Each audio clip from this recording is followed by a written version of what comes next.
penitentiaries and the gallows.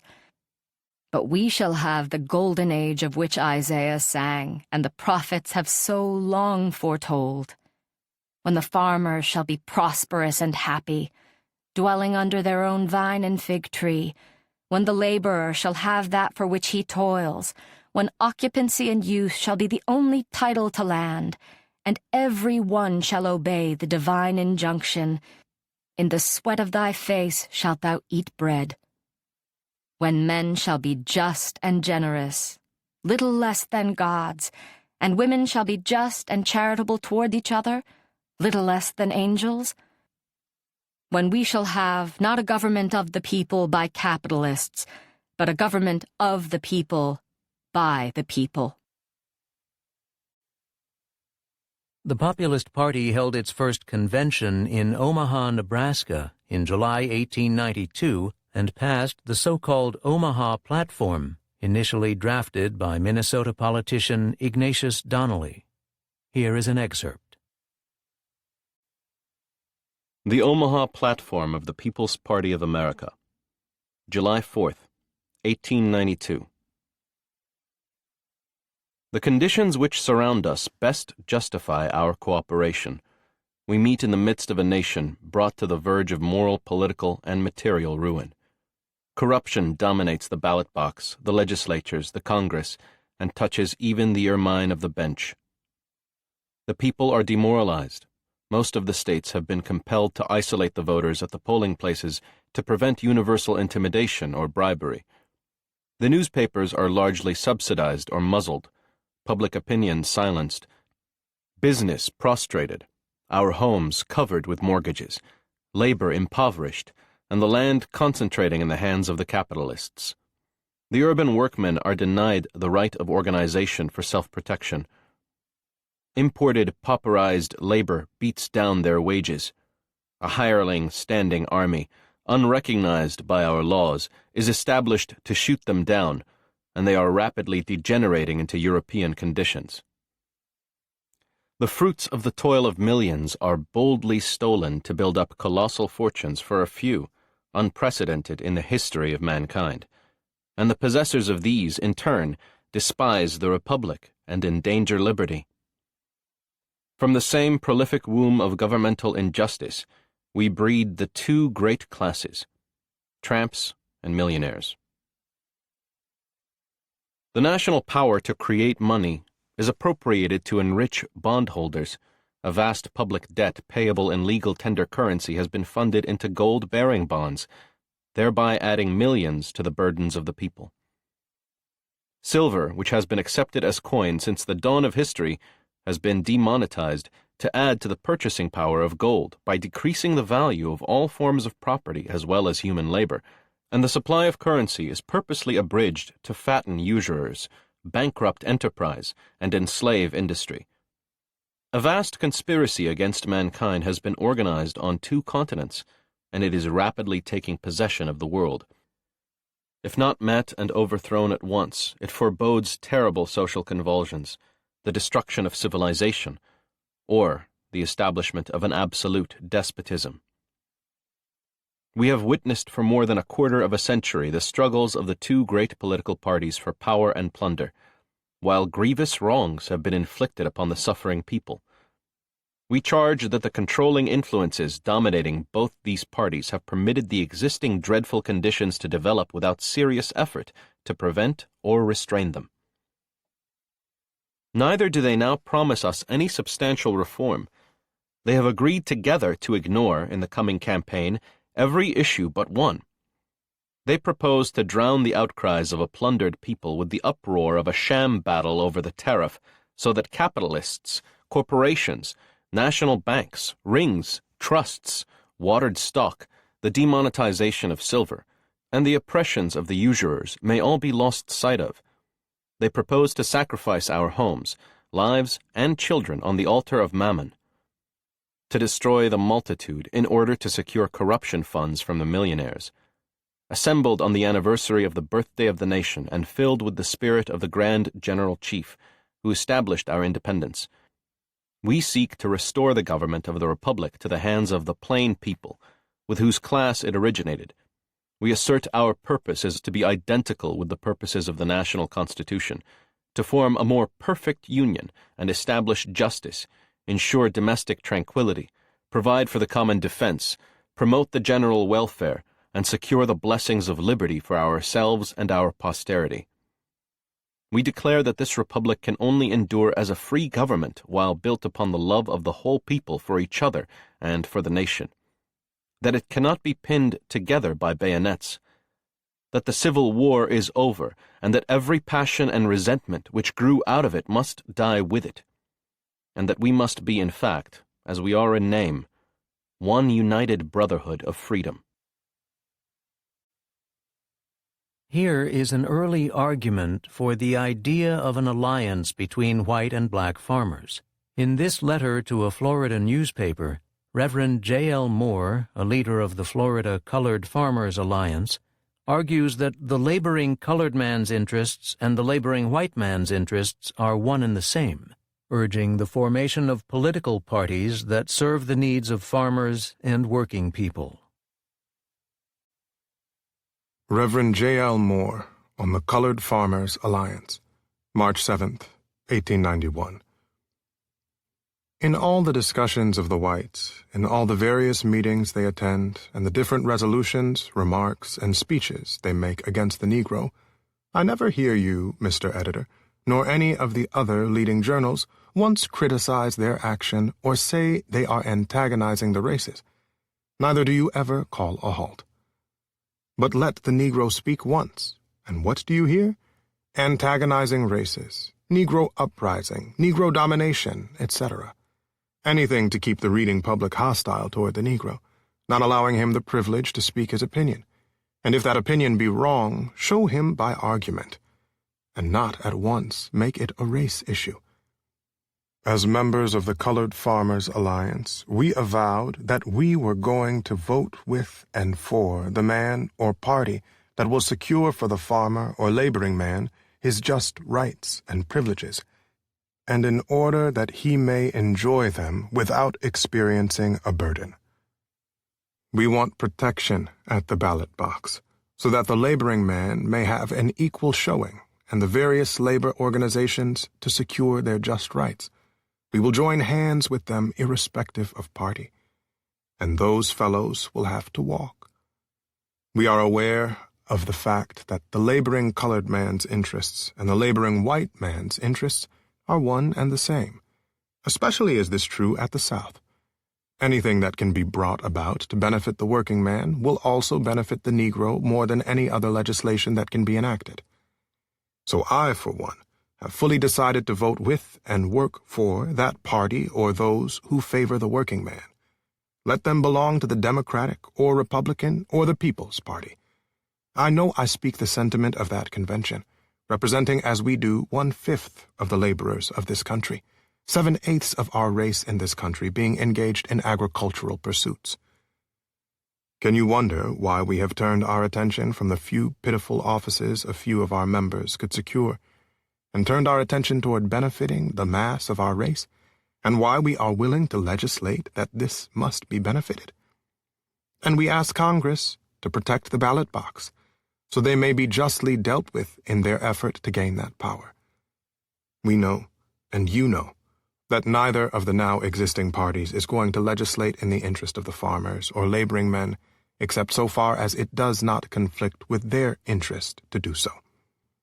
Now, Mr. Editor, I wish to say, if the laboring men of the United States will lay down party issues and combine to enact laws for the benefit of the laboring man, I, as County Superintendent of Putnam County Colored Farmers Alliance and member of the National Colored Farmers, know that I voice the sentiment of that body, representing as we did 750,000 votes, when I say we are willing and ready to lay down the past, take hold with them irrespective of party, race, or creed, until the cry shall be heard from the heights of Abraham of the north to the Everglades of Florida, and from the rock-bound coast of the east to the golden El Dorado of the west, that we can heartily endorse the motto, equal rights to all, and special privileges to none.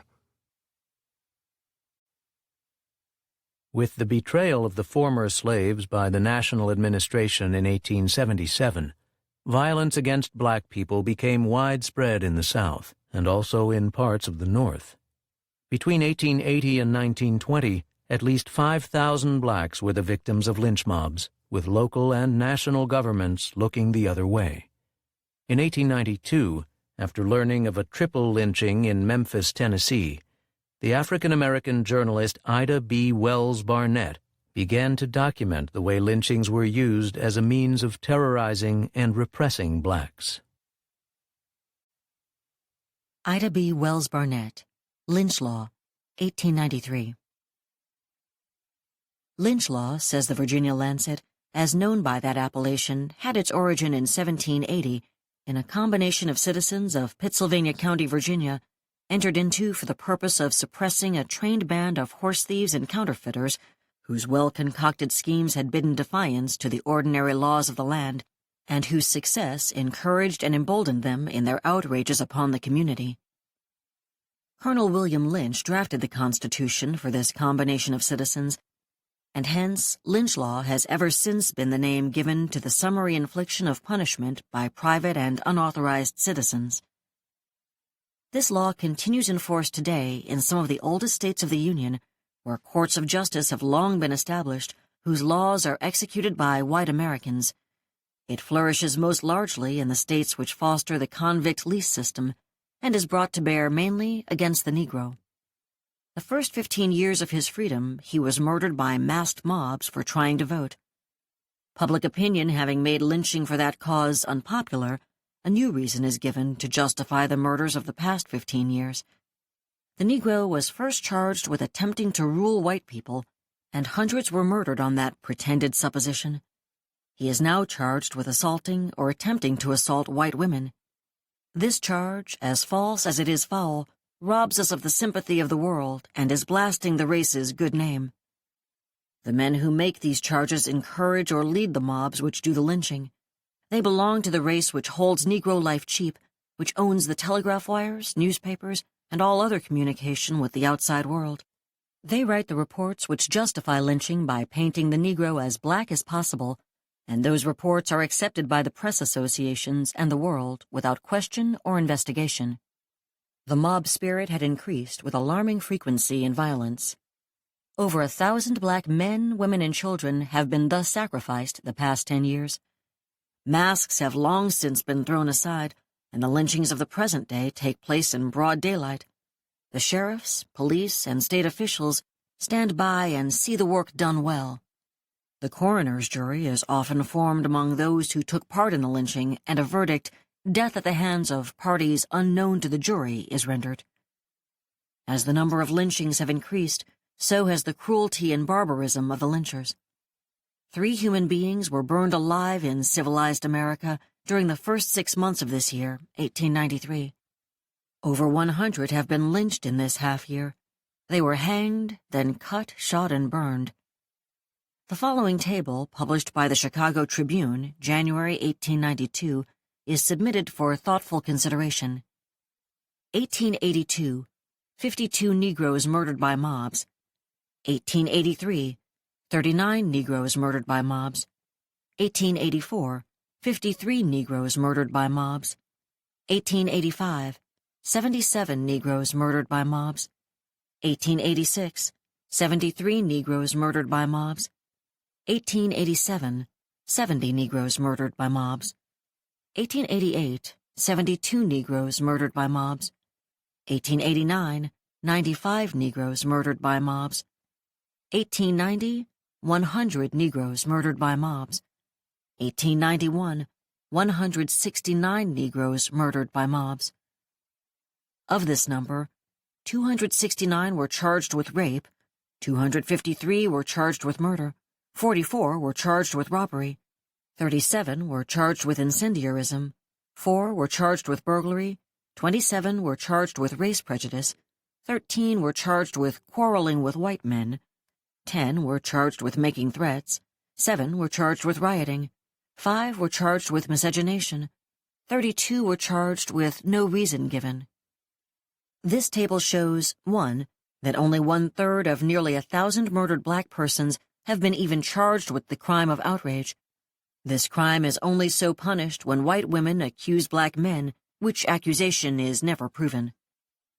The same crime committed by Negroes against Negroes or by white men against black women is ignored even in the law courts.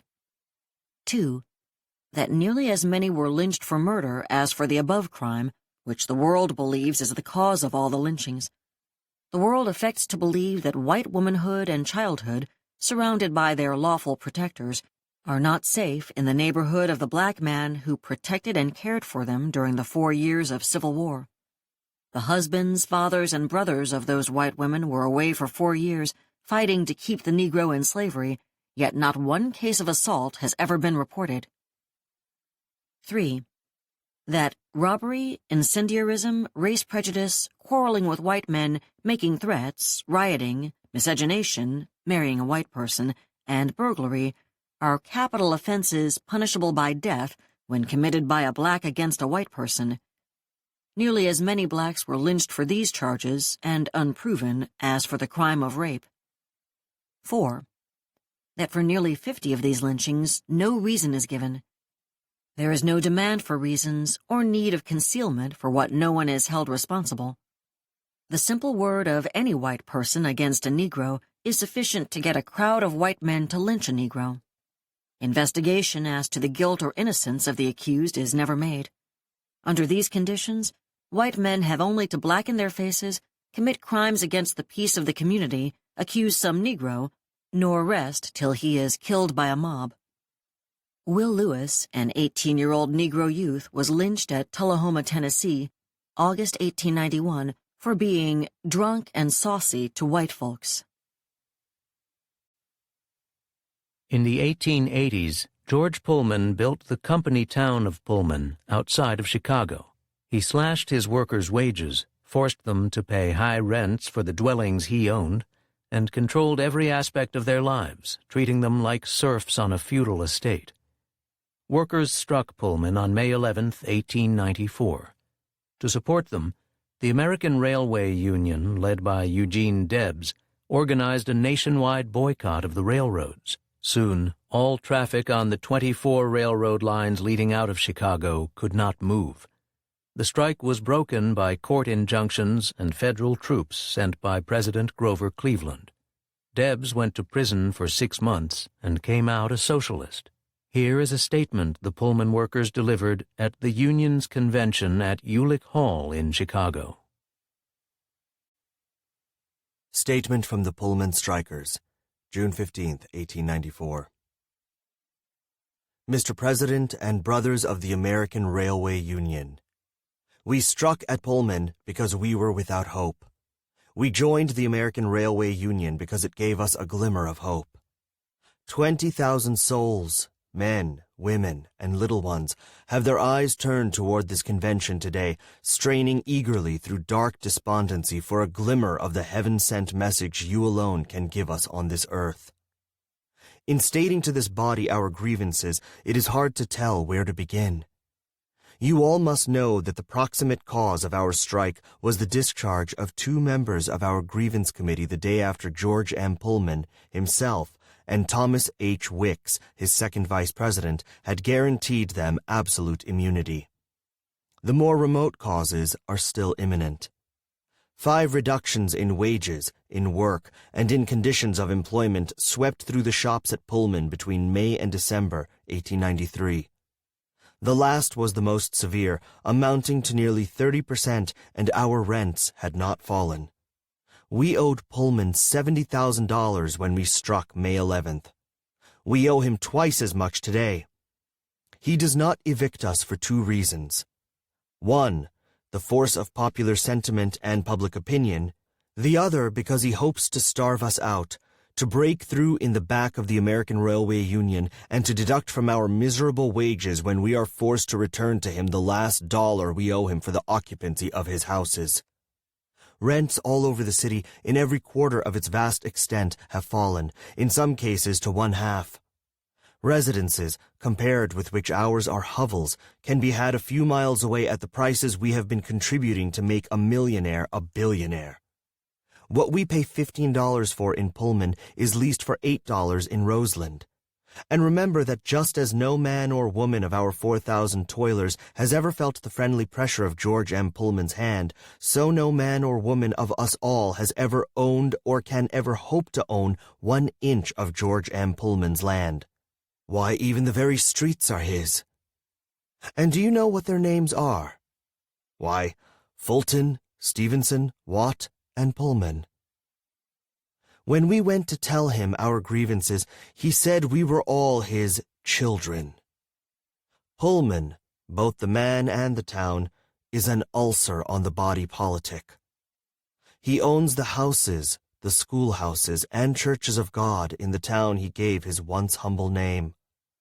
The revenue he derives from these, the wages he pays out with one hand, the Pullman Palace Car Company he takes back with the other, the Pullman Land Association. He is able by this to bid under any contract car shop in this country. His competitors in business, to meet this, must reduce the wages of their men. This gives him the excuse to reduce ours to conform to the market. His business rivals must in turn scale down. So must he. And thus the merry war, the dance of skeletons bathed in human tears, goes on, and it will go on, brothers, forever, unless you, the American Railway Union, stop it. End it. Crush it out. Our town is beautiful. In all these 13 years, no word of scandal has arisen against one of our women, young or old. What city of 20,000 persons can show the like? Since our strike, the arrests, which used to average 4 or 5 a day, have dwindled down to less than 1 a week. We are peaceable. We are orderly. And but for the kindly beneficence of kindly-hearted people in and about Chicago, we would be starving.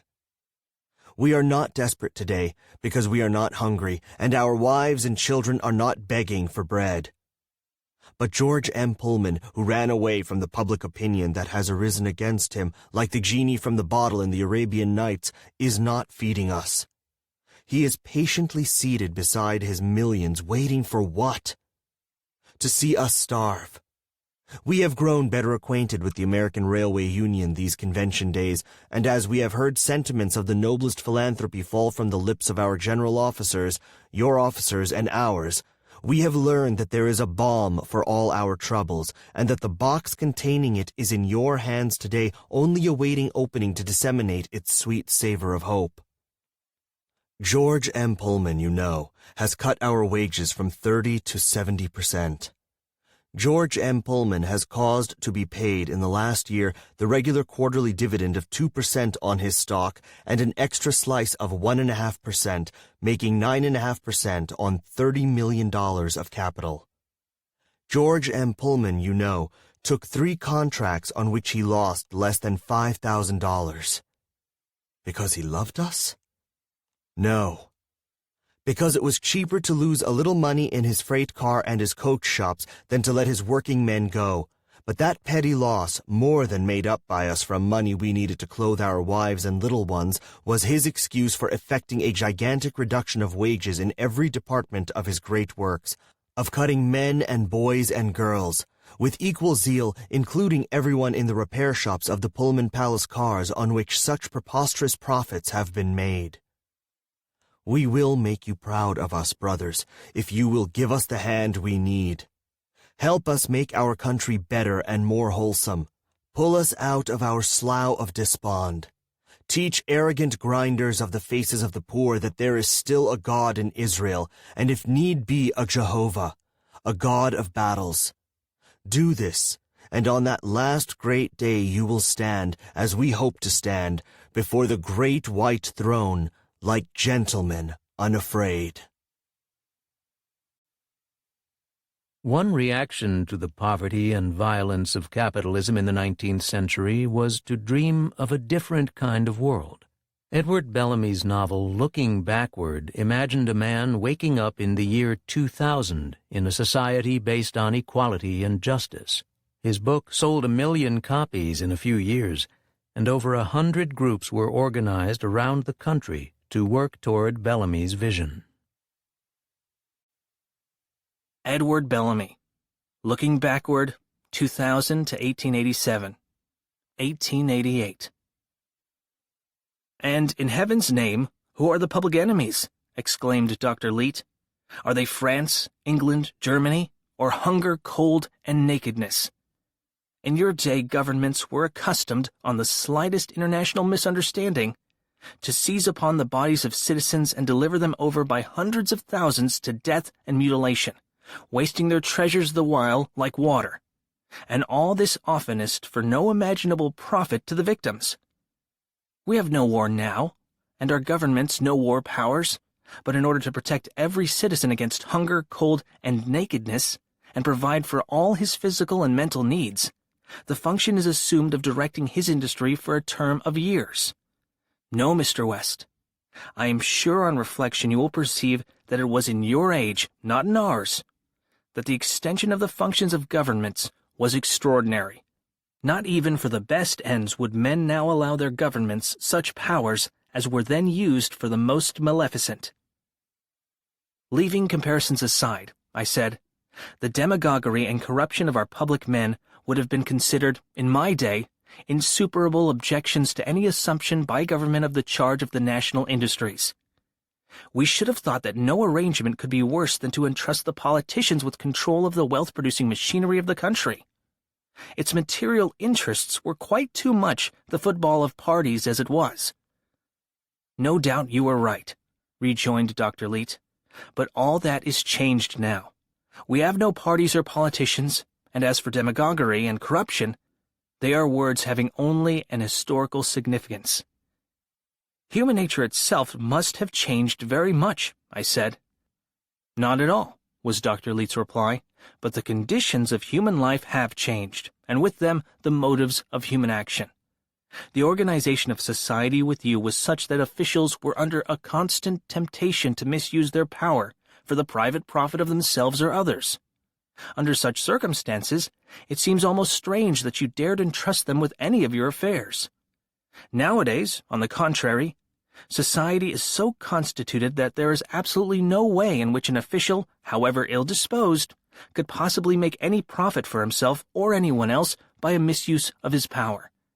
Let him be as bad an official as you please, he cannot be a corrupt one. There is no motive to be. The social system no longer offers a premium on dishonesty. But these are matters which you can only understand as you come, with time, to know us better. But you have not yet told me how you have settled the labor problem. It is the problem of capital which we have been discussing, I said. After the nation had assumed conduct of the mills, machinery, railroads, farms, mines, and capital in general of the country, the labor question still remained.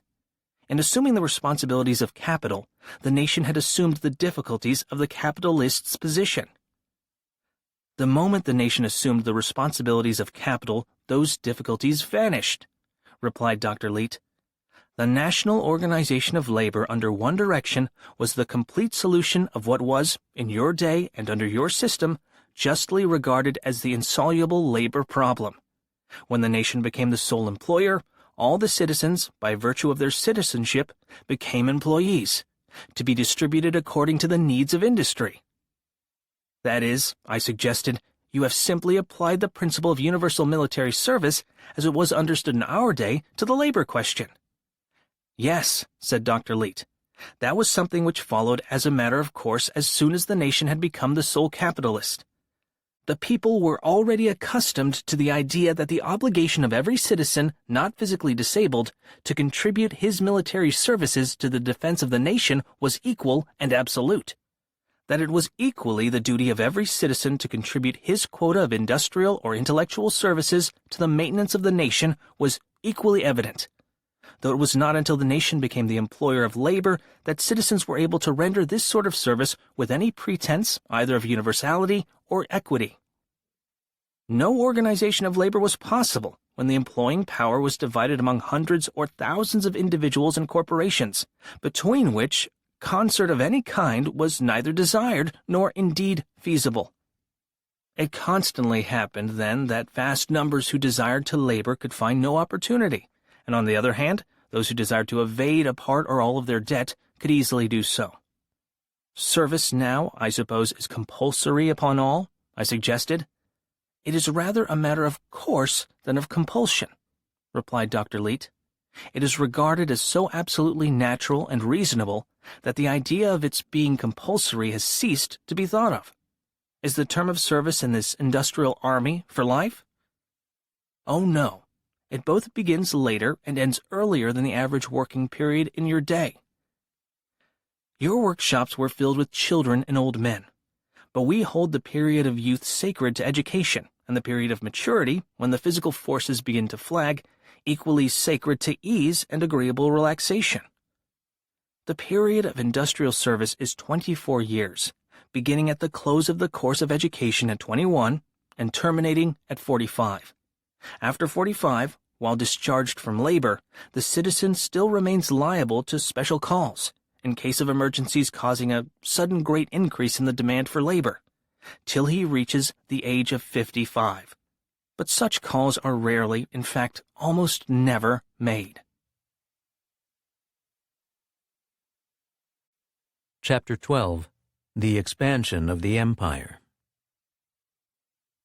From the end of the Revolutionary War on, the history of the United States is one of continuous expansion.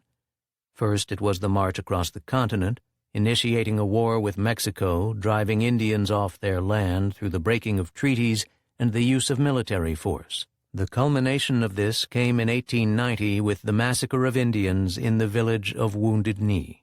With the country now stretching from the Atlantic to the Pacific, the nation looked southward into the Caribbean and westward to Hawaii, the Philippines, Japan, and China.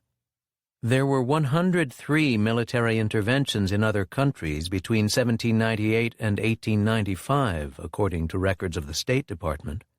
Ironically, the list was provided to Congress in 1962 to show precedent for the attempt to invade Cuba the year before.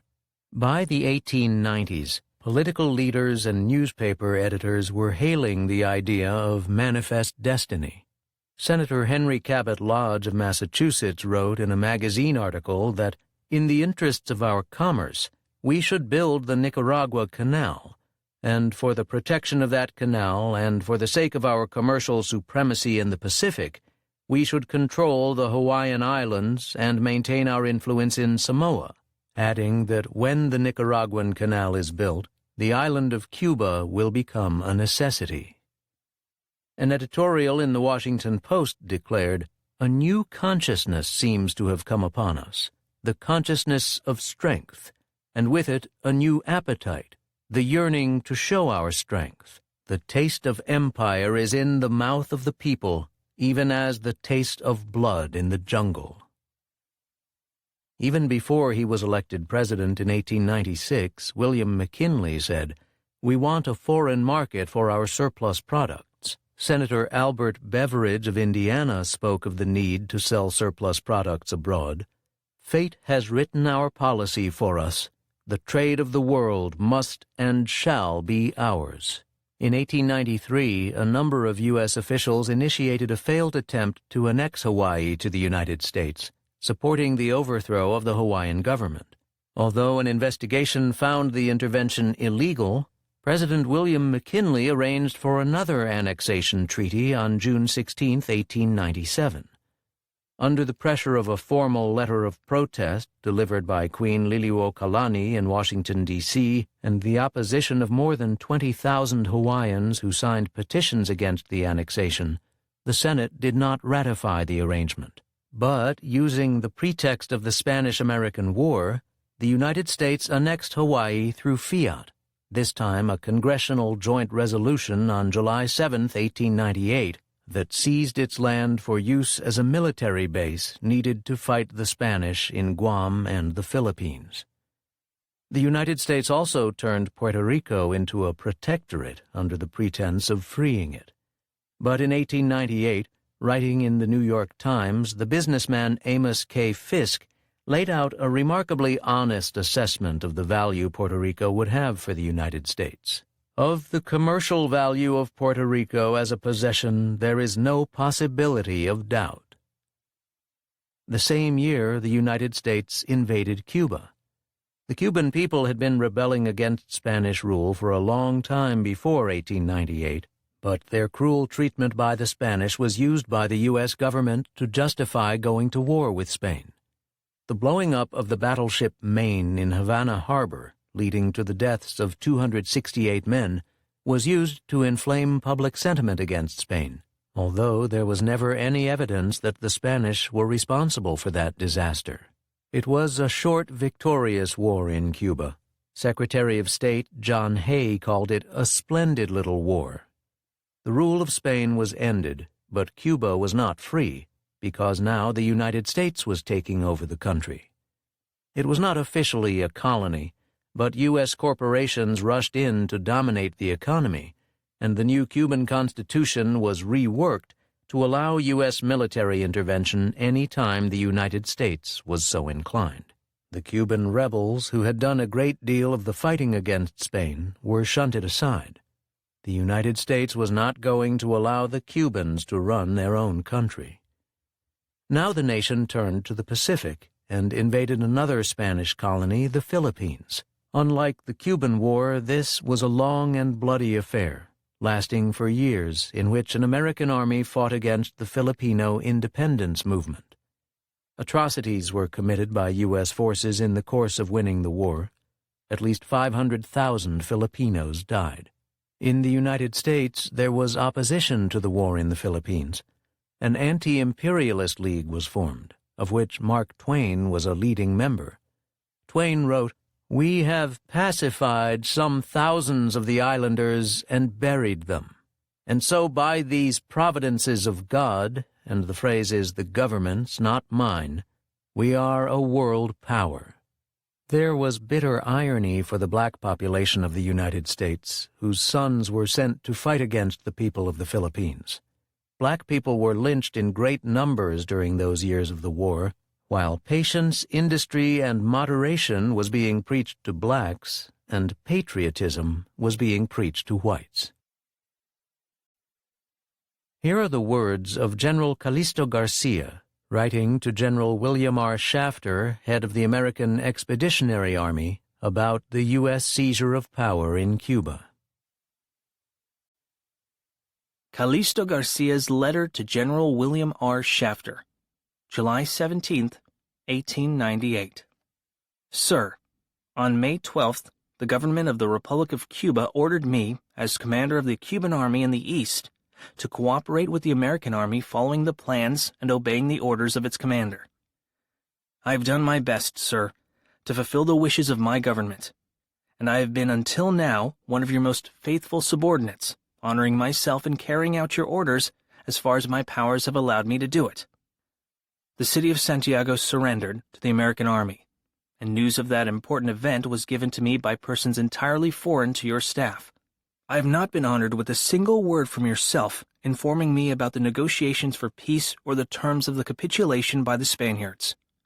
The important ceremony of the surrender of the Spanish army and the taking possession of the city by yourself took place later on, and I only knew of both events by public reports. I was neither honored, sir, with a kind word from you inviting me or any officer of my staff to represent the Cuban army on that memorable occasion. Finally, I know that you have left in power in Santiago the same Spanish authorities that for 3 years I have fought as enemies of the independence of Cuba. I beg to say that these authorities have never been elected at Santiago by the residents of the city, but were appointed by royal decrees of the Queen of Spain. I would agree, sir, that the army under your command should have taken possession of the city, the garrison, and the forts.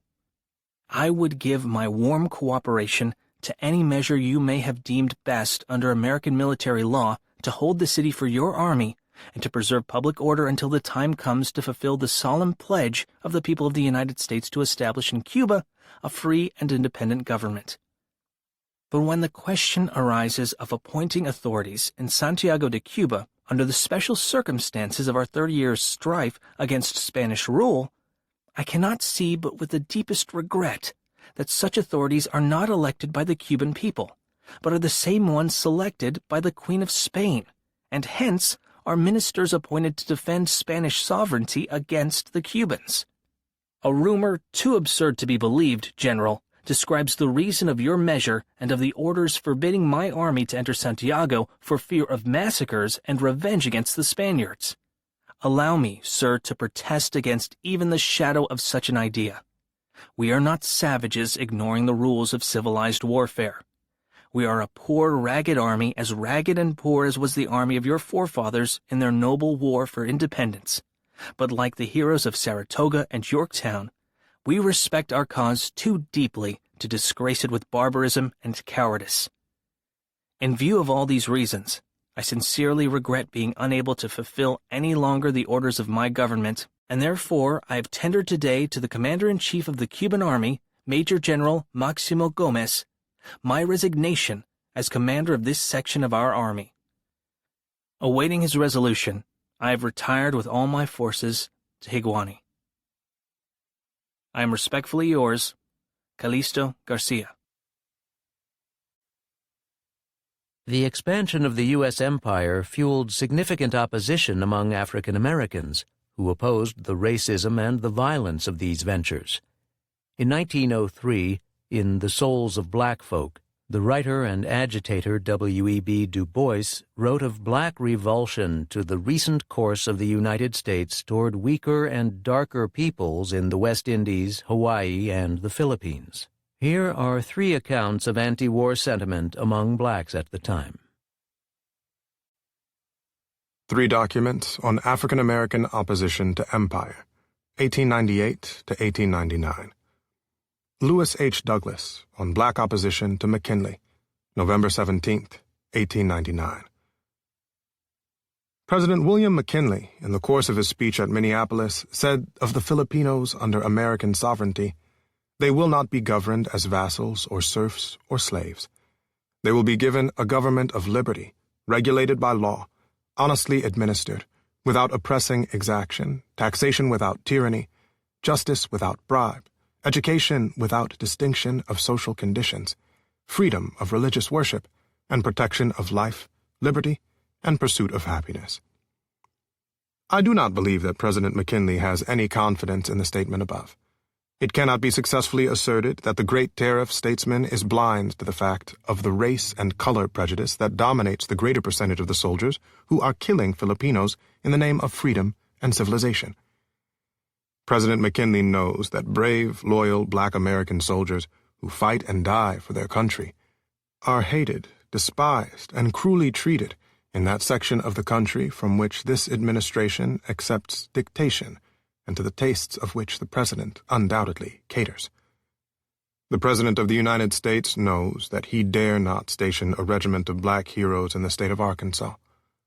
He knows that at the race-hating command of a people who sought destruction of the nation, his administration rescinded an order to send black soldiers to Little Rock. The administration lacks the courage to deal with American citizens without regard to race or color, as is clearly demonstrated in the weak and contemptibly mean act of yielding to the demands of those who hold that this is a white man's government, and that dark races have no rights which white men are bound to respect. It is a sorry, though true, fact that whatever this government controls, injustice to dark races prevails. The people of Cuba, Puerto Rico, Hawaii, and Manila know it well, as do the wronged Indian and outraged black man in the United States. The question will be asked, how is it that such promises are made to Filipinos thousands of miles away, while the action of the administration in protecting dark citizens at home does not even extend to a promise of any attempt to rebuke the outlawry which kills American citizens of African descent for the purpose of gratifying bloodthirstiness and race hatred? It is hypocrisy of the most sickening kind to try to make us believe that the killing of Filipinos is for the purpose of good government and to give protection to life and liberty and the pursuit of happiness. When the United States learns that justice should be blind as to race and color, then may it undertake to, with some show of propriety, expand. Now, its expansion means extension of race hate and cruelty, barbarous lynchings, and gross injustice to dark people. Missionary Department of the Atlanta, Georgia AME Church, the Negro should not enter the Army. May 1st, 1899. It is about time for the ministers of the AME Church, who, in the aggregate, are the most progressive, enlightened, and racial of the Africanite ministry of the world, with the highest regard for all other denominations, to begin to tell the young men of our race to stay out of the United States Army. If it is a white man's government, and we grant it is, let him take care of it. The Negro has no flag to defend. There is not a star in the flag of this nation, out of the 40-odd, that the colored race can claim, nor is there any symbol signalized in the colors of the flag that he can presume to call his, unless it would be the stripes, and the stripes are now too good for him. He has no civil, social, political, judicial, or existing rights any longer. He may exist, be or live, till the lynchers say he must die. And when they get ready to demand his life, the nation, from President McKinley down and down to the most contemptible white riffraff, says, well done.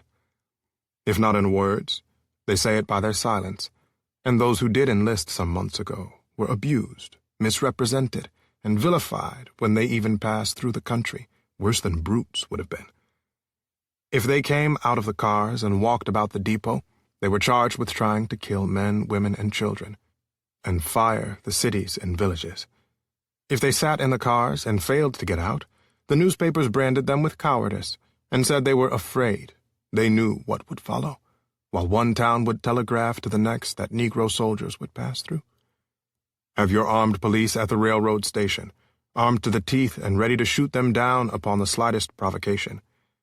Yet the same towns and villages were ready to supply them with all the rot-gut whiskey they were able to purchase, to transform them into maniacs and human devils, if these soldiers were low enough to drink the infernal drug.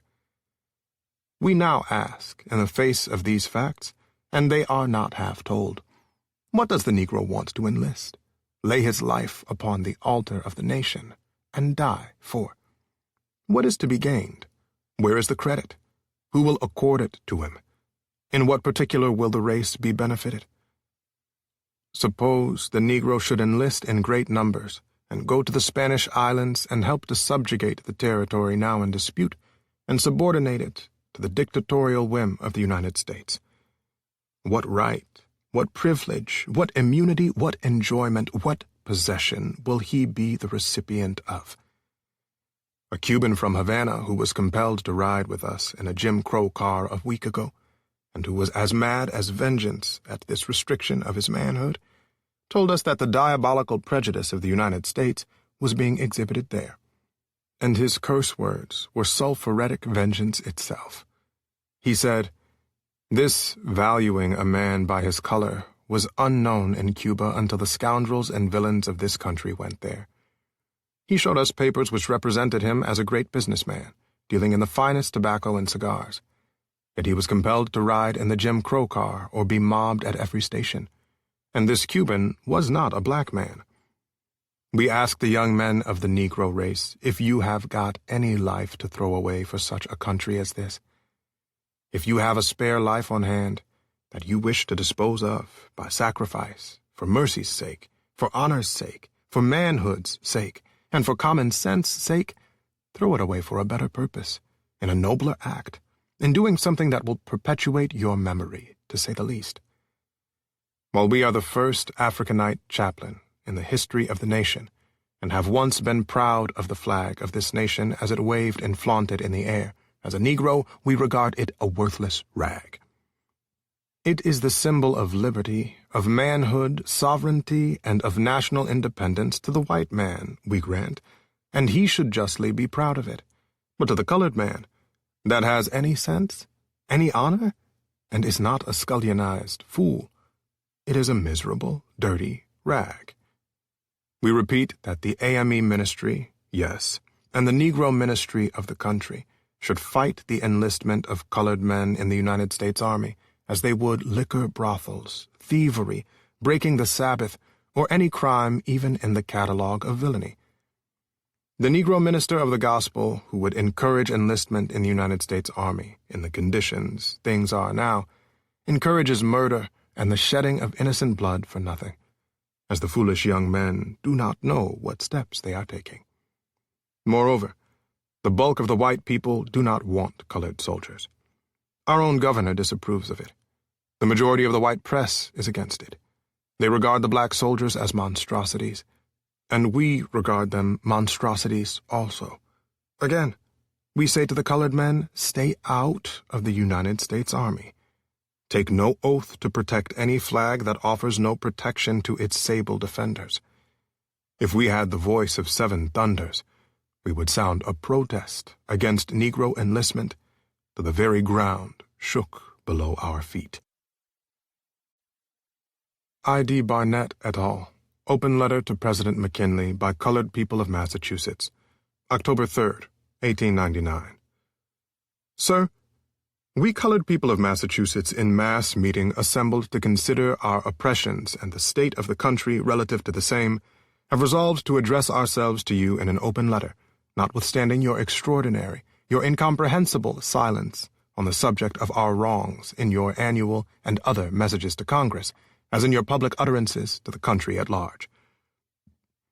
We address ourselves to you, sir, not as suppliants, but as of right, as American citizens, whose servant you are, and to whom you are bound to listen, and for whom you are equally bound to speak, and upon occasion to act, as for any other body of your fellow countrymen in like circumstances. We ask nothing for ourselves at your hands as Chief Magistrate of the Republic, to which all American citizens are not entitled. We ask for the enjoyment of life, liberty, and the pursuit of happiness, equally with other men. We ask for the free and full exercise of all the rights of American freemen, guaranteed to us by the Constitution and laws of the Union, which you were solemnly sworn to obey and execute.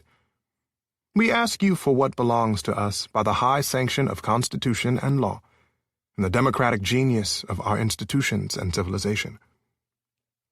These rights are everywhere throughout the South denied to us, violently wrested from us by mobs, by lawless legislatures, and nullifying conventions, combinations, and conspiracies, openly, defiantly under your eyes, in your constructive and actual presence.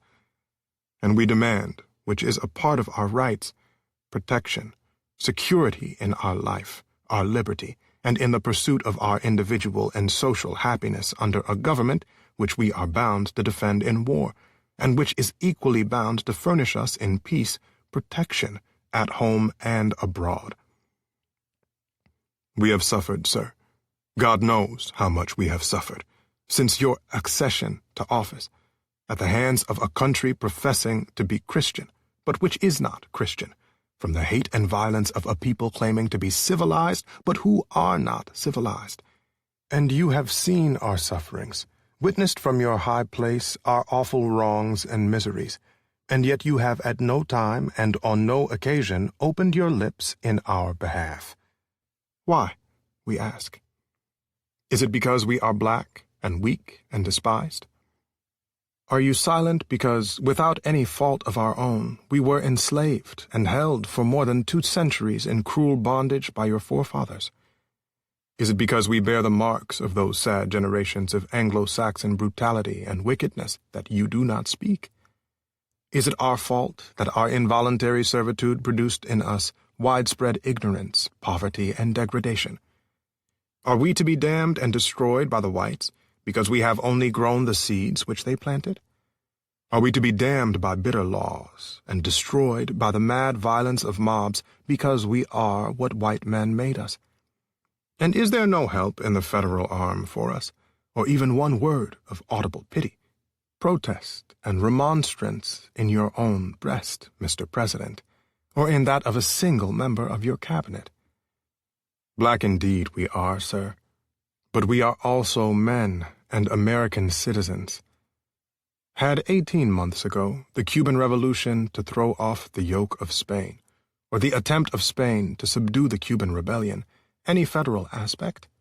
We believe that you and the Congress of the United States thought that they had, and therefore used, finally, the armed force of the nation to expel Spain from that island. Why? Was it because the people of the island of Cuba are, and of right ought to be, free and independent? You and the Congress said as much, and may we fervently pray, sir, in passing, that the freedom and independence of that brave people shall not much longer be denied them by our government. But to resume, there was another consideration which, in your judgment, gave to the Cuban question a federal aspect, which provoked at last the armed interposition of our government in the affairs of that island, and this was the chronic condition of disturbance in Cuba, so injurious and menacing to our interests and tranquility, as well as shocking to our sentiments of humanity. Wherefore you presently fulfilled a duty to humanity by ending a situation, the indefinite prolongation of which had become insufferable. Mr. President, had that chronic condition of disturbance in Cuba, so injurious and menacing to our interest and tranquility, as well as shocking to our sentiments of humanity, which you wished to terminate and did terminate, a federal aspect, while that not less chronic condition of disturbance in the South, which is 1,000 times more injurious and menacing to our interests and tranquility, as well as far more shocking to our sentiments of humanity, or ought to be none whatever? Is it better to be Cuban revolutionists, fighting for Cuban independence, than American citizens striving to do their simple duty at home? Or is it better only in case those American citizens doing their simple duty at home happen to be Negroes residing in the southern states? Are crying national transgressions and injustices more injurious and menacing to the Republic, as well as shocking to its sentiments of humanity, when committed by a foreign state, in foreign territory, against a foreign people, than when they are committed by a portion of our own people at home? There were those of our citizens who did not think that the Cuban question possessed any federal aspect, while there were others who thought otherwise, and these, having the will and power, eventually found a way to suppress a menacing danger to the country and a wrong against humanity at the same time. Where there is a will among constitutional lawyers and rulers, Mr. President, there is ever a way. But where there is no will, there is no way.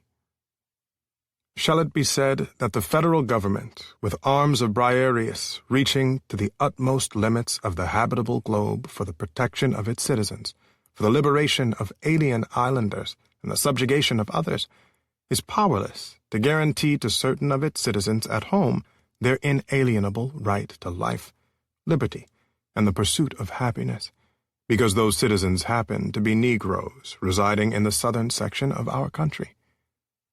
Do the colored people of the United States deserve equal consideration with the Cuban people at the hands of your administration, and shall they, though late, receive it?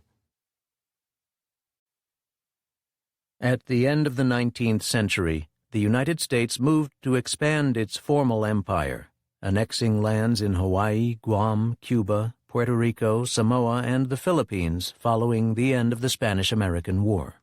But this expansionism produced political opposition at home. The anti-imperialist movement counted among its members leading writers and intellectuals, including the satirist Samuel Clemens, known by his pen name Mark Twain. Twain is remembered for his novels Huckleberry Finn and Tom Sawyer. Far less well-known are his scathing writings against the expansion of the U.S. empire.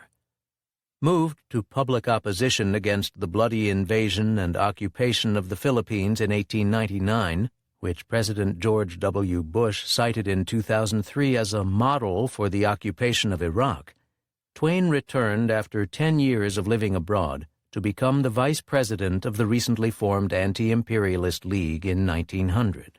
Upon his return, he declared, "I am an anti-imperialist. I am opposed to having the eagle put its talons on any other land."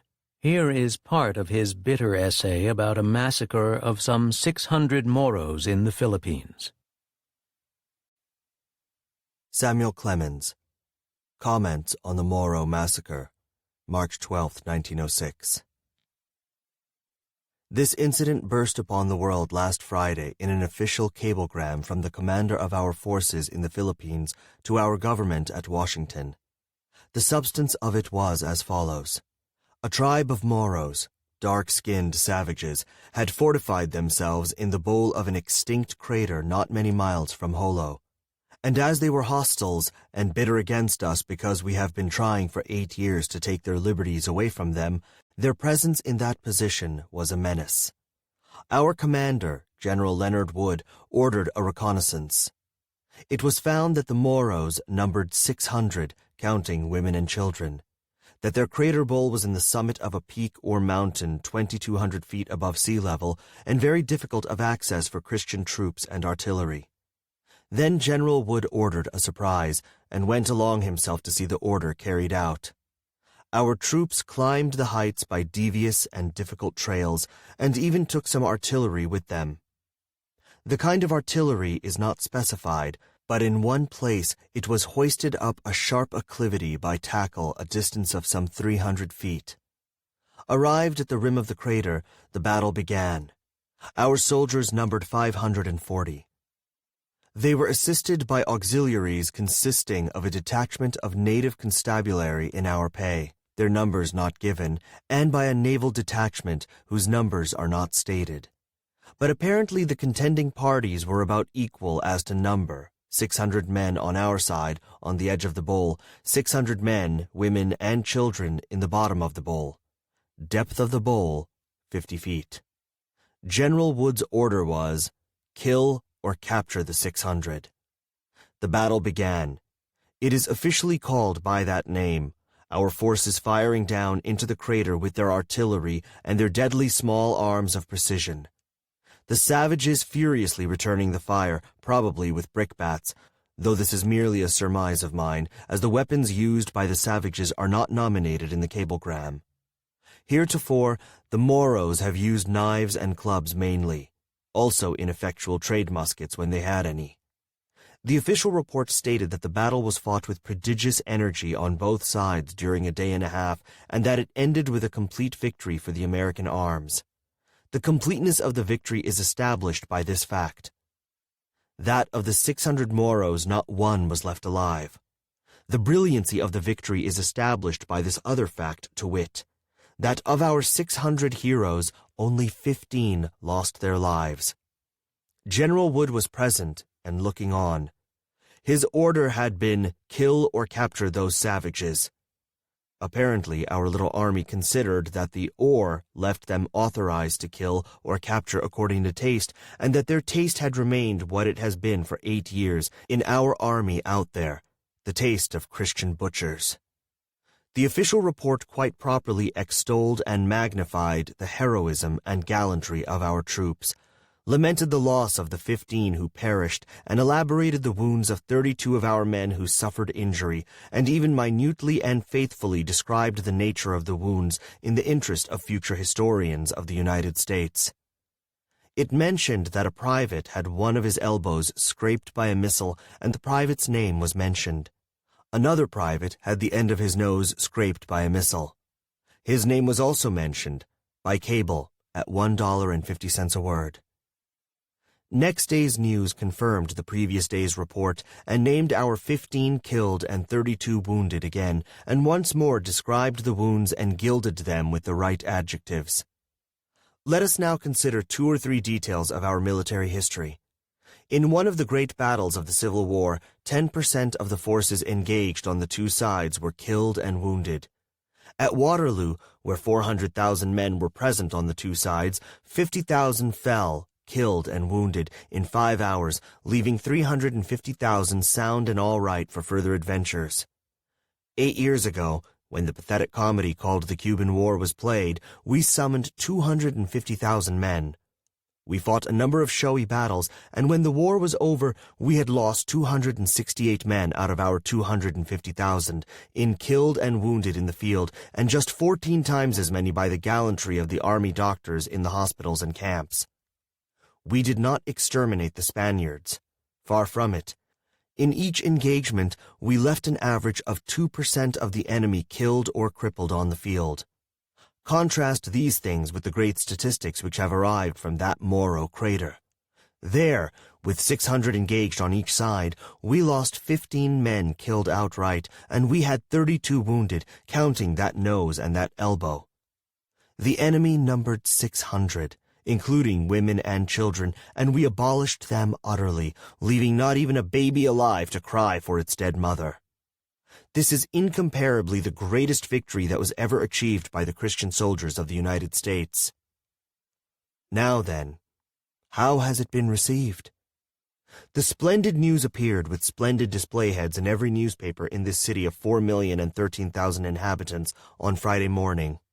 But there was not a single reference to it in the editorial columns of any one of those newspapers. The news appeared again in all the evening papers of Friday, and again those papers were editorially silent upon our vast achievement. Next day's additional statistics and particulars appeared in all the morning papers, and still without a line of editorial rejoicing or a mention of the matter in any way. These editions appeared in the evening papers of that same day, Saturday, and again without a word of comment. In the columns devoted to correspondence, in the morning and evening papers of Friday and Saturday, nobody said a word about the battle. Ordinarily, those columns are teeming with the passions of the citizen. He lets no incident go by, whether it be large or small, without pouring out his praise or blame, his joy or his indignation about the matter in the correspondence column.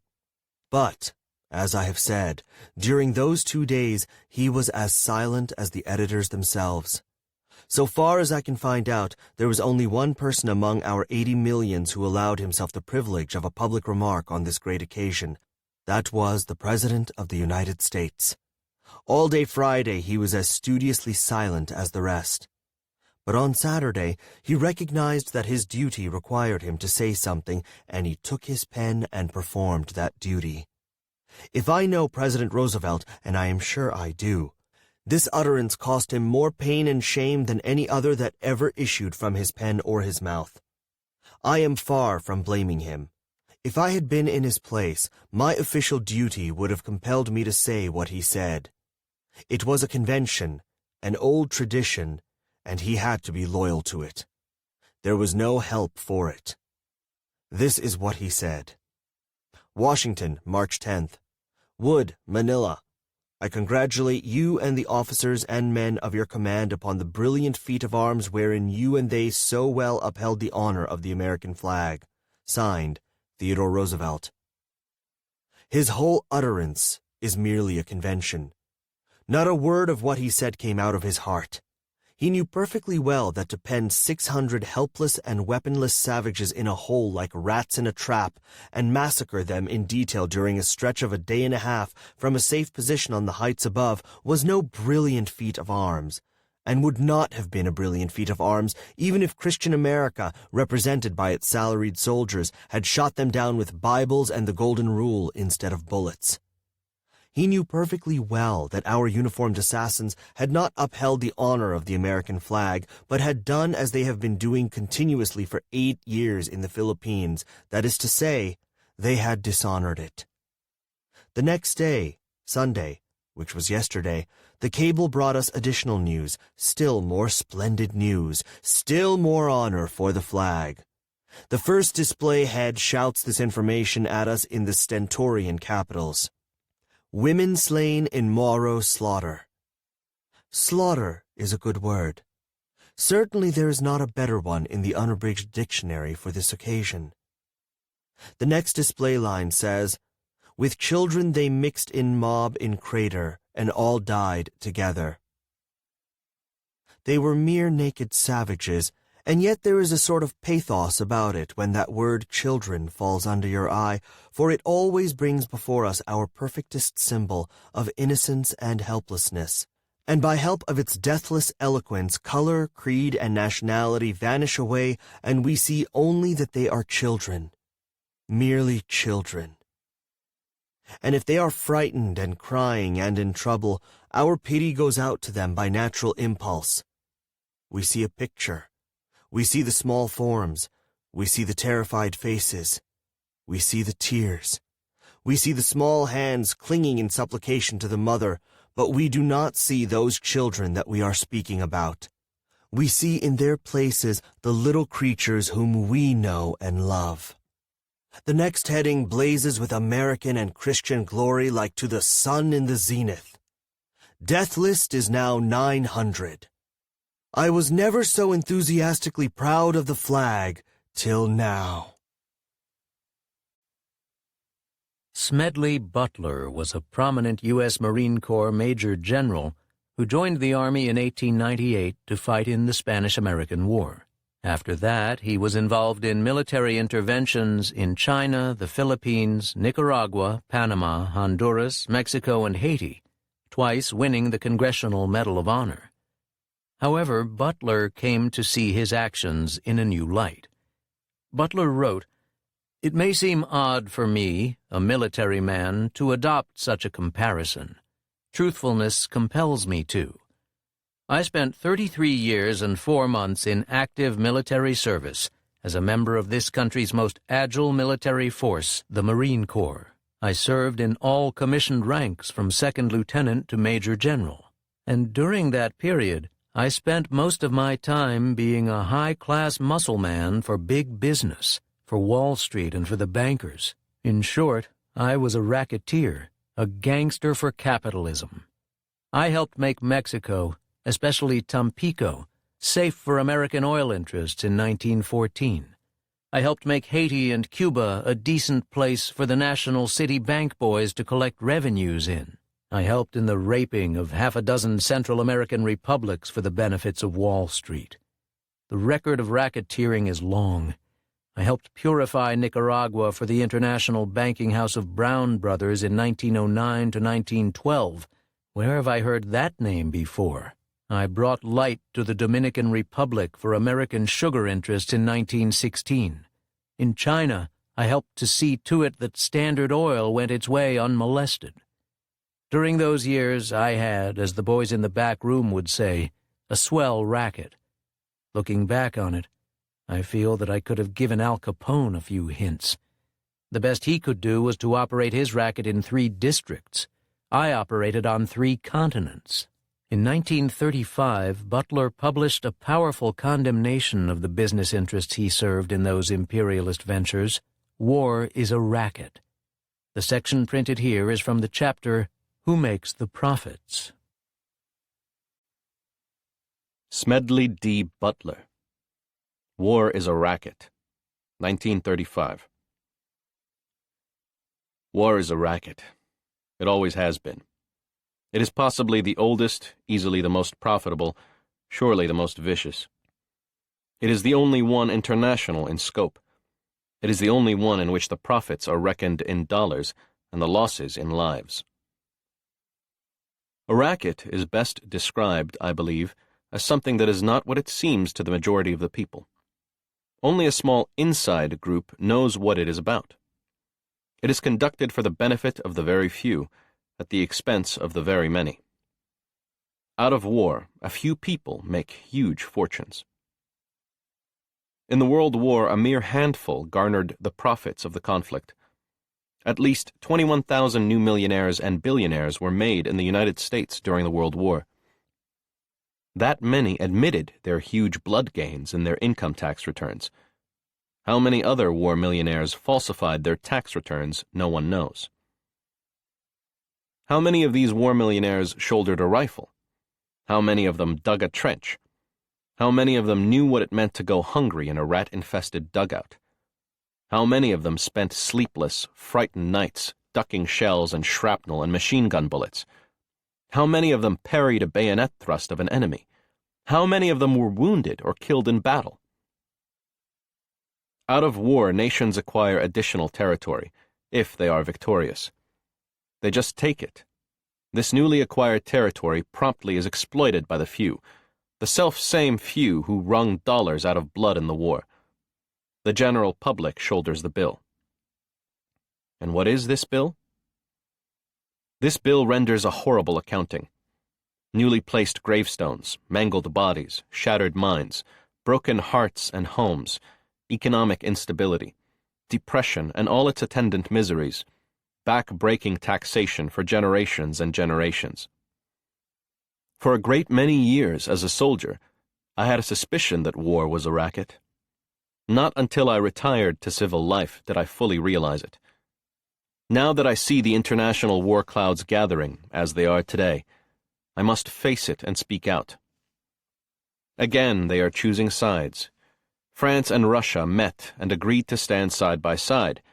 Italy and Austria hurried to make a similar agreement. Poland and Germany cast sheep's eyes at each other, forgetting for the nonce, one unique occasion, their dispute over the Polish corridor. The assassination of King Alexander I of Yugoslavia complicated matters.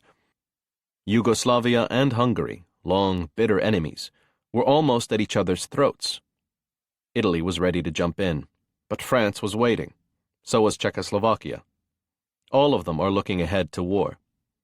Not the people. Not those who fight and pay and die. Only those who foment wars and remain safely at home to profit. There are 40 million men under arms in the world today, and our statesmen and diplomats have the temerity to say that war is not in the making. Hell's bells! Are these 40 million men being trained to be dancers? Not in Italy, to be sure. Premier Benito Mussolini knows what they are being trained for. He, at least, is frank enough to speak out.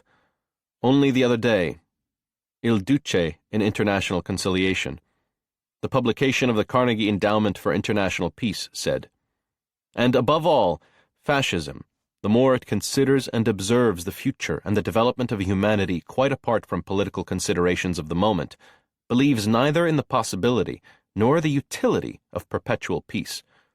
War alone brings up to its highest tension all human energy and puts the stamp of nobility upon the people who have the courage to meet it. Undoubtedly, Mussolini means exactly what he says. His well-trained army, his great fleet of planes, and even his navy are ready for war. Anxious for it, apparently. His recent stand at the side of Hungary in the latter's dispute with Yugoslavia showed that. And the hurried mobilization of his troops on the Austrian border after the assassination of Austrian Chancellor Engelbert Dollfuss on July 25, 1934, showed it too. There are others in Europe, too, whose saber-rattling presages war, sooner or later. Herr Hitler, with his rearming Germany and his constant demands for more and more arms, is an equal if not greater menace to peace. France only recently increased the term of military service for its youth from a year to 18 months. Yes, all over, nations are camping in their arms. The mad dogs of Europe are on the loose. In the Orient, the maneuvering is more adroit. Back in 1904, when Russia and Japan fought, we kicked out our old friends the Russians and backed Japan. Then our very generous international bankers were financing Japan. Now the trend is to poison us against the Japanese. What does the open-door policy to China mean to us? Our trade with China is about $90 million a year. Or the Philippine Islands? We have spent about $600 million in the Philippines in 35 years, and we, our bankers and industrialists and speculators, have private investments there of less than $200 million. Then, to save that China trade of about $90 million, or to protect these private investments of less than $200 million in the Philippines, we would be all stirred up to hate Japan and go to war, a war that might well cost us tens of billions of dollars, hundreds of thousands of lives of Americans, and many more hundreds of thousands of physically maimed and mentally unbalanced men. Of course, for this loss, there would be a compensating profit. Fortunes would be made. Millions and billions of dollars would be piled up by a few. Munitions makers, bankers, shipbuilders, manufacturers, meat packers, speculators. They would fare well. Yes, they are getting ready for another war. Why shouldn't they?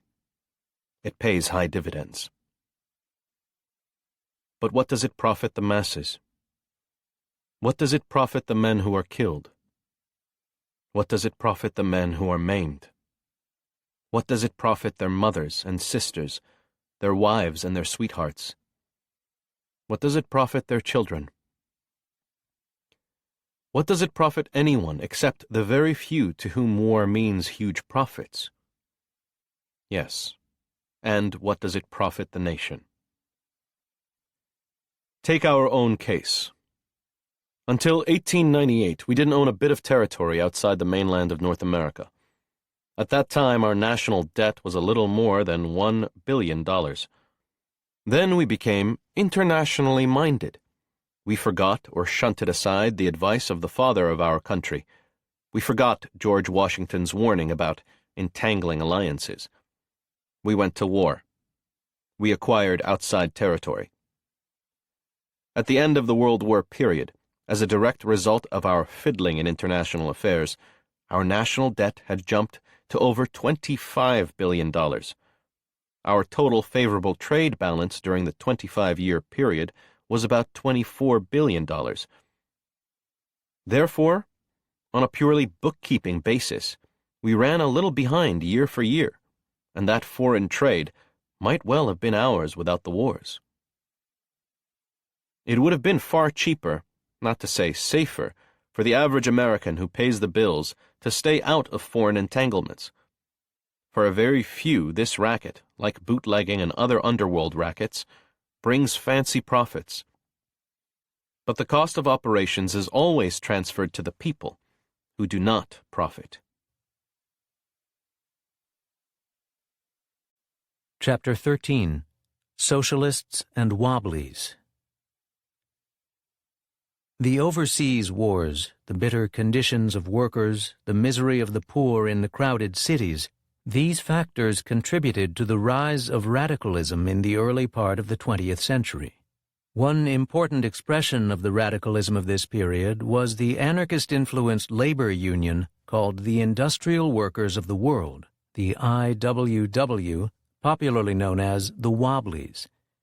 When the IWW was formed in 1905, on the platform with labor leader Big Bill Haywood were the Socialist Party leader Eugene Debs and the 75-year-old organizer of miners, Mary Mother Jones.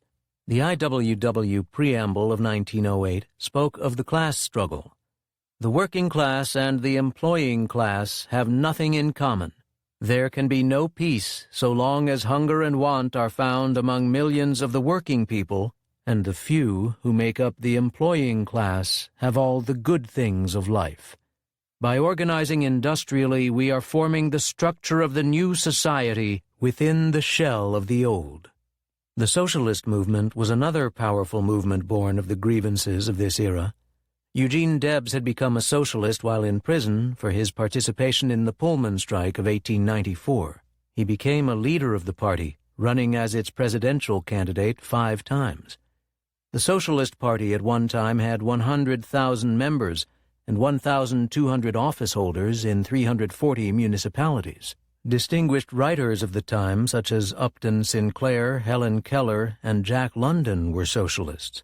This period was the high water mark for the idea of socialism in the history of this country. One of the most extraordinary organizers of the labor movement in the early 20th century was Mary Harris, who took the name Mother Jones. Born in Ireland, she became an organizer for the United Mine Workers, and in her 80s organized miners in West Virginia and Colorado. In 1905, she helped form the IWW. Upton Sinclair was so inspired by her that he used her as a model for one of his characters in his novel The Coal War, which chronicled the Ludlow strike and massacre. All over the country she had roamed, and wherever she went the flame of protest had leaped up in the hearts of men. Her story was a veritable odyssey of revolt. Here is a selection from an address Mother Jones gave to a mass audience in Toledo's Memorial Hall in 1903, as reported by the Toledo Bee. Mother Jones. Agitation, the greatest factor for progress.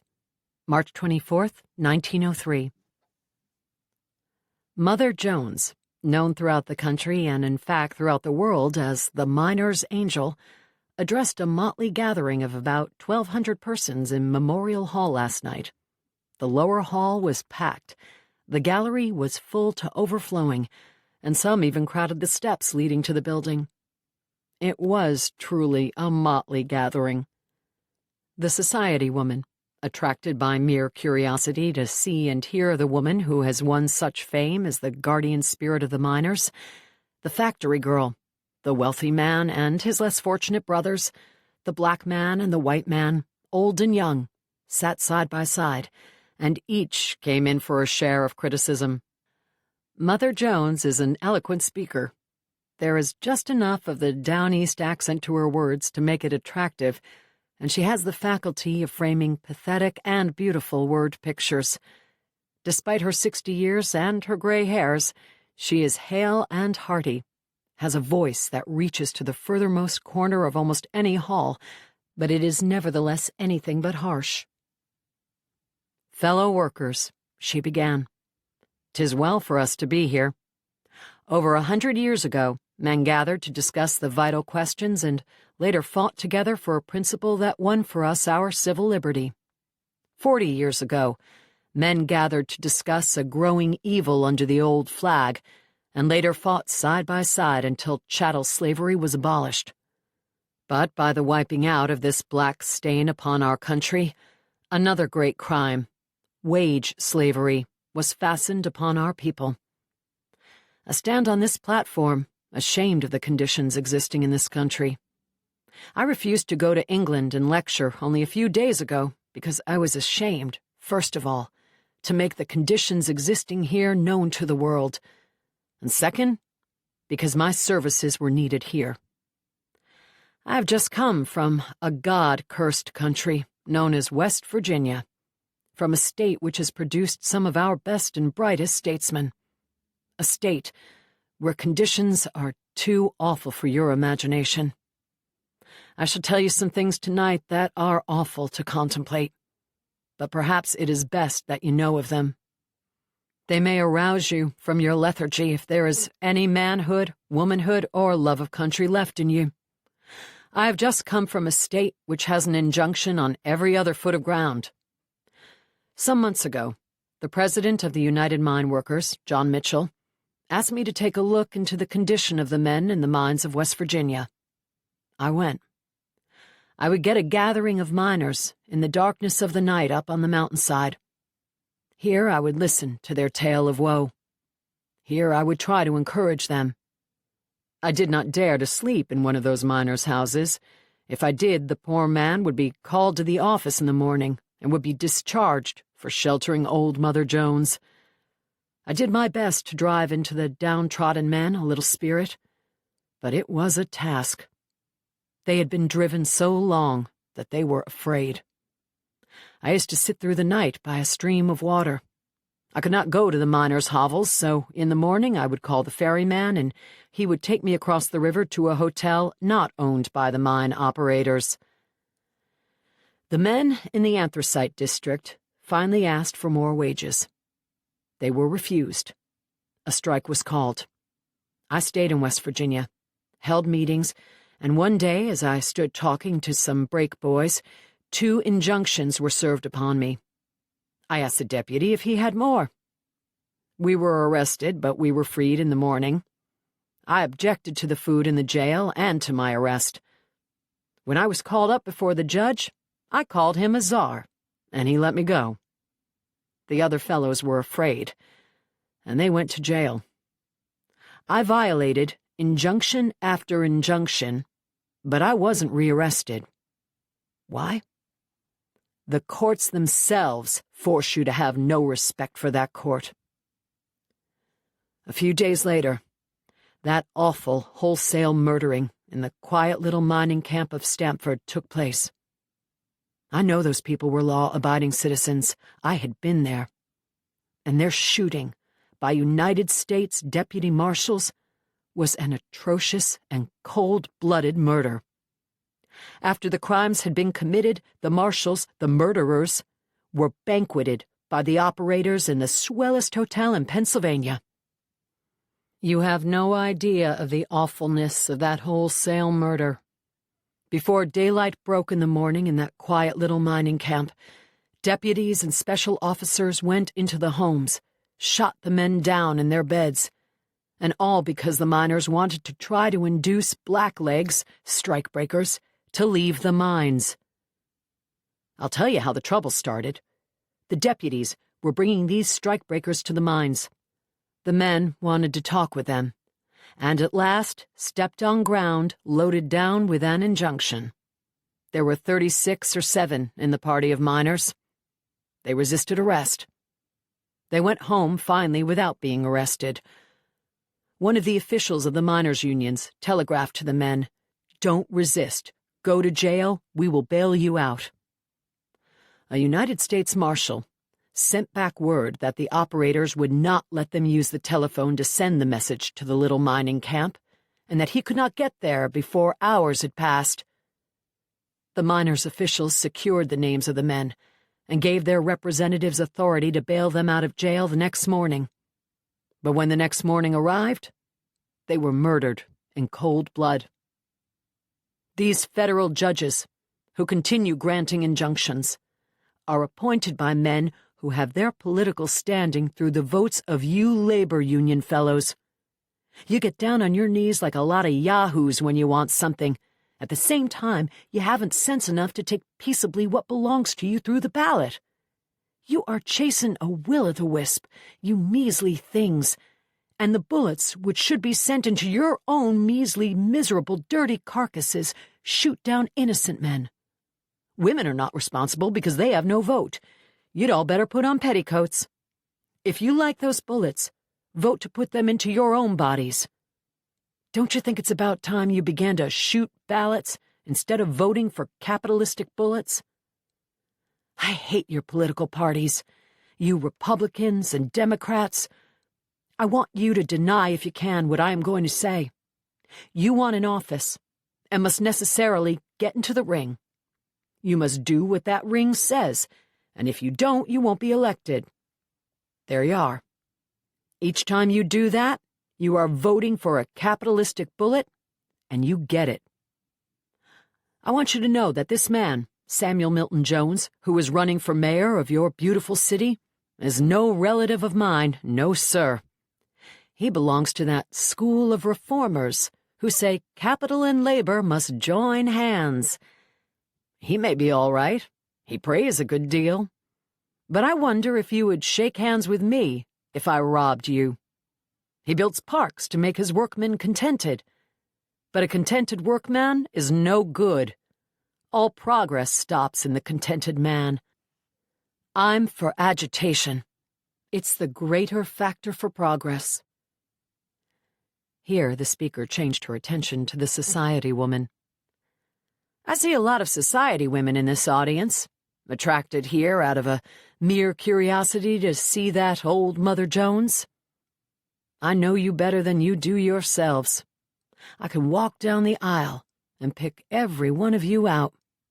You probably think I am crazy, but I know you. And you society dudes, poor creatures, you wear high collars to support your jaw and keep your befuddled brains from oozing out of your mouths.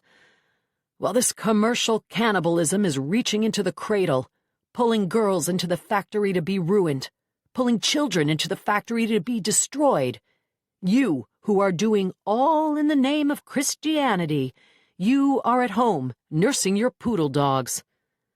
It's high time you got out and worked for humanity. Christianity will take care of itself. I started in a factory. I've traveled through miles and miles of factories, and there is not an inch of ground under that flag that is not stained with the blood of children. The influence and wide appeal of socialist ideas in the early part of the 20th century can be measured, in part, by the impact of Upton Sinclair's novel The Jungle. Sinclair, who joined the Socialist Party in 1902, was a contributor to the influential socialist magazine Appeal to Reason, which first serialized the chapters of the book, dedicated to the working men of America, starting in 1905. The novel's detailed description of the exploitation of workers in the meatpacking factories in Chicago sparked widespread calls for reform and led to the passage of the Meat Inspection Act of 1906. In this selection from Chapter 31, Sinclair offers a vision of a socialist alternative to the injustices of capitalism. Upton Sinclair, The Jungle, 1906. Mr. Maynard, the editor, took occasion to remark, somewhat naively, that he had always understood that socialists had a cut-and-dried program for the future of civilization, whereas here were two active members of the party who, from what he could make out, were agreed about nothing at all. Would the two, for his enlightenment, try to ascertain just what they had in common and why they belonged to the same party? This resulted, after much debating, in the formulating of two carefully worded propositions. First, that a socialist believes in the common ownership and democratic management of the means of producing the necessities of life, and, second, that a socialist believes that the means by which this is to be brought about is the class-conscious political organization of the wage earners. Thus far, they were at one, but no farther. To Lucas, the religious zealot, the cooperative commonwealth was the New Jerusalem, the kingdom of heaven, which is within you. To the other, socialism was simply a necessary step toward a far distant goal, a step to be tolerated with impatience. Schliemann called himself a philosophic anarchist, and he explained that an anarchist was one who believed that the end of human existence was the free development of every personality, unrestricted by laws save those of its own being. Since the same kind of match would light everyone's fire, and the same shaped loaf of bread would fill everyone's stomach, it would be perfectly feasible to submit industry to the control of a majority vote. There was only one earth, and the quantity of material things was limited. Of intellectual and moral things, on the other hand, there was no limit, and one could have more without another's having less. Hence, communism in material production, anarchism in intellectual, was the formula of modern proletarian thought. As soon as the birth agony was over, and the wounds of society had been healed, there would be established a simple system whereby each man was credited with his labor and debited with his purchases, and after that the processes of production, exchange, and consumption would go on automatically and without our being conscious of them, any more than a man is conscious of the beating of his heart. And then, explained Schliemann, society would break up into independent, self-governing communities of mutually congenial persons, examples of which at present were clubs, churches, and political parties. After the Revolution, all the intellectual, artistic, and spiritual activities of men would be cared for by such free associations. Romantic novelists would be supported by those who liked to read romantic novels, and Impressionist painters would be supported by those who liked to look at Impressionist pictures. And the same with preachers and scientists, editors and actors and musicians. If anyone wanted to work or paint or pray, and could find no one to maintain him, he could support himself by working part of the time. That was the case at present, the only difference being that the competitive wage system compelled a man to work all the time to live, while, after the abolition of privilege and exploitation, anyone would be able to support himself by an hour's work a day. Also, the artist's audience of the present was a small minority of people, all debased and vulgarized by the effort it had cost them to win in the commercial battle, of the intellectual and artistic activities which would result when the whole of mankind was set free from the nightmare of competition. We could at present form no conception whatsoever. And then the editor wanted to know upon what ground Dr. Schliemann asserted that it might be possible for a society to exist upon an hour's toil by each of its members. Just what, answered the other, would be the productive capacity of society if the present resources of science were utilized, we have no means of ascertaining, but we may be sure it would exceed anything that would sound reasonable to minds inured to the ferocious barbarities of capitalism. After the triumph of the international proletariat, war would of course be inconceivable. And who can figure the cost of war to humanity?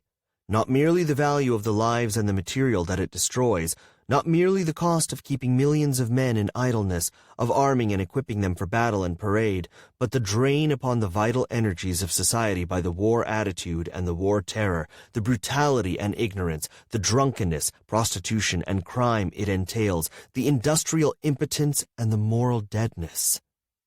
Do you think that it would be too much to say that 2 hours of the working time of every efficient member of a community goes to feed the red fiend of war? And then Schliemann went on to outline some of the wastes of competition. The losses of industrial warfare, the ceaseless worry and friction, the vices, such as drink, for instance, the use of which had nearly doubled in 20 years as a consequence of the intensification of the economic struggle, the idle and unproductive members of the community, the frivolous rich and the pauperized poor, the law and the whole machinery of repression, the wastes of social ostentation, the milliners and tailors, the hairdressers, dancing masters, chefs and lackeys. You understand, he said, that in a society dominated by the fact of commercial competition, money is necessarily the test of prowess and wastefulness the sole criterion of power. So we have, at the present moment, a society with, say, 30% of the population occupied in producing useless articles and 1% occupied in destroying them. And this is not all. For the servants and panders of the parasites are also parasites. The milliners and the jewelers and the lackeys have also to be supported by the useful members of the community. And bear in mind also that this monstrous disease affects not merely the idlers and their menials. Its poison penetrates the whole social body. Beneath the 100,000 women of the elite are 1 million middle-class women, miserable because they are not of the elite and trying to appear of it in public. And beneath them, in turn, are 5 million farmers' wives reading fashion papers and trimming bonnets, and shopgirls and serving maids selling themselves into brothels for cheap jewelry and imitation sealskin robes. And then consider that, added to this competition and display, you have, like oil on the flames, a whole system of competition in selling.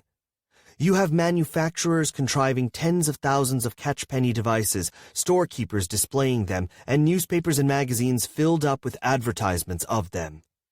So long as we have wage slavery, answered Schliemann, it matters not in the least how debasing and repulsive a task may be. It is easy to find people to perform it. But just as soon as labor is set free, then the price of such work will begin to rise. So one by one, the old, dingy, and unsanitary factories will come down. It will be cheaper to build new, and so the steamships will be provided with stoking machinery, and so the dangerous trades will be made safe, or substitutes will be found for their products.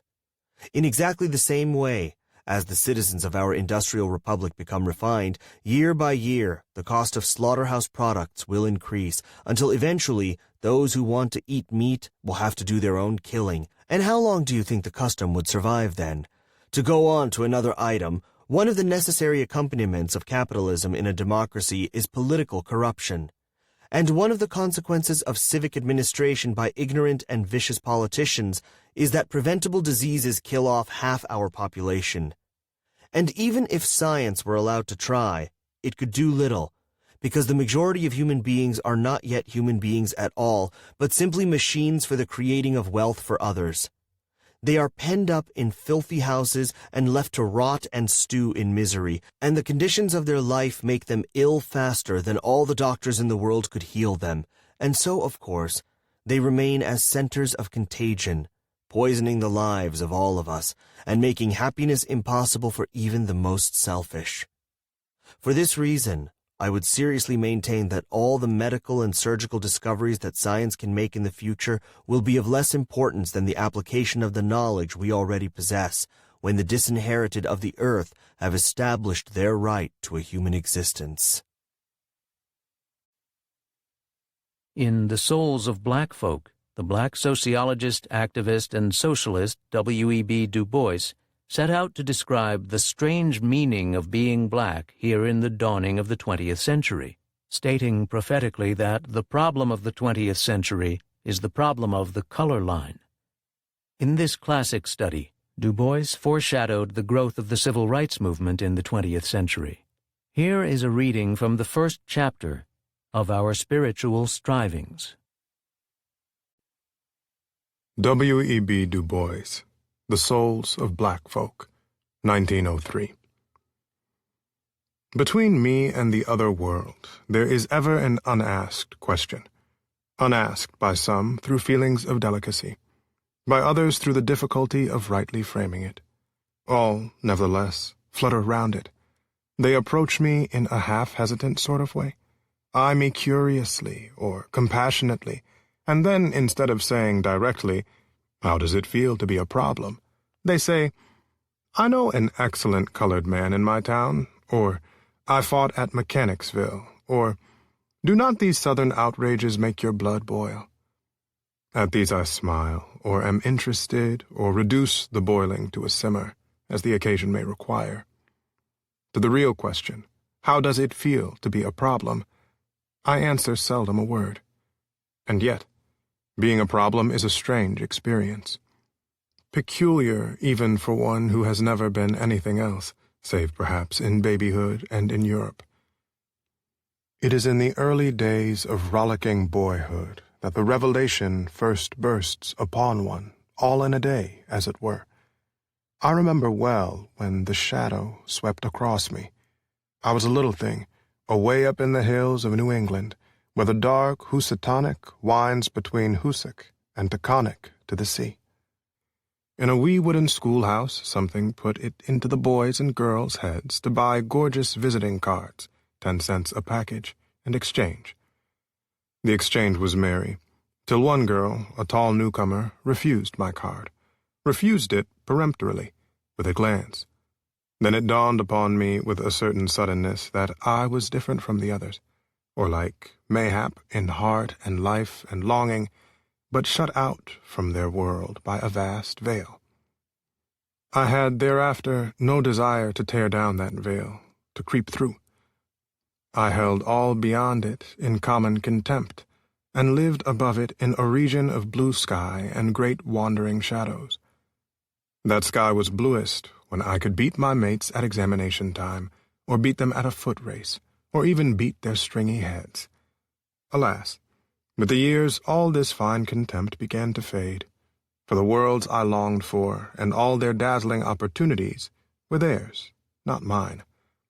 But they should not keep these prizes, I said. Some, all, I would wrest from them. Just how I would do it I could never decide. By reading law, by healing the sick, by telling the wonderful tales that swam in my head, some way. With other black boys, the strife was not so fiercely sunny. Their youth shrunk into tasteless sycophancy, or into silent hatred of the pale world about them, and mocking distrust of everything white, or wasted itself in a bitter cry. Why did God make me an outcast and a stranger in mine own house?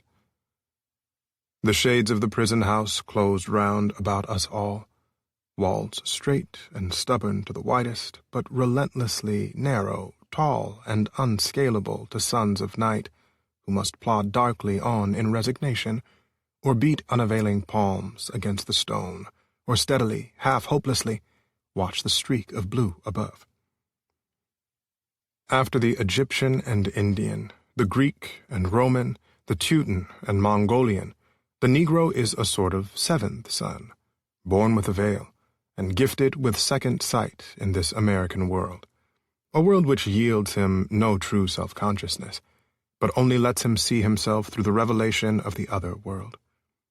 It is a peculiar sensation, this double consciousness, this sense of always looking at oneself through the eyes of others, of measuring one's soul by the tape of a world that looks on in amused contempt and pity.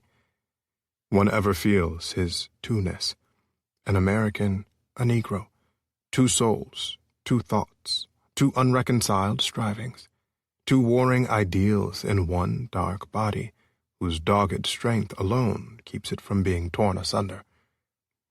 The history of the American Negro is the history of this strife, this longing to attain self-conscious manhood, to merge his double self into a better and truer self. In this merging, he wishes neither of the older selves to be lost. He would not Africanize America, for America has too much to teach the world and Africa. He would not bleach his Negro soul in a flood of white Americanism, for he knows that Negro blood has a message for the world. He simply wishes to make it possible for a man to be both a Negro and an American, without being cursed and spit upon by his fellows, without having the doors of opportunity closed roughly in his face. This, then, is the end of his striving, to be a co-worker in the kingdom of culture, to escape both death and isolation, to husband and use his best powers and his latent genius. These powers of body and mind have in the past been strangely wasted, dispersed, or forgotten. The shadow of a mighty Negro past flits through the tale of Ethiopia the shadowy, and of Egypt the Sphinx.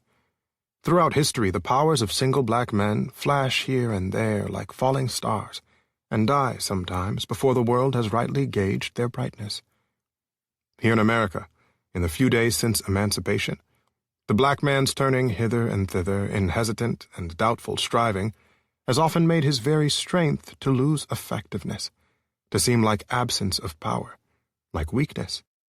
And yet it is not weakness, it is the contradiction of double aims. The double-aimed struggle of the black artisan, on the one hand, to escape white contempt for a nation of mere hewers of wood and drawers of water, and on the other hand, to plow and nail and dig for a poverty-stricken horde, could only result in making him a poor craftsman, for he had but half a heart in either cause.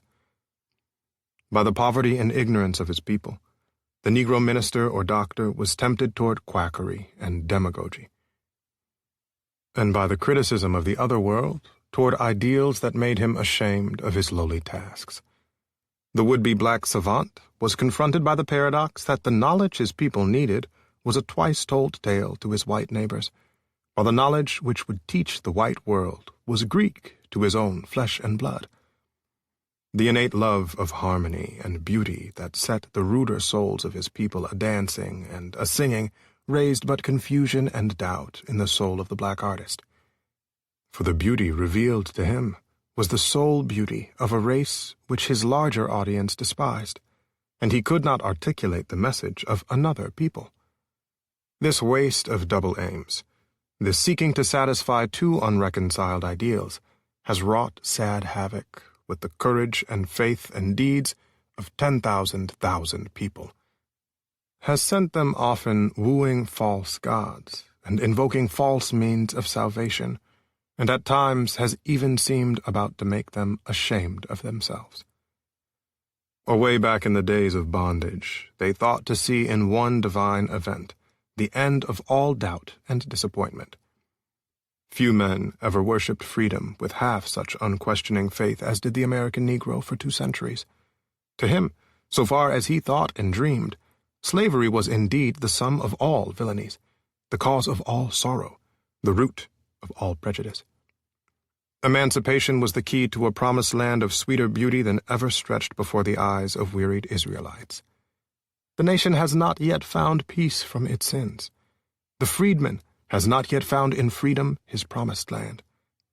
Whatever of good may have come in these years of change, the shadow of a deep disappointment rests upon the Negro people, a disappointment all the more bitter because the unattained ideal was unbounded save by the simple ignorance of a lowly people. The first decade was merely a prolongation of the vain search for freedom, the boon that seemed ever barely to elude their grasp, like a tantalizing will-o'-the-wisp, maddening and misleading the headless host. The Holocaust of war, the terrors of the Ku Klux Klan, the lies of carpetbaggers, the disorganization of industry, and the contradictory advice of friends and foes left the bewildered serf with no new watchword beyond the old cry for freedom. As the time flew, however, he began to grasp a new idea. The ideal of liberty demanded for its attainment powerful means, and these the 15th Amendment gave him. The ballot, which before he had looked upon as a visible sign of freedom, he now regarded as the chief means of gaining and perfecting the liberty with which war had partially endowed him. And why not? Had not votes made war and emancipated millions? Had not votes enfranchised the freedmen? Was anything impossible to a power that had done all this? 1 million black men started with renewed zeal to vote themselves into the kingdom. So the decade flew away. The Revolution of 1876 came and left the half-free serf weary, wondering, but still inspired. Slowly but steadily, in the following years, A new vision began gradually to replace the dream of political power. A powerful movement, the rise of another ideal to guide the unguided, another pillar of fire by night after a clouded day. It was the ideal of book learning, the curiosity, born of compulsory ignorance, to know and test the power of the Kabbalistic letters of the white man, the longing to know. Here, at last, seemed to have been discovered the mountain path to Canaan, longer than the highway of emancipation and law, steep and rugged, but straight, leading to heights high enough to overlook life.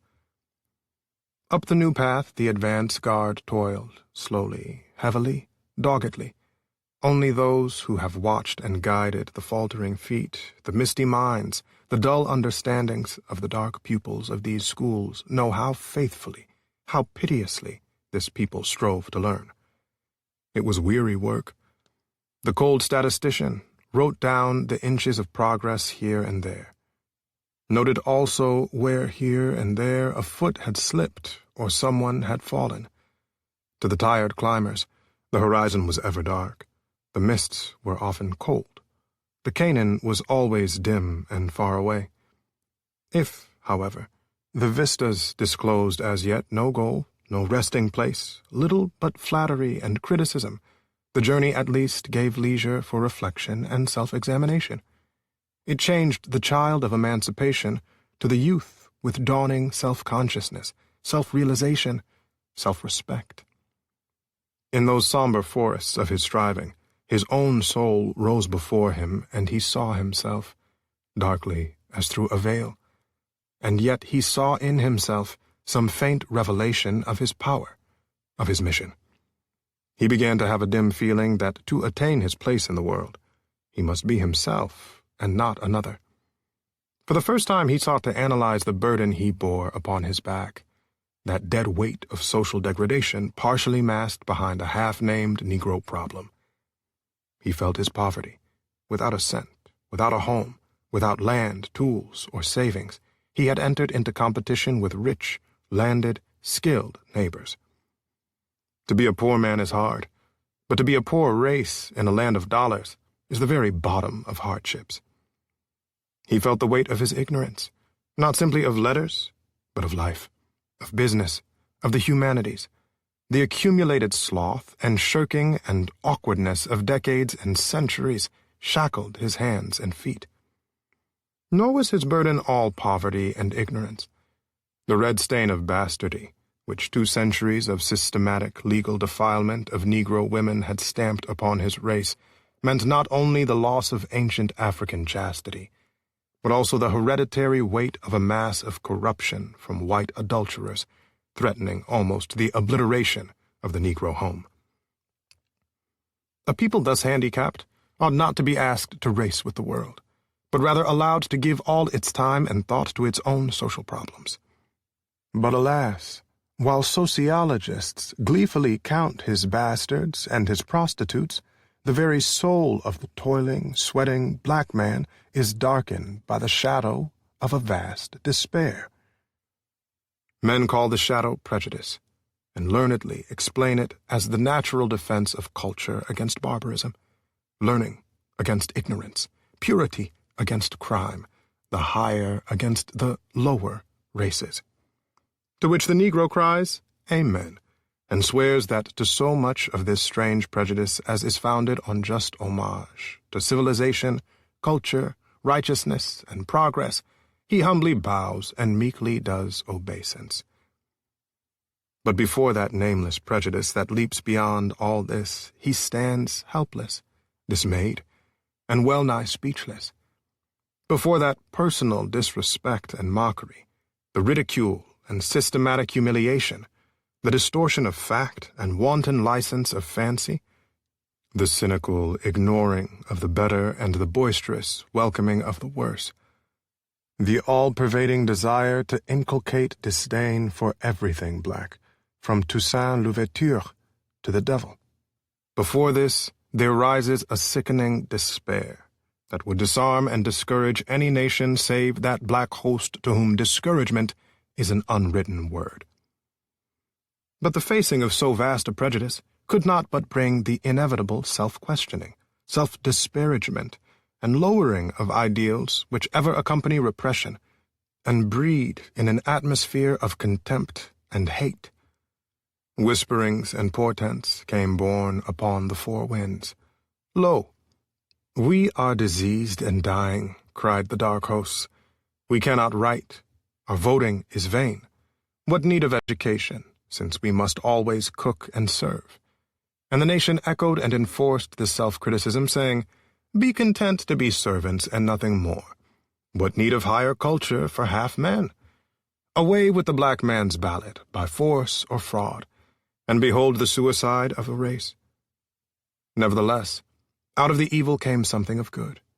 The more careful adjustment of education to real life, the clearer perception of the Negro's social responsibilities, and the sobering realization of the meaning of progress. So dawned the time of Sturm und Drang. Storm and stress today rocks our little boat on the mad waters of the world sea. There is within and without the sound of conflict, the burning of body and rending of soul. Inspiration strives with doubt, and faith with vain questionings. The bright ideals of the past, physical freedom, political power, the training of brains and the training of hands, all these in turn have waxed and waned, until even the last grows dim and overcast. Are they all wrong? All false? No, not that, but each alone was oversimple and incomplete. The dreams of a credulous race childhood, or the fond imaginings of the other world which does not know and does not want to know our power. To be really true, all these ideals must be melted and welded into one. The training of the schools we need today more than ever, the training of deft hands, quick eyes and ears, and above all, the broader, deeper, higher culture of gifted minds and pure hearts. The power of the ballot we need in sheer self-defense. Else, what shall save us from a second slavery? Freedom, too, the long sought, we still seek. The freedom of life and limb, the freedom to work and think, the freedom to love and aspire. Work, culture, liberty, all these we need, not singly, but together, not successively, but together, each growing and aiding each, and all striving toward that vaster ideal that swims before the Negro people, the ideal of human brotherhood, gained through the unifying ideal of race, the ideal of fostering and developing the traits and talents of the Negro, not in opposition to or contempt for other races, but rather in large conformity to the greater ideals of the American Republic, in order that someday on American soil, two world races may give each to each those characteristics both so sadly lack. We the darker ones come even now not altogether empty-handed. There are today no truer exponents of the pure human spirit of the Declaration of Independence than the American Negroes. There is no true American music but the wild, sweet melodies of the Negro slave. The American fairy tales and folklore are Indian and African. And all in all, we black men seem the sole oasis of simple faith and reverence in a dusty desert of dollars and smartness. Will America be poorer if she replace her brutal, dyspeptic blundering with light-hearted but determined Negro humility, or her coarse and cruel wit with loving, jovial good humor, or her vulgar music with the soul of the sorrow songs? Merely a concrete test of the underlying principles of the great republic is the Negro problem, and the spiritual striving of the freedmen's sons is the travail of souls whose burden is almost beyond the measure of their strength, but who bear it in the name of an historic race, in the name of this, the land of their fathers' fathers, and in the name of human opportunity. A Lithuanian immigrant, Emma Goldman, was an anarchist and feminist orator, agitator, and organizer. She was jailed many times for her speeches. An outspoken critic of war, Goldman, after the outbreak of World War I in Europe, worked to launch the No Conscription League. When she and her fellow anarchist Alexander Berkman spoke out against the draft in June 1917, they were imprisoned, and after the war deported to their country of origin, Russia, which had become Soviet Russia. She gave this speech in San Francisco in the period leading up to the outbreak of the First World War. Emma Goldman, Patriotism, A Menace to Liberty, 1908. What is patriotism? Is it love of one's birthplace, the place of childhood's recollections and hopes, dreams and aspirations? Is it the place where, in childlike naivety, we would watch the fleeting clouds and wonder why we, too, could not run so swiftly? The place where we would count the milliard billion glittering stars, terror-stricken lest each one an eye should be, piercing the very depths of our little souls? Is it the place where we would listen to the music of the birds and long to have wings to fly, even as they, to distant lands? Or the place where we would sit at mother's knee, enraptured by wonderful tales of great deeds and conquests? In short, is it love for the spot, every inch representing dear and precious recollections of a happy, joyous, and playful childhood? If that were patriotism, few American men of today could be called upon to be patriotic, since the place of play has been turned into factory, mill, and mine, while deafening sounds of machinery have replaced the music of the birds. Nor can we longer hear the tales of great deeds, for the stories our mothers tell today are but those of sorrow, tears, and grief. What, then, is patriotism? Patriotism, sir, is the last resort of scoundrels, said Dr. Samuel Johnson. Leo Tolstoy, the greatest anti-patriot of our times, defines patriotism as the principle that will justify the training of wholesale murderers, a trade that requires better equipment for the exercise of man-killing than the making of such necessities of life as shoes, clothing, and houses, a trade that guarantees better returns and greater glory than that of the average working man. Indeed, conceit, arrogance, and egotism are the essentials of patriotism. Let me illustrate. Patriotism assumes that our globe is divided into little spots, each one surrounded by an iron gate. Those who have had the fortune of being born on some particular spot consider themselves better, nobler, grander, more intelligent than the living beings inhabiting any other spot.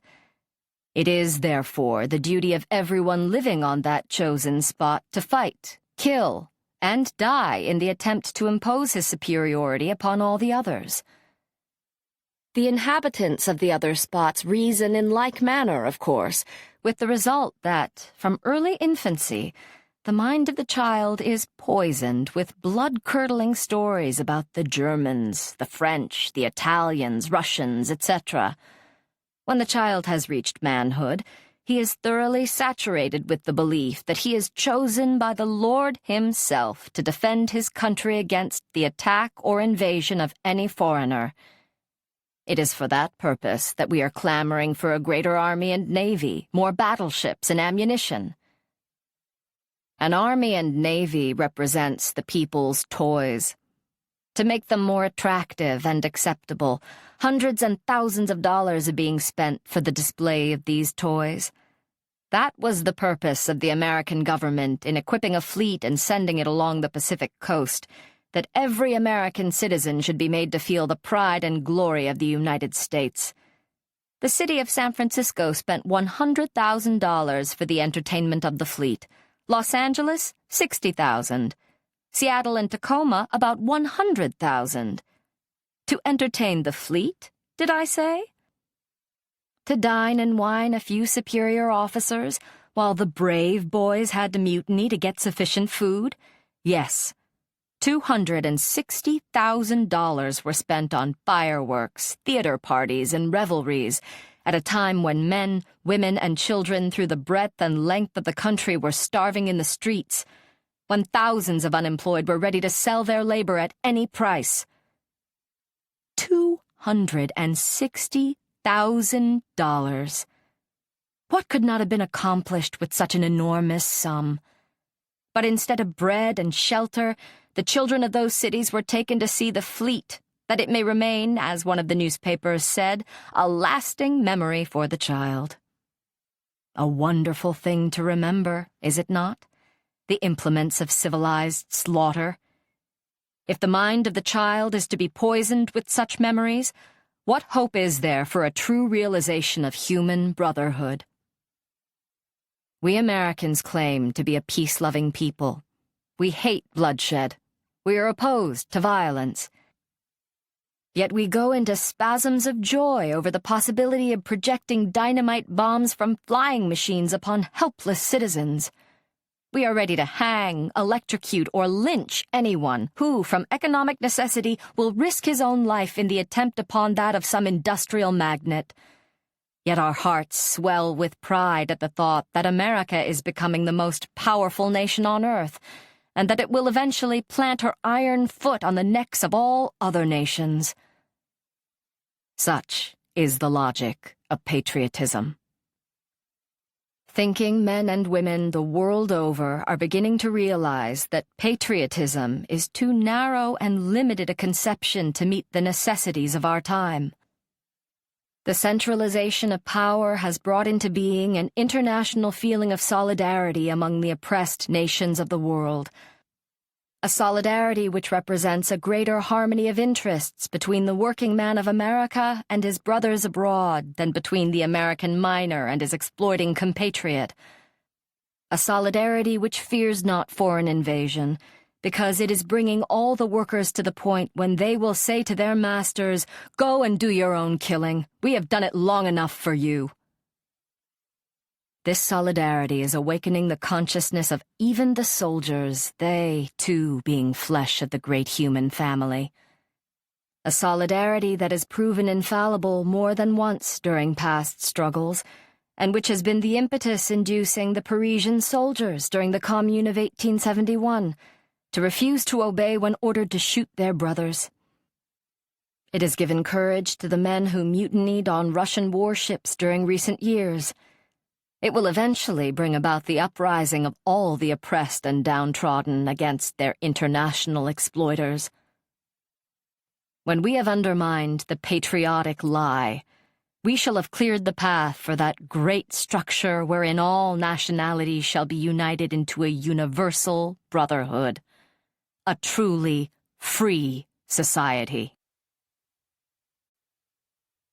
One of the most dramatic labor struggles in American history took place in Lawrence, Massachusetts in 1912, when textile workers, mostly women, European immigrants speaking a dozen different languages, carried on a strike during the bitterly cold months of January to March 1912. Despite police violence and hunger, they persisted and were victorious against the powerful textile mill owners. Borrowing from the U.S. Declaration of Independence, the following strike declaration, issued by the workers of Lawrence, was translated into the many languages of the immigrant textile workers in Massachusetts and circulated around the world. Proclamation of the Striking Textile Workers of Lawrence, 1912. We, the 20,000 textile workers of Lawrence, are out on strike for the right to live free from slavery and starvation, free from overwork and underpay, free from a state of affairs that had become so unbearable and beyond our control that we were compelled to march out of the slave pens of Lawrence in united resistance against the wrongs and injustice of years and years of wage slavery. In our fight, we have suffered and borne patiently the abuse and calumnies of the mill owners, the city government, police, militia, state government, legislature, and the local police court judge.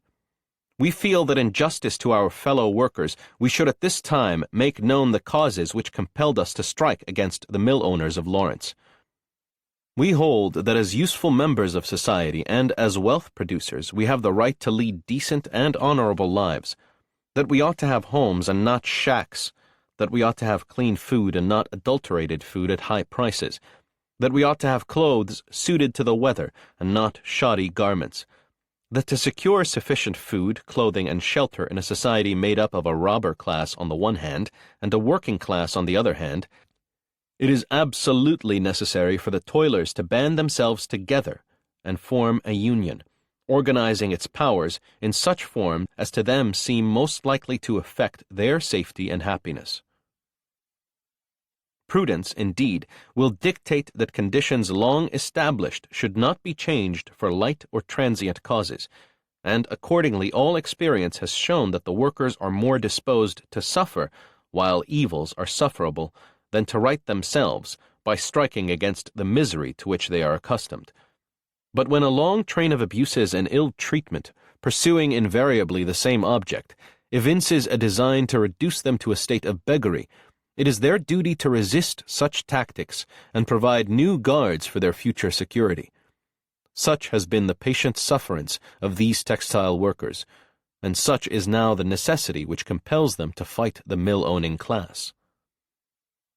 The history of the present mill owners is a history of repeated injuries, all having in direct object the establishment of an absolute tyranny over these textile workers. To prove this, let facts be submitted to all right-thinking men and women of the civilized world. These mill owners have refused to meet the committees of the strikers. They have refused to consider their demands in any way that is reasonable or just. They have, in the security of their sumptuous offices, behind stout mill gates and serried rows of bayonets and policemen's clubs, defied the state, city, and public. In fact, the city of Lawrence and the government of Massachusetts have become the creatures of the mill owners.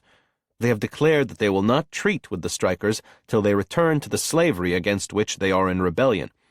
They have starved the workers and driven them to such an extent that their homes are homes no longer.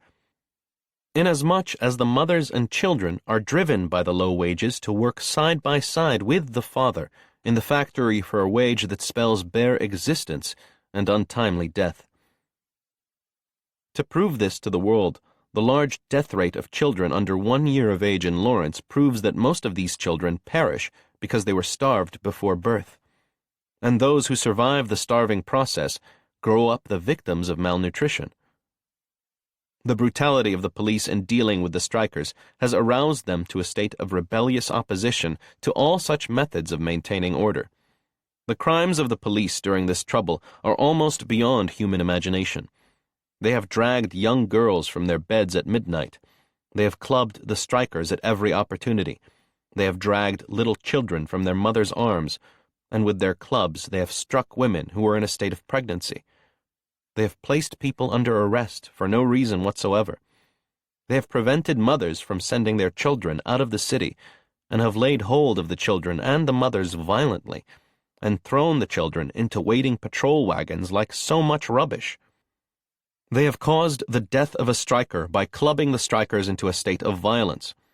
They have arrested and clubbed young boys and placed under arrest innocent girls for no offense at all.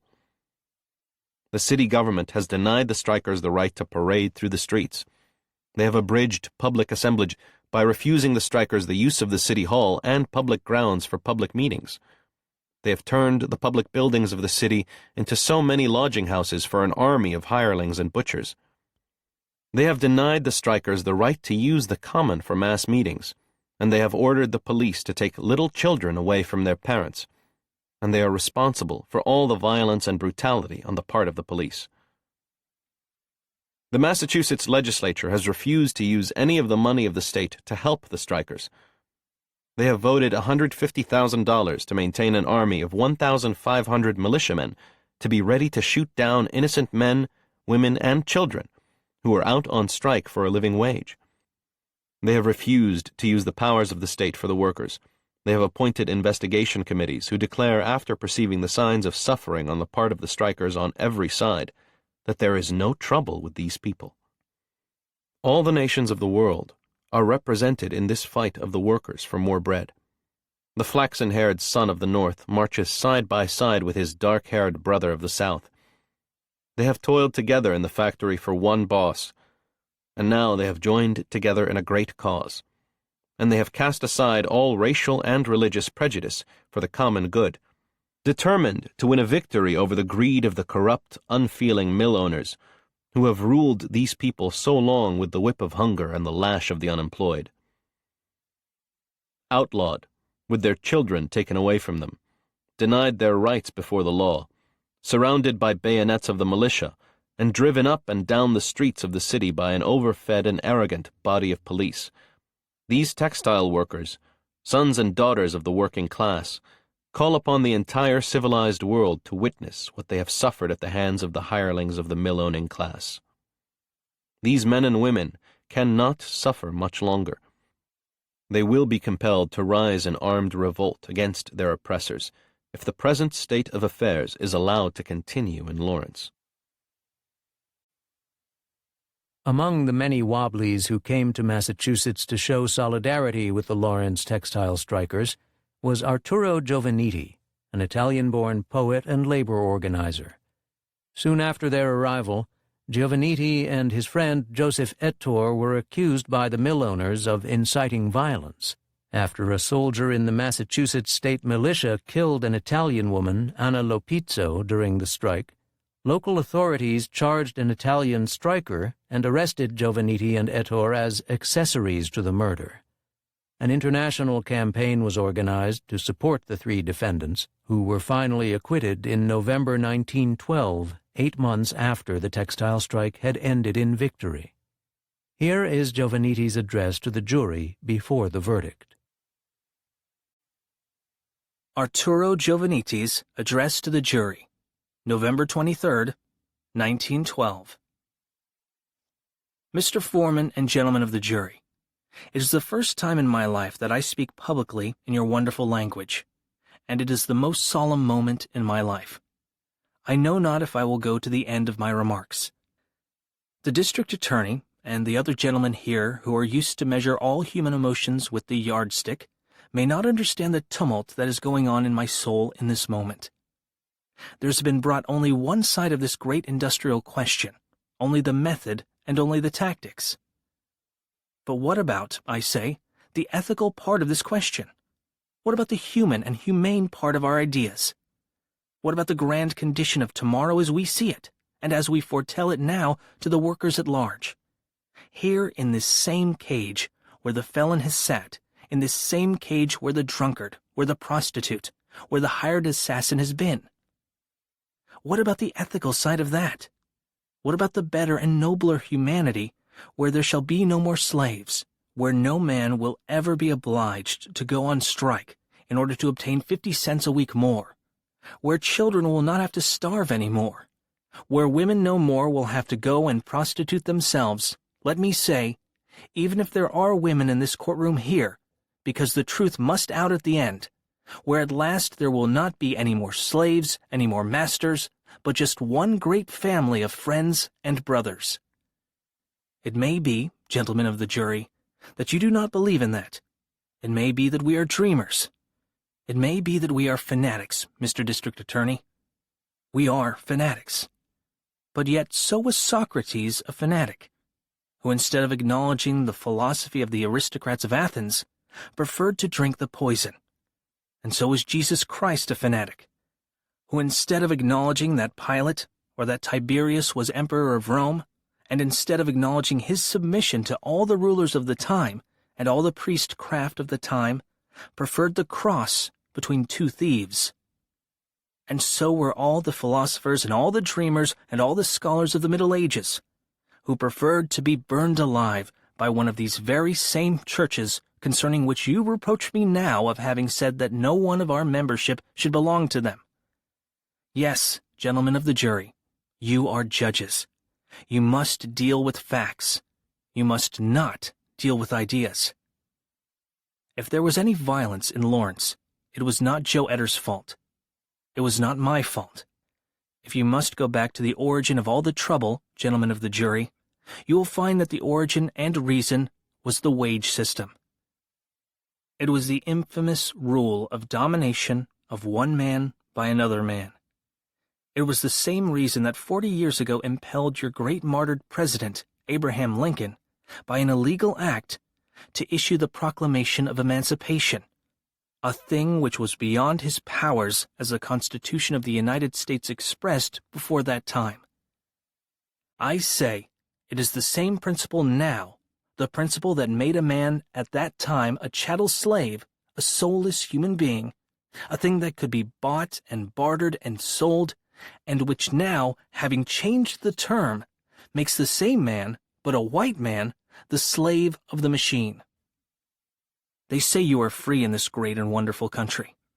I say that politically you are, and my best compliments and congratulations for it. But I say you cannot be half free and half slave, and economically all the working class in the United States are as much slaves now as the Negroes were 40 and 50 years ago. Because the man that owns the tool wherewith another man works, the man that owns the house where this man lives, the man that owns the factory where this man wants to go to work, that man owns and controls the bread that that man eats, and therefore owns and controls his mind, his body, his heart, and his soul. But I say, and I repeat, that we have been working in something that is dearer to us than our lives and our liberty. We have been working in what are our ideas, our ideals, our aspirations, our hopes. You may say our religion, gentlemen of the jury. But I say, whether you want it or not, we are now the heralds of a new civilization. We have come here to proclaim a new truth. We are the apostles of a new evangel, of a new gospel, which is now at this very same moment being proclaimed and heralded from one side of the earth to the other. Comrades of our same faith, while I am speaking in this case, are addressing a different crowd, a different forum, a different audience in other parts of the world, in every known tongue, in every civilized language, in every dialect, in Russia as in Italy, in England as in France, in China as in South Africa. Everywhere this message of socialism, this message of brotherhood, this message of love is being proclaimed in this same manner, gentlemen of the jury, and it is in the name of that I want to speak and for nothing else. Gentlemen of the jury, I have finished. After this comes your verdict. I do not ask you to acquit us. It is not in my power to do so after my attorney has so nobly and ably pleaded for me. I say, though, that there are two ways open. If we are responsible, we are responsible in full. If what the district attorney has said about us is true, then we ought to pay the extreme penalty. For if it is true, it was a premeditated crime. If what he said is true, it means that we went to Lawrence specifically for that purpose, and that for years and years we had been studying and maturing our thoughts along that line. Then we expect from you a verdict of guilty. But we do not expect you to soothe your conscience and at the same time to give a helping hand to the other side. Simply to go and reason and say, well, something has happened there and somebody is responsible. Let us balance the scales and do half and half. No, gentlemen, we are young. I am 29 years old. Not quite yet. I will be so 2 months from now. I have a woman that loves me and that I love. I have a mother and father that are waiting for me. I have an ideal that is dearer to me than can be expressed or understood. And life has so many allurements, and it is so nice and so bright and so wonderful that I feel the passion of living in my heart. And I do want to live. I don't want to pose to you as a hero. I don't want to pose as a martyr. No, life is dearer to me than it is probably to a good many others. But I say this, that there is something dearer and nobler and holier and grander, something I could never come to terms with, and that is my conscience, and that is my loyalty to my class and to my comrades who have come here in this room, and to the working class of the world, who have contributed with a splendid hand penny by penny to my defense, and who have all over the world seen that no injustice and no wrong was done to me. Therefore, I say, weigh both sides, and then judge. And if it be, gentlemen of the jury, that your judgment shall be such that this gate will be opened, and we shall pass out of it and go back into the sunlit world, then let me assure you what you are doing. Let me tell you that the first strike that breaks again in this Commonwealth or any other place in America, where the work and the help and the intelligence of Joseph J. Etter and Arturo Giovannitti will be needed and necessary. There we shall go again, regardless of any fear and of any threat. We shall return again to our humble efforts, obscure, humble, unknown, misunderstood, soldiers of this mighty army of the working class of the world, which out of the shadows and the darkness of the past is striving towards the destined goal, which is the emancipation of humankind, which is the establishment of love and brotherhood and justice for every man and every woman in this earth. On the other hand, if your verdict shall be the contrary, if it be that we, who are so worthless as to deserve neither the infamy nor the glory of the gallows, if it be that these hearts of ours must be stilled on the same death chair and by the same current of fire that has destroyed the life of the wife-murderer and the parricide, then I say, gentlemen of the jury, that tomorrow we shall pass into a greater judgment, that tomorrow we shall go from your presence into a presence where history shall give its last word to us. Whichever way you judge, gentlemen of the jury, I thank you. In September 1913, angered by a series of mine explosions and the futile conditions of the mining camps where they lived, 11,000 miners went on strike. Evicted from their hovels in the mine canyons, they trekked with their wives and children and belongings to the tent colonies set up by the United Mine Workers. They were challenging the power of the mine operators, especially the Colorado Fuel and Iron Corporation, owned by the Rockefeller family. The mine owners hired the Baldwin Felts Detective Agency to attack the tent colonies with rifles and Gatling guns. When the miners still held out, the governor called out the National Guard. On April 20th, 1914, 2 companies of the National Guard were stationed in the hills above the largest tent colony at Ludlow, which housed 1,000 people. They began pouring machine gun fire into the tents, killing a number of miners, including a young boy. Then they moved down from the hills and set fire to the tents. The next morning, a telephone linesman going through the burned tents found the charred bodies of 11 children and 2 women who had been trapped in a pit under one of the tents. This became known as the Ludlow Massacre. The miners reacted furiously with violent attacks on mine property, and then the federal government sent troops into the area. The strike was lost. 33 years later, Woody Guthrie told the story in a dark, haunting song.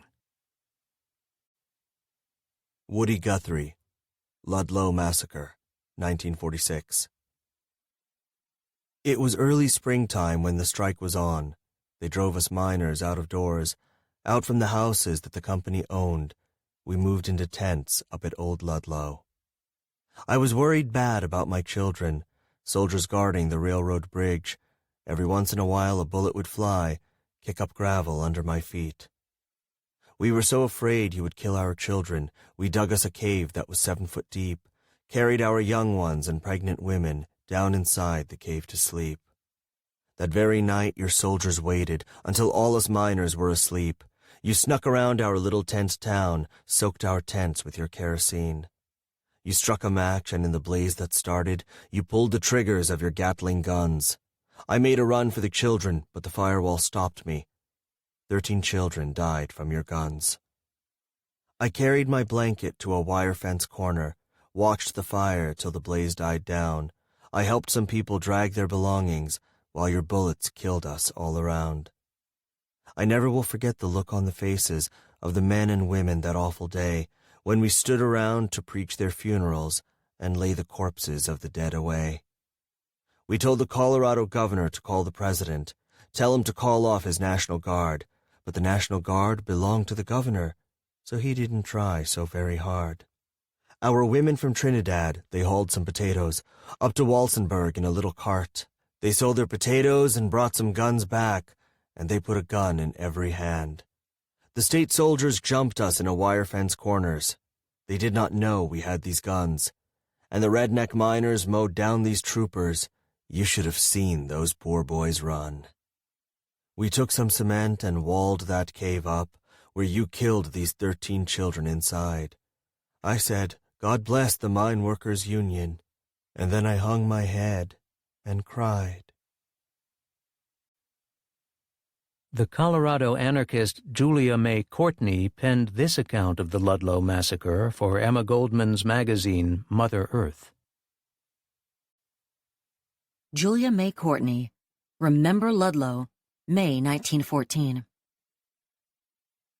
Remember Ludlow, the battle cry of the crushed, downtrodden, despised miners stifled at Calumet in West Virginia in Cripple Creek, has echoed from coal camp to coal camp in southern Colorado, and has served again to notify the world that labor will not down.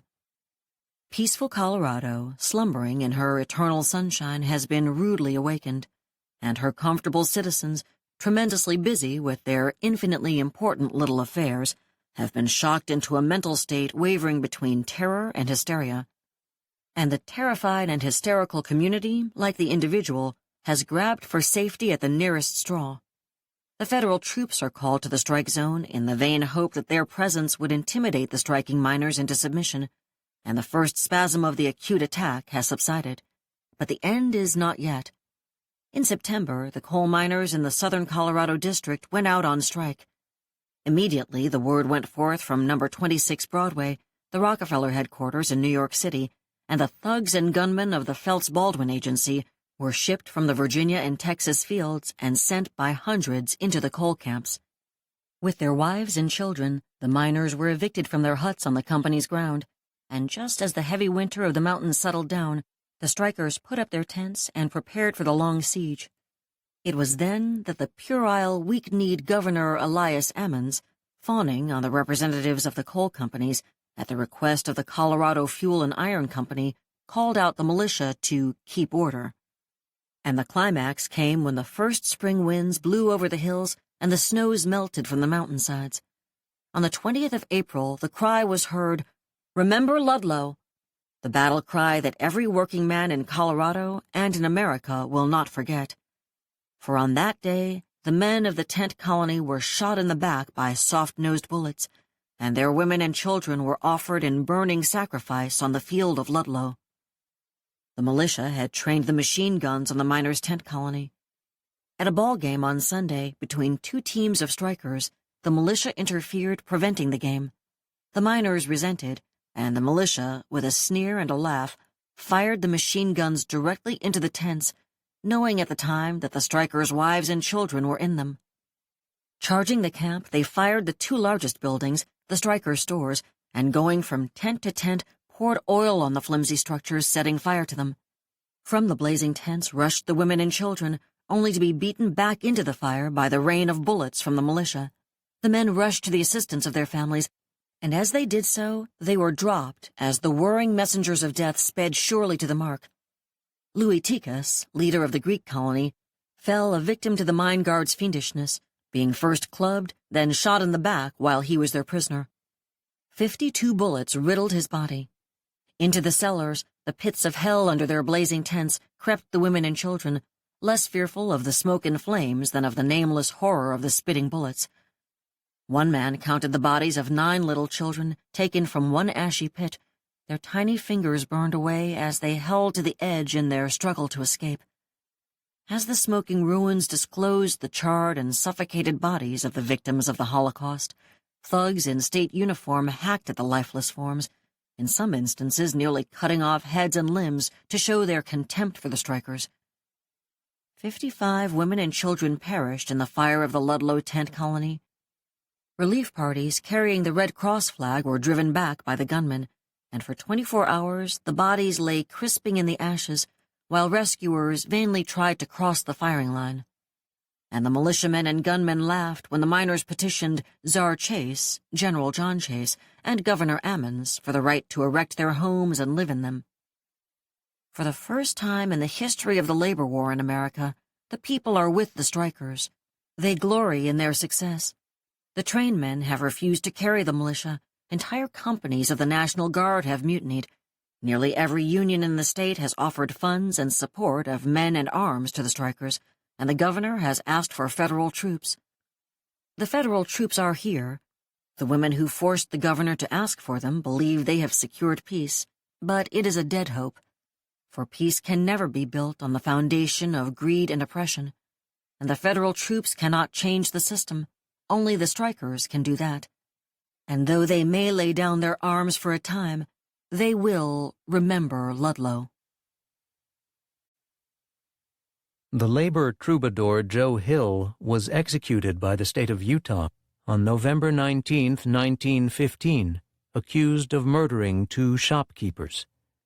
5 years earlier, while working on the docks in California, Hill met members of the IWW and became an active Wobbly. Soon his humorous and biting political songs, like The Preacher and the Slave, were being sung on picket lines across the country.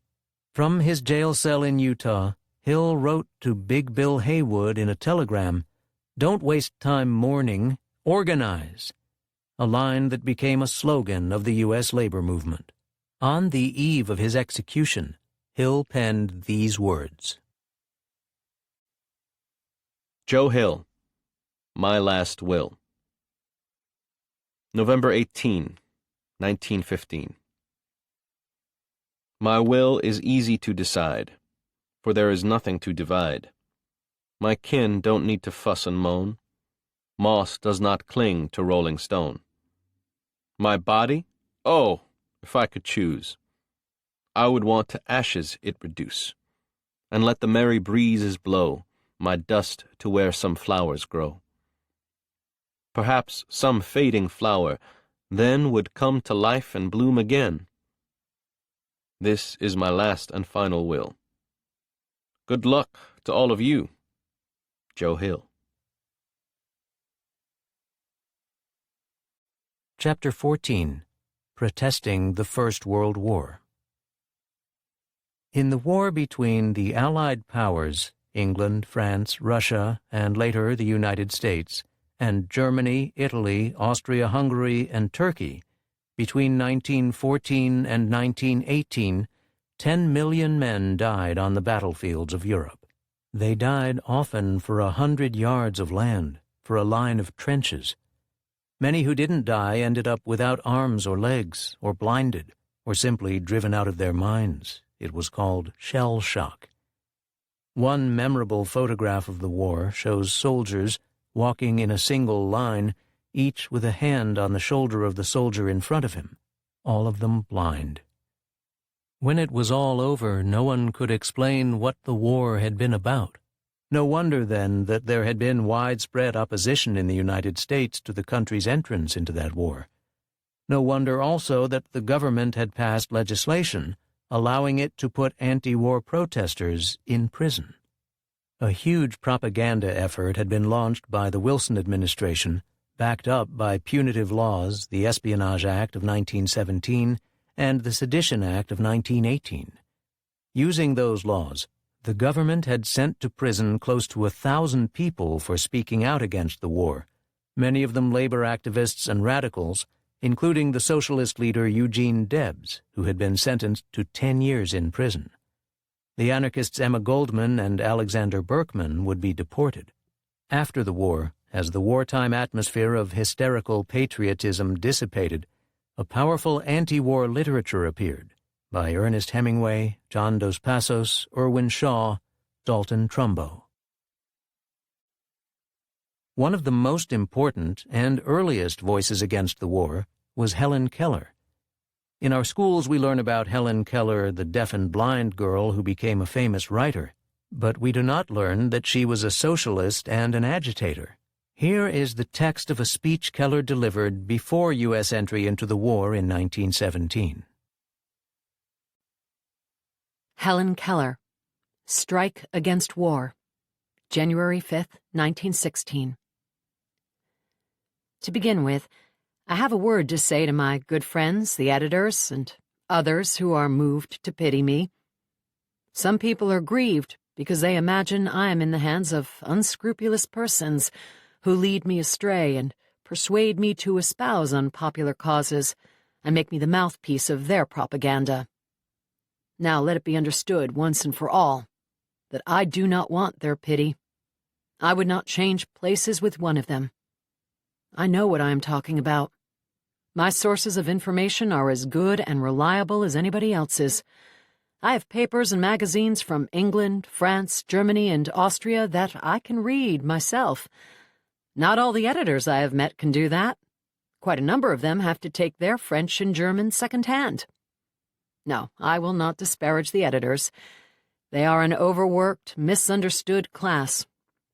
Let them remember, though, that if I cannot see the fire at the end of their cigarettes, neither can they thread a needle in the dark. All I ask, gentlemen, is a fair field and no favor. I have entered the fight against war preparedness and against the economic system under which we live. It is to be a fight to the finish, and I ask no quarter. The future of the world rests in the hands of America. The future of America rests on the backs of 80 million working men and women and their children. We are facing a grave crisis in our national life. The few who profit from the labor of the masses want to organize the workers into an army which will protect the interests of the capitalists. You are urged to add, to the heavy burdens you already bear, the burden of a larger army and many additional warships. It is in your power to refuse to carry the artillery and the dreadnoughts and to shake off some of the burdens too, such as limousines, steam yachts, and country estates. You do not need to make a great noise about it. With the silence and dignity of creators, you can end wars and the system of selfishness and exploitation that causes wars. All you need to do to bring about this stupendous revolution is to straighten up and fold your arms. We are not preparing to defend our country. Even if we were as helpless as Congressman Augustus Gardner says we are, we have no enemies foolhardy enough to attempt to invade the United States. The talk about attack from Germany and Japan is absurd. Germany has its hands full and will be busy with its own affairs for some generations after the European war is over. With full control of the Atlantic Ocean and the Mediterranean Sea, the Allies failed to land enough men to defeat the Turks at Gallipoli, and then they failed again to land an army at Salonika in time to check the Bulgarian invasion of Serbia. The conquest of America by water is a nightmare confined exclusively to ignorant persons and members of the Navy League. Yet everywhere we hear fear advanced as argument for armament. It reminds me of a fable I read. A certain man found a horseshoe. His neighbor began to weep and wail because, as he justly pointed out, the man who found the horseshoe might someday find a horse. Having found the shoe, he might shoe him. The neighbor's child might someday go so near the horse's heels as to be kicked and die. Undoubtedly, the two families would quarrel and fight, and several valuable lives would be lost through the finding of the horseshoe. You know, the last war we had, we quite accidentally picked up some islands in the Pacific Ocean, which may someday be the cause of a quarrel between ourselves and Japan. I'd rather drop those islands right now and forget about them than go to war to keep them. Wouldn't you? Congress is not preparing to defend the people of the United States. It is planning to protect the capital of American speculators and investors in Mexico, South America, China, and the Philippine Islands. Incidentally, this preparation will benefit the manufacturers of munitions and war machines. Until recently, there were uses in the United States for the money taken from the workers. But American labor is exploited almost to the limit now, and our national resources have all been appropriated. Still, the profits keep piling up new capital. Our flourishing industry in implements of murder is filling the vaults of New York's banks with gold. And a dollar that is not being used to make a slave of some human being is not fulfilling its purpose in the capitalistic scheme. That dollar must be invested in South America, Mexico, China, or the Philippines.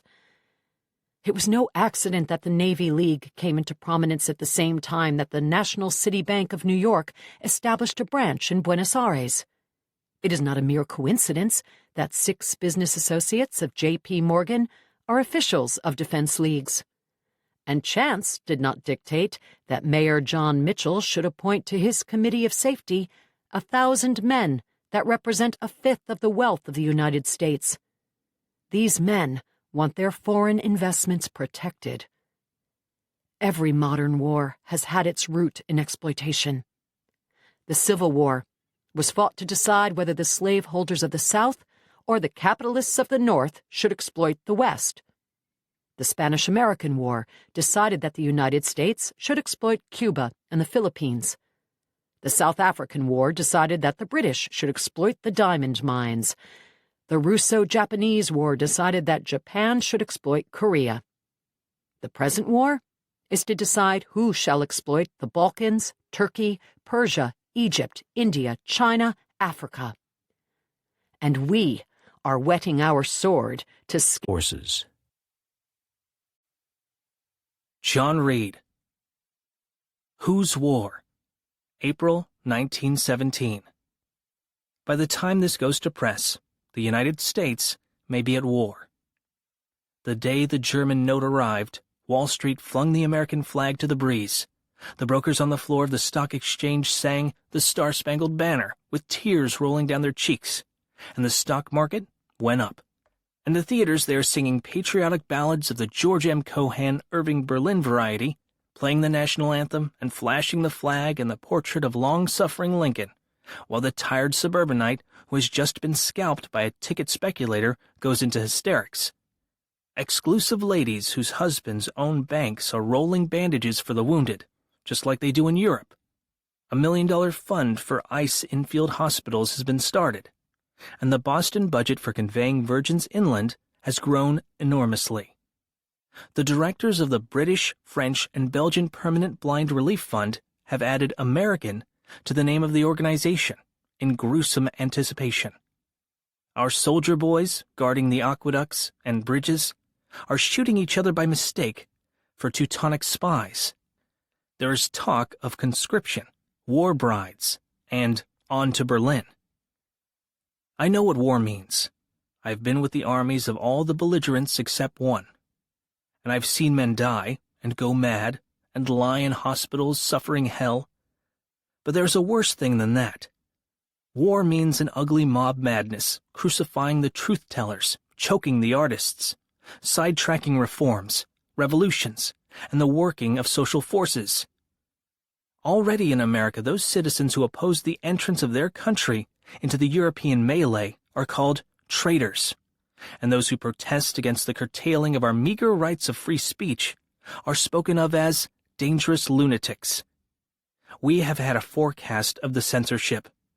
When the naval authorities in charge of the Sayville Wireless cut off American news from Germany, and only the wildest fictions reached Berlin via London, creating a perilous situation, the press is howling for war. The church is howling for war. Lawyers, politicians, stockbrokers, social leaders are all howling for war. Roosevelt is again recruiting his thrice-thwarted family regiment. But whether it comes to actual hostilities or not, some damage has been done. The militarists have proved their point. I know of at least 2 valuable social movements that have suspended functioning because no one cares. For many years, this country is going to be a worse place for free men to live in, less tolerant, less hospitable. Maybe it is too late, but I want to put down what I think about it all. Whose war is this? Not mine. I know that hundreds of thousands of American working men employed by our great financial patriots are not paid a living wage.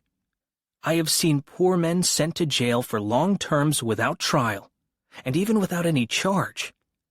Peaceful strikers and their wives and children have been shot to death, burned to death, by private detectives and militiamen. The rich have steadily become richer, and the cost of living higher, and the workers proportionally poorer. These toilers don't want war, not even civil war. But the speculators, the employers, the plutocracy, they want it, just as they did in Germany and in England, and with lies and sophistries, they will whip up our blood until we are savage, and then we'll fight and die for them. I am one of a vast number of ordinary people who read the daily papers, and occasionally the New Republic, and want to be fair. We don't know much about international politics, but we want our country to keep off the necks of little nations, to refuse to back up American beasts of prey who invest abroad and get their fingers burned, and to stay out of quarrels not our own.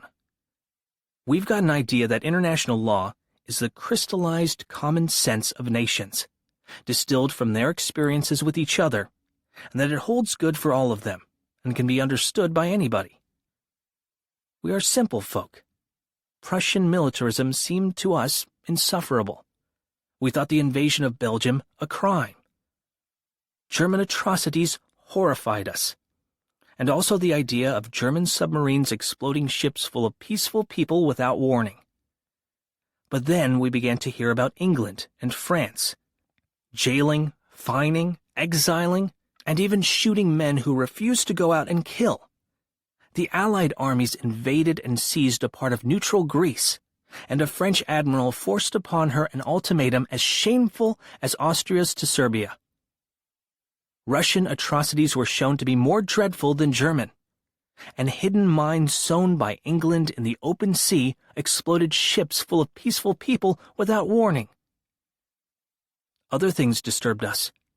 For instance, why was it a violation of international law for the Germans to establish a war zone around the British Isles, and perfectly legal for England to close the North Sea? Why is it we submitted to the British order forbidding the shipment of non-contraband to Germany and insisted upon our right to ship contraband to the Allies? If our national honor was smirched by Germany's refusal to allow war materials to be shipped to the Allies, what happened to our national honor when England refused to let us ship non-contraband food and even Red Cross hospital supplies to Germany? Why is England allowed to attempt the avowed starvation of German civilians in violation of international law, when the Germans cannot attempt the same thing without our horrified protest?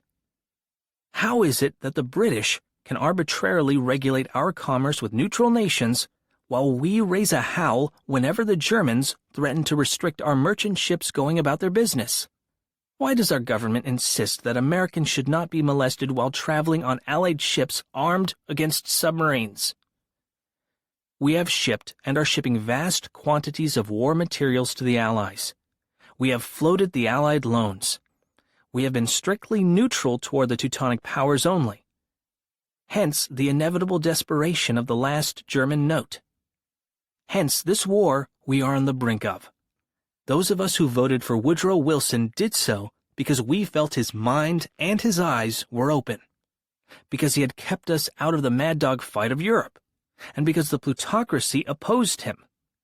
We had learned enough about the war to lose some of our illusions, and we wanted to be neutral.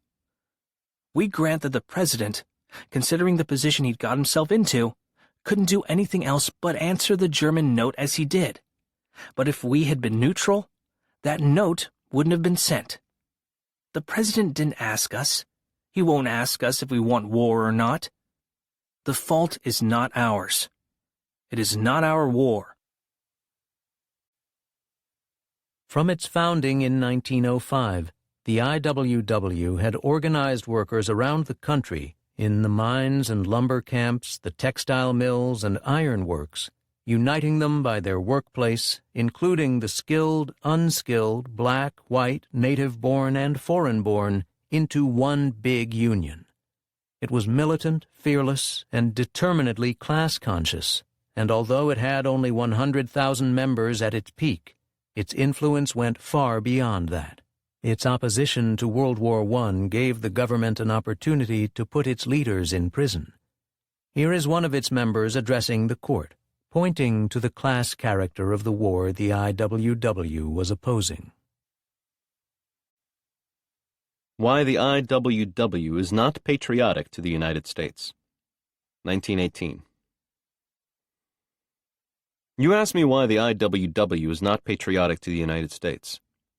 if you were a bum without a blanket, if you had left your wife and kids when you went west for a job and had never located them since, if your job had never kept you long enough in a place to qualify you to vote, if you slept in a lousy, sour bunkhouse and ate food just as rotten as they could give you and get by with it, if deputy sheriffs shot your cooking cans full of holes and spilled your grub on the ground, if your wages were lowered on you when the bosses thought they had you down, if there was one law for Herman Ford, Blackie Sur, and Tom Mooney, and another for Harry Thaw, if every person who represented law and order and the nation beat you up, railroaded you to jail, and the good Christian people cheered and told them to go to it, how in hell do you expect a man to be patriotic?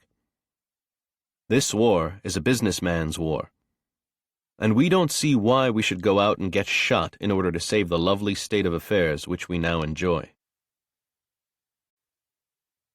In 1917, after declaring war, President Woodrow Wilson imposed a draft to build up U.S. fighting forces. To openly advocate draft resistance was to risk immediate arrest and, for some, deportation.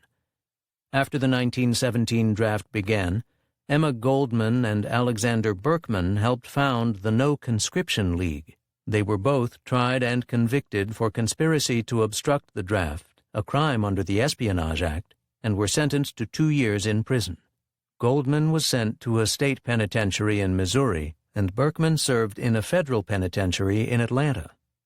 After their release in December 1919, using the expanded powers of the Alien Act of 1918, which allowed deportation of alien anarchists, the U.S. government deported Goldman, whose husband had been denaturalized as a U.S. citizen in 1908, and Berkman, a Russian émigré, along with 247 other non-citizens. The deportations preceded the anti-immigrant and anti-radical Palmer raids and Red Scare that soon followed. Here are excerpts of Goldman's words to the jury at their July 1917 anti-conscription trial held in New York City. Emma Goldman, address to the jury in U.S. v. Emma Goldman and Alexander Berkman, July 9, 1917. I wish to say emphatically that no such expression as, "we believe in violence and we will use violence," was uttered at the meeting of May 18th or at any other meeting. I could not have employed such a phrase, as there was no occasion for it. If for no other reason, it is because I want my lectures and speeches to be coherent and logical. The sentence credited to me is neither. I have read to you my position toward political violence from a lengthy essay called The Psychology of Political Violence, but to make that position clearer and simpler, I wish to say that I am a social student. It is my mission in life to ascertain the cause of our social evils and of our social difficulties. As a student of social wrongs, it is my aim to diagnose a wrong. To simply condemn the man who has committed an act of political violence in order to save my skin would be as unpardonable as it would be on the part of the physician who is called to diagnose a case, to condemn the patient because the patient has tuberculosis, cancer, or some other disease. The honest, earnest, sincere physician does not only prescribe medicine, he tries to find out the cause of the disease. And if the patient is at all capable as to means, the doctor will say to him, "Get out of this putrid air. Get out of the factory. Get out of the place where your lungs are being infected." He will not merely give him medicine. He will tell him the cause of the disease, and that is precisely my position in regard to acts of violence. That is what I have said on every platform. I have attempted to explain the cause and the reason for acts of political violence. It is organized violence on top which creates individual violence at the bottom. It is the accumulated indignation against organized wrong, organized crime, organized injustice, which drives the political offender to his act. To condemn him means to be blind to the causes which make him. I can no more do it, nor have I the right to, than the physician who were to condemn the patient for his disease.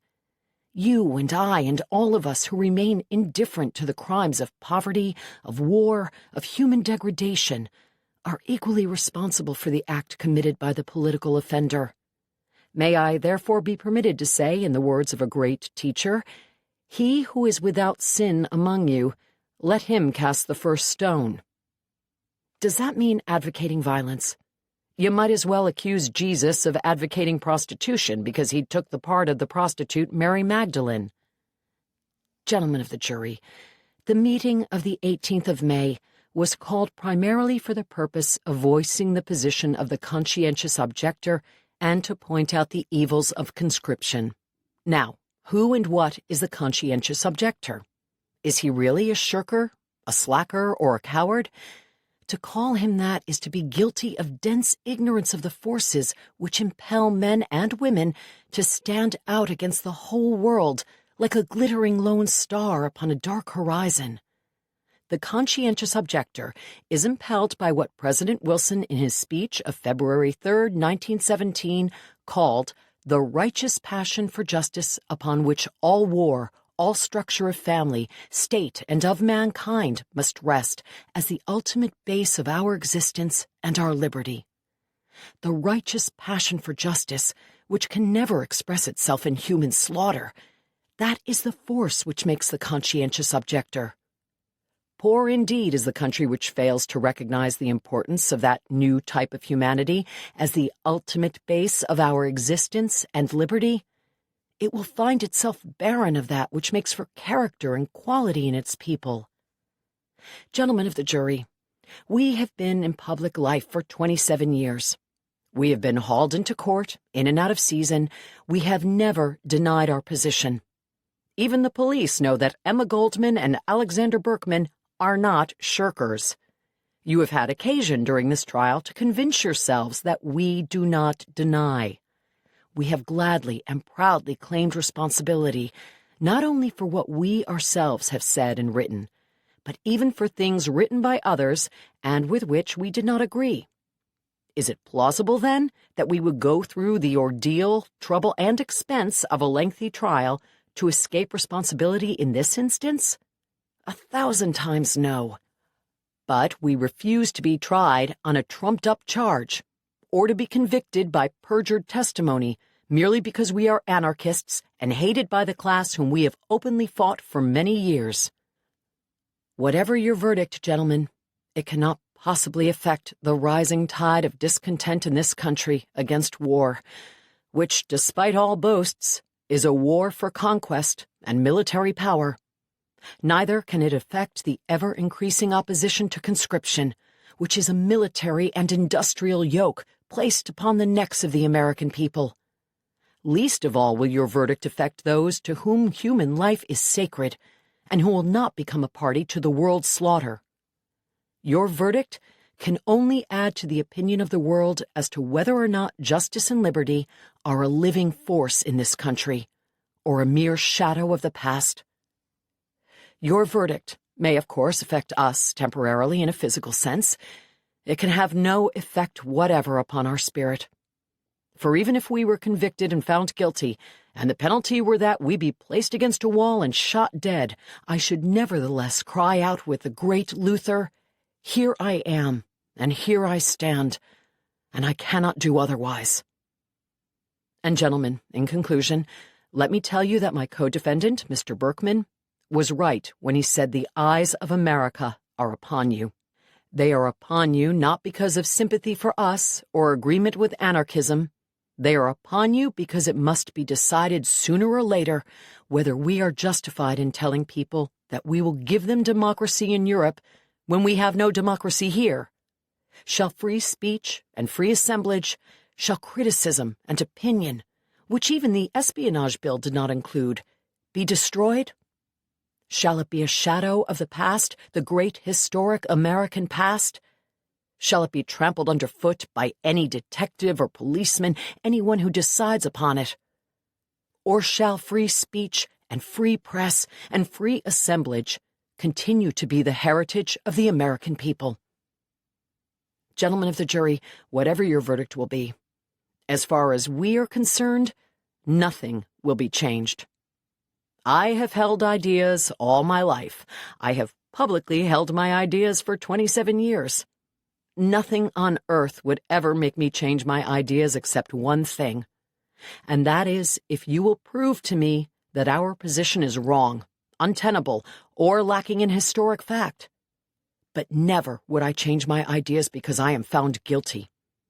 I may remind you of two great Americans, undoubtedly not unknown to you, gentlemen of the jury, Ralph Waldo Emerson and Henry David Thoreau.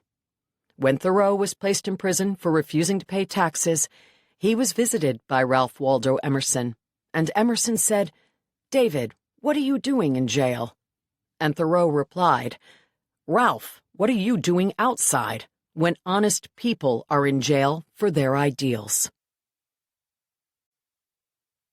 One of the most eloquent and uncompromising voices against war was that of Eugene Debs, the railroad union organizer and leader of the Socialist Party. On June 18, 1918, he addressed a mass rally of workers in Ohio, knowing very well that his words could lead, as they did, to his arrest and imprisonment. Speaking to the jury before it began its deliberations, he said, "I have been accused of obstructing the war. I admit it. Gentlemen, I abhor war. I would oppose the war if I stood alone." He was found guilty by the jury of violating the Espionage Act, which made it a crime to obstruct the recruitment or enlistment service. His sentence of 10 years was upheld by a unanimous Supreme Court. Here is the speech that led to his arrest, and then his statement to the court before sentencing. Two Anti-War Speeches by Eugene Debs, 1918. The Canton, Ohio Speech, June 16, 1918. Sam Johnson declared that patriotism is the last refuge of the scoundrel. He must have had the Wall Street gentry in mind, or at least their prototypes, for in every age it has been the tyrant, the oppressor, and the exploiter who has wrapped himself in the cloak of patriotism, or religion, or both, to deceive and overawe the people. They would have you believe that the Socialist Party consists in the main of disloyalists and traitors. It is true in a sense, not at all to their discredit. We frankly admit that we are disloyalists and traitors to the real traitors of this nation, to the gang that on the Pacific coast are trying to hang Tom Mooney and Warren Billings in spite of their well-known innocence and the protest of practically the whole civilized world. Every solitary one of these aristocratic conspirators and would-be murderers claims to be an arch-patriot. Every one of them insists that the war is being waged to make the world safe for democracy. What humbug! What rot! What false pretense! These autocrats, these tyrants, these red-handed robbers and murderers, the patriots, while the men who have the courage to stand face to face with them, speak the truth, and fight for their exploited victims, they are the disloyalists and traitors. If this be true, I want to take my place side by side with the traitors in this fight. Max Eastman has been indicted, and his paper, The Masses, suppressed, just as the papers with which I have been connected have all been suppressed. What a wonderful compliment they pay us. They are afraid that we may mislead and contaminate you. You are their wards. They are your guardians, and they know what is best for you to read and hear and know. They are bound to see to it that our vicious doctrines do not reach your ears. And so in our great democracy, under our free institutions, they flatter our press by suppression, and they ignorantly imagine that they have silenced revolutionary propaganda in the United States. What an awful mistake they make for our benefit. As a matter of justice to them, we should respond with resolutions of thanks and gratitude. Thousands of people who had never before heard of our papers are now inquiring for and insisting upon seeing them. They have succeeded only in arousing curiosity in our literature and propaganda. And woe to him who reads socialist literature from curiosity. He is surely a goner. I have known of 1,000 experiments, but never one that failed. How stupid and short-sighted the ruling class really is. Cupidity is stone blind. It has no vision. The greedy, profit-seeking exploiter cannot see beyond the end of his nose. He can see a chance for an opening. He is cunning enough to know what graft is and where it is and how it can be secured, but vision he has none. Not the slightest. He knows nothing of the great throbbing world that spreads out in all directions. He has no capacity for literature, no appreciation of art, no soul for beauty.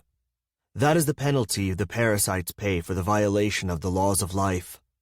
The Rockefellers are blind. Every move they make in their game of greed but hastens their own doom. Every blow they strike at the socialist movement reacts upon themselves. Every time they strike at us, they hit themselves. It never fails. Every time they strangle a socialist paper, they add 1,000 voices proclaiming the truth of the principles of socialism and the ideals of the socialist movement. They help us in spite of themselves. Wars throughout history have been waged for conquest and plunder. In the Middle Ages, when the feudal lords who inhabited the castles, whose towers may still be seen along the Rhine, concluded to enlarge their domains, to increase their power, their prestige, and their wealth, they declared war upon one another. But they themselves did not go to war any more than the modern feudal lords, the barons of Wall Street, go to war. The feudal barons of the Middle Ages, the economic predecessors of the capitalists of our day, declared all wars. And their miserable serfs fought all the battles. The poor, ignorant serfs had been taught to revere their masters, to believe that when their masters declared war upon one another, it was their patriotic duty to fall upon one another and to cut one another's throats for the profit and glory of the lords and barons who held them in contempt. And that is war in a nutshell. The master class has always declared the wars. The subject class has always fought the battles. The master class has had all to gain and nothing to lose, while the subject class has had nothing to gain and all to lose, especially their lives. They have always taught and trained you to believe it to be your patriotic duty to go to war and to have yourselves slaughtered at their command. But in all the history of the world, you, the people, have never had a voice in declaring war, and strange as it certainly appears, no war by any nation in any age has ever been declared by the people. And here let me emphasize the fact, and it cannot be repeated too often, that the working class who fight all the battles, the working class who make the supreme sacrifices, the working class who freely shed their blood and furnish the corpses, have never yet had a voice in either declaring war or making peace. It is the ruling class that invariably does both. They alone declare war, and they alone make peace. Yours not to reason why. Yours but to do and die. That is their motto, and we object on the part of the awakening workers of this nation. If war is right, let it be declared by the people. You who have your lives to lose, you certainly above all others have the right to decide the momentous issue of war or peace. Statement to the Court, September 18th, 1918. Your Honor, years ago I recognized my kinship with all living beings, and I made up my mind that I was not one bit better than the meanest on earth. I said then, and I say now, that while there is a lower class, I am in it, and while there is a criminal element, I am of it. And while there is a soul in prison, I am not free. I believe, Your Honor, in common with all socialists, that this nation ought to own and control its own industries. I believe, as all socialists do, that all things that are jointly needed and used ought to be jointly owned. That industry, the basis of our social life, instead of being the private property of a few and operated for their enrichment, ought to be the common property of all, democratically administered in the interest of all. I am opposing a social order in which it is possible for one man who does absolutely nothing that is useful to amass a fortune of hundreds of millions of dollars, while millions of men and women who work all the days of their lives secure barely enough for a wretched existence. This order of things cannot always endure. I have registered my protest against it. I recognize the feebleness of my effort, but fortunately, I am not alone. There are multiplied thousands of others who, like myself, have come to realize that before we may truly enjoy the blessings of civilized life, we must reorganize society upon a mutual and cooperative basis. And to this end, we have organized a great economic and political movement that spreads over the face of all the earth. There are today upwards of 60 millions of socialists, loyal, devoted adherents to this cause, regardless of nationality, race, creed, color, or sex. They are all making common cause. They are spreading with tireless energy the propaganda of the new social order. They are waiting, watching, and working hopefully through all the hours of the day and the night. They are still in a minority, but they have learned how to be patient and to bide their time. They feel, they know indeed, that the time is coming, in spite of all opposition, all persecution, when this emancipating gospel will spread among all the peoples, and when this minority will become the triumphant majority and, sweeping into power, inaugurate the greatest social and economic change in history. In that day we shall have the universal commonwealth, the harmonious cooperation of every nation with every other nation on earth. Your Honor, I ask no mercy, and I plead for no immunity. I realize that finally the right must prevail. I never so clearly comprehended as now the great struggle between the powers of greed and exploitation on the one hand, and upon the other the rising hosts of industrial freedom and social justice. I can see the dawn of the better day for humanity. The people are awakening. In due time they will and must come to their own. The writer and social critic Randolph Bourne broke with his friends Charles Beard and John Dewey over their support for World War I. Here is a section of an unpublished essay on the state, discovered at the time of his early death in 1918. In it, Bourne exposes the way in which war expands the repressive power of the state against its people. Randolph Bourne, The State, 1918.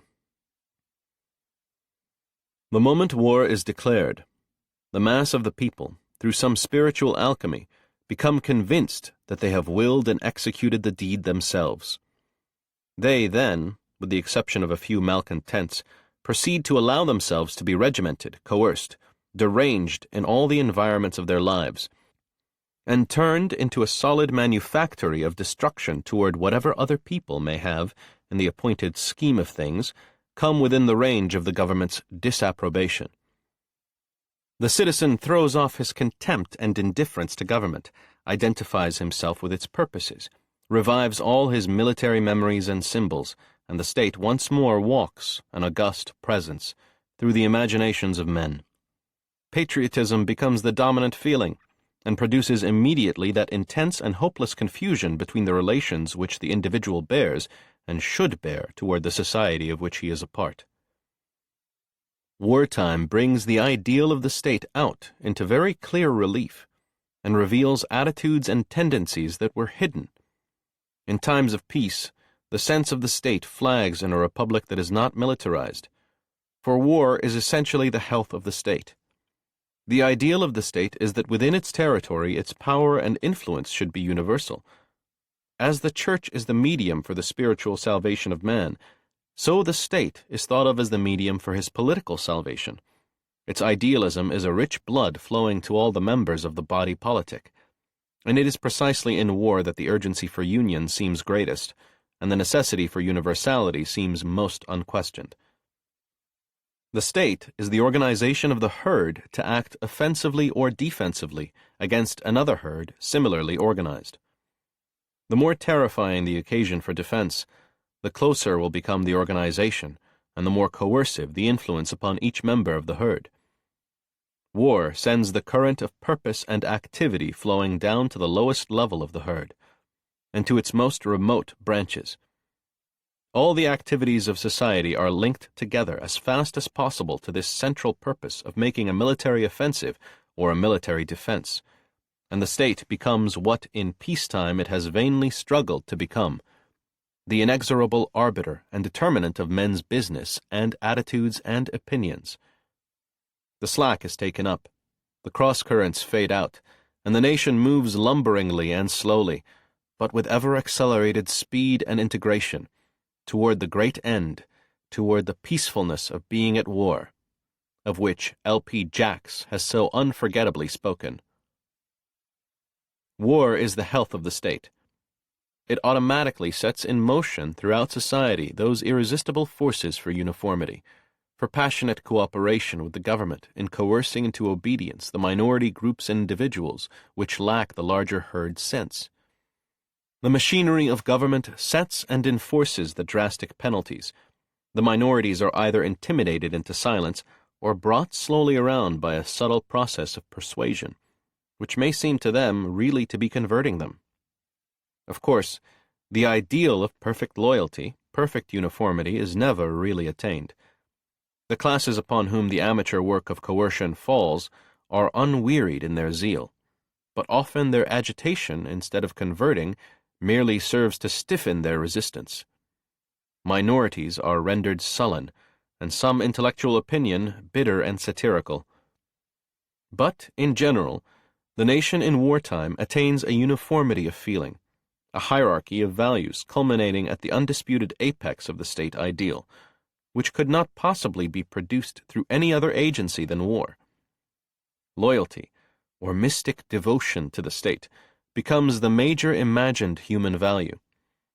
Other values, such as artistic creation, knowledge, reason, beauty, the enhancement of life, are instantly and almost unanimously sacrificed, and the significant classes who have constituted themselves the amateur agents of the state are engaged not only in sacrificing these values for themselves, but in coercing all other persons into sacrificing them.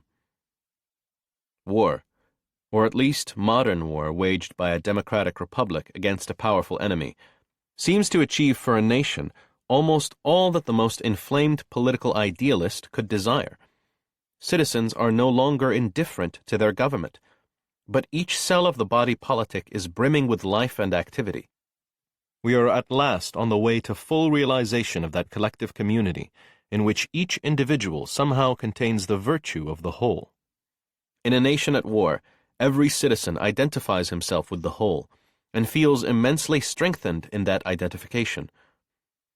The purpose and desire of the collective community live in each person who throws himself wholeheartedly into the cause of war. The impeding distinction between society and the individual is almost blotted out. At war, the individual becomes almost identical with his society. He achieves a superb self-assurance, an intuition of the rightness of all his ideas and emotions, so that in the suppression of opponents or heretics, he is invincibly strong. He feels behind him all the power of the collective community. The individual as social being in war seems to have achieved almost his apotheosis. Not for any religious impulse could the American nation have been expected to show such devotion en masse, such sacrifice and labor.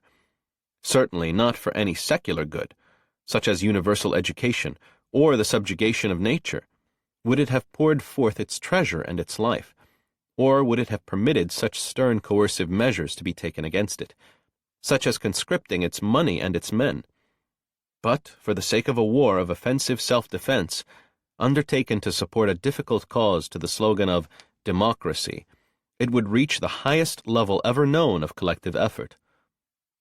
The members of the working classes, that portion at least which does not identify itself with the significant classes and seek to imitate it and rise to it, are notoriously less affected by the symbolism of the state, or, in other words, are less patriotic than the significant classes, for theirs is neither the power nor the glory.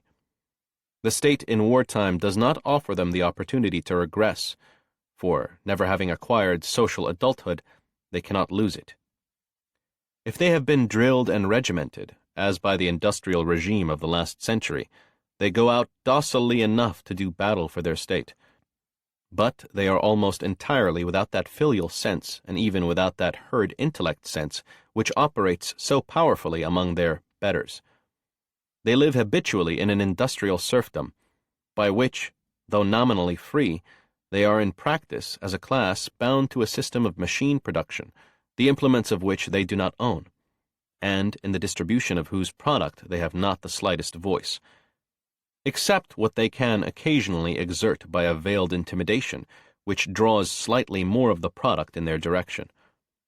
From such serfdom, military conscription is not so great a change, but into the military enterprise they go, not with those hurrahs of the significant classes, whose instincts war so powerfully feeds, but with the same apathy with which they enter and continue in the industrial enterprise.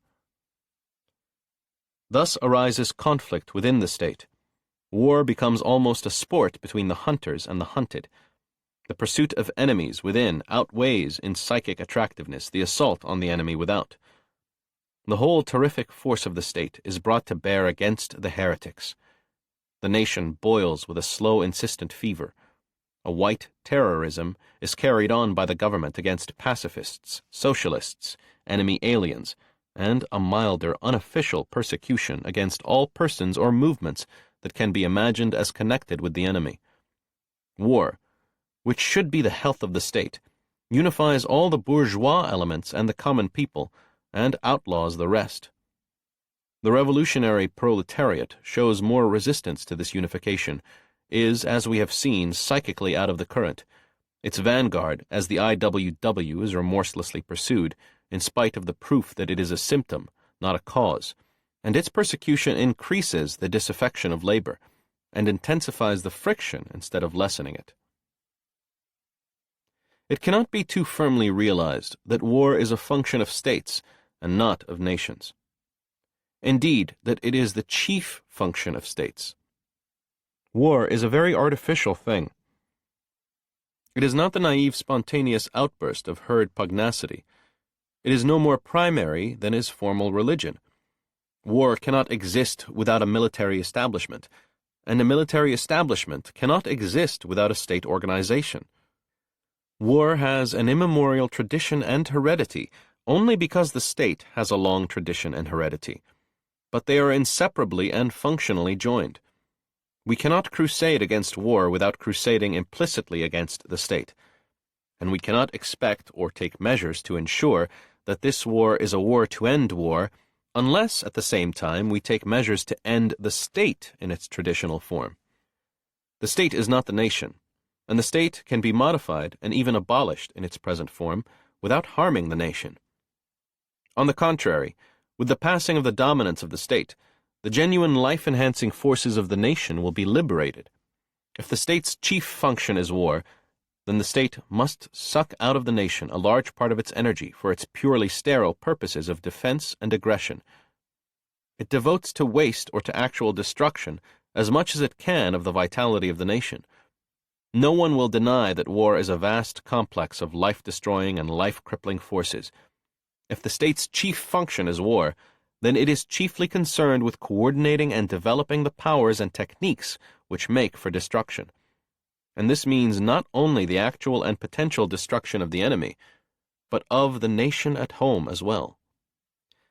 For the very existence of a state and a system of states means that the nation lies always under a risk of war and invasion, and the calling away of energy into military pursuits means a crippling of the productive and life-enhancing processes of the national life.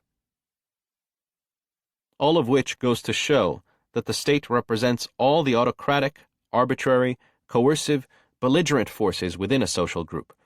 It is a sort of complexus of everything most distasteful to the modern free creative spirit, the feeling for life, liberty, and the pursuit of happiness. War is the health of the state.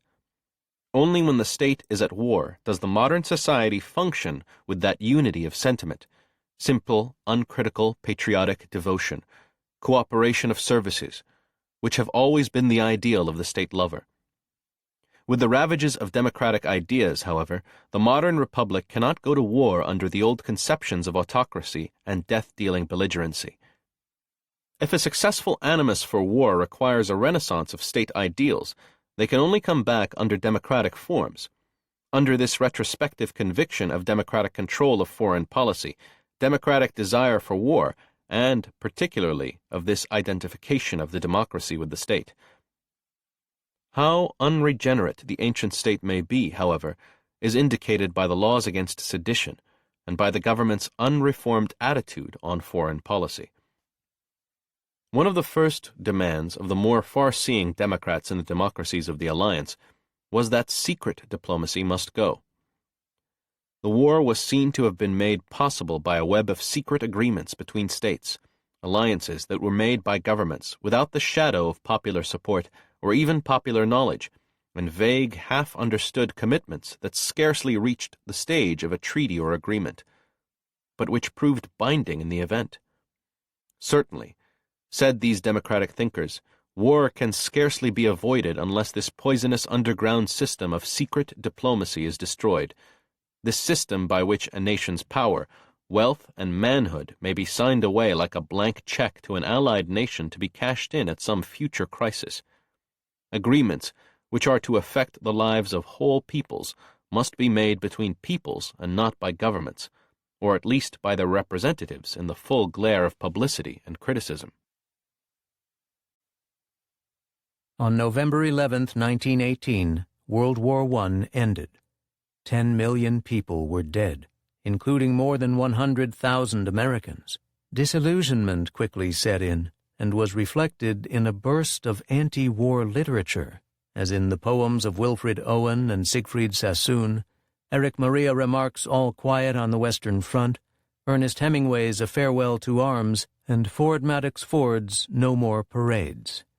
The rebellious and anti-authoritarian poet E. Cummings, who served in an ambulance group in France in World War I, here writes of a conscientious objector to the war. E. Cummings. I sing of Olaf, glad and big. 1931. I sing of Olaf, glad and big, whose warmest heart recoiled at war, a conscientious objector. His well-beloved colonel, Trig Westpointer most succinctly bred, took erring Olaf soon in hand, but, though an honest of overjoyed non-coms, first knocking on the head him, do through icy waters roll that helplessness which others stroke with brushes recently employed, anent this muddy toilet bowl, while kindred intellects evoke allegiance per blunt instruments, Olaf, being to all intents a corpse and wanting any rag upon what God unto him gave, responds, without getting annoyed, I will not kiss your fucking flag. Straightway the silver bird looked grave, departing hurriedly to shave. But, though all kinds of officers, a yearning nation's blue-eyed pride, their passive prey did kick and curse until for wear their clarion voices and boots were much the worse, and egged the first-class privates on, his rectum wickedly to tease, by means of skilfully applied bayonets roasted hot with heat. Olaf, upon what were once knees, does almost ceaselessly repeat, there is some shit I will not eat. Our president, being of which assertions duly notified, threw the yellow son of a bitch into a dungeon, where he died. Christ, of his mercy infinite, I pray to see, and Olaf too, preponderatingly because, unless statistics lie, he was more brave than me, more blonde than you. John Dos Passos wrote a trilogy, USA, which expressed a horror of war. Here is a section from a passage called The Body of an American, from 1919, the second volume of USA, published in 1932. John Dos Passos, The Body of an American, 1932. John Doe and Richard Roe and other person or persons unknown drilled, hiked, manual of arms, ate slum, learned to salute, to soldier, to loaf in the latrines, forbidden to smoke on deck, overseas guard duty, 40 men and 8 horses, short-arm inspection and the ping of shrapnel and the shrill bullets combing the air and the sorehead woodpeckers, the machine guns, mud cooties, gas masks, and the itch. Say, feller, tell me how I can get back to my outfit. John Doe had a head, for 20-odd years intensely, the nerves of the eyes, the ears, the palate, the tongue, the fingers, the toes, the armpits. The nerves, warm feeling under the skin, charged the coiled brain with hurt, sweet, warm, cold, mine, must, don't, sayings print headlines. Thou shalt not the multiplication table, long division. Now is the time for all good men, knocks but once at a young man's door. It's a great life if ishkabibble. The first 5 years'll be the safety first. Suppose a Hun tried to rape, you're my country, right or wrong. Catch him young. What he don't know won't treat him rough. Tell him nothing. He got what was coming to him. He got his. This is a white man's country. Kick the bucket. Gone west. If you don't like it, you can croaked him. Say, buddy, can't you tell me how I can get back to my outfit? Can't help jumping when them things go off. Give me the trots them things do. I lost my identification tag swimming in the Marne, roughhousing with a guy while we was waiting to be deloused, in bed with a girl named Jean. Love moving picture, wet French postcard dream, began with saltpeter in the coffee and ended at the Profo station. Say, soldier, for Christ's sake, can't you tell me how I can get back to my outfit? John Doe's heart pumped blood. A live, thudding silence of blood in your ears. Down in the clearing in the Oregon forest, where the pumpkins were pumpkin color pouring into the blood through the eyes, and the fall-colored trees and the bronze hoopers were hopping through the dry grass, where tiny striped snails hung on the underside of the blades, and the flies hummed, wasps droned, bumblebees buzzed, and the woods smelt of wine and mushrooms and apples, homey smell of fall pouring into the blood. And I dropped the tin hat and the sweaty pack, and lay flat with the dog-day sun licking my throat and Adam's apple and the tight skin over the breastbone. The shell had his number on it. The blood ran into the ground. The service record dropped out of the filing cabinet when the quartermaster sergeant got blotto that time they had to pack up and leave the billets in a hurry. The identification tag was in the bottom of the Marne. The blood ran into the ground. The brains oozed out of the cracked skull and were licked up by the trench rats. The belly swelled and raised a generation of blue bottle flies, and the incorruptible skeleton, and the scraps of dried viscera and skin bundled in khaki.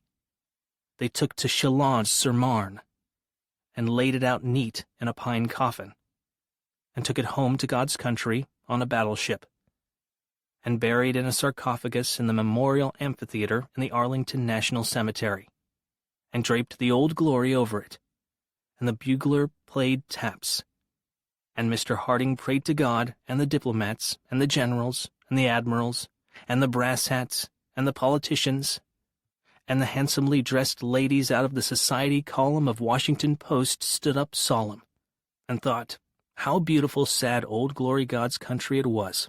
Go have the bugler play taps, and the 3 volleys made their ears ring.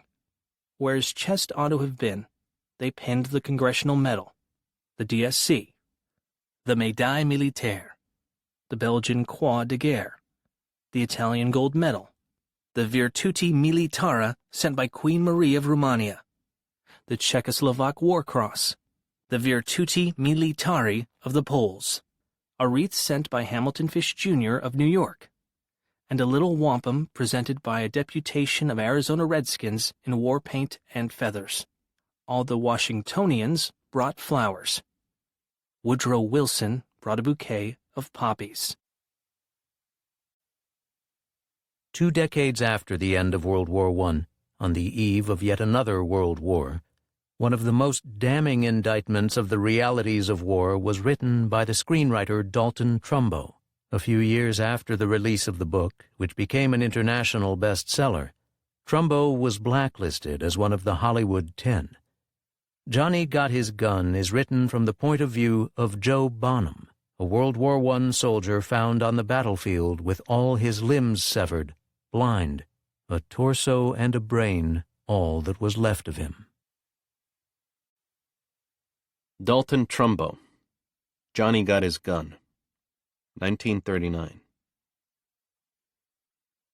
Take me along country roads and stop by every farmhouse and every field and ring a dinner gong so that the farmers and their wives and their children and their hired men and women can see me.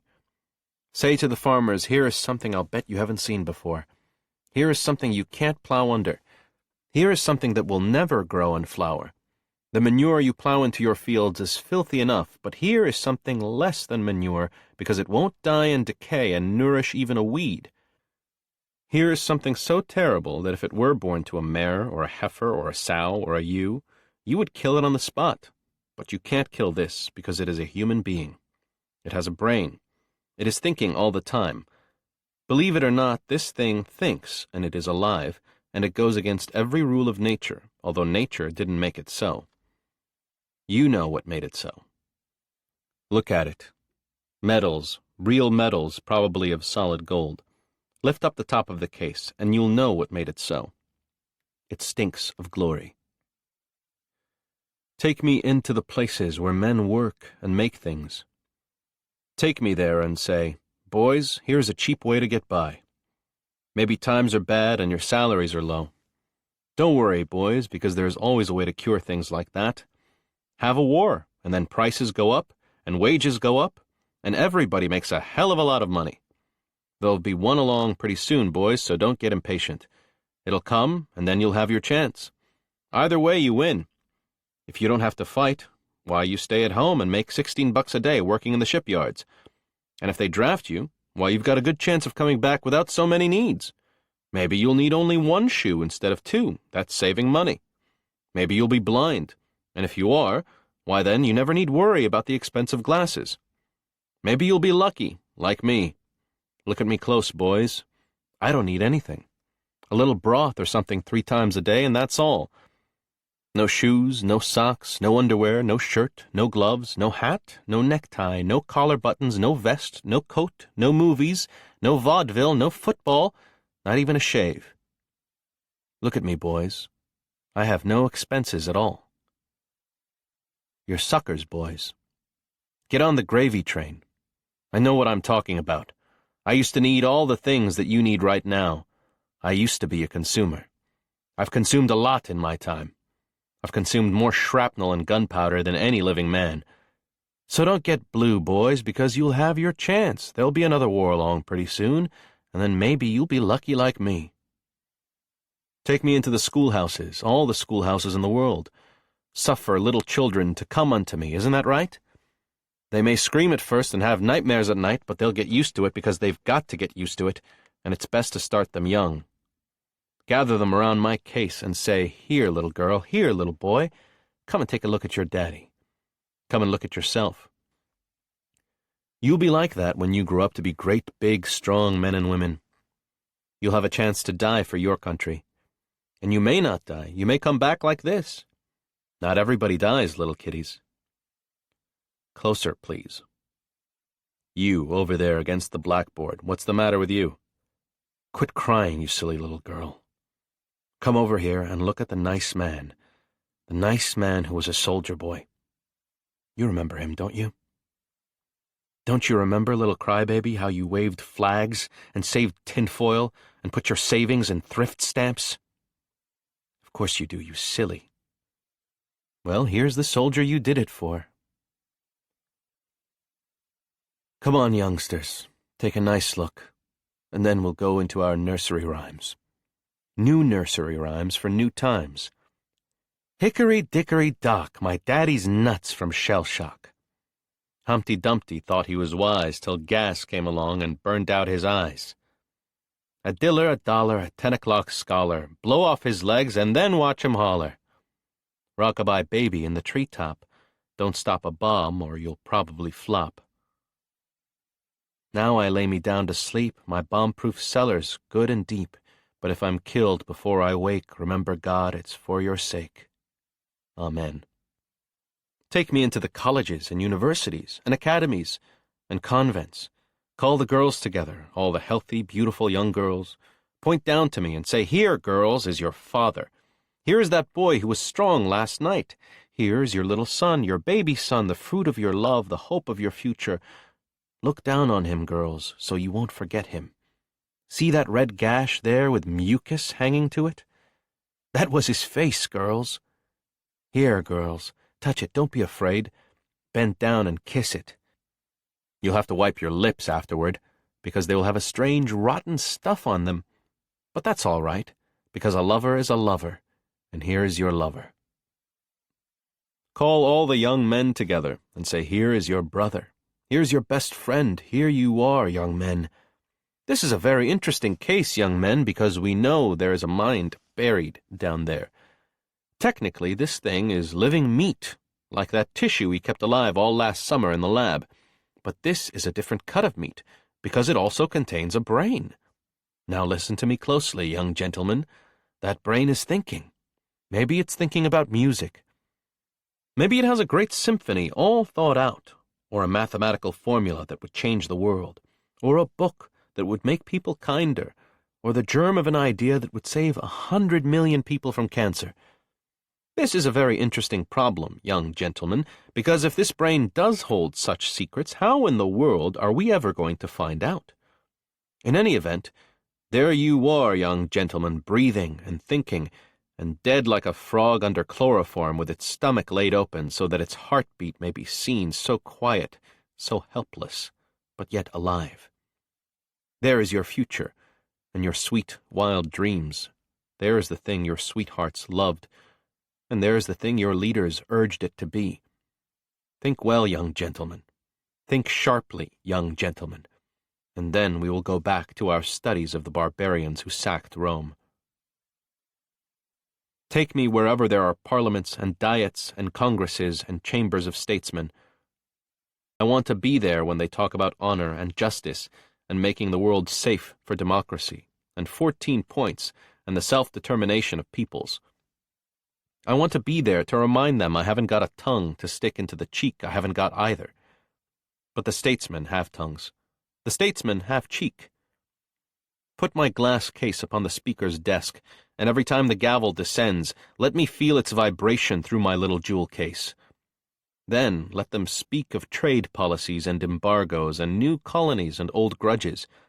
Let them debate the menace of the yellow race and the white man's burden and the course of empire, and why should we take all this crap off Germany, or whoever the next Germany is. Let them talk about the South American market, and why so-and-so is beating us out of it, and why our merchant marine can't compete, and oh, what the hell, let's send a good stiff note. Let them talk more munitions and airplanes and battleships and tanks and gases. Why, of course, we've got to have them. We can't get along without them. How in the world could we protect the peace if we didn't have them? Let them form blocs and alliances and mutual assistance pacts and guarantees of neutrality. Let them draft notes and ultimatums and protests and accusations. But before they vote on them, before they give the order for all the little guys to start killing each other, let the main guy rap his gavel on my case and point down at me and say, here, gentlemen, is the only issue before this house, and that is, are you for this thing here, or are you against it? And if they are against it, why, God damn them, let them stand up like men and vote. And if they are for it, let them be hanged and drawn and quartered and paraded through the streets in small chopped-up little bits and thrown out into the fields where no clean animal will touch them, and let their chunks rot there, and may no green thing ever grow where they rot. Take me into your churches, your great, towering cathedrals that have to be rebuilt every 50 years because they are destroyed by war. Carry me in my glass box down the aisles where kings and priests and brides and children at their confirmation have gone so many times before to kiss a splinter of wood from a true cross on which was nailed the body of a man who was lucky enough to die. Set me high on your altars and call on God to look down upon his murderous little children, his dearly beloved little children. Wave over me the incense I can't smell. Swill down the sacramental wine I can't taste. Drone out the prayers I can't hear. Go through the old holy gestures for which I have no legs and no arms. Chorus out the hallelujahs I can't sing. Bring them out loud and strong for me, your hallelujahs, all of them for me, because I know the truth, and you don't, you fools. You fools, you fools, you fools. Chapter 15. From the Jazz Age to the Uprisings of the 1930s. There are a number of historical myths around the 1920s and 1930s that deserve to be re-examined. The 1920s are often described as the Jazz Age, the age of prosperity, suggesting the era was a delightful time broken only by the Great Depression of the 1930s. Despite a surface prosperity enjoyed by the upper class, though, there was widespread hardship among city dwellers and farmers, anti-foreign and anti-radical hysteria, and brutality against the nation's African Americans, as the Ku Klux Klan became a national force. Another myth is that the reforms of the New Deal in the 1930s were the product of the benevolence of the Roosevelt administration. This view ignores the tumultuous rebellions of the decade, starting with the Bonus March of 1932 and continuing into widespread strikes and protests that threatened the capitalist system. The result of this agitation, often involving anarchists, socialists, was a series of unprecedented reforms: Social Security, unemployment insurance, subsidies for low-cost housing, protection for labor unions. Perhaps the most striking, and never duplicated since that time, was the program that gave work to people in the arts, to writers, musicians, actors and directors, painters and sculptors. In the following pages, we attempt to present voices that challenge some of the leading myths about this important period. Even before the stock market crash of October 24, 1929, which sparked the Great Depression, there were signs of cultural and social decay. One of the great chroniclers of the excesses of the Roaring Twenties was the novelist F. Scott Fitzgerald, author of The Great Gatsby. Here is part of an essay he wrote for Scribner's Magazine looking back at this period. F. Scott Fitzgerald, Echoes of the Jazz Age, 1931. It is too soon to write about the Jazz Age with perspective and without being suspected of premature arteriosclerosis. Many people still succumb to violent retching when they happen upon any of its characteristic words, words which have since yielded in vividness to the coinages of the underworld. It is as dead as were the yellow 90s in 1902. Yet the present writer already looks back to it with nostalgia. It bore him up, flattered him, and gave him more money than he had dreamed of, simply for telling people that he felt as they did, that something had to be done with all the nervous energy stored up and unexpended in the war. The 10-year period that, as if reluctant to die outmoded in its bed, leaped to a spectacular death in October 1929, began about the time of the May Day riots in 1919. When the police rode down the demobilized country boys gaping at the orators in Madison Square, it was the sort of measure bound to alienate the more intelligent young men from the prevailing order. We didn't remember anything about the Bill of Rights until H.L. Mencken began plugging it, but we did know that such tyranny belonged in the jittery little countries of South Europe.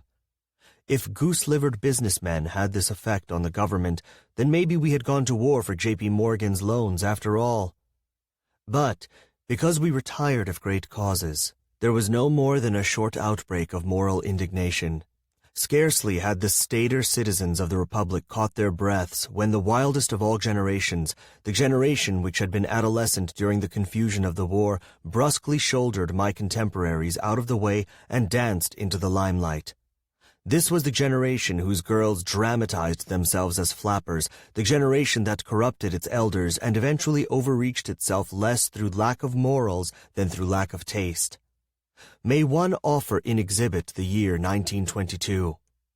That was the peak of the younger generation, for though the Jazz Age continued, it became less and less an affair of youth. The sequel was like a children's party taken over by the elders, leaving the children puzzled and rather neglected and rather taken aback. By 1923, their elders, tired of watching the carnival with ill-concealed envy, had discovered that young liquor will take the place of young blood, and with a whoop the orgy began. The younger generation was starred no longer. A whole race going hedonistic, deciding on pleasure. The precocious intimacies of the younger generation would have come about with or without prohibition. They were implicit in the attempt to adapt English customs to American conditions. Our South, for example, is tropical and early maturing. It has never been part of the wisdom of France and Spain to let young girls go unchaperoned at 16 and 17. But the general decision to be amused that began with the cocktail parties of 1921 had more complicated origins. The word jazz in its progress toward respectability has meant first sex, then dancing, then music. It is associated with a state of nervous stimulation, not unlike that of big cities behind the lines of a war. But it was not to be. Somebody had blundered, and the most expensive orgy in history was over. It ended 2 years ago, because the utter confidence which was its essential prop received an enormous jolt, and it didn't take long for the flimsy structure to settle earthward. And after 2 years, the jazz age seems as far away as the days before the war. It was borrowed time anyhow. The whole upper tenth of a nation living with the insouciance of grand dukes and the casualness of chorus girls. But moralizing is easy now, and it was pleasant to be in one's 20s in such a certain and unworried time. Even when you were broke, you didn't worry about money, because it was in such profusion around you. Toward the end, one had a struggle to pay one's share. It was almost a favor to accept hospitality that required any traveling.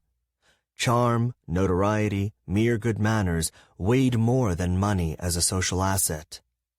This was rather splendid, but things were getting thinner and thinner as the eternal necessary human values tried to spread over all that expansion. Writers were geniuses on the strength of one respectable book or play.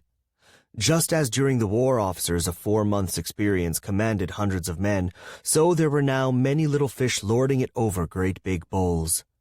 In the theatrical world, extravagant productions were carried by a few second-rate stars, and so on up the scale into politics, where it was difficult to interest good men in positions of the highest importance and responsibility far exceeding that of business executives, but which paid only $5,000 or $6,000 a year.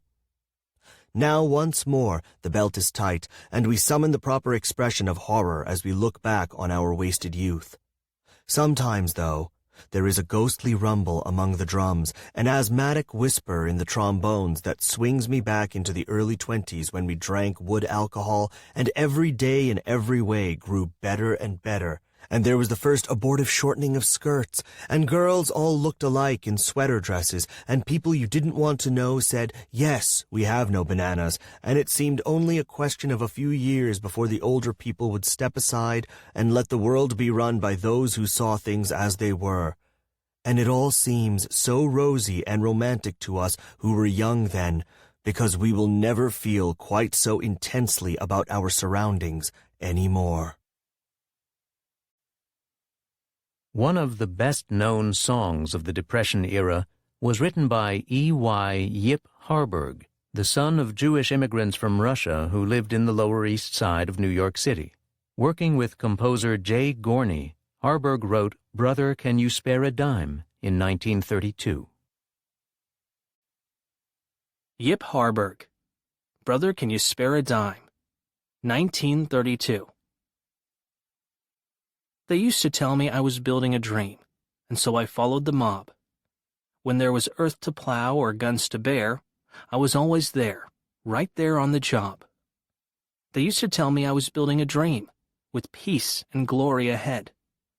Why should I be standing in line, just waiting for bread? Once I built a railroad, made it run, made it race against time. Once I built a railroad. Now it's done. Brother, can you spare a dime? Once I built a tower to the sun, brick, and rivet and lime. Once I built a tower, now it's done. Brother, can you spare a dime? Once in khaki suits, gee, we looked swell, full of that Yankee doodle-dee-dum.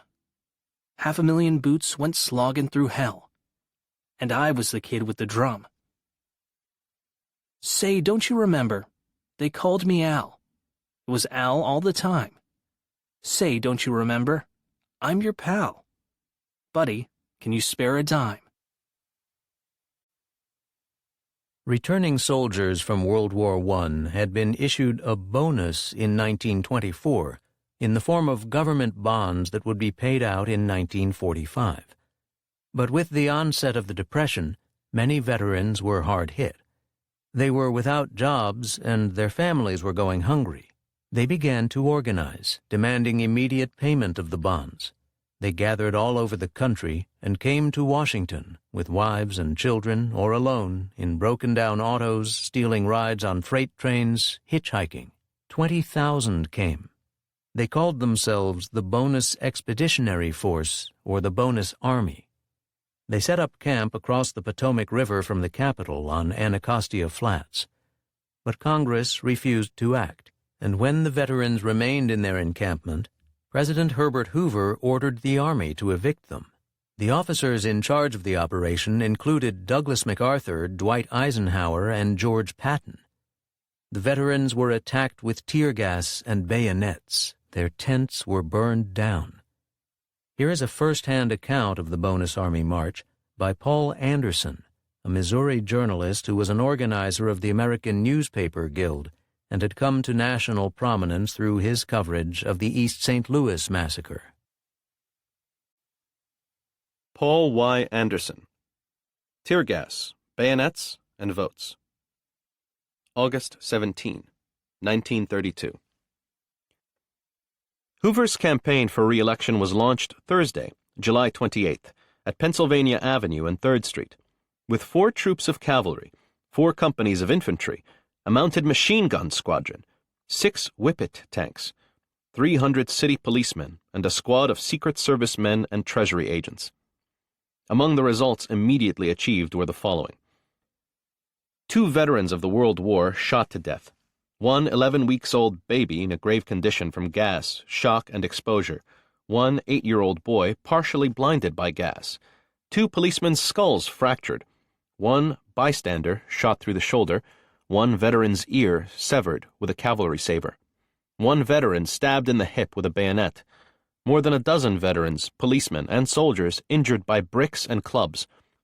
Upward of 1,000 men, women, and children gassed, including policemen, reporters, ambulance drivers, and residents of Washington, and approximately $10,000 worth of property destroyed by fire, including clothing, food, and temporary shelters of the veterans, and a large amount of building material owned by a government contractor. The political results are less impressive. Indeed, among high officials of the administration, there is fast-growing apprehension that the great exploit was planned and executed with more daring than judgment, and that, as a campaign effort, it may prove to be one of the deadliest boomerangs in political history. That fear already has found expression in 2 public statements by the gallant Secretary of War, Pat Hurley, seeking to justify the employment of gas bombs, tanks, sabers, bayonets, and fire against unarmed men, women, and children. One of them, as I shall presently show, is such a tissue of known and demonstrable falsehoods that utter panic must have prompted it. The circumstances surrounding the use of troops and modern implements of war to evict these people from then miserable hovels and to drive them from the capital force me to the reluctant conclusion that the whole affair was deliberately conceived and carried out for a political purpose, namely, to persuade the American people that their government was threatened with actual overthrow, and that the courage and decisiveness of Herbert Hoover had averted revolution. It is no secret that Mr. Hoover and his advisers hoped to make Hoover versus radicalism the leading issue of the campaign. The presence of the unemployed veterans and their families in the capital presented an opportunity to show the country that the danger of insurrection was real and that the administration had prepared to meet it. To accomplish this object, it was necessary to provoke actual conflict, and that is what the administration proceeded to do.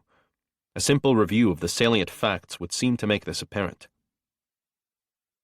For several weeks, the men and their families had been encamped in Washington, some occupying abandoned and partially wrecked buildings and shacks on downtown plots owned by the government, but a large majority existing in crude shelters erected by themselves on a large government-owned field on the opposite bank of the Anacostia River.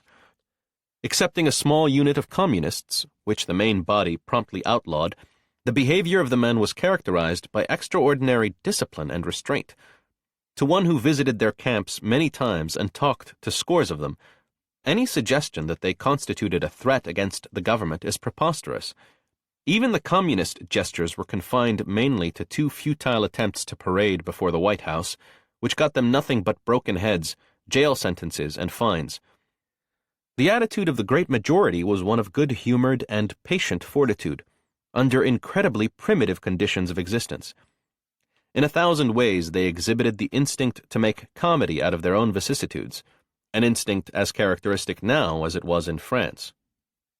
The so-called bonus army, in actuality, was an army of unemployed men who believed they had a special claim on the government, and came here asking the government to give them relief unless it was ready to provide work. Bonus or no bonus, they would not have come if they had had jobs. Any assertion to the contrary is ridiculous. Save for the feeble gestures of the isolated communist group, there was no trouble until that fatal Thursday, due in part to the remarkable tact and common sense of General Pelham Glassford, the chief of police, in part to the discipline enforced by the leaders of the camps, and in part to the essentially law-abiding instincts of the men themselves. The worthy Hurley mouths indignant phrases about panhandling and forced tribute from citizens, but in all my visits to the camps, I was never asked for anything more valuable than a cigarette, and I am a fairly prosperous-looking citizen. As soon as Congress adjourned, there was a steady exodus of the campers, as attested by the daily statements of the Veterans Bureau, dutifully reported by the Associated Press and administration newspapers. Responsible officials repeatedly declared it was only a matter of days until all would be gone.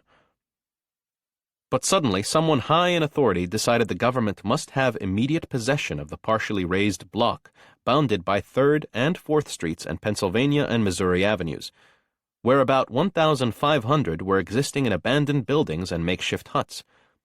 Most of these people were from Texas, California, the Carolinas, Nebraska, West Virginia, and Florida, which are not exactly hotbeds of radicalism. Instructions went from the Treasury to the district commissioners to have the police evict the squatters. On 2 occasions, Glassford convinced the commissioners that the police had no authority to conduct such evictions, and pointed out that the procedure for eviction is definitely prescribed by law. On Wednesday, there was a conference at the White House attended by Hurley, Attorney General William Mitchell, and General Douglas MacArthur, Chief of Staff of the Army. On Thursday morning, Glassford was informed that Treasury agents would begin evacuation of a part of the block, and that if anyone resisted eviction, he was to be arrested for disorderly conduct. This meant that the actual eviction would be done by the police, and so it worked out. Someone had devised a technicality for getting around the law. Glassford's protests were unavailing. It was obvious that irresistible pressure had been applied to the commissioners. The trouble was that someone in authority had determined to force the issue. 2 district commissioners reported to President Hoover that the civil authorities were unable to maintain order, and within a few minutes infantry, cavalry, machine gunners, and tanks were on their way from Fort Myer and Fort Washington. When the troops arrived, they actually were cheered by the veterans on the south sidewalk of Pennsylvania Avenue. A cavalry officer spurred up to the curb and shouted, "Get the hell out of here!" Infantrymen with fixed bayonets and trench helmets deployed along the south curb, forcing the veterans back into the contested block. Cavalry deployed along the north side, riding their horses up on the sidewalk and compelling policemen, reporters, and photographers to climb on automobiles to escape being trampled. A crowd of 3,000 or 4,000 spectators had congregated in the vacant lot on the north side of the avenue. A command was given, and the cavalry charged the crowd with drawn sabers.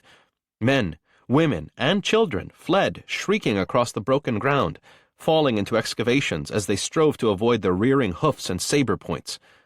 Meantime, the infantry on the south side had adjusted gas masks and were hurling tear bombs into the block into which they had just driven the veterans. Secretary Hurley states that the building occupied by the women and children was protected, and no one was permitted to molest them. What he means by the building I do not know, because scores of shanties and tents in the block were occupied by women and children. I know that I saw dozens of women grab their children and stagger out of the area with streaming, blinded eyes, while the bombs fizzed and popped all around them. I saw a woman stand on the Missouri Avenue side and plead with a non-commissioned officer to let her rescue a suitcase which, she told him, contained all the spare clothing of herself and her child, and I heard him reply, "Get out of here, lady, before you get hurt," as he calmly set fire to her shanty. No one was injured after the coming of the troops, declares the voracious Mr. Hurley. I saw one of his own blood-splashed cavalrymen put into an ambulance, apparently unconscious, as several of his comrades pursued a fugitive into a filling station, trampling a woman in their charge. Simultaneously, an ear was shorn from the head of a Tennessee veteran by a cavalry saber.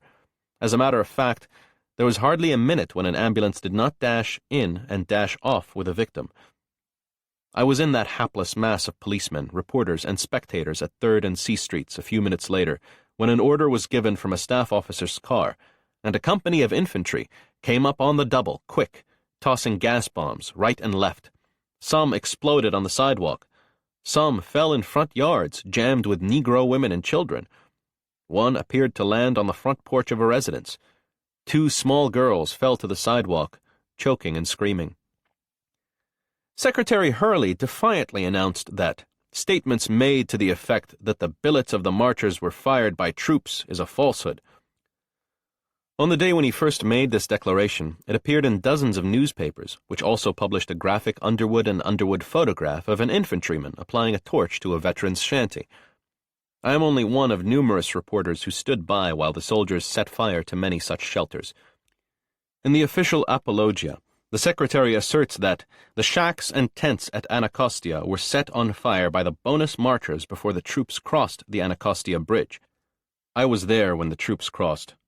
They celebrated their arrival at the Anacostia terminus of the bridge by tossing gas bombs into a throng of spectators who booed and refused to get back as soon as ordered. About 15 minutes after their arrival in the camp, the troops set fire to 2 improvised barracks. These were the first fires.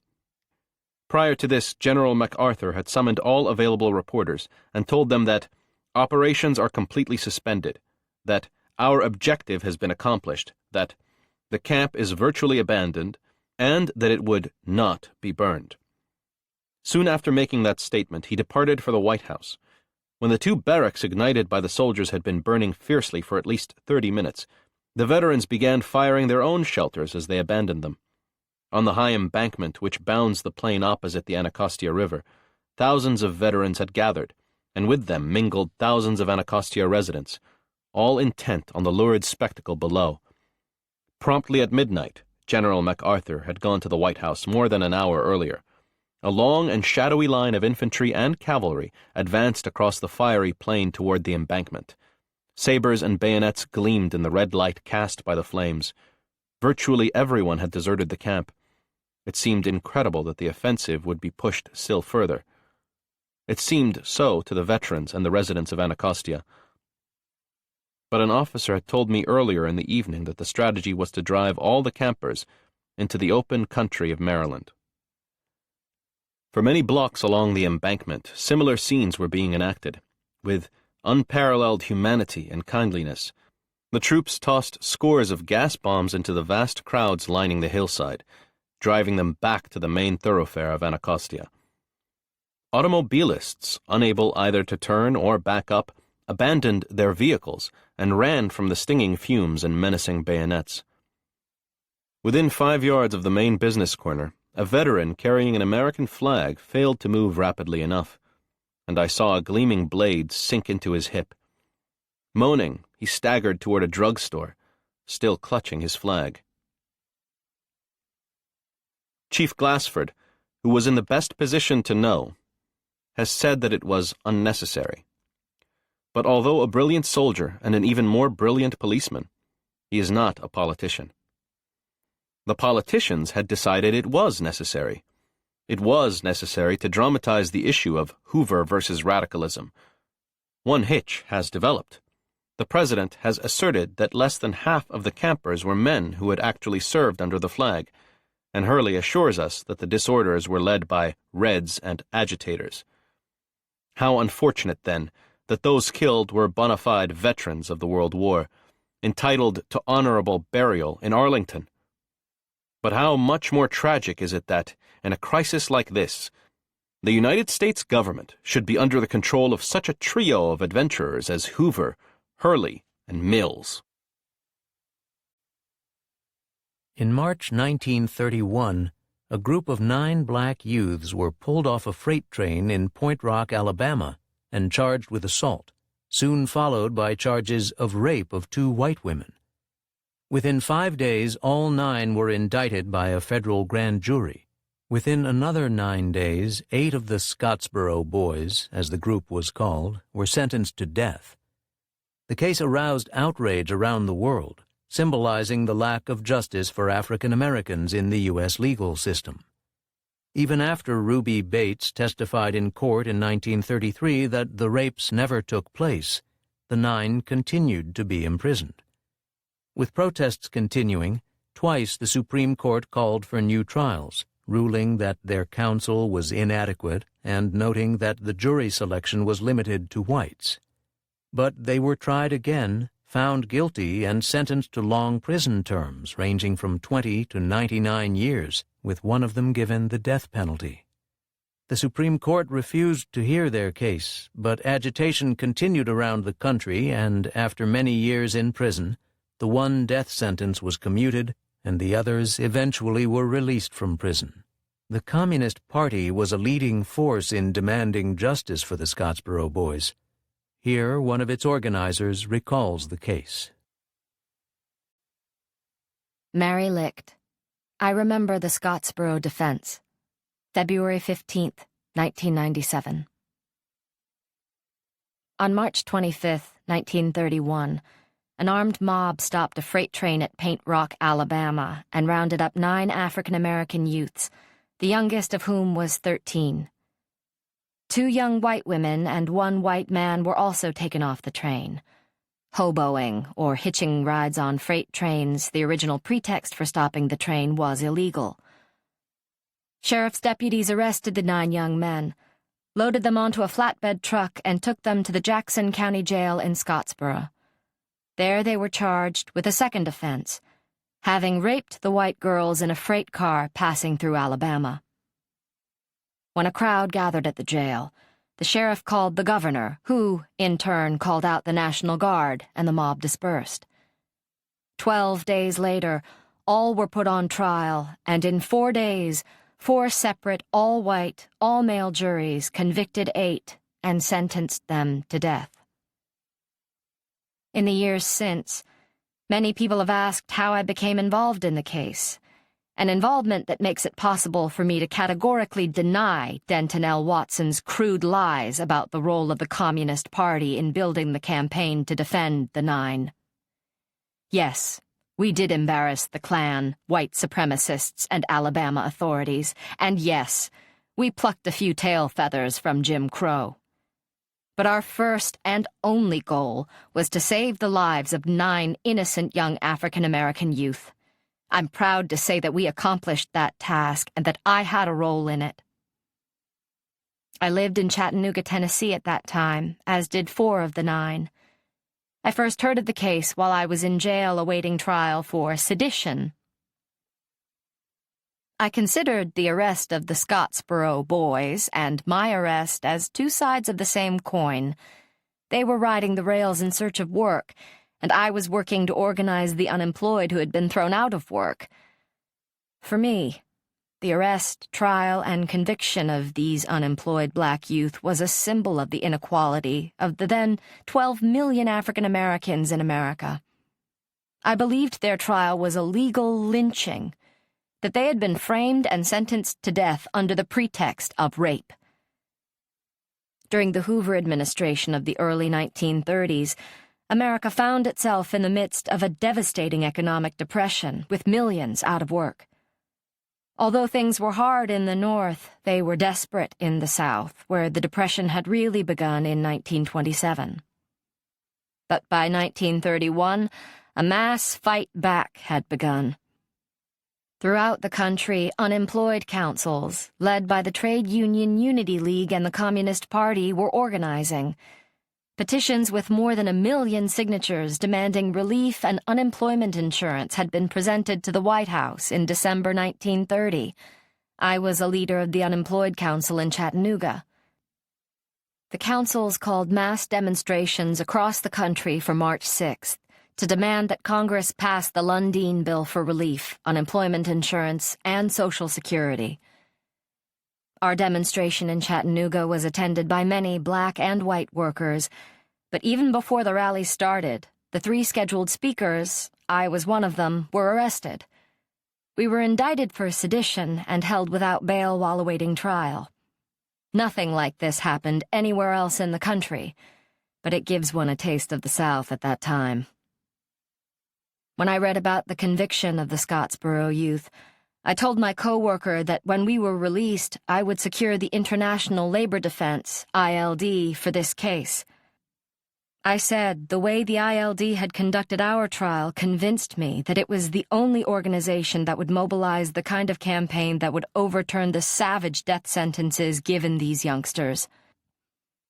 Our lawyers didn't just depend on arguing the fine points of the law or on the impartiality of the courts.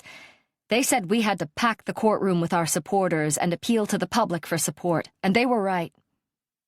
Our trial was held in a courtroom packed with black and white unemployed workers, and we were freed after a 3-day trial.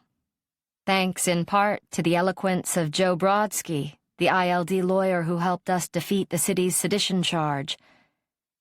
A half hour after my release, I was visiting Sherman Bell, who was affectionately called the mayor of Chattanooga's black community. He had been a delegate to the convention of the American Negro Labor Congress, ANLC, in St. Louis, that issued a Bill of Negro Rights with the aim of developing a movement to enact legislation for African American rights and to suppress lynching. The ANLC changed their name at this convention to the League of Struggle for Negro Rights and became active participants in the Scottsboro case. Bell and I visited Mrs. Ada Wright and Mrs. Janie Patterson, mothers of 3 of the Scottsboro defendants. We told them about how our trial had been conducted, a packed courtroom and a team of eloquent lawyers who believed in our program of equality for African American people. We explained that the case of the Scottsboro 9 was not a case that could be won in a Southern courtroom. We said that a mass protest movement capable of rallying millions of people from around the world was required if there was to be a stay of the execution scheduled for July 10th. We said that without that stay, nothing else mattered. Wright and Patterson told us that they had been visited by representatives of the NAACP, the National Association for the Advancement of Colored People, that morning, who would most likely return. And they did. But after 10 days of visits and discussion with these 2 mothers, we secured their agreement that the ILD would represent their sons. Shortly after, the other parents agreed to representation by the ILD. Immediately after the trial and sentencing, the ILD went to court demanding a stay of execution and a new trial, since the defendants had not had counsel of their choice during their trial. The rest is history. Demonstrations were organized in major cities across the country, and American embassies became the target of angry demonstrators abroad as millions supported the ILD demand. The militant defense of the Scottsboro 9 became a catalyst that helped bring union organization to thousands of Southern workers. Sharecroppers in Alabama and Arkansas joined the Sharecroppers Union, while workers employed by Tennessee Coal and Iron and miners in Harlan County, Kentucky, joined unions and laid the base for the Congress of Industrial Organization that loomed just over the horizon. The Scottsboro defense by the Communist Party and the International Labor Defense was not a bolt from the blue. Nor was it a liberal humanitarian gesture limited to the plight of 9 unemployed black youth. To the contrary, the decision to represent and fight for the Scottsboro 9 was preceded by years of activity led by the Communist Party and its predecessor organizations. The founding convention of the Workers' Party in 1921 adopted a program of black equality, at that time a more advanced program than that of any organization. At its 1922 convention, the party adopted a program for economic, political, and social equality that was carried out side by side with a struggle against the racism that had oppressed African Americans for centuries. While the suffering of the poor was felt by both black and white, there was a special oppression felt by blacks, who had to confront economic and racial oppression. Here are the words of Ned Cobb, named Nate Shaw in the book All God's Dangers by Theodore Rosengarten. Cobb was born in Alabama in 1885, and in the 1930s became a leader of the Alabama Sharecroppers Union, SCU, a radical union that organized thousands of black sharecroppers as well as a small number of white farmers during the Great Depression.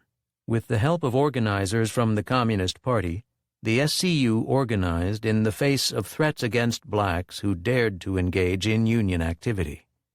Meetings had to be held in secret, sometimes disguised as Bible readings. Ned Cobb, Nate Shaw, All God's Dangers, 1969. A heap of families, while I was living on the Tucker place down on City Matches, was leaving, going north. Some of my neighbors even picked up and left. I knowed I was in a bad way of life here, but I didn't intend to get out. That never come in my mind. I thought somehow, some way, I'd overcome it. I was a farming man at that time, and I knowed more about this country than I knowed about the northern states. I've always been man enough to stick up for my family and love 'em and try to support 'em, and I just thought definitely I could keep it up. In other words, I was determined to try. And during of the pressure years, a union began to operate in this country, called it the Sharecroppers Union. That was a nice name, I thought. And my first knowing about this union, this organization, that riot come off at Cranes Ford in 31. I looked deep in that thing, too. I heard more than I seed, and I'd taken that in consideration. And I knowed what was going on was a turnabout on the Southern man, white and colored. It was something unusual. And I heard about it being an organization for the poor class of people. That's just what I wanted to get into, too. I wanted to know the secrets of it enough that I could become in the knowledge of it. Now, I heard talk about trucks coming into this country, delivering guns to the colored people, but I decided all that was talk, trying to accuse the niggas of getting into something here that maybe they weren't, and maybe they were. But didn't no trucks haul no guns to nobody. Colored people hadn't been armed up for nothing. It was told like that, just to agitate the thing further. Of course, some of these colored folks in here had some good guns. You know, a Winchester rifle is a pretty good gun itself. But they didn't have nothing above that. It weren't nothing that nobody sent in here for 'em to use, just their own stuff. Well, they killed a man up there, colored fellow. His name was Adam Cole. And they tell me, I didn't see it, but I heard lots about it, and I never did hear nothing about it that backed me off. Kurt Beall, the high sheriff for Tuckabatchee County, got shot in the stomach. He run up there to break up this meeting business amongst the colored people, and someone in that crowd shot him. That kind of broke him up from running in places like that. And these white folks woke up and stretched themselves and commenced a running around meddling with niggas about this organization. And it's a close thing today. One old man, and he was as big a skunk as ever sneaked in the woods, old man Max Sloan, come up to me one day. He didn't come to my home. He met me on the outside. Old man Max Sloan come to me hot as a stove iron. Nate, do you belong to that mess they carrying on in this country? I just cut him off short. I didn't belong to it at that time, but I was eager to join, and I was aiming to join. Just hadn't got the right opportunity. No, I don't belong to nothing. Max Sloan, white man, said, "You stay out of it. That damn thing will get you killed. You stay out of it. These niggas running around here carrying on some kind of meeting. You better stay out of it. I said to myself, you a fool if you think you can keep me from joining. I went right on and joined it, just as quick as the next meeting come. Running around and giving me orders, he suspected I might be the kind of man to belong to such an organization. Put the finger on me before I ever joined. And he done just the thing to push me into it. Give me orders not to join. The teachers of this organization began to drive through this country. They couldn't let what they was doing be known. One of them was a colored fella. I disremember his name, but he did tell us his name. He wanted us to organize, and he was with us a whole lot of time, holding meetings with us. That was part of his job. We colored farmers would meet, and the first thing we had to do was join the organization. And it was said we didn't want no bad men in it at all, no weak-hearted fellows that would be liable to give the thing away. It was secret with them all that joined it. They knowed to keep their mouths shut and meet the meetings. And this teacher said, don't know where his home was. He had a different way of talking than we did. I call them stool pigeons if they broadcast the news about what's happening. And said if a nigger like myself went and let out any secrets to the white folks about the organization, the word was do away with him. Had the meetings at our houses or anywhere we could have them where we could keep a look and a watch out that nobody was coming in on us. Small meetings. Sometimes there'd be a dozen, sometimes there'd be more, sometimes there'd be less. Niggas was scared. Niggas was scared. That's telling the truth. White folks in this country didn't allow niggas to have no organization, no secret meetings. They kept up with you and watched you, didn't allow you to associate in a crowd unless it was your family or your church. It just worked in a way that the nigger wasn't allowed to have nothing but church services. And, they liked to see you going to church, too. Sometimes white people would come into the Negro church and sit there and listen at the meeting. Of course, it weren't nothing but a church service going on. But if a nigger walked into a white church, he'd just be driven out if they didn't kill him. But if a Negro was a servant for white people, then they'd carry him to church with them, accept him to come in and take a seat on the back seat and listen at the white people. But if you was an independent Negro, you better stay away from there. But if you was a white man's dear flunky, doing what he said do, or even on the woman's side, if they was maids for the white people, well thought of, they'd take 'em out to their home churches, dupe 'em up in a way. They knowed they weren't going to cause no trouble, and if they did, they'd just been knocked out of the box and called in close question. But they never did act disorderly. Just sat there and listened at the white folks' meeting quiet as a lamb. And when the white folks would come in the colored churches, good God, the niggas would get busy giving them first-class seats. If there was any in that building, the white folks got 'em. They was white people. They classed theirselves over the colored, and the colored people never did do nothing but dance to what the white people said and thought. White people was their bosses and their controllers, and the colored people went along with it. White men, white women, I've been there. Go in colored churches and be seated. Nigga ain't got nothing to do but run around there and give 'em the nicest seats. First thing the organization wanted for the colored people was the privilege to have a organization. That's one of the best things they ever could fight for and get on foot. From my boy days coming along, ever since I've been in God's world, I've never had no rights, no voice in nothing that the white man didn't want me to have. Even been cut out of education, book learning, been deprived of that.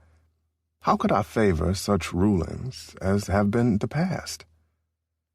I never tried to beat nobody out of nothing since I've been in this world. Never has.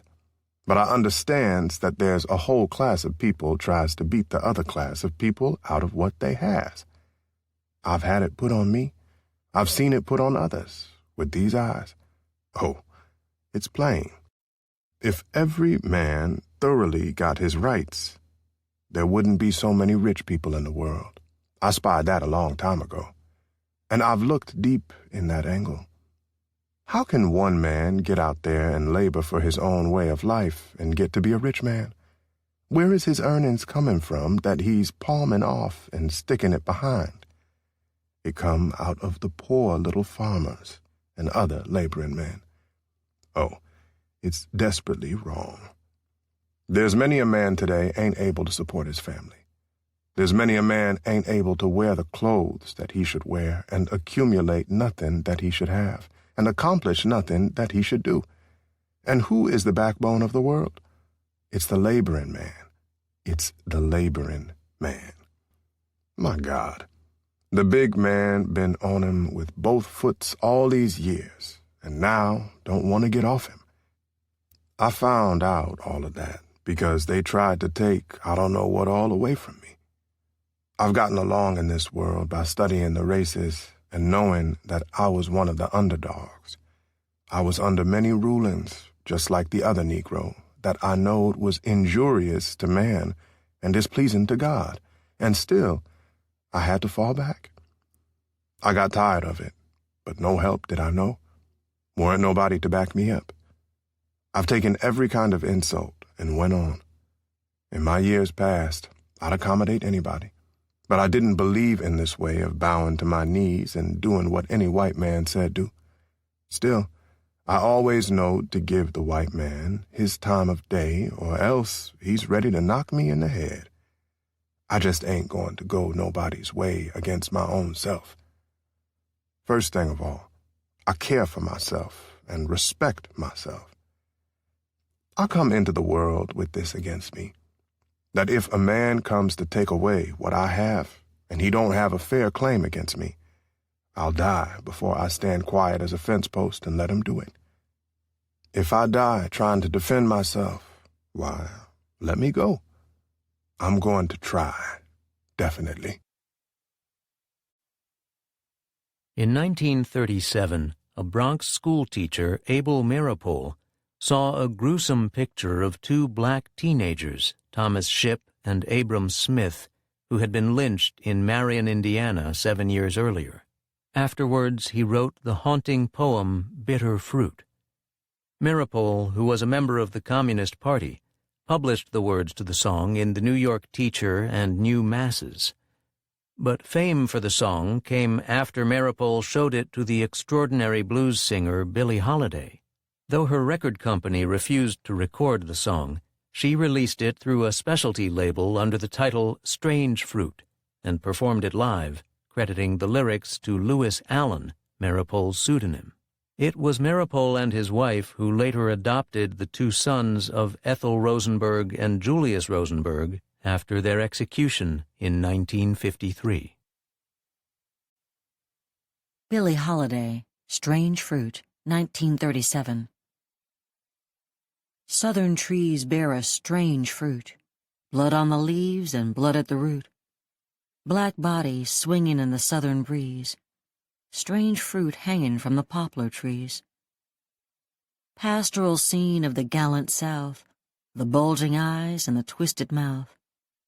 Scent of magnolia, sweet and fresh, and the sudden smell of burning flesh. Here is a fruit for the crows to pluck, for the rain to gather, for the wind to suck, for the sun to rot, for a tree to drop. Here is a strange and bitter crop. The Harlem Renaissance of the 1920s and 1930s produced an extraordinary group of black writers and artists. There were the novelists Zora Neale Hurston and Nella Larson, the painters Jacob Lawrence and Aaron Douglas, the poets Gwendolyn Bennett, Claude McKay, and Countee Cullen, and many others. One of the most challenging of these voices was that of poet Langston Hughes, who speaks in these two poems of the social conditions of African Americans, the poor, the working people. Hughes captures the feeling of being damn tired of waiting for rescue from the political leadership of the country. Two poems by Langston Hughes, 1934 and 1940. Ballad of Roosevelt, 1934. The pot was empty. The cupboard was bare. I said, Papa, what's the matter here? I'm waiting on Roosevelt, son. Roosevelt, Roosevelt. Waiting on Roosevelt, son. The rent was due, and the lights was out. I said, tell me, Mama, what's it all about? We're waiting on Roosevelt, son. Roosevelt, Roosevelt. Just waiting on Roosevelt. Sister got sick, and the doctor wouldn't come, 'cause we couldn't pay him the proper sum. A-waiting on Roosevelt, Roosevelt, Roosevelt. A-waiting on Roosevelt. Then one day, they put us out of the house. Ma and Pa was meek as a mouse, still waiting on Roosevelt, Roosevelt, Roosevelt. But when they felt those cold winds blow and didn't have no place to go, Pa said, I'm tired of waiting on Roosevelt, Roosevelt, Roosevelt. Damn tired of waiting on Roosevelt.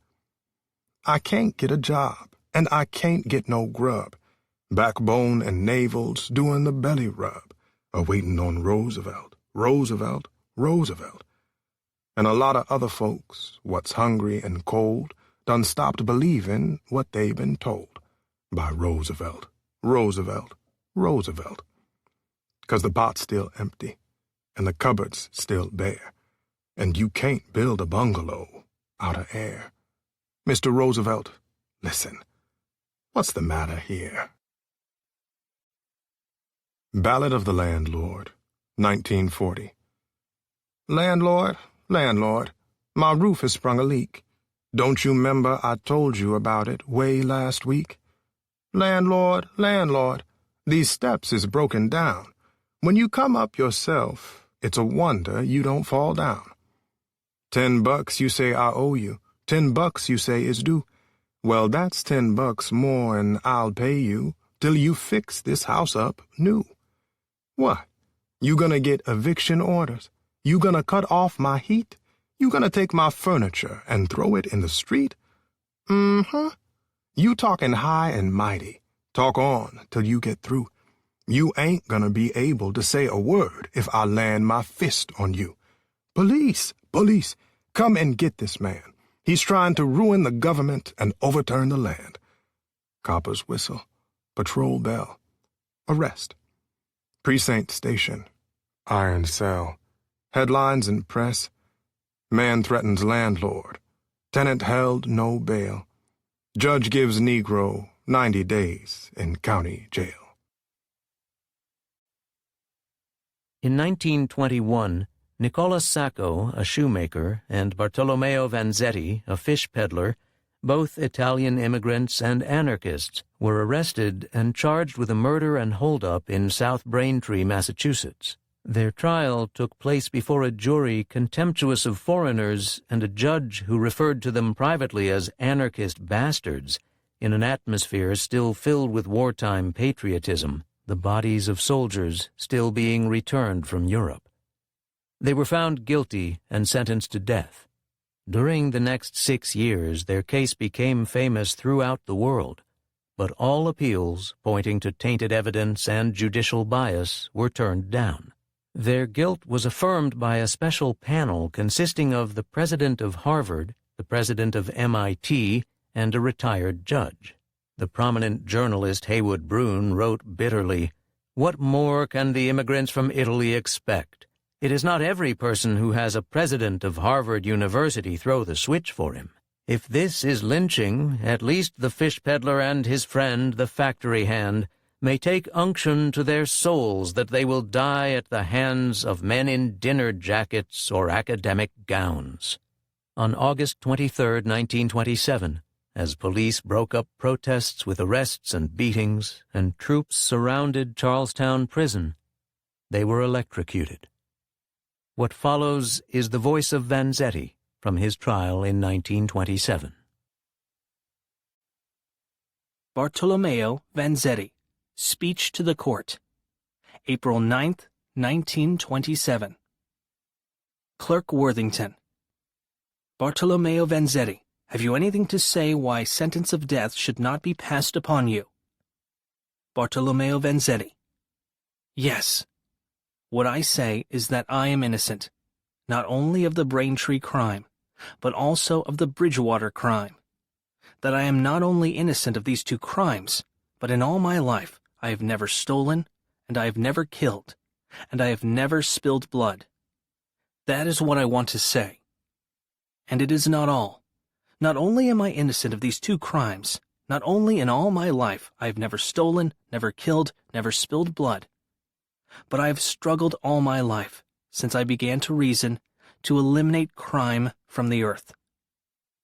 The jury were hating us because we were against the war, and the jury don't know that it makes any difference between a man that is against the war because he believes that the war is unjust, because he hate no country, because he is a cosmopolitan, and a man that is against the war because he is in favor of the other country that fights against the country in which he is, and therefore a spy, an enemy, and he commits any crime in the country in which he is in behalf of the other country in order to serve the other country.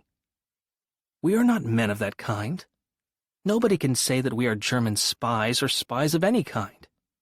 We were against the war because we did not believe in the purpose for which they say that the war was fought. We believed that the war is wrong, and we believe this more now after 10 years that we studied and observed and understood it day by day, the consequences and the result of the after-war. We believe more now than ever that the war was wrong, and we are against war more now than ever. And I am glad to be on the doomed scaffold if I can say to mankind, look out, you are in a catacomb of the flower of mankind. For what? All that they say to you, all that they have promised to you, it was a lie, it was an illusion, it was a cheat, it was a fraud, it was a crime. They promised you liberty. Where is liberty? You prosperity. Where is prosperity? They have promised you elevation. Where is the elevation? From the day that I went in Charleston, the population of Charleston, has doubled in number. Where is the moral good that the war has given to the world? Where's the spiritual progress that we have achieved from the war? Where are the security of life, the security of the things that we possess for our necessity? Where are the respect for human life? Where are the respect and the admiration for the good characteristics and the good of the human nature? Never before the war, as now, have there been so many crimes, so much corruption, so much degeneration as there is now. What I want to say is this. Everybody ought to understand that the first beginning of our defense has been terrible. My first lawyer did not try to defend us. He has made no attempt to collect witnesses and evidence in our favor. The record in the Plymouth court is a pity. I am told that they are part or almost one-half lost, so that later on the defense have had a tremendous work to do in order to collect some evidence, to collect some testimony to offset and to learn what the testimony of the state had been. Well, I have already said that I not only am not guilty of these two crimes, but I never committed a crime in my life. I have never stolen, and I have never killed, and I have never spilt blood. And I have fought against crime, and I have fought, and I have sacrificed myself, even to eliminate the crimes that the law and the church legitimate and sanctify. This is what I say. I would not wish to a dog or to a snake, to the most low and misfortunate creature of the earth, I would not wish to any of them what I have had to suffer for things that I am not guilty of. I am suffering because I am a radical, and indeed I am a radical. I have suffered because I was an Italian, and indeed I am an Italian. I have suffered more for my family and for my beloved than for myself. But I am so convinced to be right that you can only kill me once, but if you could execute me 2 times, and if I could be reborn 2 other times, I would live again to do what I have done already. The economic crisis of the 1930s led to a wave of union organizing and strikes all over the country. Stella Nowicki was the assumed name of Vicky Starr, a rank-and-file activist who was active in the campaign to organize unions in the meatpacking factories of Chicago. Years later, she spoke to Alice and Stoughton Lind, the labor historians and activists, about the conditions in the plants and the tactics radicals used to organize meatpacking and other workers. Vicky Starr, Stella Nowicki, Back of the Yards, 1973. I ran away from home at age 17. I had to because there was not enough money to feed the family in 1933 during the Depression. I was not really introduced to socialism until I came to Chicago, and the Marches began telling me about it. I lived with them at 59th and Ashland. They lived on the second floor, and on the third floor they had bedrooms and an attic room. Anyone who didn't have someplace to live could always find room there. It was near the streetcar intersection, and when there were meetings, blacks could come. This was a real problem at that time. The Marches would have meetings of the YCL, Young Communist League, in the attic, and they'd ask me to sit in. The terminology was like a foreign language. I thought that I better join this outfit so that I would know what they were talking about. They pointed out things to me that, in my very unsophisticated and farm-like way, I saw. There was so much food being dumped. The government bought it up, and people were hungry and didn't have enough to eat. There were days when I didn't have anything to eat. That's when I picked up smoking. Somebody said, "Here, smoke. It'll kill your appetite." And it did. I realized that there was this tremendous disparity. The people in our YCL group told me that the government was set up to keep it this way. They thought that instead of just thinking about ourselves, we should be thinking about other people and try to get them together in a union and organize, and then maybe we would have socialism where there would not be hunger, war, etc. They initiated me into a lot of political ideas and gave me material to read.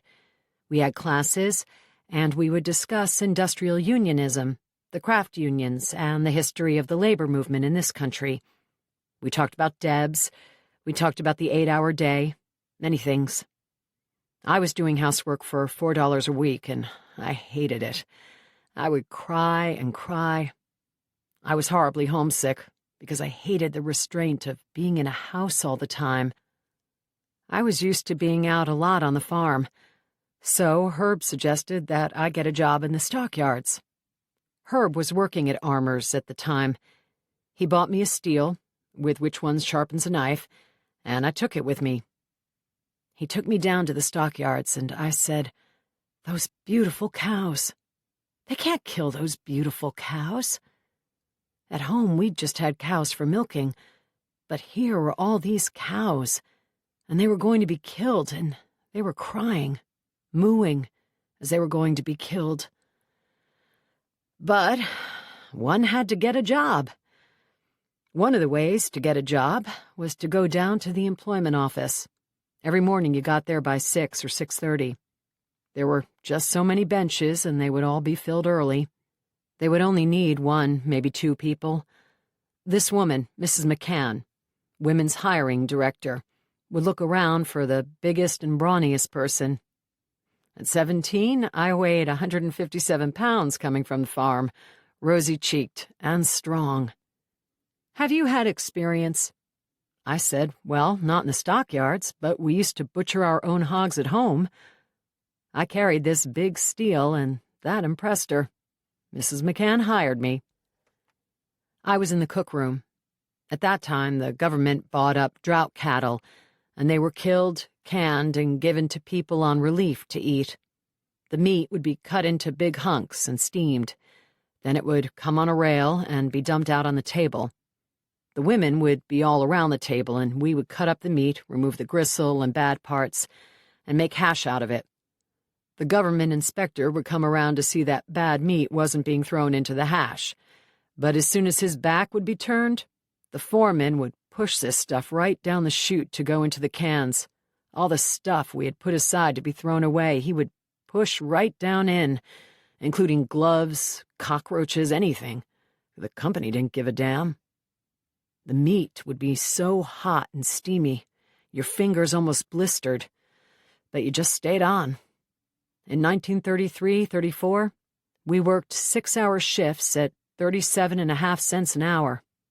We would have to work at a high rate of speed. It was summer. It would be so hot that women used to pass out. The ladies' room was on the floor below, and I would help carry these women down almost vertical stairs into the washroom. We started talking union. The thing that precipitated it is that on the floor below, they used to make hot dogs, and one of the women, in putting the meat into the chopper, got her fingers caught. There were no safety guards. Her fingers got into the hot dogs, and they were chopped off. It was just horrible. 3 of us, colonizers, had a meeting during our break and decided this was the time to have a stoppage. And we did. All 6 floors went on strike. We said, sit, stop. And we had a sit down. We just stopped working right inside the building, protesting the speed and the unsafe conditions. We thought that people's fingers shouldn't go into the machine, that it was an outrage. The women got interested in the union. We got the company to put in safety devices. Soon after the work stoppage, the supervisors were looking for the leaders because people were talking up the action. They found out who was involved, and we were all fired. I was blacklisted. I got a job doing housework again, and it was just horrible. Here I was, taking care of this family with a little spoiled brat, and I had to pick up after them. Only Thursday afternoon off and every other Sunday, and all for $4 a week, of which I sent $2 home. I just couldn't stand it. I would rather go back and work in a factory any day or night. A friend of mine who had been laid off told me that she got called to go back to work. Meanwhile, she had a job in an office, and she didn't want to go back to the stockyards, so she asked me if I wanted to go in her place. She had used the name Helen Ellis. I went down to the stockyards, and it was the same department, exactly the same job on the same floor where I had been fired. But it was the afternoon, and Mrs. McCann wasn't there. Her assistant was there. Her assistant said, "Can you do this work?" I said, "Oh, yes, I can. I've done it." She told me that I would start work the following afternoon. I came home and talked with Herb and Jane March. We decided that I would have to go to the beauty shop. I got my hair cut really short and hennaed. I thinned my eyebrows and penciled them, wore a lot of lipstick, and painted my nails. Because I hadn't been working, I had a suntan. I wore sandals, and I had my toenails painted, which I would never have done before.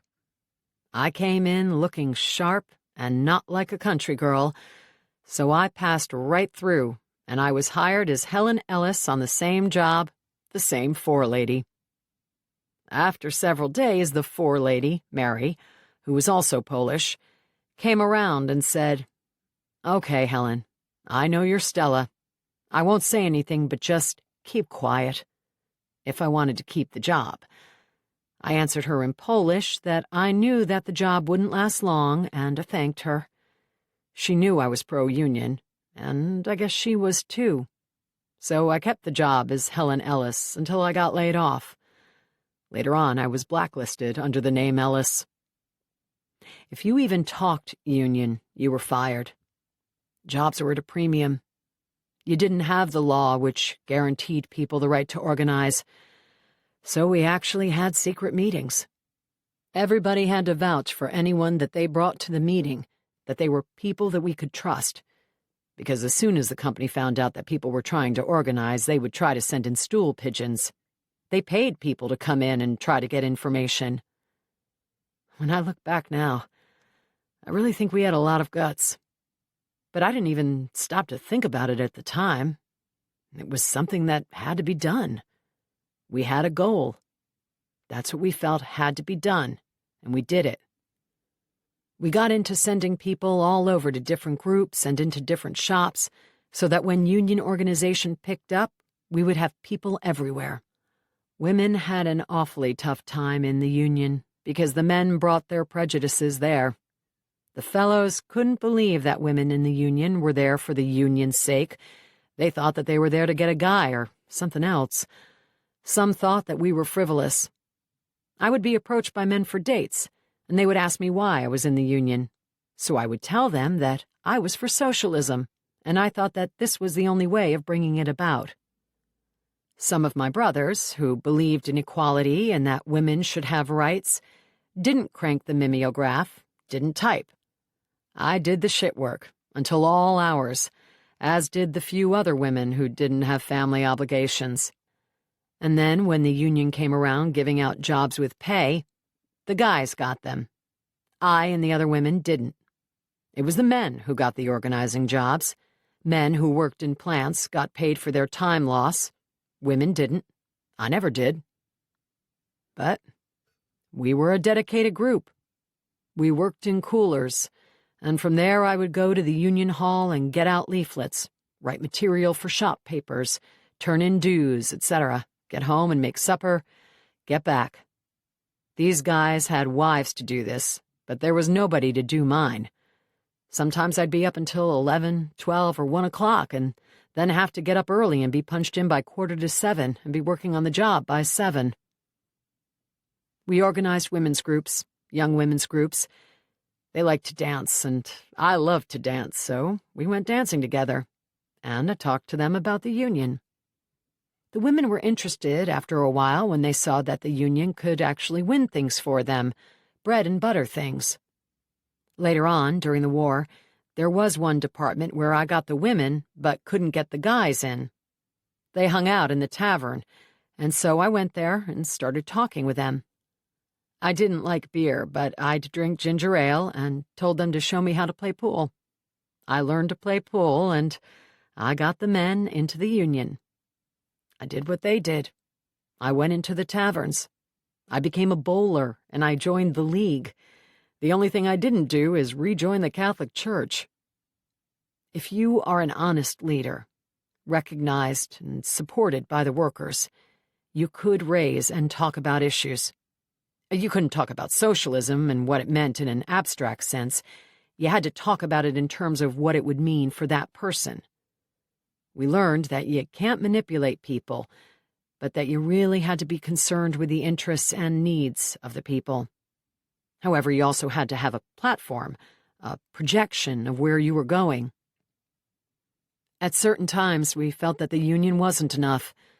We worked in the stockyards with blacks, but when we came home, we went to lily-white neighborhoods, and the blacks went to their ghetto. How were we going to bridge that? There was unemployment, and people were being laid off. There were many young people who didn't get jobs. And there was no concern on the part of anyone, the city fathers, the church, the union, and others, about the needs of young people and places to play. What are unemployed young people going to do?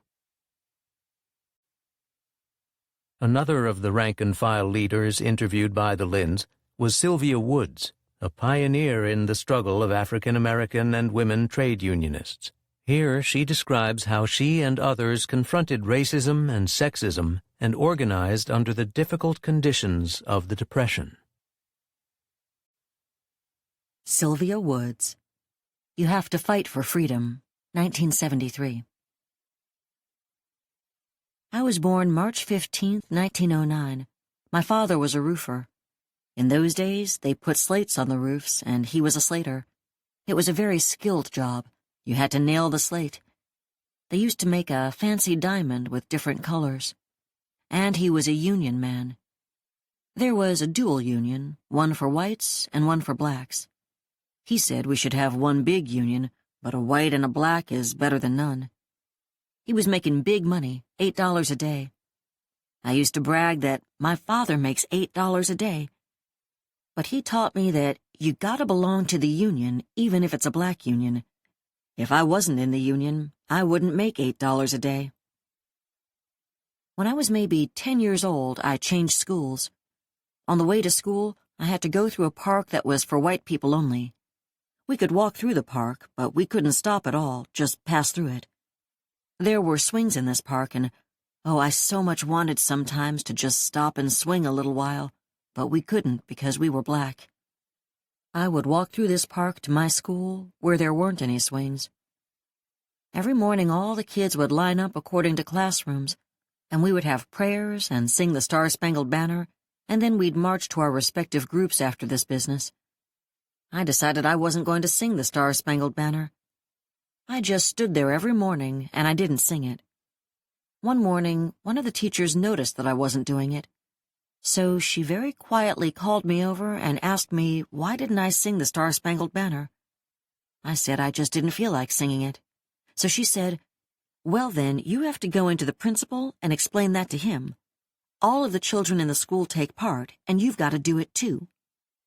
Okay. I went into the principal, and he asked me why I wasn't singing the Star-Spangled Banner. Finally, I told him, "Because it says, 'The land of the free and the home of the brave,' and this is not the land of the free. I don't know who's brave, but I'm not going to sing it anymore." Then he said, "Why, you've been singing it all the time, haven't you? How come you want to stop now?" And I told him about coming through the park, and if I could not swing in those swings in the park, and I couldn't sit in the park, and I could only walk in Shakespeare Park, then it couldn't be the land of the free. Who's free? He didn't say anything. Then he said, "Well, you could pledge allegiance to your flag." I said, "It's not my flag. The flag is with freedom. If the land is free and the flag is mine, then how come I can't do like the white kids?"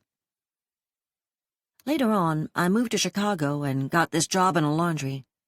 The first morning I went there, this guy asked me, "Did you ever work in a laundry before?"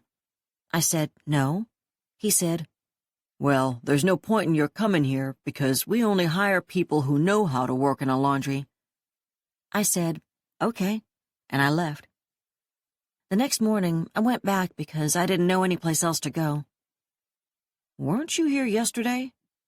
"Yes," he said. "Well, I told you that we don't hire people who don't know how to work in a laundry." I said, "Well, maybe you'll need somebody one day. I'll come back tomorrow." So the next day, I came back. When I walked in the door, he said, "Come with me." He took me upstairs, and he said to the foreman, "Teach her how to shake out." You had to shake these clothes out and put them on long poles. You know how things look when they come out of a wringer. You had to shake them out so that they could run them through the mangle. 2 girls put the things through the mangle. One girl did the sheets, and the other did the small things like towels and pillow slips. I worked really hard. I kept those poles full. The women would say, "You mean you never worked before?" I'd say, "I never had a job before." One day, a friend called me up at home. "Hurry up and come on over here. There's a man here says he'll hire you." We always thought that this guy had some connection with the Communist Party. He hired everything black that came in. Martina went to him and she said, "I have a friend who wants to work in the factory, and she's been coming and they never will hire her." He said, "Tell her to come. I'll hire her." So he hired me. When I walked in the door of the plant, I said, "I'm going to make you sorry for every day that I walked around to this shop hoping to get hired." I worked on the carburetors. I was on an assembly line that had 2 sides and a belt ran down the center, and I was burring, taking all of the burrs off the carburetor. Right across from me was a young Polish woman named Ava. She was going to show me how to do it. We did about 10 of them. Then I said, "You don't have to help me anymore." She said, "Do you think that you can keep up with the line?" "I can keep up with the line." So I did. Ava and I became real good friends because when she got stuck, I would reach over and help her. One night she said, "There's a union meeting tonight. Will you go with me to the union meeting?" And I said, "Oh, I'm tired." She said, "Oh, come on and go." She said, "I want to buy you a drink anyway," because I had helped her. I said, "Okay, you can buy me a drink, but I don't want to go to a union meeting." So we went to this tavern, and then we started talking union. I got kind of high, and, "Okay, we'll go to the union meeting." This was United Automobile Workers. I was the only black there. All the stewards were coming in and saying how they couldn't organize the workers. "I can't get anybody to join. So-and-so said the union is no good." I said, "You know why you can't get anybody to join? Because you don't have anything to sell them. You aren't selling them a union. You're letting them sell you non-union, from what I hear you saying here. You'll never get the workers to join the union if you let them tell you the union isn't any good. I wouldn't join a union that's no good either. A steward must sell the union, telling the workers how much strength they have when they are organized. I looked at this guy who was the organizer, and his face was just lighting up. Union? What do you mean?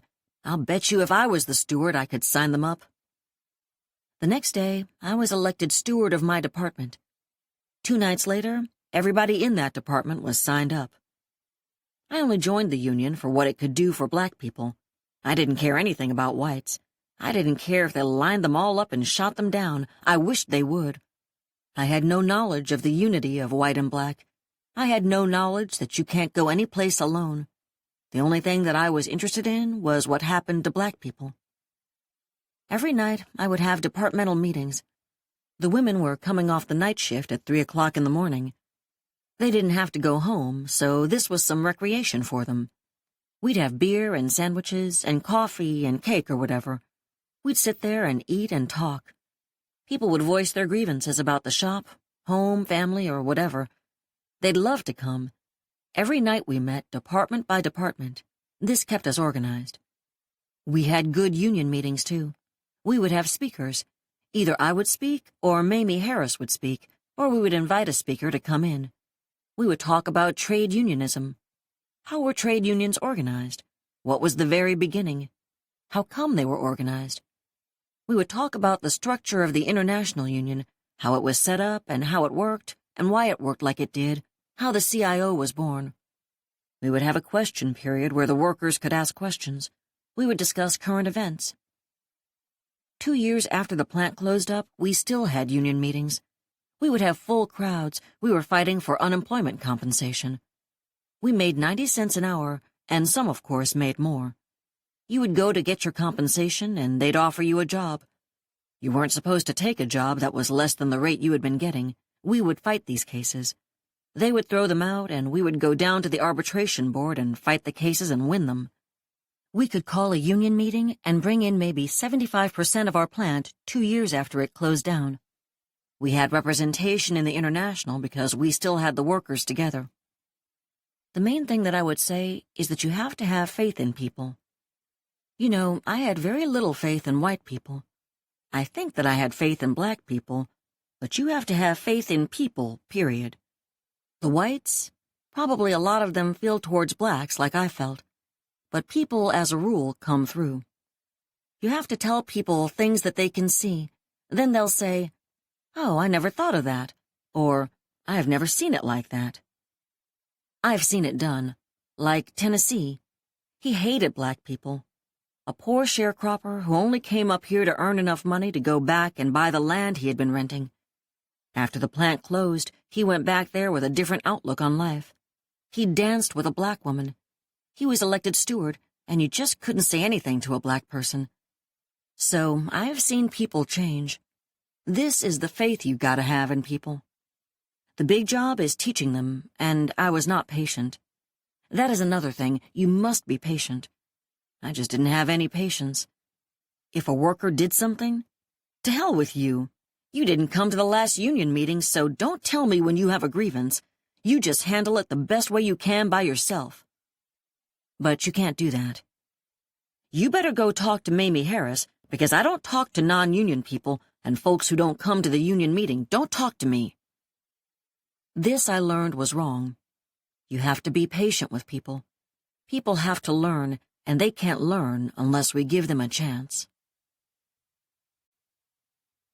In the 1930s, tens of thousands of laid-off and discouraged workers formed councils to fight for the rights of unemployed workers. These unemployed councils marched, supported strikes, and also supported anti-eviction struggles, like the one recounted here by the essayist and activist Kim Chernin, whose mother Rose Chernin became active in anti-eviction protests in the Bronx and told her the story of their efforts.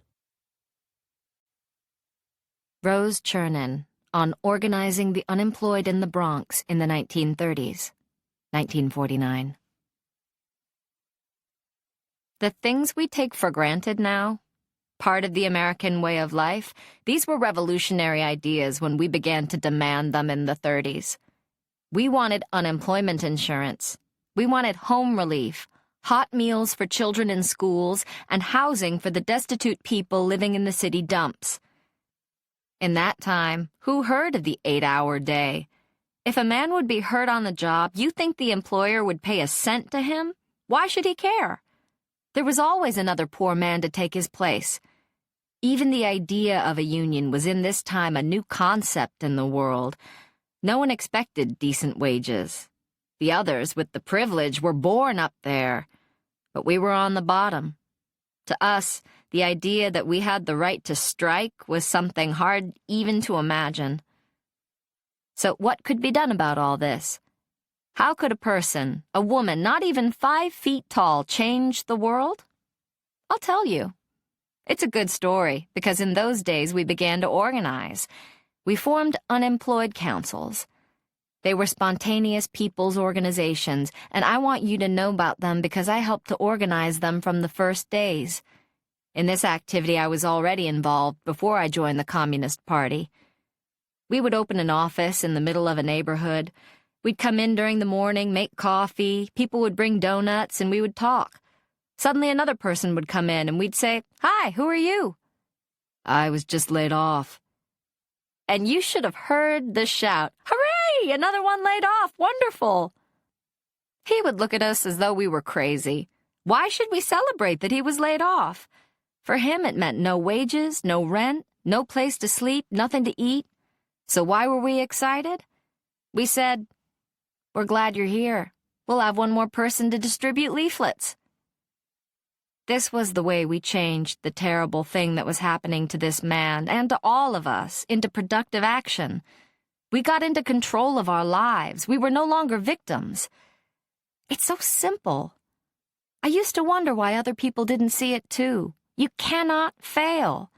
Basically, failure is impossible. Already, just in being together, you have changed the personal tragedy, this despair, this hopelessness, into a collective endeavor. Our main task was to try to get a congressman to introduce a bill for unemployment insurance. We circulated a petition, house to house, in the tenements of the Bronx. A typical encounter would go like this. I and another person would enter the building and knock on the first door we came to. Someone, usually a man, would open the door, just a crack at first. Then, when he saw we were not the landlord, he'd open it wider. I'd say, "We're here circulating a petition asking a congressman to introduce a bill in Congress. We want unemployment insurance, and we think we can get the government to give it to us. Is there anybody unemployed in this family?" "Are you kidding? Everybody is unemployed in this family." Or they'd say, "Most of us are unemployed. One is working, but he expects to be laid off by the end of the week." We told them, "We too are unemployed workers, and we want Congress to pass a bill giving us either jobs or wages." So they'd say, not believing, "You're asking the government to give us money without working?" People just couldn't believe we were asking for this.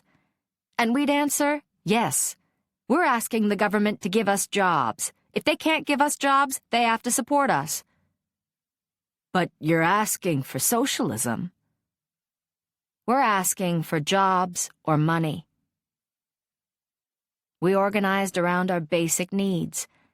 We could speak very easily to people because we also were working people. I always found it strange when people didn't join us.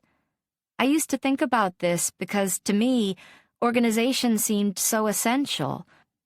You wonder, maybe, why I became a communist. But I used to wonder why everyone did not. Basically, I felt that those who failed to join us had no confidence in themselves or in the fact that we could change the system. They are the ones who say, "We're just poor people, what can we do?" We would hear this when we went about knocking on the doors. I, on the other hand, when I talked to people, could convince them to struggle against their conditions. I believed in this struggle. That is all it takes to be an organizer. Belief in our power. Take an example. We felt the one thing the system feared was angry women. We wanted milk for the children. So we would get 20 or 30 women together. We'd go out early in the morning. We would come into the borough hall. We would demand to speak to an alderman. Each one of us came with a child in the carriage. Nina was 3 or 4 years old. She always came with me.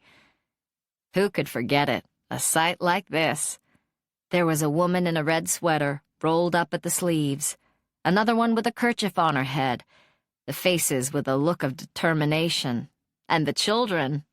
This one in a blue cap the grandma knitted. Nina had a little open face with merry eyes. And we would go stepping together, all the women on the left foot and then all on the right, singing, chanting, "We want milk! Milk for the children!" We would go about the streets advertising the neighborhood councils. We'd ask people to come and told them to bring whatever they could spare. There was always something to eat in the councils. People would drop in. We'd get them to work on a pamphlet. We would involve them in a conversation. Coming off the streets in those days, out of that despair, you can imagine the impact the council made upon them. The women were organized to monitor the prices of food all the time. If an item became too expensive in a particular store, we immediately went on strike. Again, we came with the children in the carriage. We picketed with the sign, "Don't patronize this grocery. They are charging too much for bread." These strikes were very successful. Nobody would cross our picket lines. The same things were happening in Brooklyn, in Manhattan, in Harlem. In Harlem, the starvation was legion, and soup kitchens couldn't supply the people with enough food. We used to move whatever we could from the council to Harlem. This struggle of people against their conditions, that is where you find the meaning in life. In the worst situations, you are together with people. If there were 5 apples, we cut them 10 ways and everybody ate. If somebody had a quarter, he went down to the corner and bought some bread and brought it back into the council. Life changes when you're together in this way, when you're united. You lose the fear of being alone. You cannot solve these problems when you are alone. They become overwhelming. When you are standing one-to-one with an employer, he has all the power and you have none. But together, we felt our strength and we could laugh. Someone who knew how to sing would start singing. Others would know how to dance. There we were, unemployed people, but we were dancing. In those years, I was happy. Happy, you say, with the unemployment, the evictions, the high prices of food? But that's how it was. And why? In those years, I became what I have been all my life since then. And from this maybe comes happiness. What else? If you're an organizer and you see how successfully people are coming together, you feel fulfilled. We were very successful in our activities. We kept prices down. We kept pressure on the congressmen. We were making people conscious of their identity as workers, and we were winning rent strikes. By that time, the unemployed councils were well known. Our workers were everywhere, leading demonstrations, circulating petitions, speaking on street corners.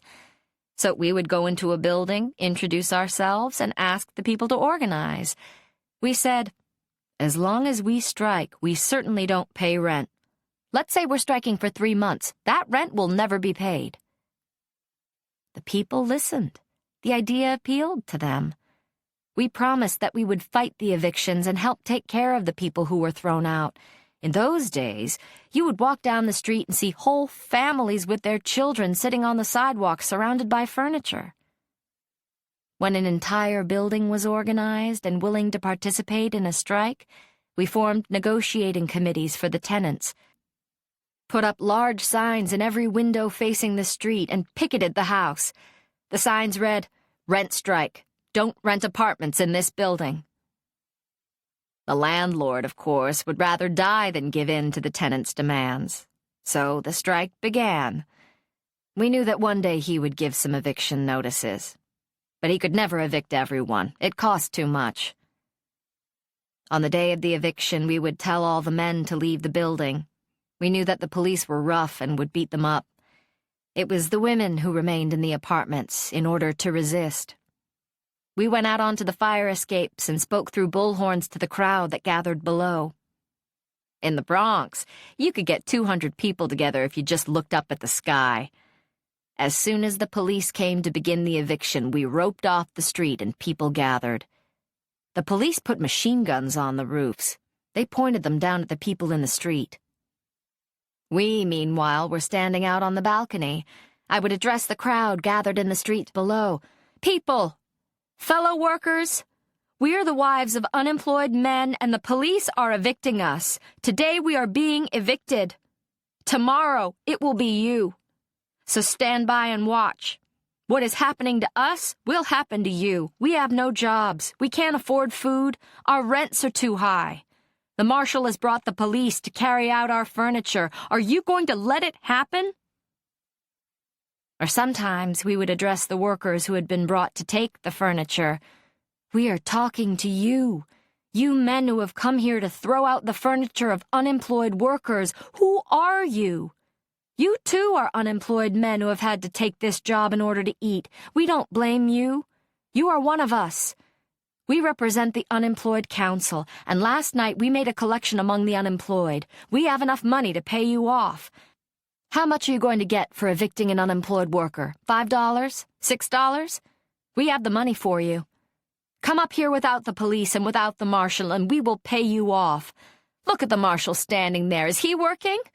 Let him do the work. And so we would harangue. We could see the men hesitating. We would continue. We women are standing here with the furniture that is to be evicted. The water is hot in our kettles. The doors are locked. We are not letting you in. Often the hired men would come up anyway. Our doors were locked, but they would break them in. We were behind those doors with our kettles. They would grab a piece of furniture on one side, and we would grab it on the other, and both would start pulling. Meanwhile, we would say, Here's the money, leave the furniture. Some would take the money and go. Sometimes we poured the hot water on the men. Sometimes they would hit us, and then we would run out onto the fire escape, grab the bullhorn, and shout to the crowd, They're hitting us! They're big men and they're hitting us! But we're not going to let them move the furniture. They can't overcome us. We shall win! Sometimes they'd get so disgusted with all this fighting and hollering, they'd take the furniture from the apartment but leave it on the landing. That was a victory.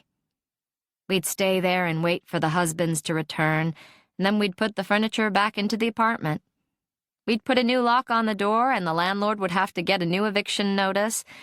He'd call the marshal, and the whole thing would start all over again. Our fight was successful. The rents came down. The evicted families returned to their apartments. The landlord would stop fighting us. Sometimes we failed, and the furniture was carried into the street. Immediately, we would cover it with a tarpaulin so it wouldn't get spoiled, and then we'd hold a mass meeting on the furniture, using it as a platform. We were only waiting for the police to leave. As soon as they were gone, the people standing around would pick up the furniture and carry it right back into the building. We'd break the lock, put back the furniture, install a new lock, and the landlord would have to go through the whole procedure another time. Within 2 years, we had rent control in the Bronx. That's the way it was in those days. In the mid-1930s, a wave of sit-down strikes spread across the country.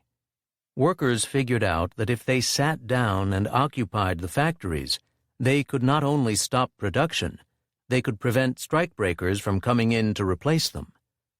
Tens of thousands of workers in various industries joined the strike wave, usually demanding better working conditions and recognition of new industrial unions like the United Auto Workers, UAW. One of the most important of these sit-downs took place in the auto factories of Flint, Michigan in 1937. Workers in Flint held out for weeks and won a major victory against General Motors, which was forced to recognize the UAW as the sole bargaining representative of workers in its plants.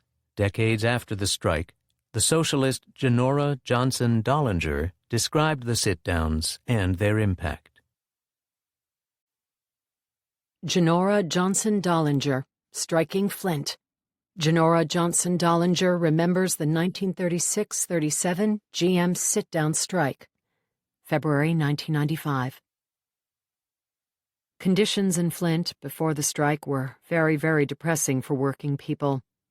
We had a large influx of workers come into the city from the deep south. They came north to find jobs because there was no work back home. They came with their furniture strapped on old jalopies, and they'd move into the cheapest housing that they could find. Usually these were just little 1- or 2-room structures with no inside plumbing and no inside heating arrangements. They just had kerosene heaters to heat their wash water, their bath water in their homes. You could smell kerosene all over their clothing. They were very poor. One woman came from a small section of Flint around Fenton Road, where many of these poor Southerners settled. She would walk the picket line in the snow in tennis shoes with no gloves. She was a wonderful person. She was there every day, and we'd have to make sure she got warmed up in the Union headquarters before she went out on the picket line again. Before the strike, the women didn't have the opportunity to participate in any activities. The small neighborhood churches were the only places they had to go to. They knew some of their neighbors, and they would go to some of these little churches, but that's all. The men frequented the beer gardens and talked to other men about shop problems or whatever.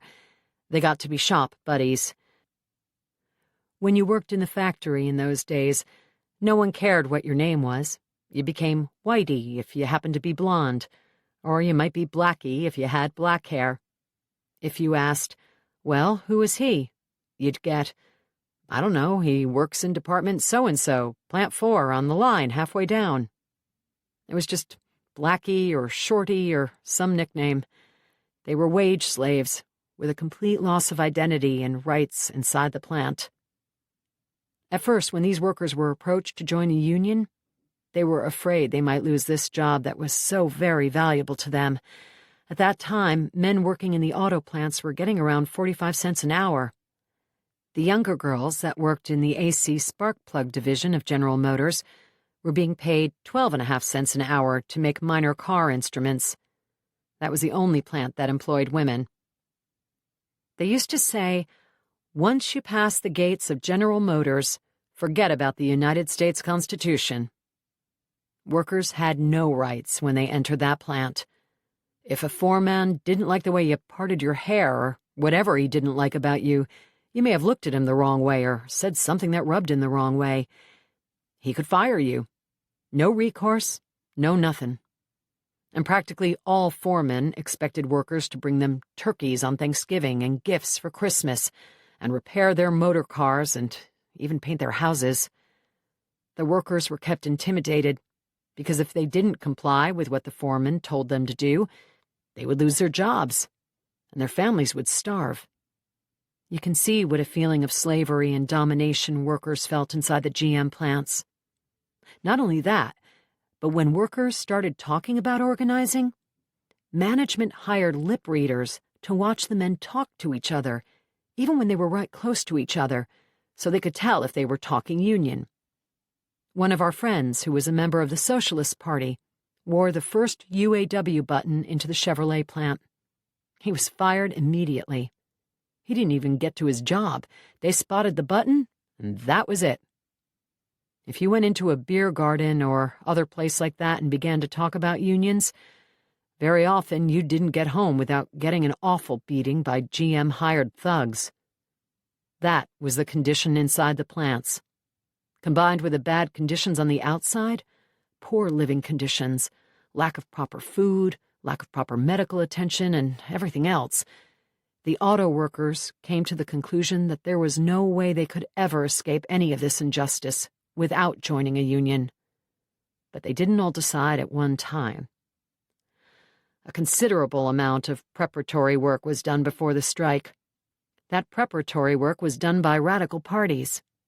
We had several very active organizations in Flint and Detroit: the Communist Party, the Proletarian Party, the Socialist Labor Party, the Socialist Party, and the International Workers of the World, IWW. And with the exception of the Communist Party, We all had our headquarters in the Pengelly Building, a very old building that became the major strike headquarters of the whole United Automobile Workers Union of Flint. Even as the strike was going on, we still had our rooms on the second floor, while the main activities in the auditorium were on the third floor. 2 years before the strike broke out, the Socialist Party in Flint organized the League for Industrial Democracy, LID. We held meetings in garages and in basements, secret meetings, so the people wouldn't get caught and beaten up.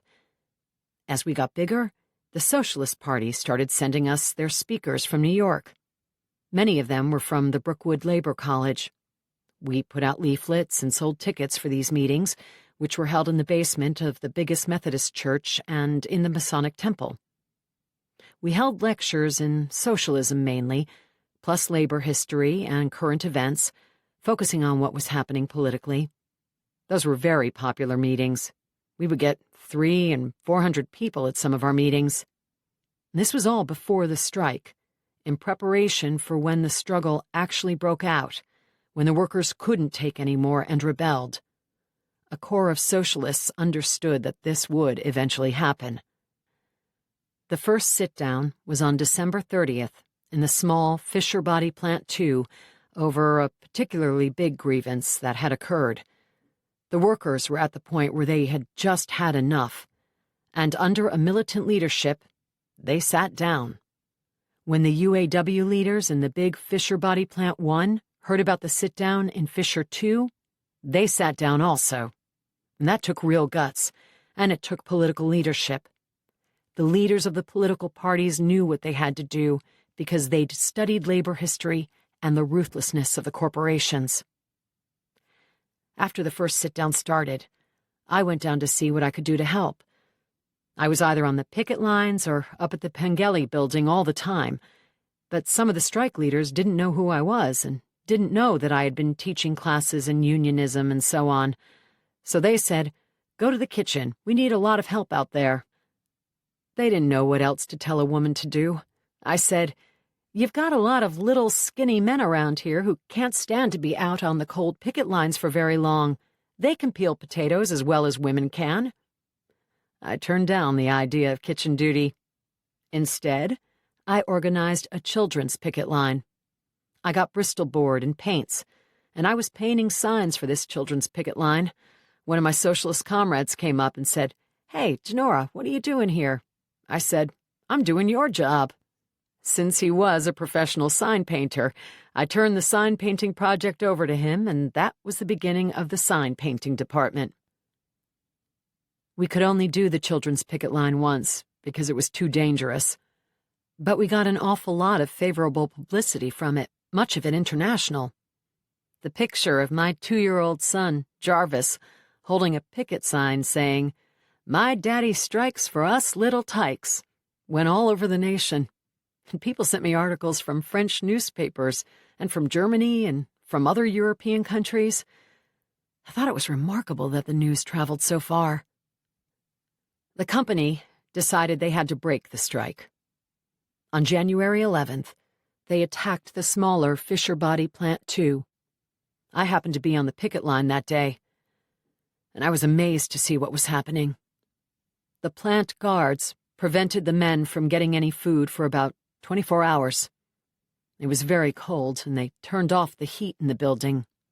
The men inside were very angry. Then, the company police and the city police started shooting. At first, they were shooting tear gas inside the plant. But that was too difficult, so they decided to tear gas and shoot this huge mass of picketers that had formed in front of the plant. The police were using rifles, buckshot, firebombs, and tear gas canisters. It was a shock to a lot of people. We had thought that General Motors would try to freeze us out or do something in the plants, but never open fire on us right in the middle of the city. The Union picketers took their own cars and barricaded off a section so that the police couldn't get us from both ends. Then, over the radio, came the equivalent of saying that there was a revolution starting in Flint, with all the propaganda saying, "The communists are coming into the city to take over the Union." People gathered in vast numbers on both sides of this battle, when the police misfired, tear gas and bullets went over our heads into the crowds which had come out to watch. It was very frightening. People would run away and dart into restaurants up the street. The battle continued for quite some time. Workers overturned police cars to make barricades. They ran to pick up the firebombs thrown at them and hurl them back at the police. It was very, very cold. The men in the plant were using fire hoses against the police, and when the water ran down, it would quickly ice over. I saw one of our Socialist Party members, Fred Stevens, jump over a gutter where there was icy water flowing down. A little stream of blood spurted down his leg into the water. I couldn't get my wits together for a moment. The men wanted to get me out of the way. You know, that old protect the women and children business. If there are any women or children around, usher them right out, protect them. I told them, get away from me. I've got as many weapons as you have. I was the only woman who stayed. The battle went on for hours. Throughout the whole time, the sound car was giving instructions and trying to bolster the courage of the men inside the plant as well as the picketers on the outside. Victor Ruther spoke for a while, and then other men substituted for him, giving him relief. But there were only the voices of men. At one point, Victor came over and told us that the batteries in the sound car were running down. Lights went on in my head. I thought, I've never used a loudspeaker to address a large crowd of people, but I've got to tell them that there are women down here. So I asked him, Victor, can I take the loudspeaker? He said, we've got nothing to lose. The first thing I did was attack the police. I called to them. Cowards! Cowards! Shooting into the bellies of unarmed men and firing at the mothers of children. Then everything became quiet. There was silence on both sides of the line. I thought, the women can break this up. So I appealed to the women in the crowd. Break through those police lines and come down here and stand beside your husbands and your brothers and your uncles and your sweethearts. In the dusk, I could barely see one woman struggling to come forward. A cop had grabbed her by the back of her coat. She just pulled out of that coat and started walking down to the battle zone. As soon as that happened, there were other women and men who followed. The police wouldn't shoot people in the back as they were coming down. So, that was the end of the battle. When those spectators came into the center of the battle and the police retreated, there was a big roar of victory. That battle became known as the Battle of Bull's Run, because we made the cops run. Following the strike, the auto worker became a different human being. The women that had participated actively became a different type of woman. A different type from any we had ever known anywhere in the labor movement, and certainly not in the city of Flint. They carried themselves with a different walk. Their heads were high, and they had confidence in themselves. They were not only mentally different, but physically different. If you saw one of those women in the beginning, and then saw her just a short period after going through this experience, learning and feeling that she had things she could fit together in her life, it would be an entirely different woman. John Steinbeck's novel The Grapes of Wrath sold out its first printing in April 1939 and was soon selling 10,000 copies a week. The story of migrant farm workers trekking across the country from Oklahoma to California in search of work symbolized for many the situation of workers around the country. It not only encouraged a belief in unionism, but prompted thinking about more fundamental change.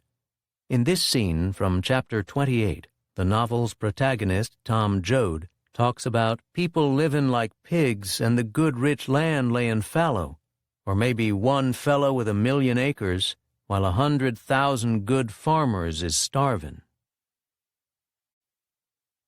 John Steinbeck, The Grapes of Wrath, 1939.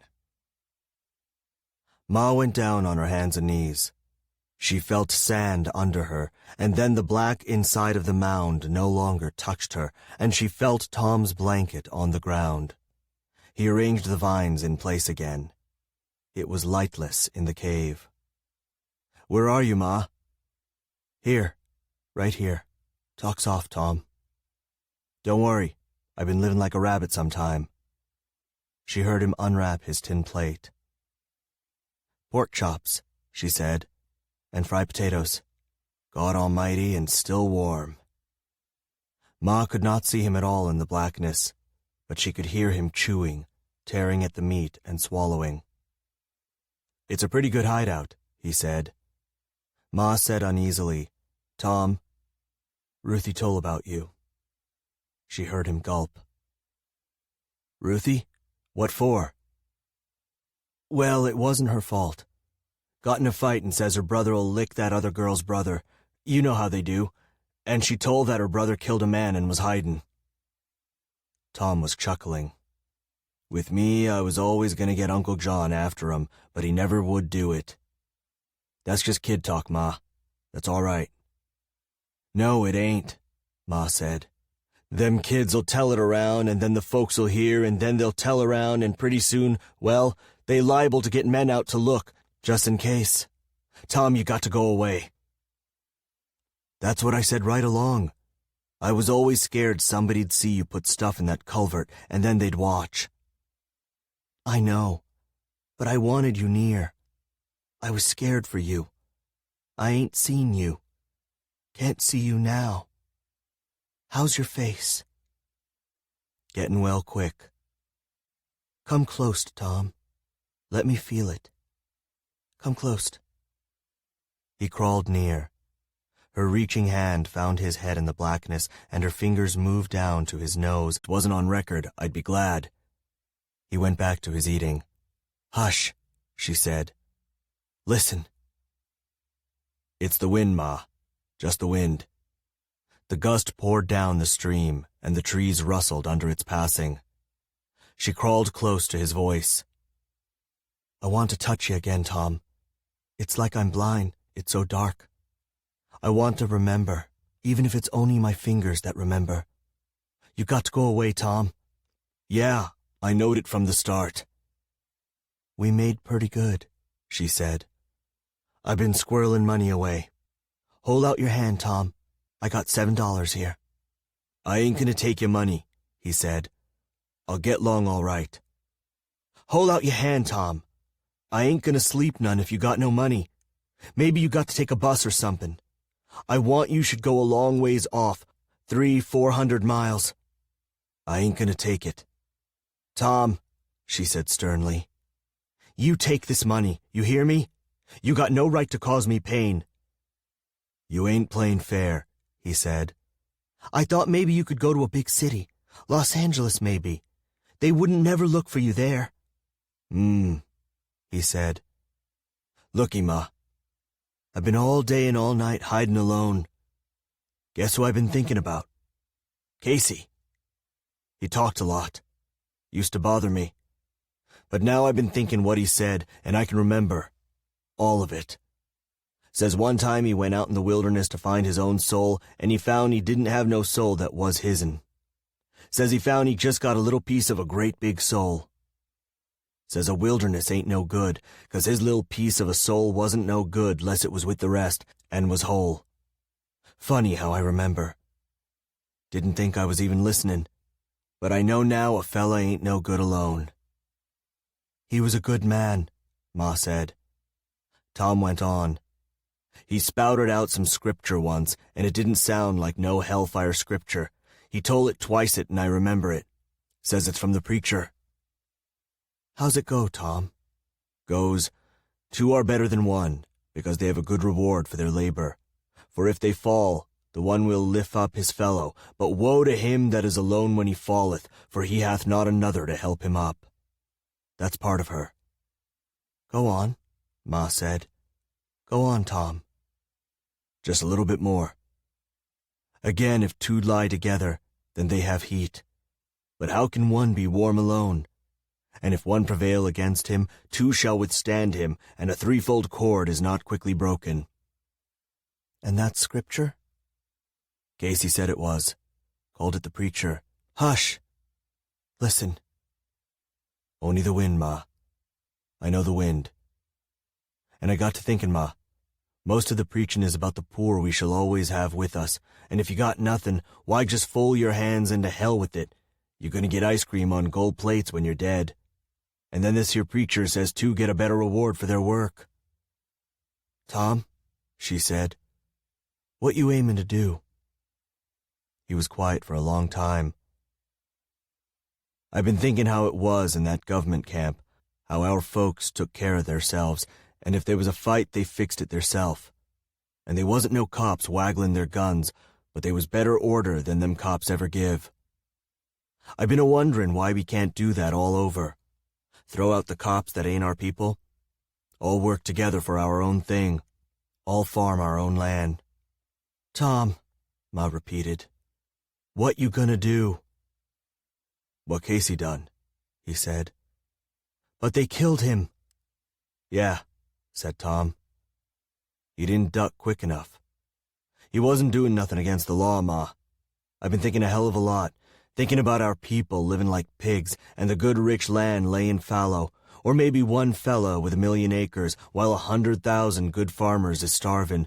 And I've been wondering if all our folks got together and yelled like them fellas yelled, only a few of 'em at the Hooper Ranch. Ma said, Tom, they'll drive you and cut you down like they done to young Floyd. They're gonna drive me anyways. They're driving all our people. You don't aim to kill nobody, Tom? No. I've been thinking, long as I'm an outlaw anyways, maybe I could. Hell, I ain't thought it out clear, Ma. Don't worry me now. Don't worry me. They sat silent in the coal-black cave of vines. Ma said, how am I going to know about you? They might kill you and I wouldn't know. They might hurt you. How am I going to know? Tom laughed uneasily. Well, maybe like Casey says, a fella ain't got a soul of his own, but only a piece of a big one. And then what, Tom? Then it don't matter. Then I'll be all around in the dark. I'll be everywhere, wherever you look. Wherever there's a fight so hungry people can eat, I'll be there. Wherever there's a cop beating up a guy, I'll be there. If Casey knowed why, I'll be in the way guys yell when they're mad, and I'll be in the way kids laugh when they're hungry and they know supper's ready. And when our folks eat the stuff they raise and live in the houses they build, why, I'll be there. See? God, I'm talking like Casey. Comes of thinking about him so much. Seems like I can see him sometimes. I don't understand, Ma said. I don't really know. Me neither, said Tom. It's just stuff I've been thinking about. Get thinking a lot when you ain't moving around. You got to get back, Ma. You take the money, then. He was silent for a moment. All right, he said. And Tom, later, when it's blowed over, you'll come back. You'll find us? Sure, he said. Now you better go. Here, give me your hand. He guided her toward the entrance. Her fingers clutched his wrist. He swept the vines aside and followed her out. Go up to the field till you come to a sycamore on the edge and then cut across to the stream. Goodbye. Goodbye, she said. And she walked quickly away. Her eyes were wet and burning, but she did not cry.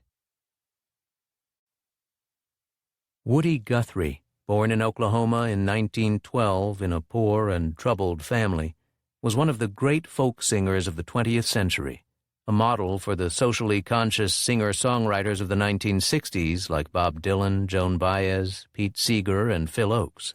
In 1940, Guthrie penned a response to the patriotic song God Bless America by Irving Berlin.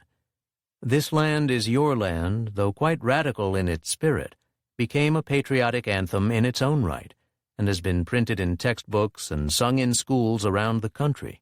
But in many cases, the song's fourth and sixth stanzas, which speak to Guthrie's sense of social justice, have been suppressed. Woody Guthrie. This land is your land. February 1940. This land is your land.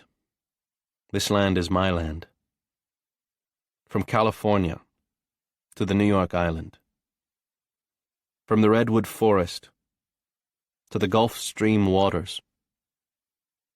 This land was made for you and me.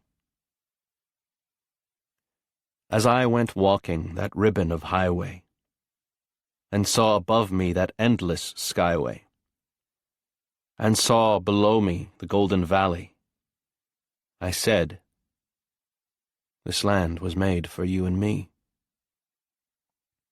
I roamed and rambled and followed my footsteps to the sparkling sands of her diamond deserts, and all around me a voice was sounding, this land was made for you and me. Was a high wall there that tried to stop me.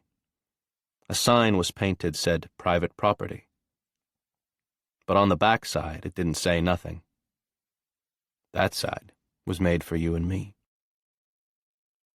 When the sun come shining, then I was strolling, in wheat fields waving and dust clouds rolling. The voice was chanting as the fog was lifting, this land was made for you and me.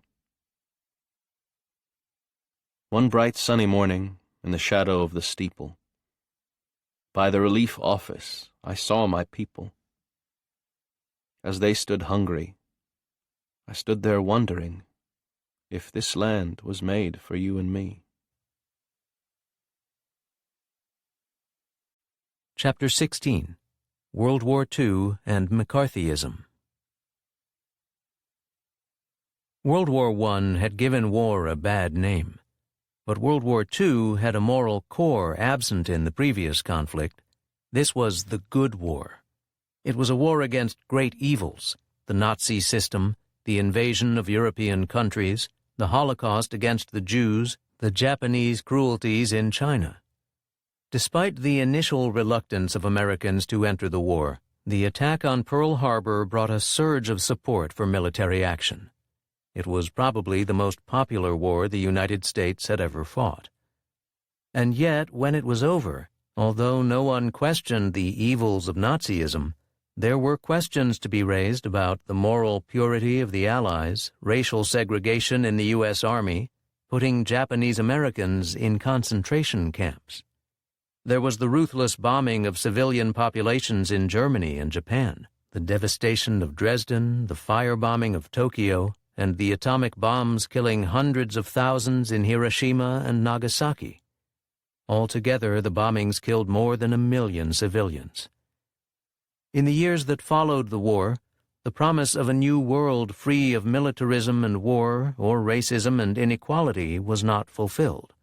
Instead, there were now two great powers, the Soviet Union and the United States, possessing thousands of nuclear weapons, threatening the world with destruction in what was called a Cold War. In the United States, a hysterical fear of communism led to the suppression of free speech, jailing of dissidents, inquisition by congressional committees, surveillance of ordinary citizens by the FBI, a phenomenon which came to be known as McCarthyism. But there were Americans who insisted on speaking their minds and who kept alive the idea of democracy. Very few writers have dared to question the purity of the Good War. One of them is Paul Fussell. As he writes in the preface to his book Wartime, for the past 50 years the Allied war has been sanitized and romanticized almost beyond recognition by the sentimental, the loony patriotic, the ignorant, and the bloodthirsty. Here Fussell dismantles the myths about precision bombing, repeated again and again since World War II. Paul Fussell. Precision Bombing Will Win the War. 1989. A panacea was the natural thing for the audience at home to believe in, since for years it had been lulled into comfort by the conviction that the war could be won by shrewd Yankee technological expedients like, for example, bombing from costly airplanes flying at safe altitudes. This misapprehension had been in large part promoted by the American government itself. Witness a popular official pamphlet designating the bomber as the weapon of ultimate victory. It bears no date, but it's insisting that America cannot lose this war. Suggests the end of 1942, when the issue seemed rather in doubt. The weapon of ultimate victory is specifically the B-17 Flying Fortress, the mightiest bomber ever built. It is a precision instrument, equipped with the incredibly accurate Norden bomb sight, which hits a 25-foot circle from 20,000 feet. And the safety of the crew is strongly stressed. One picture caption reads, "Safe within the strong fuselage of his bomber, this master gunner aims his heavy 50 caliber weapon." It is as if no such thing as flak had been invented. During 1942, the U.S. Army Air Corps had called on the War Writers Board to produce materials which might remove the false impression that the tail gunner's job, which is a hazardous one, is necessarily a shortcut to suicide. The great height, 7 miles from which it operates, enables the Flying Fortress to make daylight raids with a greater margin of safety than any other bombing plane. The altitudes at which it will fly guarantee that this bomber will constitute the poorest target yet developed. Confronted with this advertising, only a deep cynic or sadist could have predicted in 1942 that before the war ended, the burnt and twisted bits of almost 22,000 of these Allied bombers would strew the fields of Europe and Asia, attended by the pieces of almost 110,000 airmen. In 1942, it was impossible to imagine the future multitudes empowered to say with the bomber crewmen in Randall Jarrell's losses, "Our bodies lay among the people we had killed and never seen." The fact was that bombing proved so grossly inaccurate that the planes had to fly well within anti-aircraft range to hit anywhere near the target, and even then, they very often missed it entirely. As the war went on, precision bombing became a comical oxymoron, relished by bomber crews with a sense of black humor. It became obvious to everyone except the home folks reading Life and the Saturday Evening Post that although you could destroy lots of things with bombs, they weren't necessarily the things you had in mind. Navigation through winds and clouds and turbulence presented such problems that as early as August 1941, it was clear to even the most naive in RAF, the British Royal Air Force Bomber Command, that on a typical mission, only 1 in 10 of the bombers found its way to within 5 miles of the assigned target. In the first German raids on London, when 500 tons of bombs were dropped, only half fell on the land at all, and only 30 tons hit London. The popular broadcaster, J.B. Priestley, imagined egotistically that one of the main German targets in this raid was Broadcasting House, where he performed, when actually the Germans were lucky to hit anything in London at all. One memorable ironic action occurred on May 10, 1940, when a Luftwaffe squadron, setting out to bomb Dijon, by some error dropped its load on its own civilians in Freiburg im Breisgau, killing 57 of them. In instantly imputing this atrocity, as it seemed then to the French, and later to the British, the German propagandists were exploiting the wide public belief that bombers could hit what they aimed at. Even in the air forces, some people were very slow to catch on. They were those who had read and credited optimistic books like The Command of Air, 1921, by the Italian general Giulio Douay, which asserted that bombing alone would win future wars. The assumption behind this book was that human beings could do without gross error anything they rationally proposed to do, regardless of natural forces like wind and weather and psychological disruptions of purpose like boredom, terror, and self-destructiveness. At the beginning of the war, it was widely believed that poison gas would be used against civilians and that it would be dropped in bombs from aircraft. That it never was indicates less that humane considerations prevailed than that aerial bombing gradually revealed its limitations, reminding the rationalists that man did not control wind direction and force. Diehards like Sir Arthur Harris, head of RAF Bomber Command, never retreated from their stubborn position that bombing alone could force the surrender of Germany. A virtual sacred text supporting this belief was Alexander Seversky's Victory Through Air Power, 1942. When the Allies bombed the Italians on the island of Pantelleria in June 1943, General Carl Spaatz of the United States Air Corps concluded that bombing can reduce to the point of surrender any first-class nation now in existence within 6 months. Thus, one staff officer at an RAF group headquarters presented with evidence that an attack had entirely missed its mark, scrawled across it in red, "I do not accept this report." It was the grave inaccuracy of the bombers that led finally to the practice of area bombing, whose effect was, in Winston Churchill's memorable euphemism, to de-house the enemy population. And area bombing led, inevitably, as intensification overrode scruples, to Hiroshima and Nagasaki. And yet it was not until the war was half over that the presumed accuracy of the bomber was abandoned as a propaganda ploy. The RAF flyer Robert Key records in his diary in 1941, "I've now been on many raids where owing to total cloud it's been impossible to do anything but fling the bombs out somewhere near the flak and the searchlights. And yet, I have invariably read the next morning of attacks on rail communications or industrial premises." The Japanese-American civil rights activist, feminist, and author Yuri Kochiyama was born and raised in San Pedro, California. She and her family were among the 120,000 Japanese Americans on the West Coast who were rounded up in a wave of anti-Japanese hysteria that followed the bombing of Pearl Harbor. President Franklin D. Roosevelt signed Executive Order 9066 on February 19, 1942, giving the Army the power, without warrants, indictments, or hearings, to arrest all Japanese Americans, 3/4 of them children born in the United States and therefore citizens, take them from their homes, transport them to camps far into the interior, and keep them there under prison conditions. The Supreme Court upheld this on grounds of military necessity. Not until the 1980s did the federal courts concede that a wrong had been committed. Yuri Kochiyama describes here the conditions in the detention camps. Yuri Kochiyama. Then came the war, 1991. I was red, white, and blue when I was growing up.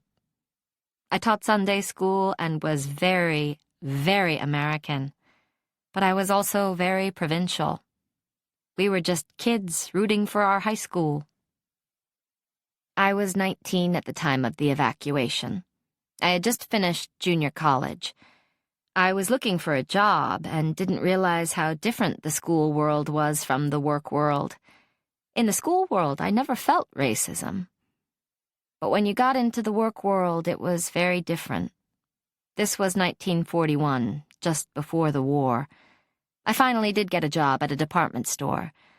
But for us back then, it was a big thing, because I don't think they had ever hired an Asian in a department store before. I tried, because I saw a Mexican friend who got a job there. Everything changed for me on the day Pearl Harbor was bombed. On that very day, December 7th, the FBI came and they took my father. He had just come home from the hospital the day before. For several days, we didn't know where they had taken him. Then we found out that he was taken to the federal prison at Terminal Island. Overnight, things changed for us. They took all men who lived near the Pacific waters and had anything to do with fishing. A month later, they took every fisherman from Terminal Island, 16 and over, to places, not the regular concentration camps, but to detention centers in places like South Dakota, Montana, and New Mexico. They said that all Japanese who had given money to any kind of Japanese organization would have to be taken away. At that time, many people were giving to the Japanese Red Cross. The first group was 1,300 Issei's, my parents' generation. They took those who were leaders of the community, or Japanese school teachers, or were teaching martial arts, or who were Buddhist priests. Those categories which would make them very Japanesey were picked up. This really made a tremendous impact on our lives. My twin brother was going to the university at Berkeley. He came rushing back. All of our classmates were joining up, so he volunteered to go into the service. And it seemed strange that here they had my father in prison, and there the draft board okayed my brother. He went right into the army. My other brother, who was 2 years older, was trying to run my father's fish market, but business was already going down, so he had to close it. He had finished college at the University of California a couple of years before. They took my father on December 7th. The day before, he had just come home from the hospital. He had surgery for an ulcer. We only saw him once on December 13th. On December 20th, they said he could come home.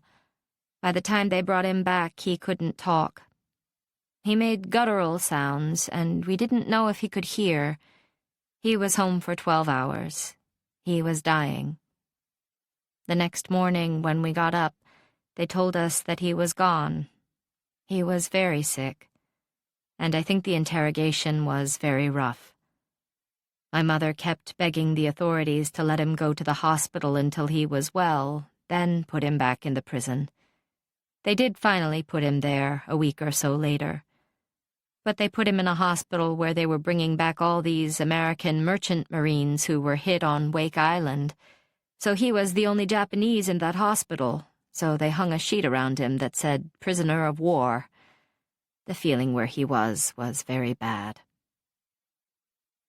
You could see the hysteria of war. There was a sense that war could actually come to American shores. Everybody was yelling to get the Japs out of California. In Congress, people were speaking out. Organizations such as the Sons and Daughters of the Golden West were screaming, "Get the Japs out!" So were the real estate people who wanted to get the land from the Japanese farmers. The war had whipped up such a hysteria that if there was anyone for the Japanese, you didn't hear about it. I'm sure they were afraid to speak out, because they would be considered not only just Jap lovers, but unpatriotic. Just the fact that my father was taken made us suspect to people. But on the whole, the neighbors were quite nice, especially the ones adjacent to us. There was already a 6 a.m. to 6 p.m. curfew and a 5-mile limit on where we could go from our homes, so they offered to do our shopping for us if we needed. Most Japanese Americans had to give up their jobs, whatever they did, and were told they had to leave. The edict for 9066, President Roosevelt's edict for evacuation, was in February 1942. We were moved to a detention center that April. By then, the Japanese on Terminal Island were just helter-skelter, looking for anywhere they could go. They opened up the Japanese school and Buddhist churches, and families just crowded in. Even farmers brought along their chickens and chicken coops. They just opened up the places for people to stay until they could figure out what to do. Some people left for Colorado and Utah. Those who had relatives could do so. The idea was to evacuate all the Japanese from the coast. But all the money was frozen, so even if you knew where you wanted to go, it wasn't that simple. By then, people knew they would be going into camps, so they were selling what they could, even though they got next to nothing for it. We were sent to an assembly center in Arcadia, California, in April. It was the largest assembly center on the West Coast, having nearly 20,000 people. There were some smaller centers with about 600 people. All along the West Coast, Washington, Oregon, California, there were many, many assembly centers, but ours was the largest. Most of the assembly centers were either fairgrounds or racetracks. So many of us lived in stables, and they said you could take what you could carry. We were there until October. Even though we stayed in a horse stable, everything was well organized. Every unit would hold 4 to 6 people. So in some cases, families had to split up or join others. We slept on army cots, and for mattresses, they gave us muslin bags and told us to fill them with straw. And for chairs, everybody scrounged around for carton boxes because they could serve as chairs. You could put two together and it could be a little table. So it was just makeshift. But I was amazed how, in a few months, some of those units really looked nice. Japanese women fixed them up. Some people had the foresight to bring material and needles and thread, but they didn't let us bring anything that could be used as weapons. They let us have spoons, but no knives. For those who had small children or babies, it was rough. They said you could take what you could carry. Well, they could only take their babies in their arms, and maybe the little children could carry something, but it was pretty limited. I was so red, white, and blue. I couldn't believe this was happening to us. America would never do a thing like this to us. This is the greatest country in the world. So I thought, this is only going to be for a short while, maybe a few weeks or something, and they will let us go back. At the beginning, no one realized how long this would go on. I didn't feel the anger that much because I thought maybe this was the way we could show our love for our country, and we should not make too much fuss or noise. We should abide by what they asked of us. I'm a totally different person now than I was back then. I was naive about so many things. The more I think about, the more I realize how little you learn about American history. It's just what they want you to know. At the beginning, we didn't have any idea how temporary or permanent the situation was. We thought we would be able to leave shortly. But after several months, they told us this was just temporary quarters, and they were building more permanent quarters elsewhere in the United States. All this was so unbelievable. A year before, we would never have thought anything like this could have happened to us. Not in this country. As time went by, the sense of frustration grew. Many families were already divided. The fathers, the heads of the households, were taken to the other camps. In the beginning, there was no way for the sons to get in touch with their families. Before our group left for the detention camp, we were saying goodbye almost every day to other groups who were going to places like Arizona and Utah. Here, we finally had made so many new friends, people who we met, lived with, shared the time, and gotten to know. So it was even sad on that note, and the goodbyes were difficult. Here we had gotten close to these people, and now we had to separate again. I don't think we even thought about where they were going to take us or how long we would have to stay there. When we got on the trains to leave for the camps, we didn't know where we were going. None of the groups knew. It was later on that we learned so-and-so ended up in Arizona or Colorado or some other place. We were all at these assembly centers for about 7 months. Once they started pushing people out, it was done very quickly. By October, our group headed out for Jerome, Arkansas, which is on the Texarkana corner. When we got to Jerome, Arkansas, we were shocked because we had never seen an area like it. There was forest all around us, and they told us to wait till the rains hit. This would not only turn into mud, but Arkansas swamplands. That's where they put us, in swamplands surrounded by forests. It was nothing like California. I'm speaking as a person of 20 who had good health. Up until then, I had lived a fairly comfortable life. But there were many others who didn't see the whole experience the same way, especially those who were older and in poor health and had experienced racism. One more thing like this could break them. I was at an age where transitions were not hard, the point where anything new could even be considered exciting. But for people in poor health, it was hell. There were army-type barracks, with 200 to 205 people to each block, and every block had its own mess hall, facility for washing clothes, showering. It was all surrounded by barbed wire and armed soldiers. I think they said only 7 people were killed in total, though 30 were shot because they went too close to the fence.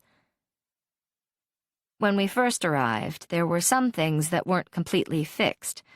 For instance, the roofers would come by, and everyone would hunger for information from the outside world. We wanted to know what was happening with the war.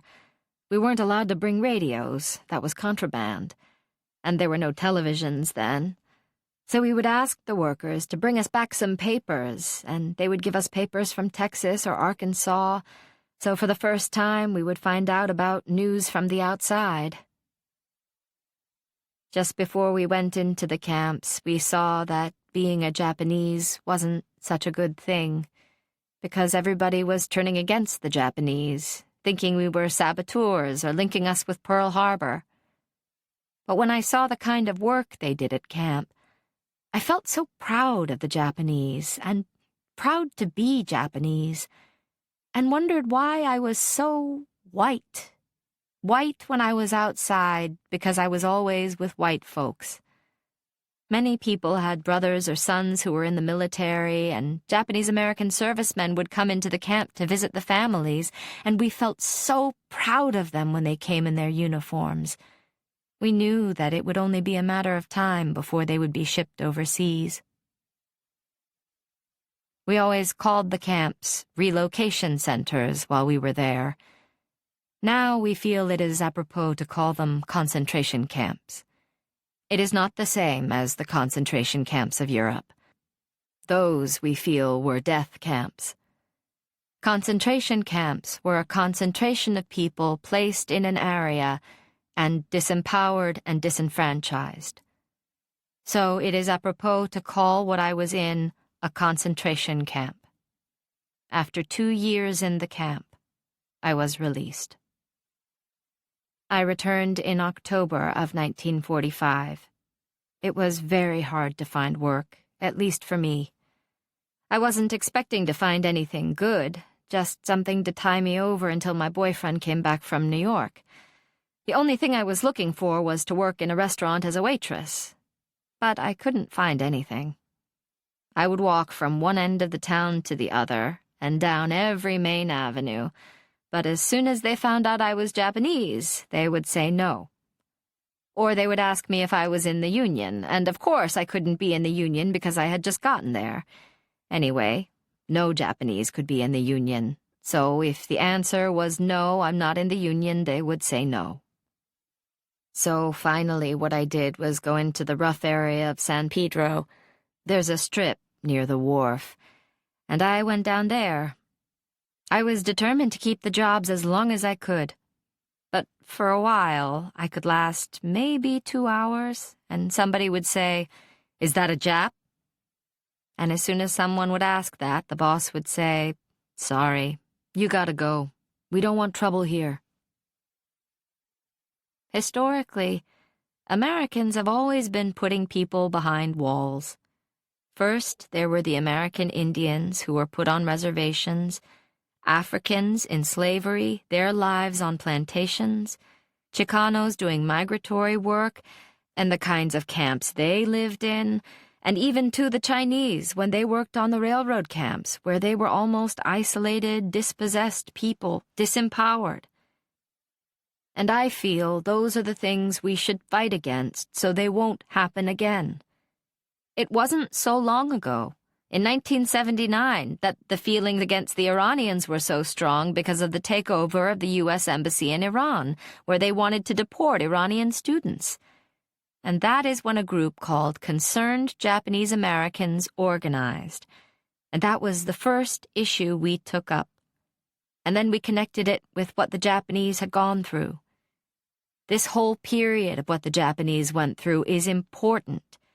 If we can see the connections of how often this happens in history, we can stem the tide of these things happening again by speaking out against them. The United States and its allies used horrific violence in the war. The firebombing of Dresden killed more than 100,000 people. the dropping of 2 atomic bombs on Japan in August 1945 killed 200,000 more. Here, Yamaoka Michiko, a survivor of the bombing, describes the awful morning, August 6, 1945, when a Boeing B-29 bomber, the Enola Gay, dropped Little Boy, an enriched uranium bomb, on Hiroshima. On August 9th, a plutonium bomb, Fat Boy, was dropped on Nagasaki. Yamaoka Michiko, 800 meters from the hypocenter, 1992. That year, on August 6, 1945, I was in the 3rd year of girls' high school, 15 years old. I was an operator at the telephone exchange. We had been mobilized from school for various work assignments for more than a year. My assigned place of duty was civilian, but we too were expected to protect the nation. We were tied by strong bonds to the country. We'd heard the news about the Tokyo and Osaka bombings, but nothing had dropped on Hiroshima. Japan was winning, so we still believed. We only had to endure. I wasn't particularly afraid when B-29s flew overhead. That morning, I left the house at about 7:45. I heard that the B-29s had already gone home. Mom told me, "Watch out. The B-29s might come again." My house was 1.3 kilometers from the hypocenter. My place of work was 500 meters from the hypocenter. I walked toward the hypocenter in an area where all the houses and buildings had been deliberately demolished for fire breaks. There was no shade. I had on a white shirt and monpe, pants. As I walked there, I noticed middle school students pulling down houses at a point about 800 meters away from the hypocenter. I heard the faint sound of planes as I approached the river. The planes were tricky. Sometimes they only pretended to leave. I could still hear the very faint sound of planes. Today I have no hearing in my left ear because of damage from the blast. I thought, how strange. So I put my right hand above my eyes and looked up to see if I could spot them. The sun was dazzling. That was the moment. There was no sound. I felt something strong. It was terribly intense. I felt colors. It wasn't heat. You can't really say it was yellow, and it wasn't blue. At that moment, I thought I would be the only one who would die. I said to myself, "Goodbye, Mom." They say temperatures of 7,000 degrees centigrade hit me. You can't really say it washed over me. It's hard to describe. I simply fainted. I remember my body floating in the air. That was probably the blast, but I don't know how far I was blown. When I came to my senses, my surroundings were silent. There was no wind. I saw a slight, thread-like light, so I felt I must be alive. I was under stones. I couldn't move my body. I heard voices crying, "Help! Water!" It was then I realized I wasn't the only one. I couldn't really see around me. I tried to say something, but my voice wouldn't come out. "Fire! Run away! Help! Hurry up!" They weren't voices, but moans of agony and despair. I have to get help and shout, I thought. The person who rescued me was Mom, although she herself had been buried under our collapsed house. Mom knew the route I had been taking. She came, calling out to me. I heard her voice and cried out for help. Our surroundings were already starting to burn. Fires burst out from just the light itself. It didn't really drop. It just flashed. It was beyond my mother's ability. She pleaded, "My daughter's buried here. She's been helping you, working for the military." She convinced soldiers nearby to help her, and they started to dig me out. The fire was now blazing. "Woman, "Hurry up, run away from here," soldiers called. From underneath the stones, I heard the crackling of flames. I called to her, "It's all right. Don't worry about me. Run away." I really didn't mind dying for the sake of the nation. Then they pulled me out by my legs. Nobody there looked like human beings. Until that moment, I thought incendiary bombs had fallen. Everyone was stupefied. Humans had lost the ability to speak. People couldn't scream, "It hurts," even when they were on fire. People didn't say, "It's hot." They just sat, catching fire. My clothes were burnt, and so was my skin. I was in rags. I had braided my hair, but now it was like a lion's mane. There were people barely breathing, trying to push their intestines back in. People with their legs wrenched off, without heads. Or with faces burned and swollen out of shape. The scene I saw was a living hell. Mom didn't say anything when she saw my face, and I didn't feel any pain. She just squeezed my hand and told me to run. She was going to go rescue my aunt. Large numbers of people were moving away from the flames. My eyes were still able to see, so I made my way towards the mountain, where there was no fire, toward Hijiyama. On this flight, I saw a friend of mine from the phone exchange. She'd been inside her house and wasn't burned. I called her name, but she didn't respond. My face was so swollen she couldn't tell who I was. Finally, she recognized my voice. She said, "Miss Yamaoka, you look like a monster." That's the first time I heard that word. I looked at my hands and saw my own skin hanging down and the red flesh exposed. I didn't realize my face was swollen up because I was unable to see it. The only medicine was tempura oil. I put it on my body myself. I lay on the concrete for hours. My skin was now flat, not puffed up anymore.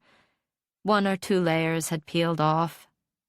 Only now did it become painful. A scorching sky was overhead. The flies swarmed over me and covered my wounds, which were already festering. People were simply left lying around. When their faint breathing became silent, they'd say, "This one's dead," and put the body in a pile of corpses. Some called for water, and if they got it, they died immediately. Mom came looking for me again. That's why I'm alive today. I couldn't walk anymore. I couldn't see anymore. I was carried on a stretcher as far as Ujina, and then from there to an island where evacuees were taken. On the boat there, I heard voices saying, "Let them drink water if they want. They'll die either way." I drank a lot of water. I spent the next year bedridden. All my hair fell out. When we went to relatives' houses later, they wouldn't even let me in because they feared they'd catch the disease. There was neither treatment nor assistance for me. Those people who had money, people who had both parents, people who had houses, they could go to the Red Cross Hospital or the Hiroshima City Hospital. They could get operations. But we didn't have any money. It was just my mom and I. Keloids, scar tissue covered my face, my neck. I couldn't even move my neck. One eye was hanging down. I wasn't able to control my drooling because my lip had been burned off. I couldn't get any treatments at a hospital, so my mother gave me massages. Because she did that for me, my keloids aren't as bad as they would have been. My fingers were all stuck together. I couldn't move them. The only thing I could do was sew shorts, since I only needed to sew a straight line. I had to do something to earn money. The Japanese government just told us we weren't the only victims of the war. There was no support or treatment. It was probably harder for my mom. Once she told me she tried to choke me to death. If a girl has terrible scars, a face you couldn't be born with, I understand that even a mother could want to kill her child. People threw stones at me and called me monster. That was before I had my many operations. I only showed this side of my face, the right-hand side, when I had to face someone, like I'm sitting now. A decade after the bomb, we went to America. I was one of the 25 selected by Norman Cousins, the editor of the Saturday Review, to be brought to America for treatment and plastic surgery. We were called the Hiroshima Maidens. The American government opposed us, arguing that it would be acknowledging a mistake if they admitted us to America, but we were supported by many civilian groups. We went to Mount Sinai Hospital in New York and spent about a year and a half undergoing treatment. I improved tremendously. I've now had 37 operations, including efforts at skin grafts. When I went to America, I had a deep hatred toward America. I asked myself why they ended the war by a means which destroyed human beings. When I talked about how I suffered, I was often told, "Well, you attacked Pearl Harbor." I didn't understand much English then, and it's probably just as well.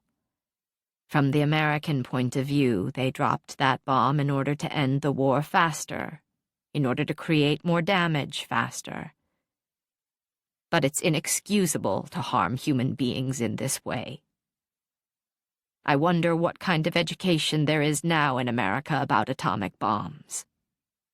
They're still making them, aren't they? Some historians and many politicians claimed the atomic bombing of Japan was necessary to save lives and end the war. But the internal assessment of the U.S. Strategic Bombing Survey, excerpted here, reached a different conclusion. Japan would have surrendered even if the atomic bombs had not been dropped, even if Russia had not entered the war, and even if no invasion had been planned or contemplated. It seems that the U.S. government was determined to use the bomb even if the Japanese were on the verge of surrender. Its motive may have been to demonstrate to the world, and particularly to the Soviet Union, the military power of the United States in the post-war period, as suggested by the exhaustive research of Gar Alperovitz. In the words of British scientist P.M.S. Blackett, an advisor to Winston Churchill, the dropping of the atomic bombs was not so much the last military act of the Second World War as the first major operation of the cold diplomatic war with Russia. United States Strategic Bombing Survey, Summary Report, Pacific War, July 1st, 1946. On 6th of August and 9th of August, 1945, the first two atomic bombs to be used for military purposes were dropped on Hiroshima and Nagasaki, respectively. 100,000 people were killed. 6 square miles, or over 50% of the built-up areas of the two cities, were destroyed. The first and crucial question about the atomic bomb thus was answered practically and conclusively. Atomic energy had been mastered for military purposes, and the overwhelming scale of its possibilities had been demonstrated. A detailed examination of the physical, economic, and morale effects of the atomic bombs occupied the attention of a major portion of the survey's staff in Japan in order to arrive at a more precise definition of the present capabilities and limitations of this radically new weapon of destruction. Eyewitness accounts of the explosion all describe similar pictures. The bombs exploded with a tremendous flash of blue-white light, like a giant magnesium flare. The flash was of short duration and accompanied by intense glare and heat. It was followed by a tremendous pressure wave and the rumbling sound of the explosion. This sound is not clearly recollected by those who survived near the center of the explosion, although it was clearly heard by others as much as 15 miles away. A huge snow-white cloud shot rapidly into the sky, and the scene on the ground was obscured first by a bluish haze, and then by a purple-brown cloud of dust and smoke. Such eyewitness accounts reveal the sequence of events. At the time of the explosion, energy was given off in the forms of light, heat, radiation, and pressure. The complete band of radiations, from X and gamma rays, through ultraviolet and light rays to the radiant heat of infrared rays, traveled with the speed of light. The shock wave created by the enormous pressures built up almost instantaneously at the point of explosion, but moved out more slowly. That is, at about the speed of sound. The superheated gases constituting the original fireball expanded outward and upward at a slower rate. The light and radiant heat rays accompanying the flash traveled in a straight line, and any opaque object, even a single leaf of a vine, shielded objects lying behind it. The duration of the flash was only a fraction of a second, but it was sufficiently intense to cause third-degree burns to exposed human skin up to a distance of a mile. Clothing ignited, though it could be quickly beaten out. Telephone poles charred, thatch-roofed houses caught fire. Black or other dark-colored surfaces of combustible material absorbed the heat and immediately charred or burst into flames. White or light-colored surfaces reflected a substantial portion of the rays and were not consumed. Heavy black clay tiles, which are an almost universal feature of the roofs of Japanese houses, bubbled at distances up to a mile. Test of samples of this tile by the National Bureau of Standards in Washington indicates that temperatures in excess of 1,800 degrees centigrade must have been generated in the surface of the tile to produce such an effect. The surfaces of granite blocks exposed to the flash scarred and spalled at distances up to almost a mile. In the immediate area of Ground Zero, the point on the ground immediately below the explosion, the heat charred corpses beyond recognition. Penetrating rays such as gamma rays exposed X-ray films stored in the basement of a concrete hospital almost a mile from Ground Zero. Symptoms of their effect on human beings close to the center of the explosion, who survived other effects thereof, were generally delayed for 2 or 3 days. The bone marrow and, as a result, the process of blood formation were affected. The white corpuscle count went down, and the human processes of resisting infection were destroyed. Death generally followed shortly thereafter. The majority of radiation cases who were at greater distances did not show severe symptoms until 1 to 4 weeks after the explosion. The first symptoms were loss of appetite, lassitude, and general discomfort. Within 12 to 48 hours, fever became evident in many cases, going as high as 104 degrees to 105 degrees Fahrenheit, which in fatal cases continued until death. If the fever subsided, the patient usually showed a rapid disappearance of other symptoms and soon regained his feeling of good health. Other symptoms were loss of white blood corpuscles, loss of hair, and decrease in sperm count. Even though rays of this nature have great powers of penetration, intervening substances filter out portions of them. As the weight of the intervening material increases, the percentage of the rays penetrating goes down. It appears that a few feet of concrete, or a somewhat greater thickness of earth, furnished sufficient protection to humans, even those close to Ground Zero, to prevent serious after-effects from radiation. The blast wave which followed the flash was of sufficient force to press in the roofs of reinforced concrete structures and to flatten completely all less sturdy structures. Due to the height of the explosion, the peak pressure of the wave at Ground Zero was no higher than that produced by a near miss of a high-explosive bomb, and decreased at greater distances from Ground Zero. Reflection and shielding by intervening hills and structures produced some unevenness in the pattern.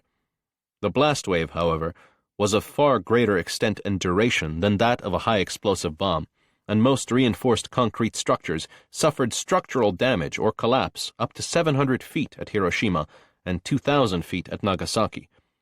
Brick buildings were flattened up to 7,300 feet at Hiroshima and 8,500 feet at Nagasaki.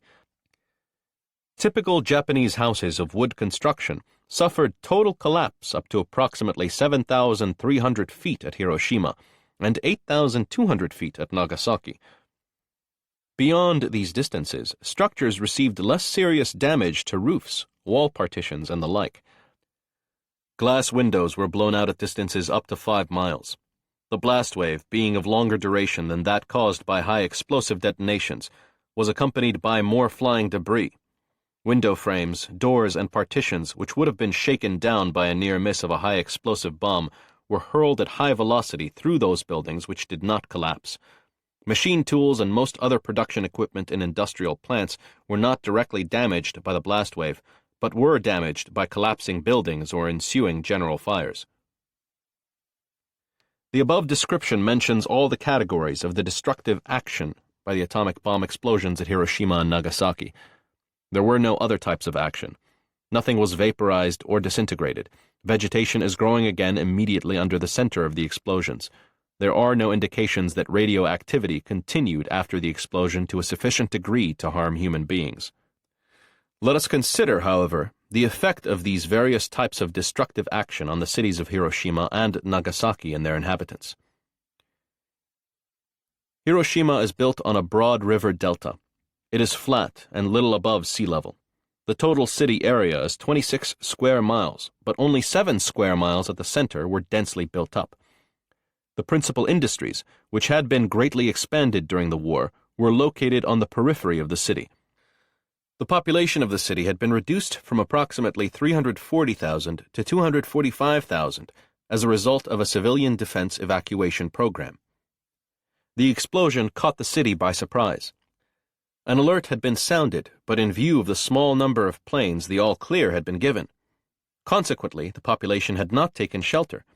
The bomb exploded a little northwest of the center of the built-up area. Everyone who was out in the open and was exposed to the initial flash suffered serious burns where not protected by clothing. Over 4 square miles in the center of the city were flattened to the ground with the exception of some 50 reinforced concrete buildings, most of which were internally gutted and many of which suffered structural damage. Most of the people in the flattened area were crushed or pinned down by the collapsing buildings or flying debris. Shortly thereafter, numerous fires started, a few from the direct heat of the flash, but most from overturned charcoal cooking stoves or other secondary causes. These fires grew in size, merging into a general conflagration fanned by a wind sucked into the center of the city by the rising heat. The civilian defense organization was overwhelmed by the completeness of the destruction, and the spread of fire was halted more by the air rushing toward the center of the conflagration than by efforts of the firefighting organization. Approximately 60,000 to 70,000 people were killed, and 50,000 were injured. Of approximately 90,000 buildings in the city, 65,000 were rendered unusable, and almost all the remainder received at least light superficial damage. The underground utilities of the city were undamaged except where they crossed bridges over the rivers cutting through the city. All of the small factories in the center of the city were destroyed. However, the big plants on the periphery of the city were almost completely undamaged, and 94% of their workers unhurt. These factories accounted for 74% of the industrial production of the city. It is estimated that they could have resumed substantially normal production within 30 days of the bombing, had the war continued. The railroads running through the city were repaired for the resumption of through traffic on 8th of August, 2 days after the attack. Nagasaki was a highly congested city, built around the harbor and up into the ravines and river valleys of the surrounding hills. Spurs of these hills, coming down close to the head of the bay, divide the city roughly into 2 basins. The built-up area was 3.4 square miles, of which 0.6 square miles was given over to industry. The peak wartime population of 285,000 had been reduced to around 230,000 by August 1945, largely by pre-raid evacuations. Nagasaki had been attacked sporadically prior to 9th of August by an aggregate of 136 planes, which dropped 270 tons of high explosives and 53 tons of incendiary bombs. Some 2% of the residential buildings had been destroyed or badly damaged. 3 of the large industrial plants had received scattered damage. The city was thus comparatively intact at the time of the atomic bombing. The alarm was improperly given, and therefore few persons were in shelters. The bomb exploded over the northwest portion of the city. The intervening hills protected a major portion of the city lying in the adjoining valley. The heat, radiation, and blast actions of the Nagasaki bomb were more intense than those of the bomb dropped over Hiroshima. Reinforced concrete structures were structurally damaged at greater distances. The heavy steel frame industrial buildings of the Mitsubishi Steel Works and the arms plant were pushed at crazy angles away from the center of the explosion. Contrary to the situation at Hiroshima, the majority of the fires that started immediately after the explosion resulted from direct ignition by the flash. Approximately 40,000 persons were killed or missing, and a like number injured. Of the 52,000 residential buildings in Nagasaki, 14,000 were totally destroyed, and a further 5,400 badly damaged. 96% of the industrial output of Nagasaki was concentrated in the large plants of the Mitsubishi Company, which completely dominated the town. The arms plant and the steelworks were located within the area of primary damage. It is estimated that 58% of the yen value of the arms plant and 78% of the value of the steelworks were destroyed. The main plant of the Mitsubishi Electric Works was on the periphery of the area of greatest destruction. Approximately 25% of its value was destroyed. The dockyard, the largest industrial establishment in Nagasaki, and one of the 3 plants previously damaged by high explosive bombs, was located down the bay from the explosion. It suffered virtually no new damage. The Mitsubishi plants were all operating, prior to the attack, at a fraction of their capacity because of a shortage of raw materials.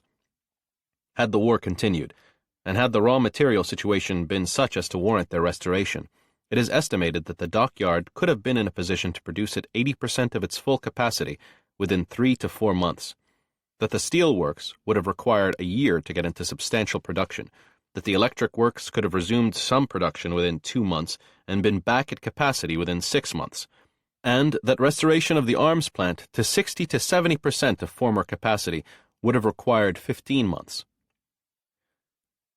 Some 400 persons were in the tunnel shelters in Nagasaki at the time of the explosion. The shelters consisted of rough tunnels dug horizontally into the sides of hills with crude, earth-filled blast walls protecting the entrances. The blast walls were blown in, but all the occupants back from the entrances survived, even in those tunnels almost directly under the explosion. Those not in a direct line with the entrance were uninjured. The tunnels had a capacity of roughly 100,000 persons.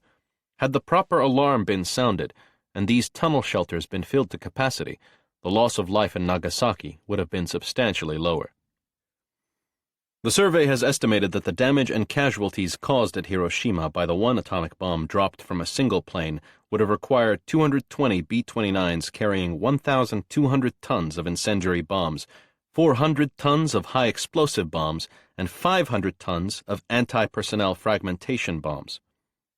If conventional weapons rather than an atomic bomb had been used, 125 B-29s carrying 1,200 tons of bombs would have been required to approximate the damage and casualties at Nagasaki. This estimate presupposed bombing under conditions similar to those existing when the atomic bombs were dropped and bombing accuracy equal to the average attained by the 20th Air Force during the last 3 months of the war. As might be expected, the primary reaction of the populace to the bomb was fear, uncontrolled terror, strengthened by the sheer horror of the destruction and suffering witnessed and experienced by the survivors. Prior to the dropping of the atomic bombs, the people of the 2 cities had fewer misgivings about the war than people in other cities, and their morale held up after it better than might have been expected. 29% of the survivors interrogated indicated that after the atomic bomb was dropped, they were convinced that victory for Japan was impossible. 24% stated that because of the bomb, they felt personally unable to carry on with the war. Some 40% testified to various degrees of defeatism. A greater number, 24%, expressed themselves as being impressed with the power and scientific skill which underlay the discovery and production of the atomic bomb, then expressed anger at its use, 20%. In many instances, the reaction was one of resignation. The effect of the atomic bomb on the confidence of the Japanese civilian population outside the 2 cities was more restricted. This was in part due to the effect of distance, lack of understanding of the nature of atomic energy, and the impact of other demoralizing experiences. The role of the atomic bomb in the surrender must be considered along with all the other forces which bore upon that question with Japan. On 6th of August, the atomic bomb was dropped on Hiroshima, and on 9th of August, Russia entered the war. In the succeeding meetings of the Supreme War Direction Council, the differences of opinion previously existing as to the Potsdam terms persisted exactly as before. By using the urgency brought about through fear of further atomic bombing attacks, the Prime Minister found it possible to bring the Emperor directly into the discussions of the Potsdam terms. Hirohito, acting as arbiter, resolved the conflict in favor of unconditional surrender. The public admission of defeat by the responsible Japanese leaders, which constituted the political objective of the United States offensive begun in 1943, was thus secured prior to invasion, and while Japan was still possessed of some 2 million troops and over 9,000 planes in the home islands. Military defeats in the air, at sea, and on the land, destruction of shipping by submarines and by air, and direct air attack with conventional as well as atomic bombs all contributed to this accomplishment. There is little point in attempting precisely to impute Japan's unconditional surrender to any one of the numerous causes which jointly and cumulatively were responsible for Japan's disaster. The time lapse between military impotence and political acceptance of the inevitable might have been shorter had the political structure of Japan permitted a more rapid and decisive determination of national policies. Nevertheless, it seems clear that, even without the atomic bombing attacks, air supremacy over Japan could have exerted sufficient pressure to bring about unconditional surrender and obviate the need for invasion. Based on a detailed investigation of all the facts, and supported by the testimony of the surviving Japanese leaders involved, it is the survey's opinion that certainly prior to 31st of December 1945, and in all probability prior to 1st of November 1945, Japan would have surrendered even if the atomic bombs had not been dropped, even if Russia had not entered the war, and even if no invasion had been planned or contemplated. Years after the war, Admiral Jean Larac, who had served for years in the Navy and been bombed at Pearl Harbor, shared these thoughts on the war with the great people's historian and radio pioneer, Studs Terkel. Admiral Jean Larac speaks to Studs Terkel about the Good War, 1985. In the summer of 41, I asked to be sent to Pearl Harbor. The Pacific Fleet was there, and it sounded romantic. I was attached to the USS McDonough when the Japanese attacked. We got underway about 10 o'clock looking for the Japanese fleet. It's lucky we didn't find them. They would probably have sunk us. I spent the whole war in the Pacific, 4 years. At first, I thought the U.S. Army Air Corps was accidentally bombing us. We were so proud, so vain, and so ignorant of Japanese capability. It never entered our consciousness that they'd have the temerity to attack us. We knew the Japanese didn't see well, especially at night. We knew this as a matter of fact. We knew they couldn't build good weapons. They made junky equipment. They just imitated us. All we had to do was get out there and sink them. It turns out they could see better than we could, and their torpedoes, unlike ours, worked. We'd thought they were little brown men, and we were the great big white men. They were of a lesser species. The Germans were well known as tremendous fighters and builders, whereas the Japanese would be a pushover. We used nuclear weapons on these little brown men. We talked about using them in Vietnam. We talked about using our military force to get our oil in the Middle East from a sort of dark-skinned people. I never hear about us using the military to get our oil from Canada. We still think we're a great super race. It took a long time to realize how good these fellows were. We couldn't believe it. One time I was down in the South Pacific atoll that we'd captured. There were still a few Japanese ships in the harbor. We ran into 2 Japanese who hanged themselves right in front of us rather than be captured. We hated them during the war. They were Japs. They were subhuman. I hated the boredom of 4 years in the Pacific, even though I had been in 13 battle engagements, had sunk a submarine, and was the first man ashore in the landing at Roy. In that 4 years, I thought, what a hell of a waste of a man's life. I lost a lot of friends. I had the task of telling my roommate's parents about our last days together. You lose limbs, sight, part of your life. For what? Old men send young men to war. Flags, banners, and patriotic sayings. I stayed in the Navy because I believed the United States could really make the world safe for democracy. I went around to high schools in uniform, telling the kids that I thought war was stupid to ignore all this baloney that shows up in poetry and novels and movies about gallantry and heroism and beauty. I told them it's just a miserable, ugly business. After the war, we were the most powerful nation in the world. Our breadbasket was full. We enjoyed being the big shots. We were running the world. We were the only major country that wasn't devastated. France, Britain, Italy, Germany had all felt it. The Soviet Union, our big ally, was on its knees, 20 million dead. We are unique in the world, a nation of 30 million war veterans. We're the only country in the world that's been fighting a war since 1940. Count the wars, Korea, Vietnam. Count the years. We have built up in our body politic a group of old men who look upon military service as a noble adventure. It was the big excitement of their lives, and they'd like to see young people come along and share that excitement. We are unique.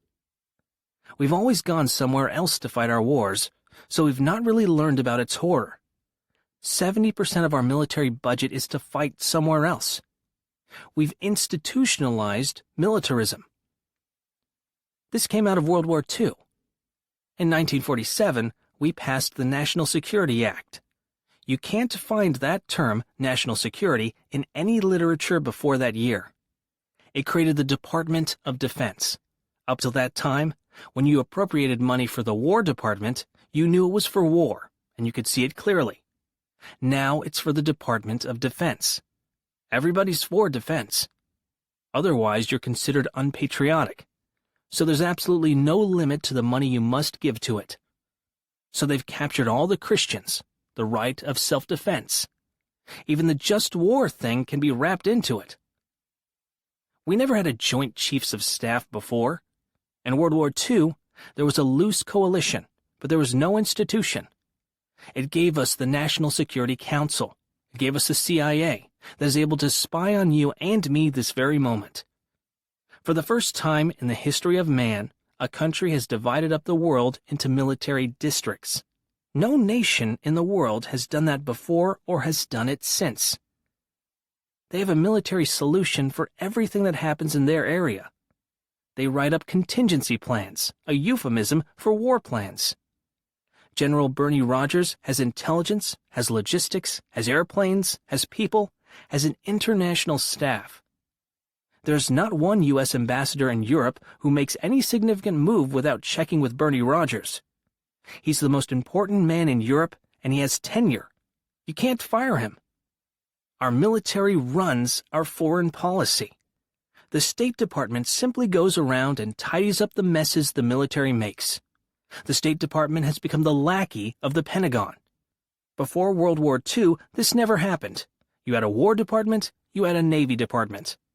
Only if there was a war did they step up front. The ultimate control was civilian. World War II changed all this. I don't think I've changed. I was a good ship captain. I was tough. I worked like the devil to see that my ship and my men were the best. I loved the sea and still do. I think the United States has changed. It got away from the idea of trying to settle differences by peaceful means. Since World War II, we began to use military force to get what we wanted in the world. That's what military is all about. Not long ago, the Pentagon proudly announced that the U.S. had used military force 215 times to achieve its international goals since World War II. The Pentagon likes that. Military force to carry out national will. Of course, there are nuclear weapons now. Nuclear weapons have become the conventional weapons. We seriously considered using them in Vietnam. I was in the Pentagon myself trying to decide what targets we could use. We explored every way we could to win that war. Believe me.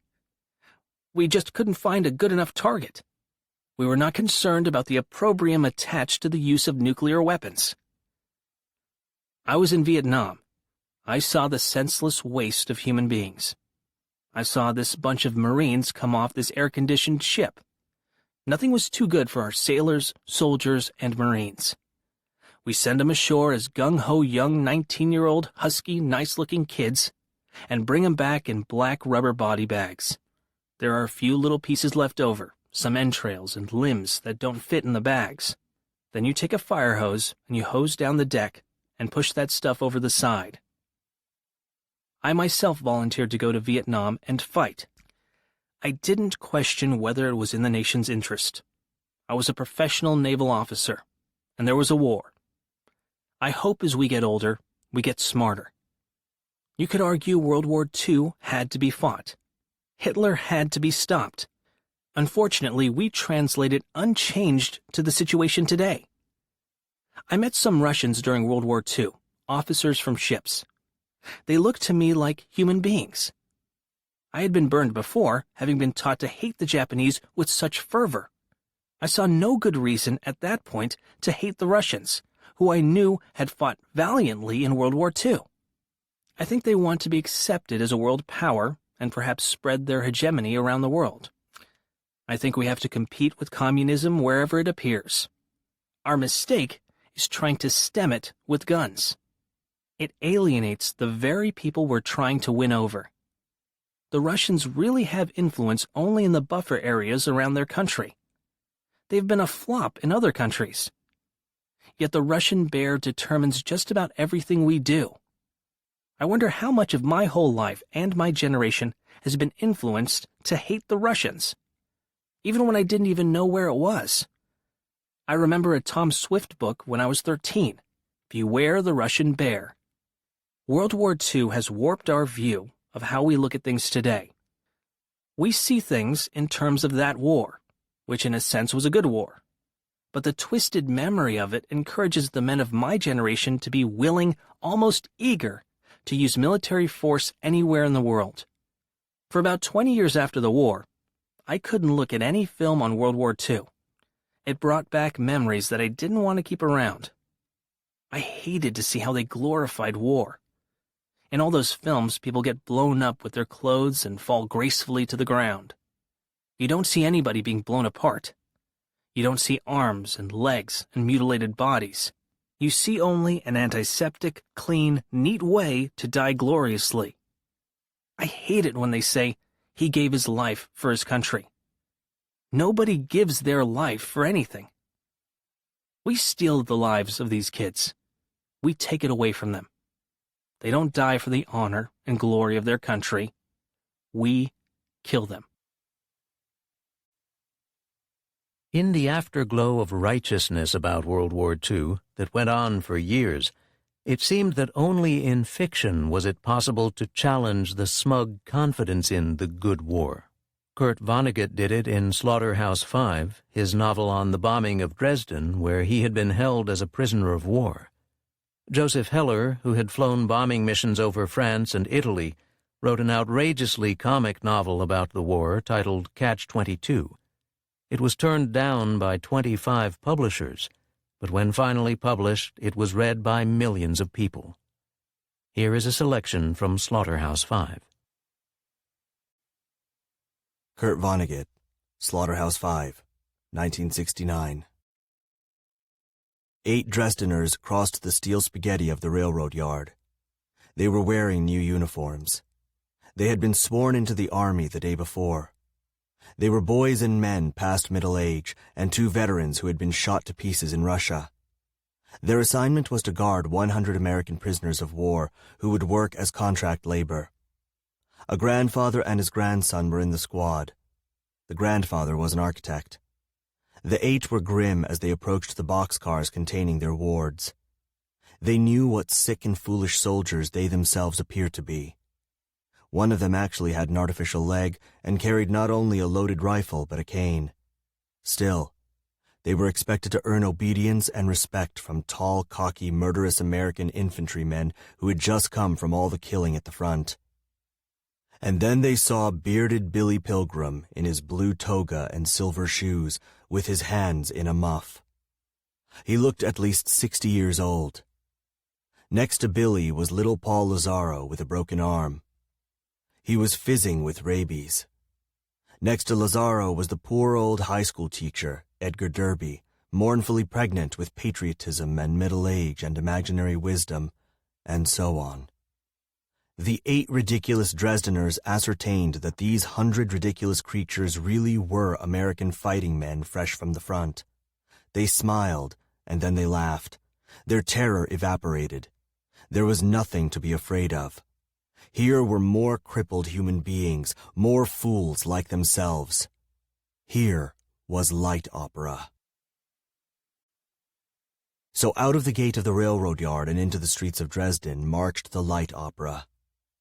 Billy Pilgrim was the star. He led the parade. Thousands of people were on the sidewalks, going home from work. They were watery and putty-colored, having eaten mostly potatoes during the past 2 years. They had expected no blessings beyond the mildness of the day. Suddenly, here was fun. Billy did not meet many of the eyes that found him so entertaining. He was enchanted by the architecture of the city. Merry amaretti wove garlands above windows. Roguish fawns and naked nymphs peeked down at Billy from festooned cornices. Stone monkeys frisked among scrolls and seashells and bamboo. Billy, with his memories of the future, knew that the city would be smashed to smithereens and then burned in about 30 more days. He knew, too, that most of the people watching him would soon be dead. So it goes. And Billy worked his hands in his muff as he marched. His fingertips, working there in the hot darkness of the muff, wanted to know what the 2 lumps in the lining of the little impresario's coat were. The fingertips got inside the lining. They palpitated the lumps, the pea-shaped thing, and the horseshoe-shaped thing. The parade had to halt by a busy corner. The traffic light was red. There at the corner, in the front rank of pedestrians, was a surgeon who had been operating all day. He was a civilian, but his posture was military. He had served in 2 world wars. The sight of Billy offended him, especially after he learned from the guards that Billy was an American. It seemed to him that Billy was in abominable taste, supposed that Billy had gone to a lot of silly trouble to costume himself just so. The surgeon spoke English, and he said to Billy, "I take it you find war a very comical thing." Billy looked at him vaguely. Billy had lost track momentarily of where he was or how he had gotten there. He had no idea that people thought he was clowning. It was fate, of course, which had costumed him. Fate and a feeble will to survive. "Did you expect us to laugh?" the surgeon asked him. The surgeon was demanding some sort of satisfaction. Billy was mystified. Billy wanted to be friendly, to help if he could, but his resources were meager. His fingers now held the 2 objects from the lining of the coat. Billy decided to show the surgeon what they were. "You thought we would enjoy being mocked?" the surgeon said. "And do you feel proud to represent America as you do?" Billy withdrew a hand from his muff, held it under the surgeon's nose. On his palm rested a 2-carat diamond and a partial denture. The denture was an obscene little artifact. Silver and pearl and tangerine.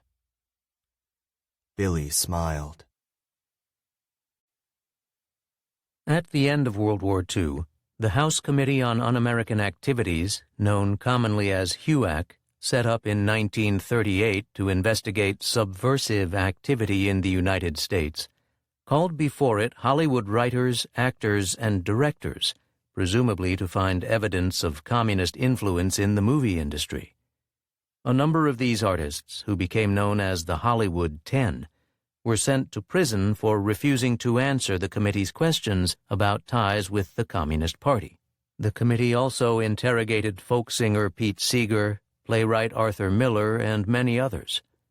This was part of a general attack on civil liberties in the atmosphere of the Cold War against the Soviet Union.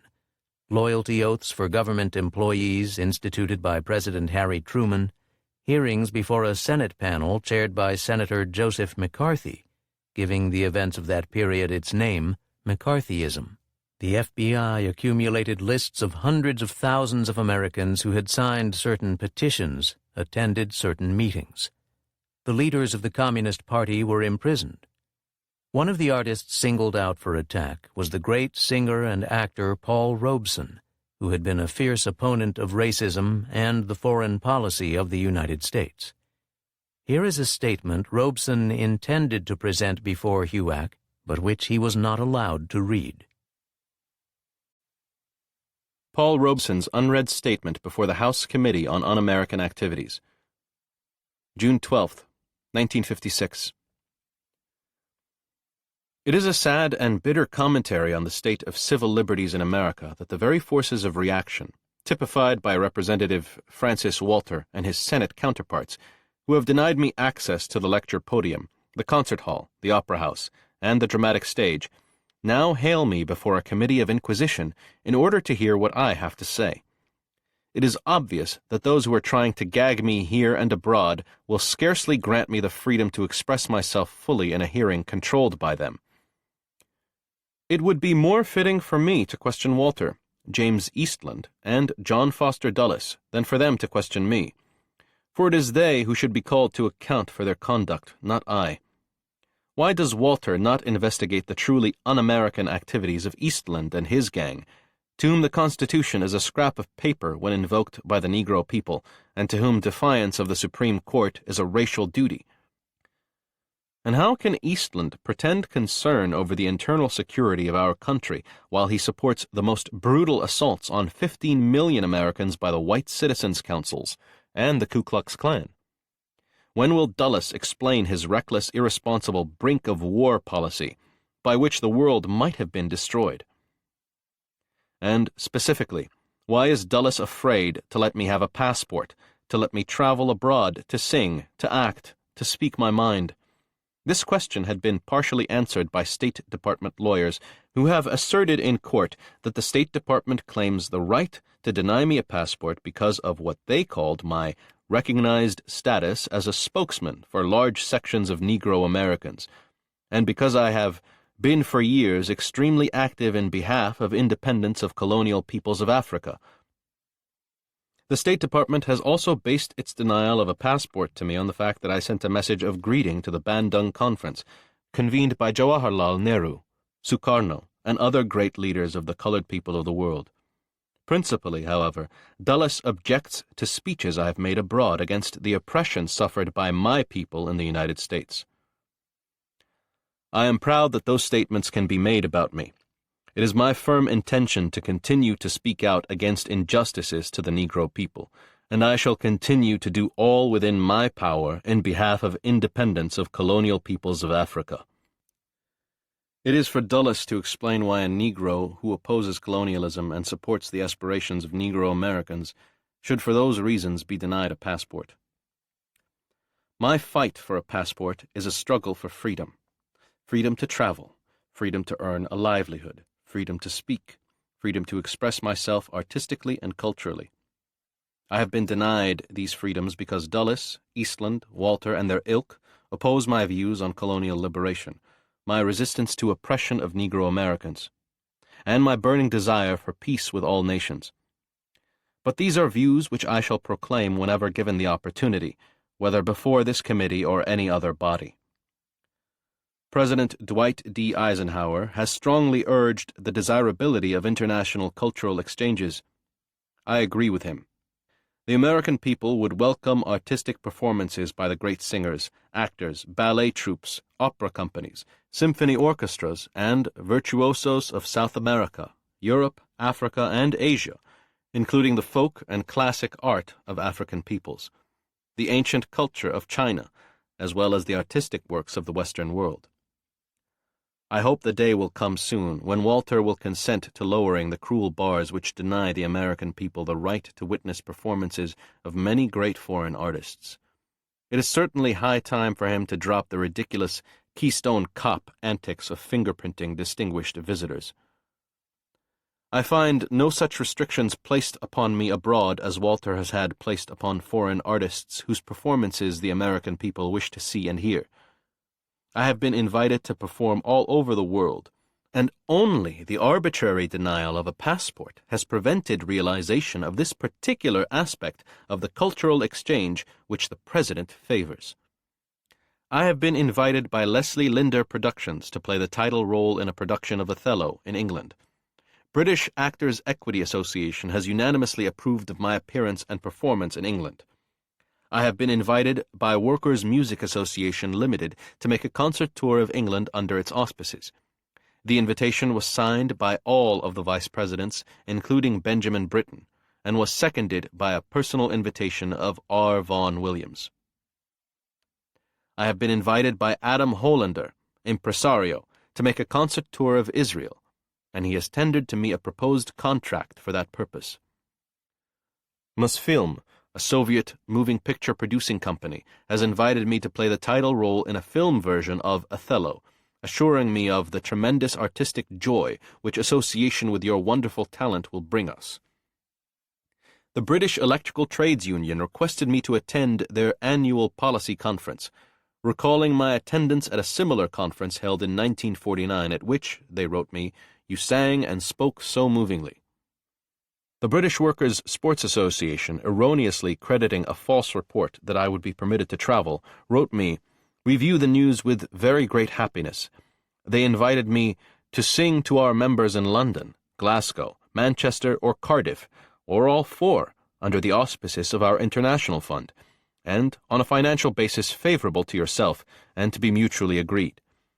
They suggested a choice of 3 different halls in London, seating respectively 3,000, 4,500, and 7,000. The Australian Peace Council invited me to make a combined singing and peace tour of the Dominion. I have received an invitation from the Education Committee of the London Cooperative Society to sing at concerts in London under their auspices. A Swedish youth organization called Democratic Youth has invited me to visit Sweden, to give some concerts here, to get to know our culture and our people. The letter of invitation added, your appearance here would be greeted with the greatest interest and pleasure, and a tour in Sweden can be arranged either by us or by our organization in cooperation with others, or by any of our cultural societies or artists' bureaus, whichever you may prefer. I have an invitation from the South Wales Miners to sing at the Miners Singing Festival on October 6, 1956, and in a series of concerts in the mining valley thereafter. In Manchester, England, a group of people called the Let Paul Robeson Sing Committee has asked me to give a concert at the Free Trade Hall in that city, either preceding or following my engagement in Wales. I have been requested by the artistic and literary director of the Agence littéraire et artistique parisienne pour les échanges culturels to sign a contract with the great French concert organizer Monsieur Marcel de Valmalette to sing in a series of concerts at the Palais de Chaillot in Paris. There is no doubt that the governments of those countries and many others where I would be invited to sing if I could travel abroad would have no fear of what I might sing or say while there, whether such governments be allies and friends of America or neutrals, or those others whose friendship for the American people is obstructed by Dulles and Walter and like-minded reactionaries.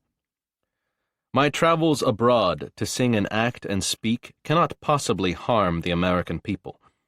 In the past, I have won friends for the real America among the millions before whom I have performed, not for Walter, not for Dulles, not for Eastland, not for the racists who disgrace our country's name, but friends for the American Negro, our workers, our farmers, our artists.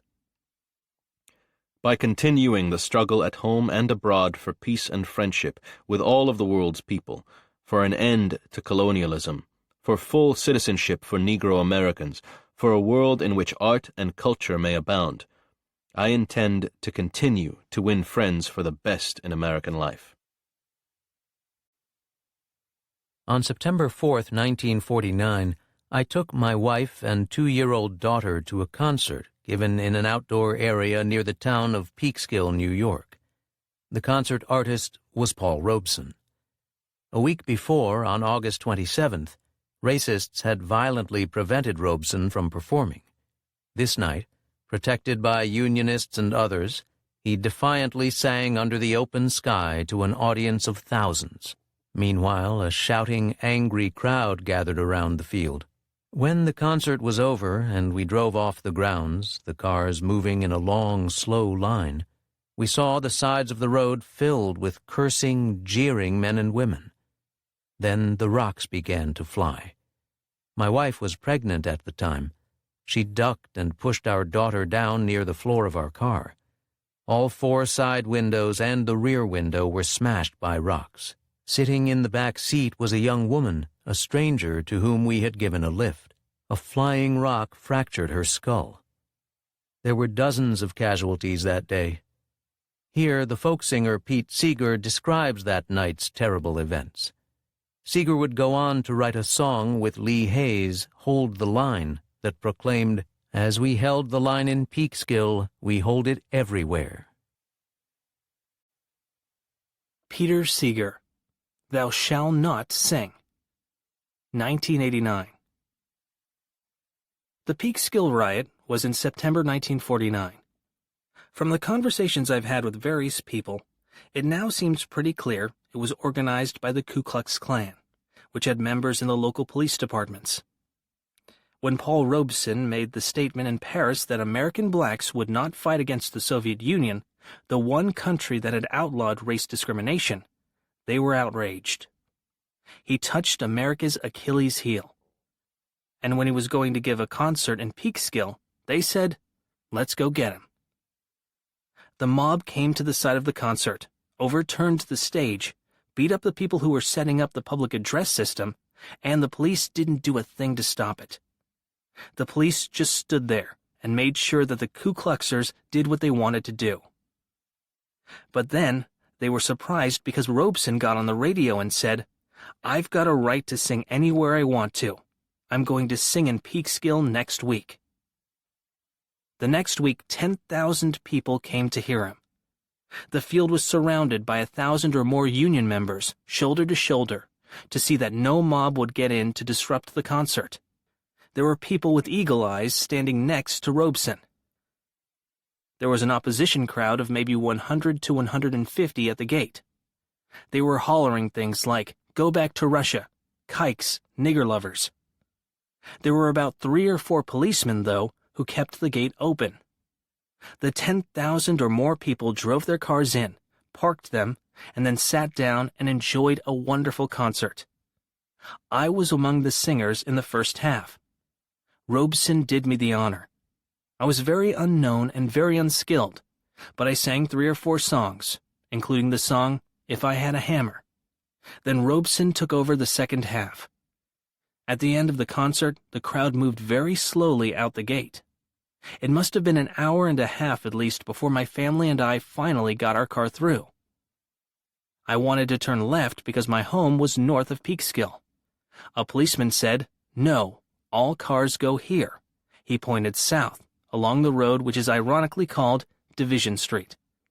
We hadn't gone but 100 yards when I saw glass on the road. My wife and 2 baby children, my father-in-law, and 2 friends were all in a little Jeep station wagon. I said, "Uh-oh, I see glass. You better be prepared to duck. Somebody may want to throw a stone." Ha! What an understatement. There were young men with piles of stones waist-high waiting around each bend. Each stone was about as big as a baseball. Wham!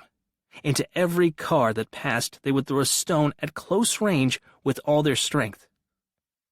There must have been 15 or 20 of these piles. We ran a gauntlet. Every window but the rear window was broken. 2 stones came through completely, and I later cemented them into the fireplace in my house so I would never forget them. At one point there was a policeman standing not more than 100 feet from a man throwing stones.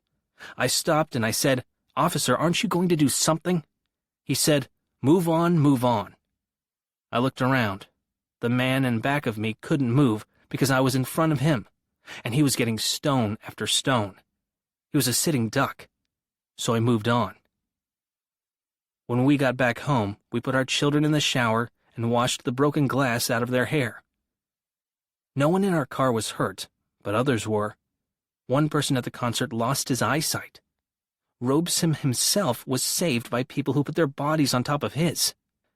In Peekskill, there were signs in many windows, bumper stickers on many cars, and more signs in barrooms saying, "Wake up, America, Peekskill did." They were quite frankly calling for the rest of the country to start a wave of terror against anybody who could be suspected of being a communist or a communist sympathizer. Following Peekskill, there were many people who said this was the beginning of fascism in America. This was the way Hitler started in Germany. The police were going to stand by and watch the fascists lynch and murder and kill. However, I was not convinced, and I remember not being convinced. I knew some relatively well-to-do people who were leaving the country, going to Mexico or England or Canada. I knew some people who were burning their books. I did participate in a project to microfilm our song library, which is a priceless collection of labor songs. But I wasn't convinced that things were going to be as bad as some of my friends said they were going to be.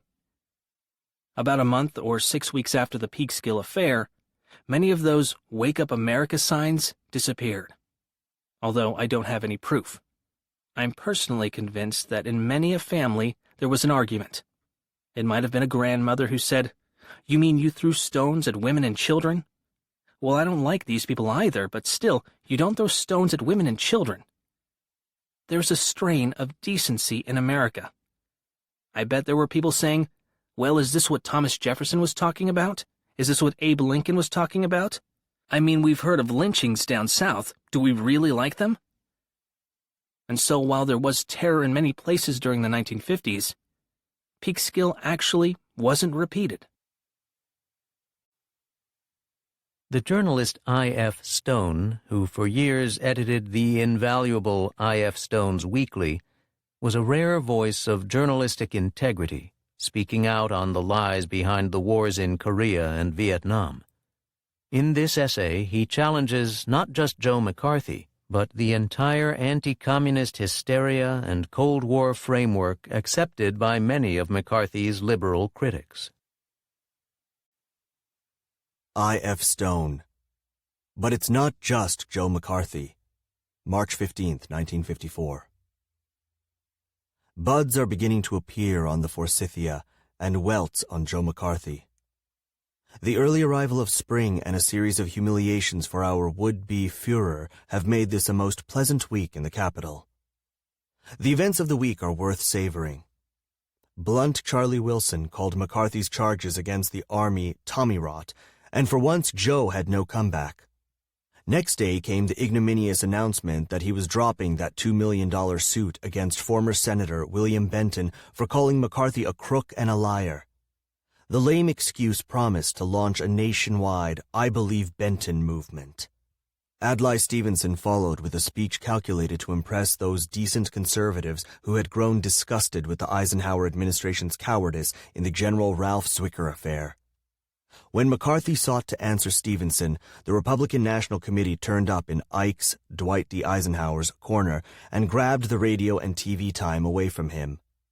Richard Nixon was to reply, and McCarthy was out, unless somebody smuggled him into the program in place of Checkers, Nixon's dog. While McCarthy fumed and threatened, his own choice for the Federal Communications Commission, Robert E. Lee, ungratefully declared he thought the networks had done enough in making time available to Nixon. Next day, a Republican, albeit a liberal Republican, Ralph Flanders of Vermont, actually got up on the floor of the Senate and delivered a speech against McCarthy. That same night, Ed Murrow telecast a brilliant TV attack on McCarthy. Under Stevenson's leadership, Eisenhower rallied. At a press conference, he endorsed the Flanders attack, said he concurred heartily in the decision to have Nixon reply to Stevenson, asserted that he saw no reason why the networks should also give time to McCarthy. Like an escaped prisoner flexing cramped muscles in freedom, the president also made it clear he had no intention of turning Indochina into another Korea, and even had the temerity to suggest that it might be a good idea to swap butter and other surplus farm commodities with Russia. The White House conference was no sooner over than Senator Homer Ferguson, as chairman of the Senate Republican Policy Committee, released a set of suggested rules for Senate investigating committees, which are no great shakes at reform, but would, if adopted, make it impossible for McCarthy any longer to operate his subcommittee as a one-man show. These may be small enough gains in the fight against McCarthyism, but they were bitter pills for McCarthy to swallow. So far, McCarthy's colleagues on both sides of the aisle have been lying low. When Flanders attacked McCarthy, the Senate was as silent as it was some weeks earlier when Allen Ellender of Louisiana made a lone onslaught and James Fulbright of Arkansas cast the sole vote against his appropriation. Only Herbert Lehman of New York and John Sherman Cooper, Republican, of Kentucky rose to congratulate Flanders. Nobody defended McCarthy, but nobody joined in with those helpful interjections which usually mark a Senate speech. When the Democratic caucus met in closed session, the Stevenson speech was ignored. Lyndon Johnson of Texas, the Democratic floor leader, is frightened of McCarthy's Texas backers. Great issues are rarely resolved by frontal assault. For every abolitionist prepared to challenge slavery as a moral wrong, there were dozens of compromising politicians, including Lincoln, who talked as if the real issue were states' rights or the criminal jurisdiction of the federal courts or the right of the people in a new territory to determine their own future. In the fight against the witch mania in this country and in Europe, there were few enough to defend individual victims, but fewer still who were willing to assert publicly that belief in witchcraft was groundless. So today in the fight against McCarthyism. It is sometimes hard to draw a line of principles between McCarthy and his critics. If there is indeed a monstrous and diabolic conspiracy against world peace and stability, then isn't McCarthy right? If subversives are at work like termites here and abroad, are they not likely to be found in the most unlikely places and under the most unlikely disguises? How talk of fair procedure if dealing with a protean and satanic enemy? To doubt the power of the devil, to question the existence of witches, is again to read oneself out of respectable society, to brand oneself a heretic, to incur suspicion of being oneself in league with the powers of evil. So all the fighters against McCarthyism are impelled to adopt its premises. This was true even of the Stevenson speech, but was strikingly so of Flanders. The country is in a bad way indeed when as feeble and hysterical a speech is hailed as an attack on McCarthyism. Flanders talked of a crisis in the age-long warfare between God and the devil for the souls of men. He spoke of Italy as ready to fall into communist hands, of Britain nibbling at the drugged bait of trade profits. There are passages of sheer fantasy, like this one. Let us look to the south. In Latin America there are sturdy strong points of freedom, but there are likewise, alas, spreading infections of communism. Whole countries are being taken over. What whole countries, and what sturdy strong points of freedom? Flanders pictured the Iron Curtain drawn tight about the U.S. and Canada, the rest of the world captured by infiltration and subversion. Flanders told the Senate, "We will be left with no place to trade and no place to go except as we are permitted to trade and to go by the communist masters of the world." The center of gravity in American politics has been pushed so far right that such childish nightmares are welcomed as the expression of liberal statesmanship. Nixon becomes a middle-of-the-road spokesman, and conservative papers like the Washington Star and New York Times find themselves classified more and more as parts of the left-wing press. In this atmosphere, the Senate Republican reply to McCarthy's silly communist coddling charges against the Army is to launch a formal investigation of their own through Senator Leverett Saltonstall and the Armed Services Committee.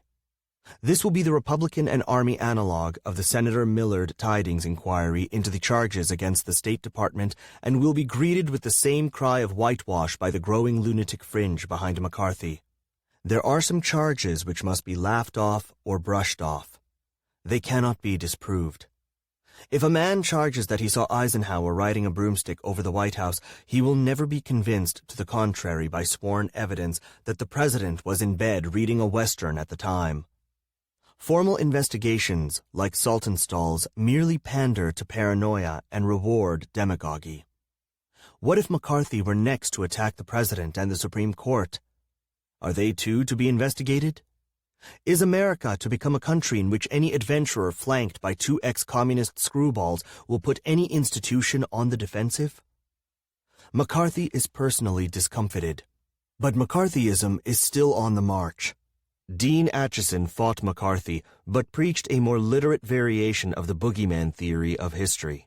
Eisenhower fights McCarthy, but his Secretary of State in Caracas is pushing hard for a resolution which would spread McCarthyism throughout the hemisphere, pledging joint action for security and against subversion.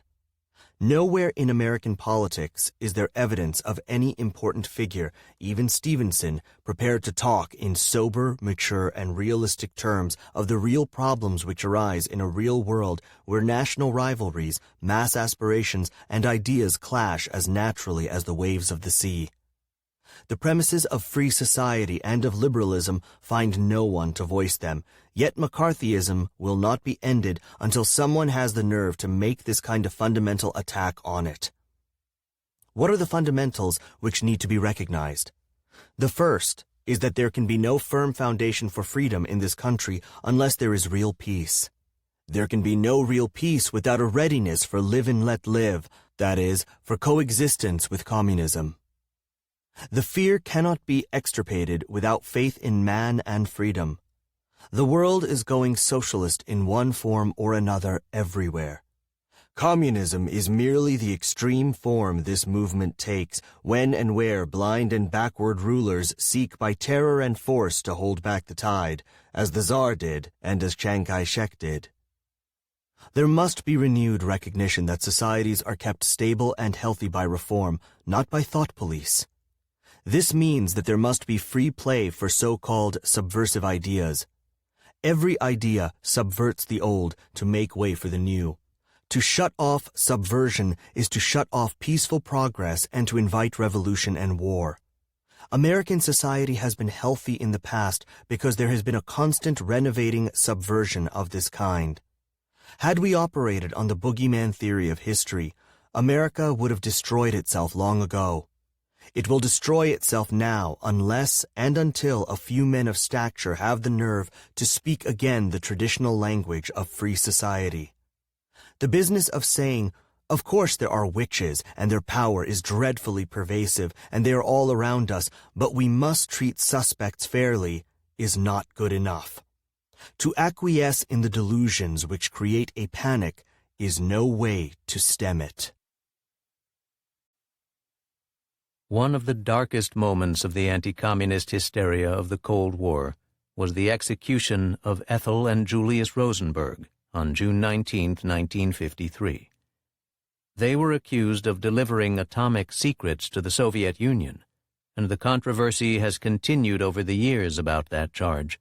Julius Rosenberg may have been involved in passing some kind of military information to the Soviet Union, which at the time was a wartime ally of the United States. His wife Ethel Rosenberg was certainly innocent, and known to be innocent by her accusers, but she was imprisoned with the hope of using her to get her husband to confess, even though their deaths would leave their 2 boys without parents. Both maintained their innocence to the very end. Their trial had been ridden with prejudice, taking place in the heated anti-communist atmosphere of the Cold War. Their judge held secret meetings with the Justice Department, promising to give them the death sentence if found guilty. There was an international campaign to save them, and several Supreme Court justices granted stays, but ultimately the entire Supreme Court was flown back from their summer vacations to get a majority to approve carrying out the execution. Here is their final letter, written to their 6-year-old son Robert and their 10-year-old son Michael, on the day of their execution.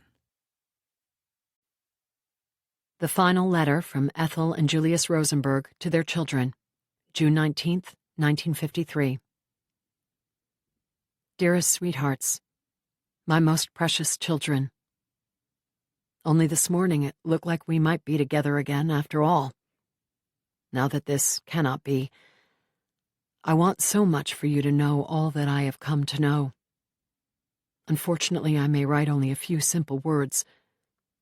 The rest your own lives must teach you, even as mine taught me.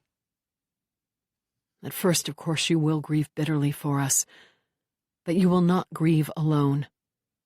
That is our consolation, and it must eventually be yours. Eventually, you too must come to believe that life is worth living.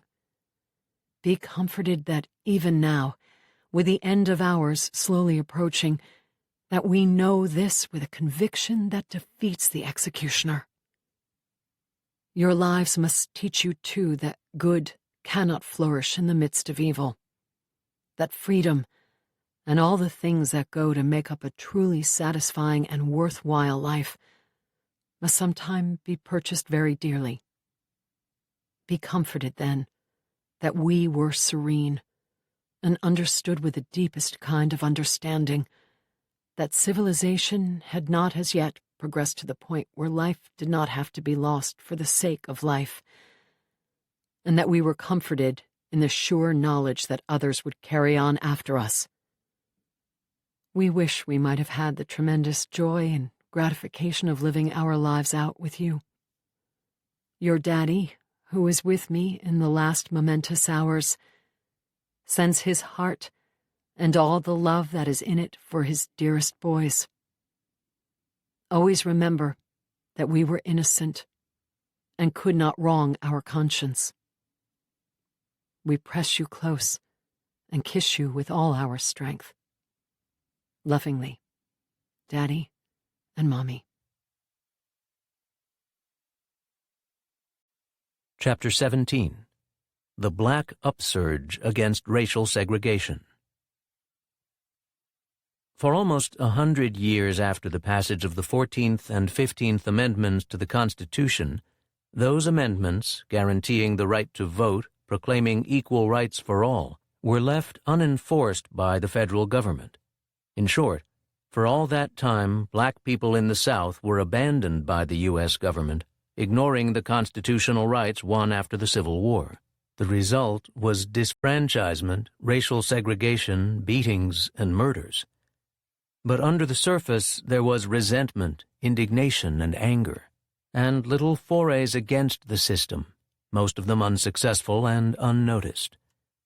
In 1955, this surface silence was broken with the extraordinary effort by black people in Montgomery, Alabama, to boycott the buses in that city in protest against racial segregation. The boycott was won, and the simmerings of protest grew. In early 1960, the sit-in of 4 black college students in a 5 and dime in Greensboro, North Carolina, led to violence and arrests. But it inspired a wave of sit-ins throughout the South. Out of those sit-ins was born a remarkable organization of young activists, the Student Nonviolent Coordinating Committee. The following year, black and white activists joined in the Freedom Rides on buses going through the South. The riders were attacked and beaten, but now there was national attention on the struggle for civil rights. In the next several years, demonstrations throughout the South grew, culminating in Birmingham, Alabama in 1963, when thousands marched for racial equality. In the first 3 months of 1963, the Department of Justice recorded more than 1,400 demonstrations. Now the whole world was taking notice. Congress was pressured to pass civil rights legislation in 1964 and 1965, finally ending legal racial segregation and enforcing the right of black people in the South to vote. But this did not really address the plight of poor black people in the ghettos of the country, and in 1964 and 1965, there were racial explosions in Harlem and in Los Angeles, followed by the Detroit Rebellion of 1967. Poverty, desperation, and police brutality persisted despite the gains in civil rights. Malcolm X was one expression of black anger, speaking to the inadequacy of what had been accomplished. He was assassinated in 1965. Groups such as the Black Panthers, the Dodge Revolutionary Union, DRUM, and the Young Lords explored revolutionary forms of organization and protest. In their final years, Martin Luther King Jr. and Malcolm X also drew more radical conclusions. In the year before his assassination in 1968, King recognized that the fundamental problem of economic justice had not been solved. He spoke to his staff about the limitations of the capitalist system and set out to organize a Poor People's March on Washington, which he did not live to observe. The roots of the civil rights movement can be traced to the long years of repression under the Jim Crow system in the South and to the experiences of blacks in the North, where millions of blacks had come hoping to escape racism. Blacks who migrated north often came with expectations that they could find better living and working conditions. Instead, they found unemployment, dangerous and underpaid work, continued segregation, and persistent discrimination, police brutality. Here the novelist Richard Wright, who himself migrated from Mississippi to Chicago in 1927, describes the crisis blacks confronted when they arrived in the cities of the North. Richard Wright, 12 Million Black Voices, 1941. The train and the auto move north, ever north, and from 1916 to 1928, 1,200,000 of us were moving from the south to the north, and we kept leaving. Night and day, in rain and in sun, in winter and in summer, we leave the land. Already as we sit and look broodingly out over the turning fields, we notice with attention and hope that the dense southern swamps give way to broad, cultivated wheat farms. The spick-and-span farmhouses, done in red and green and white, crowd out the casual, unpainted gingerbread shacks. Silos take the place of straggling piles of hay. Macadam highways now wind over the horizon instead of dirt roads. The cheeks of the farm people are full and ruddy, not sunken and withered like soda crackers. The slow southern drawl, which in legend is so sweet and hospitable, but which in fact has brought down on our black bodies suffering untold, is superseded by clipped Yankee phrases. Phrases spoken with such rapidity and neutrality that we, with our slow ears, have difficulty in understanding. And the foreigners, Poles, Germans, Swedes, and Italians, we never dreamed that there were so many in the world. Yes, coming north for a Negro sharecropper involves more strangeness than going to another country. It is the beginning of living on a new and terrifying plane of consciousness. We see white men and women get on the train, dressed in expensive new clothes. We look at them guardedly and wonder, will they bother us? Will they ask us to stand up while they sit down? Will they tell us to go to the back of the coach? Even though we have been told that we need not be afraid, we have lived so long in fear of all white faces that we cannot help but sit and wait.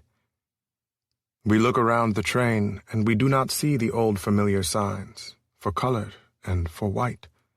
The train speeds north, and we cannot sleep. Our heads sink in a doze, and then we sit bolt upright, prodded by the thought that we must watch these strange surroundings. But nothing happens. These white men seem impersonal, and their very neutrality reassures us, for a while. Almost against our deeper judgment, we try to force ourselves to relax, for these brisk men give no sign of what they feel. They are indifferent. Oh, sweet and welcome indifference. The miles click behind us. Into Chicago, Indianapolis, New York, Cleveland, Buffalo, Detroit, Toledo, Philadelphia, Pittsburgh, and Milwaukee we go, looking for work. We feel freer than we have ever felt before, but we are still a little scared. It is like a dream. Will we wake up suddenly and find that none of this is really true? That we are merely daydreaming behind the barn, snoozing in the sun, waiting to hear the hoarse voice of the riding boss saying, "Nigger, where do you think you are? Get the hell up from there and move on." Timidly, we get off the train. We hug our suitcases, fearful of pickpockets, looking with unrestrained curiosity at the great big brick buildings. We are very reserved, for we have been warned not to act green, that the city people can spot a sucker a mile away. Then we board our first Yankee streetcar to go to a cousin's home, a brother's home, a sister's home, a friend's home, an uncle's home, or an aunt's home. We pay the conductor our fare and look about apprehensively for a seat. We have been told that we can sit where we please, but we are still scared. We cannot shake off 300 years of fear in 3 hours. We ease into a seat and look out of the window at the crowded streets. A white man or a white woman comes and sits beside us, not even looking at us, as though this were a normal thing to do. The muscles of our bodies tighten. Indefinable sensations crawl over our skins and our blood tingles. Out of the corners of our eyes, we try to get a glimpse of the strange white face that floats but a few inches from ours. The impulses to laugh and to cry clash in us. We bite our lips and stare out of the window. There are so many people. For the first time in our lives, we feel human bodies, strangers whose lives and thoughts are unknown to us, pressing always close about us. We cannot see or know a man because of the thousands upon thousands of men. The apartments in which we sleep are crowded and noisy, and soon enough we learn that the brisk, clipped men of the North, the bosses of the buildings, are not at all indifferent. They are deeply concerned about us, but in a new way. It seems as though we are now living inside of a machine. Days and events move with a hard reasoning of their own. We live amid swarms of people, yet there is a vast distance between people, a distance that words cannot bridge. No longer do our lives depend upon the soil, the sun, the rain, or the wind. We live by the grace of jobs and the brutal logic of jobs. We do not know this world or what makes it move. In the South, life was different. Men spoke to you, cursed you, yelled at you, or killed you. The world moved by signs we knew. But here in the North, cold forces hit you and push you. It is a world of things. Our defenseless eyes cloud with bewilderment when we learn that there are not enough houses for us to live in. And competing with us for shelter are thousands of poor migrant whites who have come up from the South just as we have come. The cost of building a house is high, and building activities are on the downgrade. It is wartime. No new labor is coming in from the old countries across the seas. The only district we can live in is the area just beyond the business belt, a transition area where a sooty conglomeration of factories and mills belches smoke that stains our clothes and lungs. We black folk are not the only ones who move into this so-called transition area. It is the first port of call for that incoming horde of men who float continuously into cities. The tenements we live in are old. They are rarely repaired or replaced. On most of our buildings are signs, "This property is for sale." Any day we can be told to move, that our home is to be torn down to make way for a new factory or a new mill. So, under the black morning pall of smoke from the stacks of American industry, our observing Negro eyes watch 1,000 rivulets of blood melt, fuse, blend, and flow in a common stream of human unity as it merges with the great American tide. But we never mix with that stream. We are not allowed to. After World War II, blacks returned from the war to face continued racism, Jim Crow segregation, unemployment, and poverty. The rhetoric they'd heard about fighting for democracy abroad stood in sharp contrast to the lack of democracy at home. In Montage of a Dream Deferred, excerpted here, Langston Hughes gave expression to the idea that the dream deferred might soon explode. His words were prescient. Langston Hughes, Montage of a Dream Deferred, 1951. Dream Boogie, 1951. Good morning, Daddy. Ain't you heard the boogie-woogie rumble of a dream deferred? Listen closely. You'll hear their feet. beaten out and beaten out. You think it's a happy beat? Listen to it closely. Ain't you heard something underneath, like a, what did I say? Sure, I'm happy. Take it away. Hey, Pop, rebop, mop. Yeah.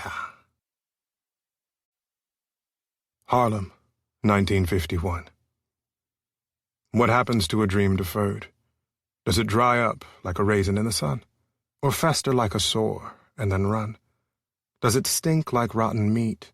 Or crust and sugar over like a syrupy sweet? Maybe it just sags like a heavy load.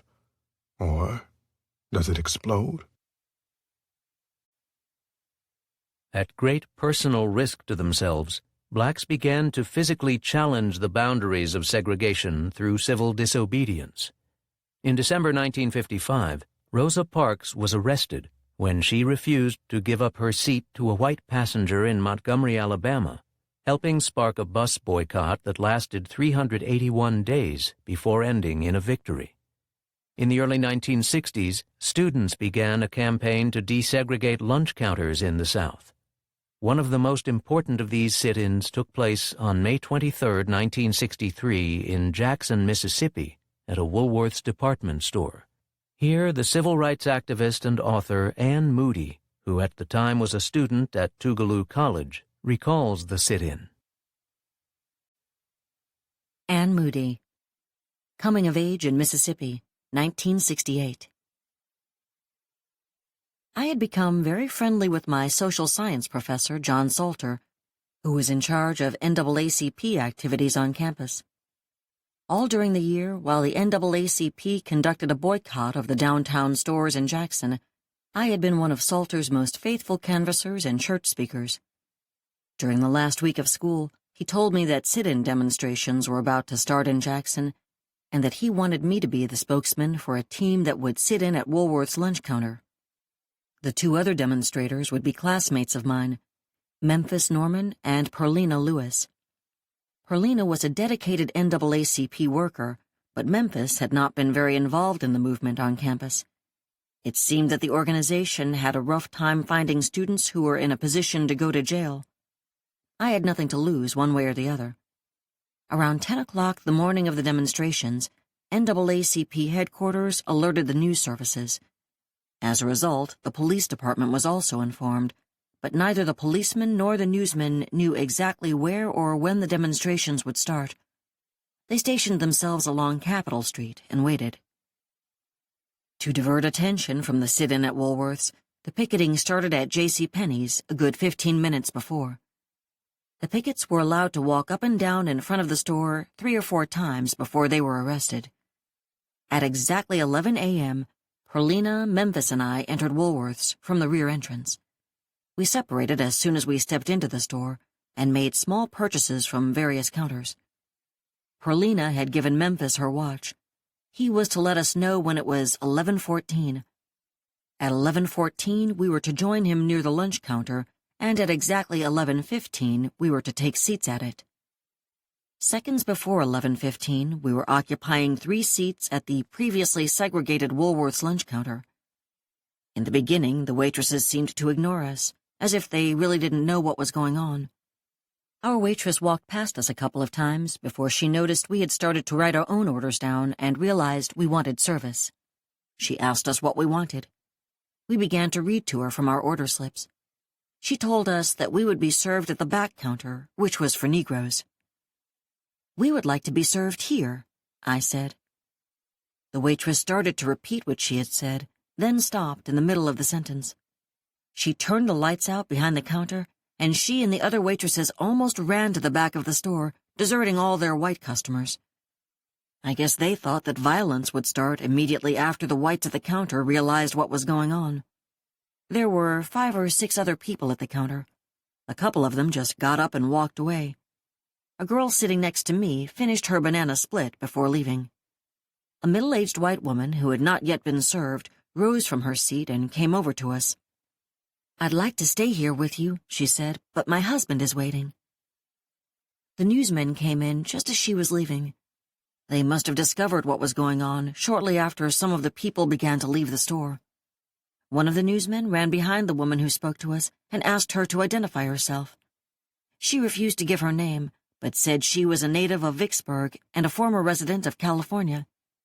When asked why she had said what she had said to us, she replied, "I am in sympathy with the Negro movement." By this time, a crowd of cameramen and reporters had gathered around us, taking pictures and asking questions, such as, where were we from? Why did we sit in? What organization sponsored it? Were we students? From what school? How were we classified? I told them that we were all students at Tougaloo College, that we were represented by no particular organization, and that we planned to stay there even after the store closed. "All we want is service," was my reply to one of them. After they had finished probing for about 20 minutes, they were almost ready to leave. At noon, students from a nearby white high school started pouring into Woolworth's. When they first saw us, they were sort of surprised. They didn't know how to react. A few started to heckle, and the newsmen became interested again. Then the white students started chanting all kinds of anti-Negro slogans. We were called a little bit of everything. The rest of the seats, except the 3 we were occupying, had been roped off to prevent others from sitting down. A couple of the boys took one end of the rope and made it into a hangman's noose. Several attempts were made to put it around our necks. The crowds grew as more students and adults came in for lunch. We kept our eyes straight forward and did not look at the crowd except for occasional glances to see what was going on. All of a sudden, I saw a face I remembered, the drunkard from the bus station sit-in. My eyes lingered on him just long enough for us to recognize each other. Today he was drunk too, so I don't think he remembered where he had seen me before. He took out a knife, opened it, put it in his pocket, and then began to pace the floor. At this point, I told Memphis and Perlina what was going on. Memphis suggested that we pray. We bowed our heads, and all hell broke loose. A man rushed forward, threw Memphis from his seat, and slapped my face. Then another man who worked in the store threw me against an adjoining counter. Down on my knees on the floor, I saw Memphis lying near the lunch counter with blood running out of the corners of his mouth. As he tried to protect his face, the man who'd thrown him down kept kicking him against the head. If he had worn hard-soled shoes instead of sneakers, the first kick probably would have killed Memphis. Finally, a man dressed in plain clothes identified himself as a police officer and arrested Memphis and his attacker. Perlina had been thrown to the floor. She and I got back on our stools after Memphis was arrested. There were some white Tougaloo teachers in the crowd. They asked Perlina and me if we wanted to leave. They said that things were getting too rough. We didn't know what to do. While we were trying to make up our minds, we were joined by Joan Trumpauer. Now there were 3 of us, and we were integrated. The crowd began to chant, "Communists! Communists! Communists!" Some old man in the crowd ordered the students to take us off the stools. "Which one should I get first?" a big husky boy said. "That white nigger," the old man said. The boy lifted Joan from the counter by her waist and carried her out of the store. Simultaneously, I was snatched from my stool by 2 high school students. I was dragged about 30 feet toward the door by my hair when someone made them turn me loose. As I was getting up off the floor, I saw Joan coming back inside. We started back to the center of the counter to join Perlina. Lois Chaffee, a white Tougaloo faculty member, was now sitting next to her. So Joan and I just climbed across the rope at the front end of the counter and sat down. There were now 4 of us, 2 whites and 2 Negroes, all women. The mob started smearing us with ketchup, mustard, sugar, pies, and everything on the counter. Soon, Joan and I were joined by John Salter, but the moment he sat down, he was hit on the jaw with what appeared to be brass knuckles. Blood gushed from his face, and someone threw salt into the open wound. Ed King, Tougaloo's chaplain, rushed to him. At the other end of the counter, Lois and Perlina were joined by George Raymond, a CORE, Congress of Racial Equality, field worker, and a student from Jackson State College. Then a Negro high school boy sat down next to me. The mob took spray paint from the counter and sprayed it on the new demonstrators. The high school student had on a white shirt. The word nigger was written on his back with red spray paint. We sat there for 3 hours taking a beating when the manager decided to close the store because the mob had begun to go wild with stuff from other counters. He begged and begged everyone to leave, but even after 15 minutes of begging, no one budged. They would not leave until we did. Then Dr. A. Daniel Beidel, the president of Tougaloo College, came running in. He said he had just heard what was happening. About 90 policemen were standing outside the store. They had been watching the whole thing through the windows, but had not come in to stop the mob or do anything. President Beidel went outside and asked Captain Ray to come and escort us out. The captain refused, stating the manager had to invite him in before he could enter the premises, so Dr. Beidel himself brought us out. He had told the police that they had better protect us after we were outside the store. When we got outside, the policemen formed a single line that blocked the mob from us. However, they were allowed to throw at us everything they had collected. Within 10 minutes, we were picked up by Reverend Edwin King in his station wagon and taken to the NAACP headquarters on Lynch Street. After the sit-in, all I could think of was how sick Mississippi whites were. They believed so much in the segregated Southern way of life, they would kill to preserve it. I sat there in the NAACP office and thought of how many times they had killed when this way of life was threatened. I knew that the killing had just begun. Many more will die before it is over with, I thought. Before the sit-in, I had always hated the whites in Mississippi. Now I knew it was impossible for me to hate sickness. The whites had a disease, an incurable disease in its final stage. On August 28, 1963, the historic March on Washington for Jobs and Freedom brought more than 200,000 demonstrators to the steps of the Lincoln Memorial to fight for civil rights. While the rally is best remembered for being the occasion of Martin Luther King Jr.'s historic I Have a Dream speech, perhaps the most militant speech of the day was delivered by John Lewis, a young SNCC leader from Alabama. But pressured by King and other established civil rights leaders, Lewis had toned down the text, which spoke of revolution and argued that President John F. Kennedy's proposed civil rights legislation was too little too late. Here is the text of the original speech he had hoped to deliver that day. John Lewis. Original text of speech to be delivered at the Lincoln Memorial, August 28, 1963. We march today for jobs and freedom, but we have nothing to be proud of. For hundreds and thousands of our brothers are not here. They have no money for their transportation, for they are receiving starvation wages, or no wages at all. In good conscience, we cannot support the administration's civil rights bill, for it is too little and too late. There's not one thing in the bill that will protect our people from police brutality. This bill will not protect young children and old women from police dogs and fire hoses for engaging in peaceful demonstrations. The voting section of this bill will not help thousands of black citizens who want to vote. It will not help the citizens of Mississippi, of Alabama, and Georgia, who are qualified to vote but lack a 6th grade education.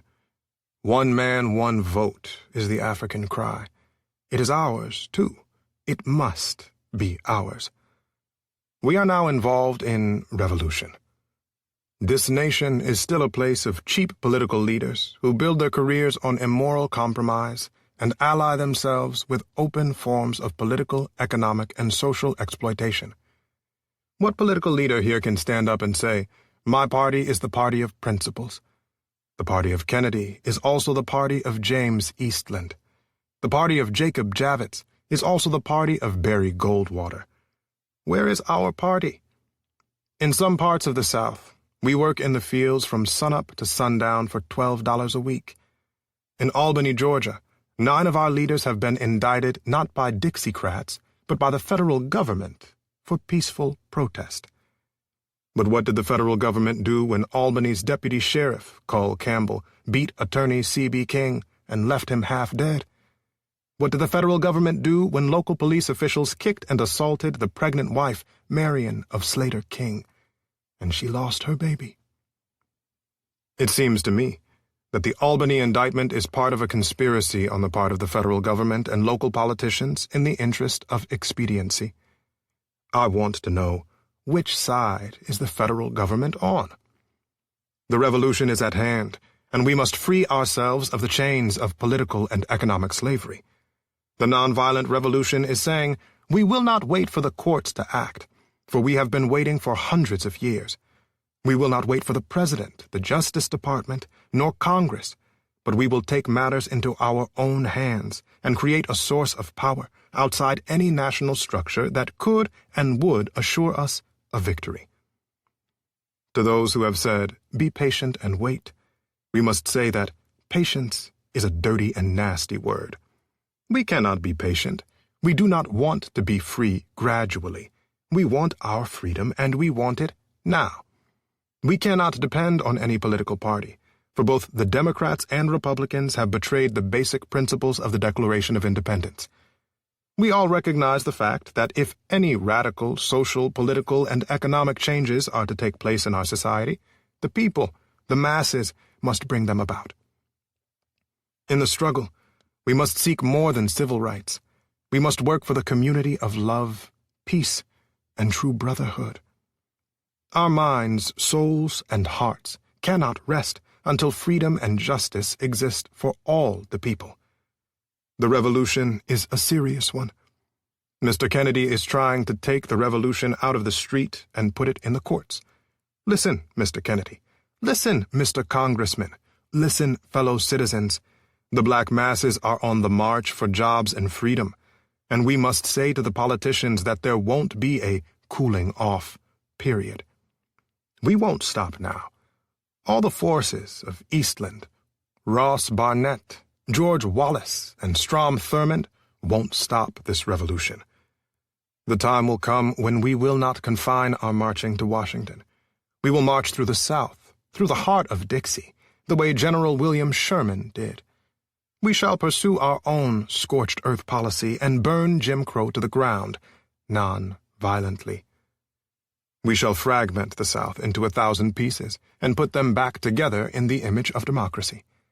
We will make the action of the past few months look petty. And I say to you, wake up, America. While some civil rights leaders urged a more cautious approach to winning civil rights, Malcolm X expressed the feelings of many blacks that more uncompromising methods of struggle were needed. Like members of the Black Panther Party for Self-Defense, Malcolm X advocated the right of armed self-defense for blacks and other oppressed groups who lived in so violently racist a society as the United States. Here is an excerpt of a speech Malcolm X delivered in Detroit, Michigan. 2 years after giving this speech, on February 21, 1965, he was assassinated in New York City. Malcolm X. Message to the Grassroots, November 10th, 1963. We want to have just an off-the-cuff chat between you and me, us. We want to talk right down to earth in a language that everybody here can easily understand. We all agree tonight, all of the speakers have agreed, that America has a very serious problem. Not only does America have a very serious problem, but our people have a very serious problem. America's problem is us. We're her problem. The only reason she has a problem is she doesn't want us here. And every time you look at yourself, be you black, brown, red, or yellow, a so-called Negro, you represent a person who poses such a serious problem for America because you're not wanted. Once you face this as a fact, then you can start plotting a course that will make you appear intelligent instead of unintelligent. What you and I need to do is learn to forget our differences. When we come together, we don't come together as Baptists or Methodists. You don't catch hell because you're a Baptist, and you don't catch hell because you're a Methodist. You don't catch hell because you're a Methodist or Baptist. You don't catch hell because you're a Democrat or a Republican. You don't catch hell because you're a Mason or an Elk, and you sure don't catch hell because you're an American.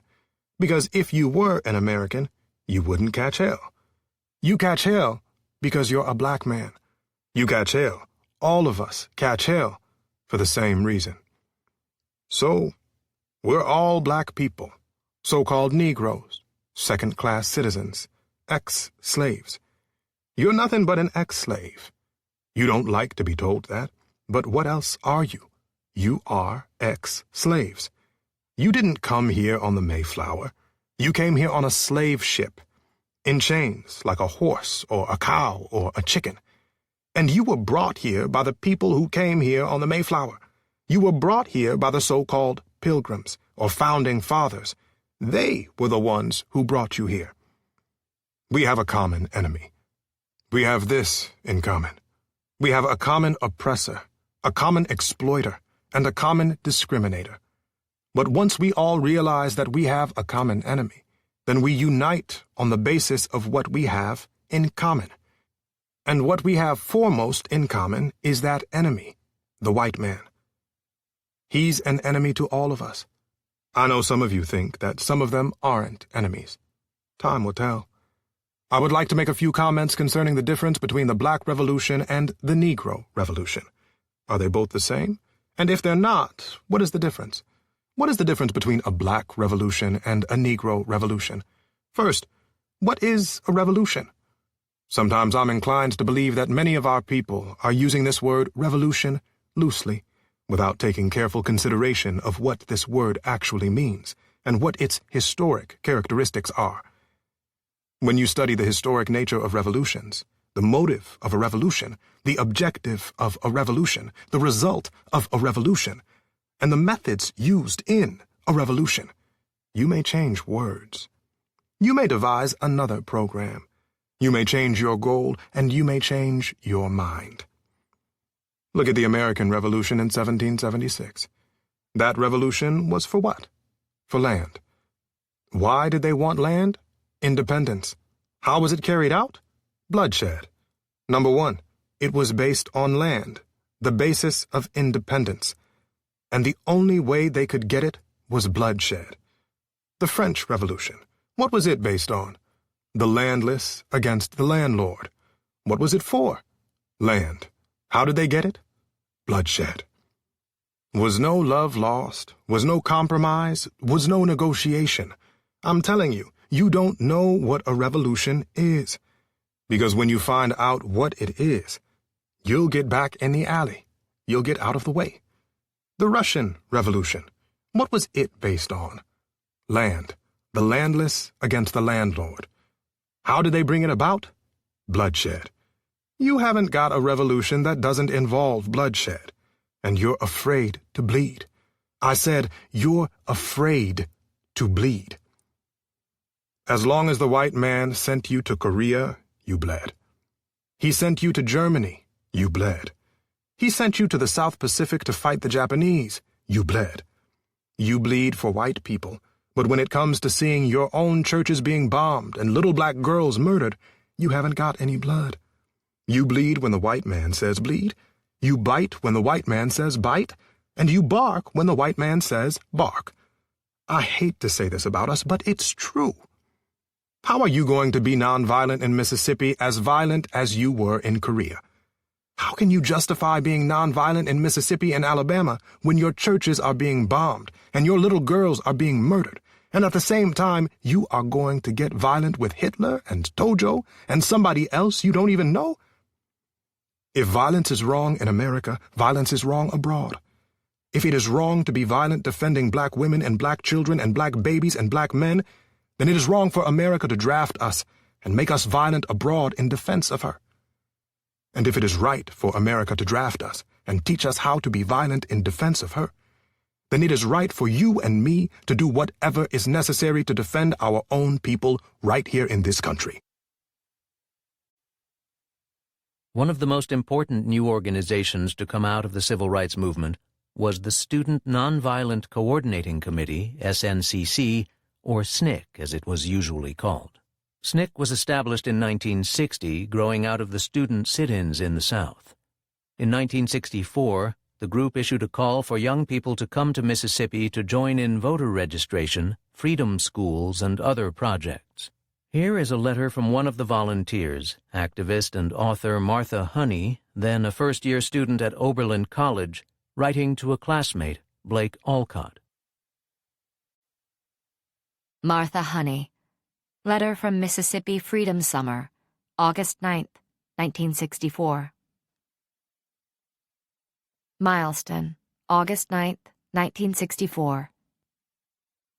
Dear Blake, Dave finally broke down and couldn't finish, and the Cheney family was moaning, and much of the audience and I were also crying. It's such an impossible thing to describe, but suddenly again, as I'd first realized when I heard the three men, James Cheney, Andrew Goodman, and Michael Schwerner, were missing when we were still training up at Oxford, Ohio, I felt the sacrifice the Negroes had been making for so long. How the Negro people are able to accept all the abuses of the whites, all the insults and injustices which make me ashamed to be white, and then turn around and say they want to love us, is beyond me. There are Negroes who want to kill whites, and many Negroes have much bitterness, but still, the majority seem to have the quality of being able to look for a future in which whites will love the Negroes. Our kids talk very critically of all the whites around here, and still they have a dream of freedom in which both races understand and accept each other. There's such an overpowering task ahead of these kids that sometimes I can't do anything but cry for them. I hope they're up to the task. I'm not sure I would be if I were a Mississippi Negro. As a white Northerner, I can get involved whenever I feel like it and run home whenever I get bored or frustrated or scared. I hate the attitude and position of the Northern whites and despise myself when I think that way. Lately I've been feeling homesick and longing for pleasant old Westport and sailing and swimming and my friends. I don't quite know what to do because I can't ignore my desire to go home, and yet I feel I am a much weaker person than I like to think I am because I do have these emotions. I've always tried to avoid situations which aren't so nice, like arguments and dirty houses, and now, maybe, Mississippi. I asked my father if I could stay down here for a whole year, and I was almost glad when he said no, that we couldn't afford it, because it would mean supporting me this year in addition to 3 more years of college. I have a desire to go home and to read a lot and go to Quaker meetings and be by myself so I can think about all this rather than being in the middle of it all the time. But I know if my emotions run like they have in the past, that I can only take that Pacific sort of life for a little while, and then I get the desire to be active again and get involved with knowing other people. I guess this all sounds crazy, and I seem to always think out my problems as I write to you. I'm angry because I have a choice as to whether or not to work in the movement, and I'm playing upon that choice and leaving here. I wish I could talk with you, because I'd like to know if you ever felt this way about anything. I mean, have you ever despised yourself for your weak conviction or something? And what is making it worse is that all those damn Northerners are thinking of me as a brave hero.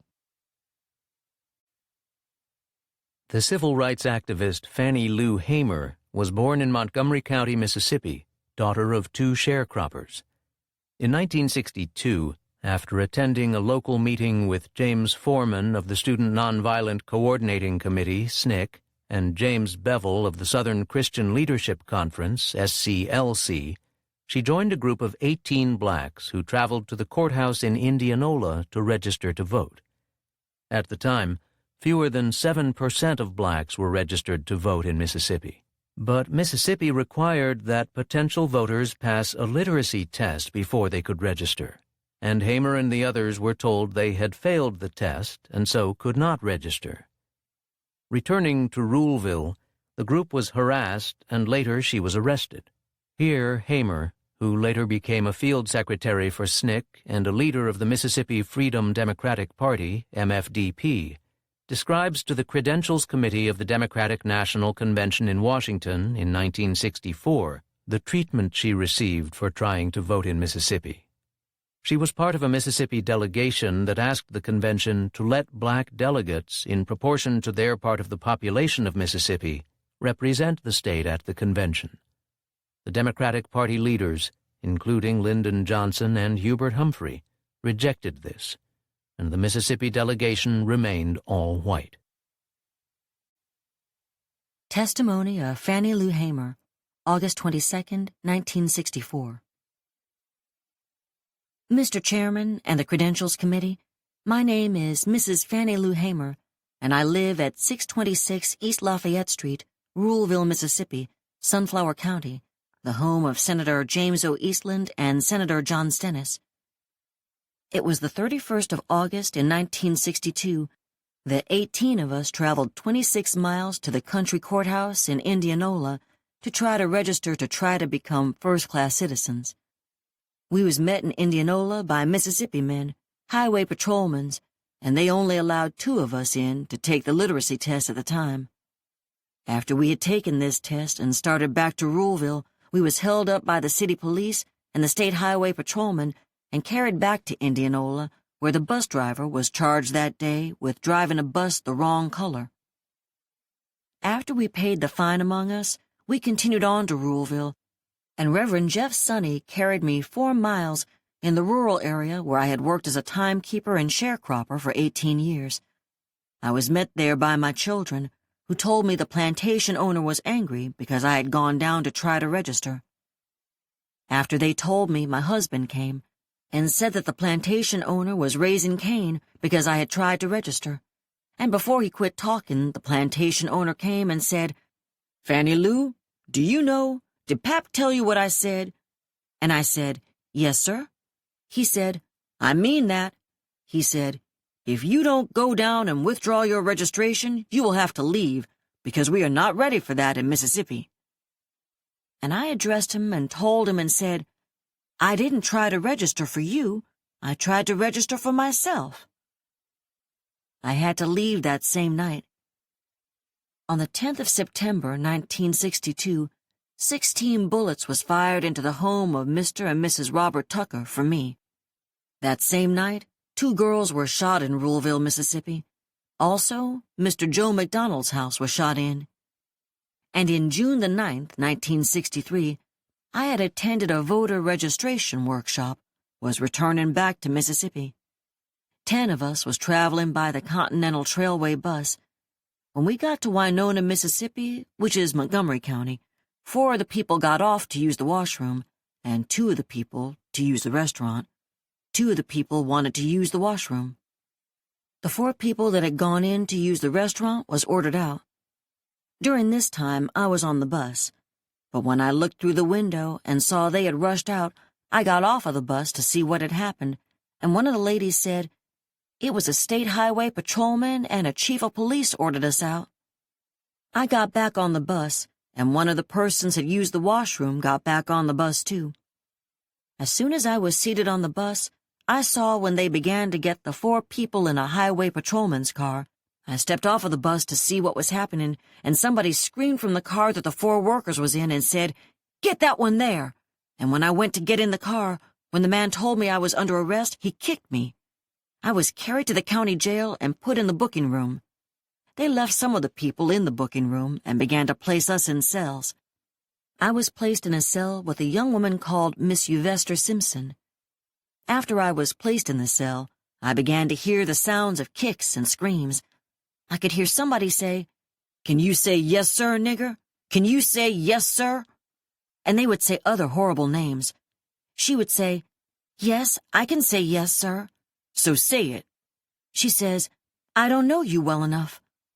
They beat her. I don't know how long, and after a while she began to pray and ask God to have mercy on those people. And it wasn't too long before 3 white men came to my cell. One of these men was a state highway patrolman, and he asked me where I was from, and I told him Ruleville, and he said, "We are going to check this." And they left my cell, and it wasn't too long before they came back. He said, "You are from Ruleville, all right." And he used a curse word, and he said, "We are going to make you wish you was dead." I was carried out of that cell into another cell where they had 2 Negro prisoners. The state highway patrolman ordered the first Negro to take the blackjack. The first Negro prisoner ordered me, by orders from the state highway patrolman for me, to lay down on a bunk bed on my face, and I laid on my face. The first Negro began to beat, and I was beat by the first Negro until he was exhausted, and I was holding my hands behind me at that time on my left side because I suffered from polio when I was 6 years old. After the first Negro had beat until he was exhausted, the state highway patrolman ordered the second Negro to take the blackjack.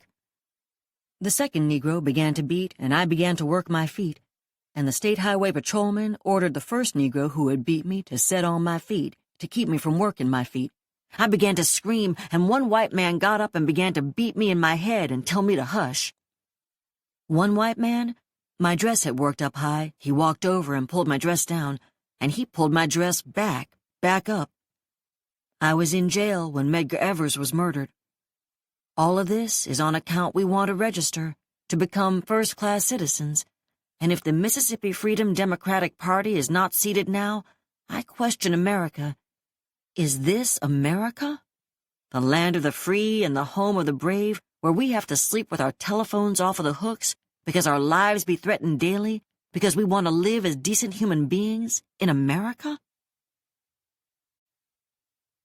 During the Mississippi Freedom Summer of 1964, over 1,000 white college students from the North traveled south to challenge racial segregation and the disenfranchisement of black voters. On June 21, 1964, at the start of the Freedom Summer, a young black Mississippian, James Chaney, and two whites from the North, Michael Schwerner and Andrew Goodman, drove to Philadelphia, Mississippi to look into the bombing of a black church. They never returned, and pleas to the Justice Department to take immediate action were met with coldness. Chaney, Goodman, and Schwerner had been arrested by local police, then released. In a plan participated in by the sheriff and deputy sheriff of the county, they were then followed by a group of white men who blockaded their car, took them to a deserted farm, beat them with chains, shot them to death, and buried their bodies. Not until 44 days after their arrest were the bodies of the three young men found. Schwerner's wife, Rita, made this statement before the discovery of the three bodies. Testimony of Rita L. Schwerner, 1964. I am 22 years old and the wife of Michael H. Schwerner, one of the three civil rights workers who have been missing in or near Philadelphia, Mississippi, since June 21, 1964. Michael and I came to Mississippi on about January 16th this year as field staff workers for the Congress of Racial Equality, assigned to the Council of Federated Organizations. On about January 21st, we went to Meridian, Mississippi, with the purpose of establishing a community center in that city, which would provide such services which the state and local authorities would not provide for Negro citizens. From that time until June 21, 1964, we worked continually in and around the area of Meridian and other counties in the eastern half of the 4th Congressional District. To my knowledge, the only times that Michael left the state in those 6.5 months were for a 4-day conference in New Orleans in February, a 1-day trip the two of us took to New York in March, and the Oxford orientation session in Oxford, Ohio, immediately prior to his disappearance. The only additional time that I was out of the state was for a 10-day visit to New York City from May 24th to June 2nd. Shortly after we arrived in Meridian in January, we met Mr. James E. Chaney, a 21-year-old Negro man who worked with us and eventually became part of the Congress of Racial Equality staff. From about the middle of February to the end of March, James was out of Meridian, working first in Canton and then for a short time in Greenwood. At the end of March, he returned to Meridian to work with us. In the first few weeks that Michael and I were in Meridian, we had to change our place of residence some 3 or 4 times because the Negro families who took us in received intimidating phone calls and became afraid to house us. In February, we were able to rent a house from a Negro, Mr. Albert Jones, which he rented from a white woman, Mrs. Roy Cunningham. We lived in that house until the beginning of June, when Mrs. Cunningham insisted that we leave. Prior to our eviction, we had had our rent raised by her. In the first few weeks that we were in Meridian, we received no threats, nor did we suffer harassment at the hands of the local authorities. However, as people came to know us better, to recognize us, and to know what we were attempting to do, the tension increased. On several occasions, my husband was picked up by the local police and taken to the police station, where he was questioned as to our activities, asked to show proof of ownership of our car, etc. They never did pick me up for questioning. As we achieved some success in establishing the community center, the threats and intimidation began to increase. By May, we received so many phone calls at late hours of the night that in order to get some sleep, we were forced to remove our telephone receiver before going to bed. We finally resolved this problem by obtaining an unpublished telephone number when we moved to our new apartment after being evicted. The phone calls at the office during the day and evenings continued. They were of several forms. Some were extremely unpleasant in that when I picked up the phone, the party at the other end of the line would use extremely offensive language towards me. Other calls we received were threats of violence, such as someone calling and telling me that he was planning to kill my husband, or that my husband was already dead. Michael received anonymous calls telling him that they intended to kill me, or that I was already dead. Michael started making trips into Neshoba County in February, and in all made about 30 such expeditions. Every time he went into that county to work, I remained in the office in Meridian to receive his phone calls when he checked in, or in the event that anything went wrong and he needed to contact someone.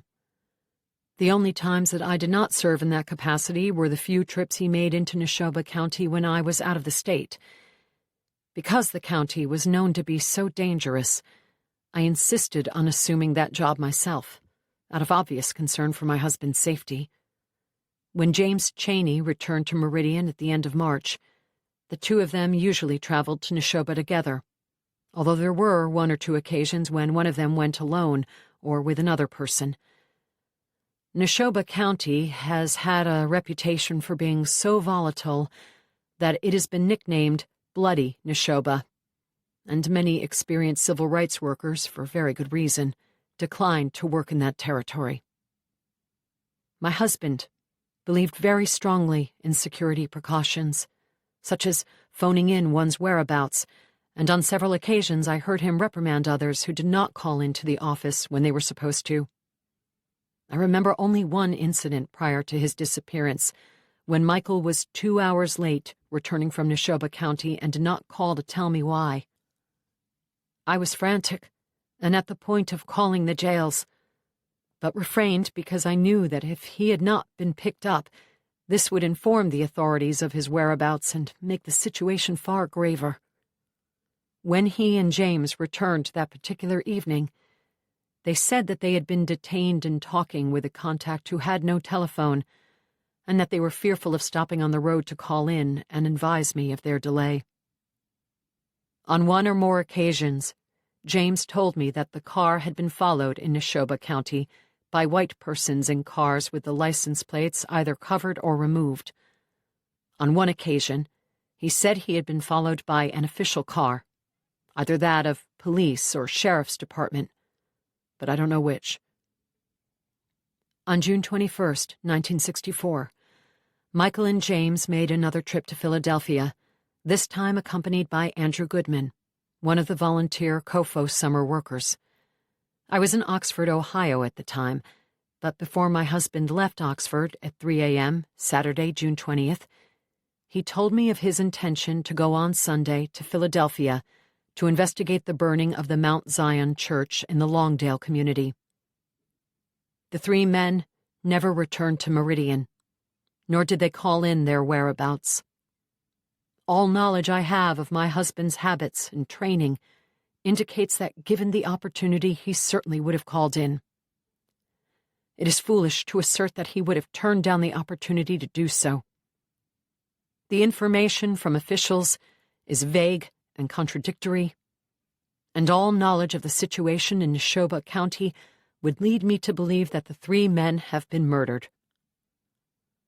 On June 25th, at about 3 p.m., I went to the state capitol building in Jackson with John Robert Zellner, a Student Nonviolent Coordinating Committee field secretary, and Reverend Edwin King, the Tougaloo College chaplain.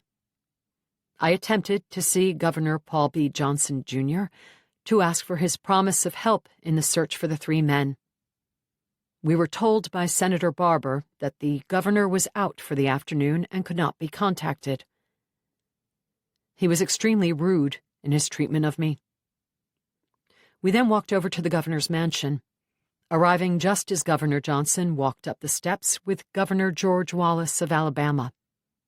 We followed them up the steps, and Mr. Zellner introduced himself by name to Governor Johnson, and they shook hands.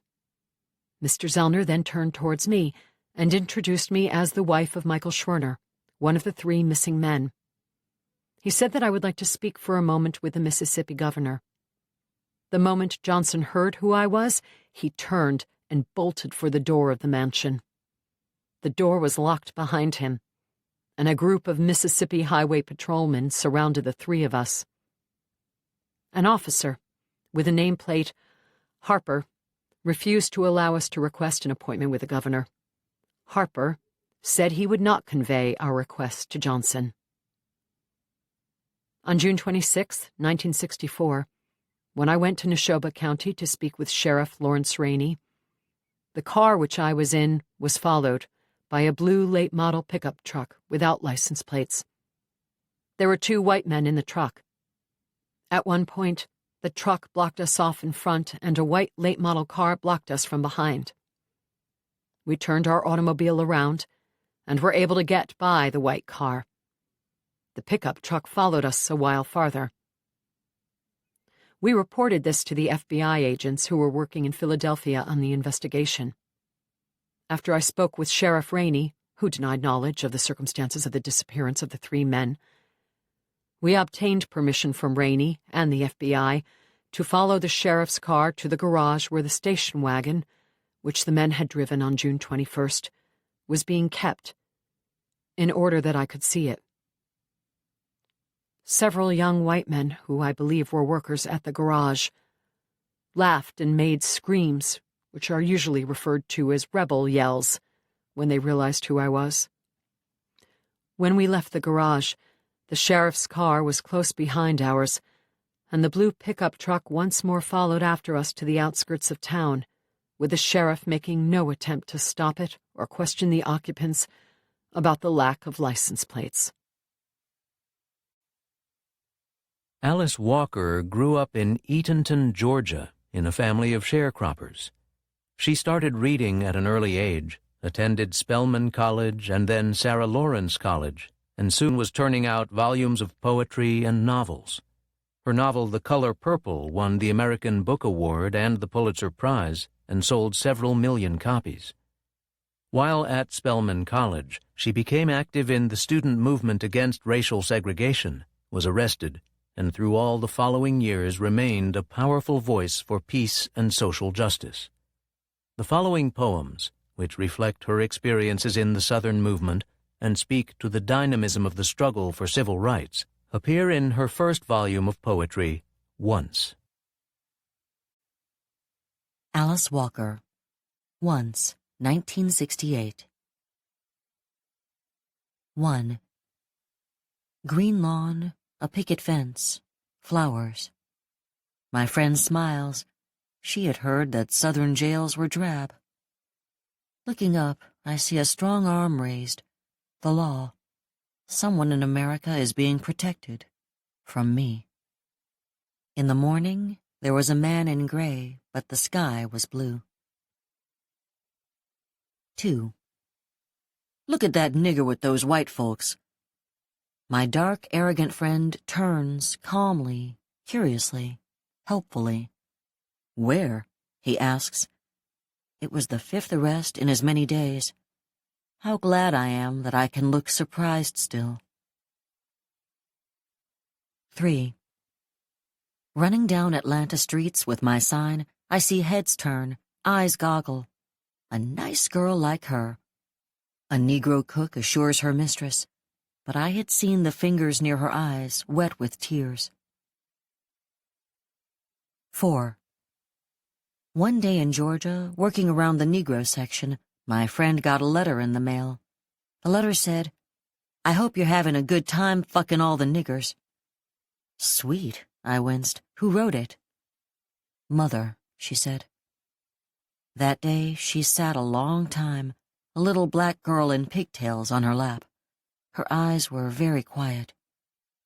She used to tell the big colored ladies, her light eyes just the same, "I am alone, my mother died," though no other letter came. 5. It is true, I've always loved the daring ones, like the black young man who tried to crash all barriers at once, wanted to swim at a white beach in Alabama, nude. 6. Peter always thought the only way to enlighten southern towns was to introduce himself to the county sheriff first thing. Another thing Peter wanted was to be cremated, but we couldn't find him when he needed it. But he was just a yid, 17. 7. I never liked white folks, really. It happened quite suddenly one day. A pair of amber eyes, I think he had. 8. I don't think integration entered into it, officer. You see, there was this little Negro girl standing here alone, and her mother went into that store there. Then there came by this little boy, here, without his mother, and eating an ice cream cone. See, there it is, strawberry. Anyhow, and the little girl was hungry and stronger than the little boy, who is too fat, really, anyway. 9. Someone said to me that if the South rises again, it will do so from the grave. Someone else said if the South rises again, he would step on it. Dick Gregory said that if the South rises again, there is a secret plan. But I say, if the South rises again, it will not do so in my presence. 10. But I don't really give a fuck who my daughter marries. The lady was adorable. It was in a tavern. I remember her daughter sat there beside her, tugging at her arm. 16. Very shy and very pimpled. 11. Then there was the charming half-wit who told the judge re indecent exposure, "But when I step out of the tub, I look good. Just because my skin is black don't mean it ain't pretty, you old bastard." What will we finally do with prejudice? Some people like to take a walk after a bath. 12. "Look, honey," said the blonde, amply-boobed babe in the green G-string. "I like you, sure. I ain't prejudiced, but the Lord didn't give me legs like these because he wanted to see 'em dangling from a poplar." "But they're so much prettier than mine. Would you really mind?" he asked, wanting her to dance. 13.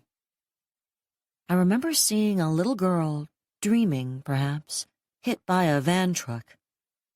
"That nigger was in the way," the man said to understanding cops. But was she? She was just 8, her mother said, and little for her age. 14. Then there was the picture of the bleak-eyed little black girl waving the American flag, holding it gingerly with the very tips of her fingers.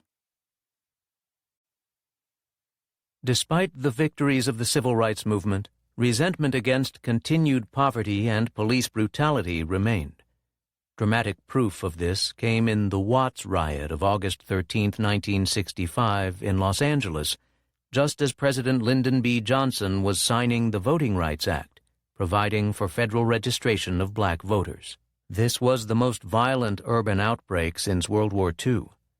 It was provoked by the arrest of a young African-American driver, the clubbing of a bystander by police, and the seizure of a young black woman falsely accused of spitting on the police.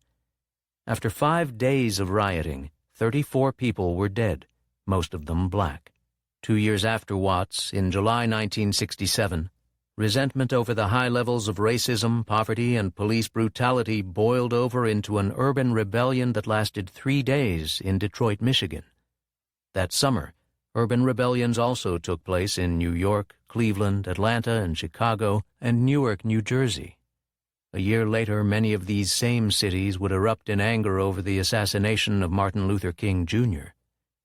Here is journalist Sandra A. West's account from the Detroit News about the events in Detroit, in which more than 40 African Americans were killed and more than 7,000 were arrested.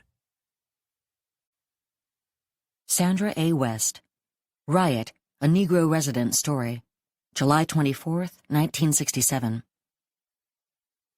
Negroes moved into Detroit's near West Side because it was a nice neighborhood. Yesterday they cried with fear as burning and looting raged all around them. I have lived in the area since 1954. Yesterday, I saw sights I never dreamed possible. I saw things I had only read about or seen on television. Raging fires burned out of control for blocks and blocks. Thick black smoke and cinders rained down, at times so heavily they blocked out the vision of homes 20 feet away. Looters drove pickup trucks loaded with everything from floor mops to new furniture. Price tags still dangled from the merchandise. Youngsters no more than 8 or 9 years old rode 2 on a bicycle with loot under their shirts and clutched in their arms. There was agony on the faces of those who lived close to the burnings, afraid their homes would be burned too. Friends of ours, in and out of the area, set up telephone relay systems with us to pass on any new information. Rumors spread as fast as the flames, and it was hard to know what was true. By 5 p.m. it was necessary to close our home to keep the smoke from saturating the house. At 6:30 p.m. the electricity went out. We couldn't use our electric fan and were forced to open the house again. We walked to 12th Street where the riots began. There we watched as arsonists touched off fires at 2 establishments within a 1-block area. Burglar alarms wailed out of control. They went unanswered. Negro-owned stores sported hastily printed signs that read, "Soul Brother." A 12-year-old boy flashed a diamond ring that he said he found on his lawn. On Linwood, 3 blocks west of 12th, smoke was so thick it was impossible to see 1 block away. Some of the families on the blocks between 12th and Linwood packed their belongings and prepared to leave during the night if it became necessary.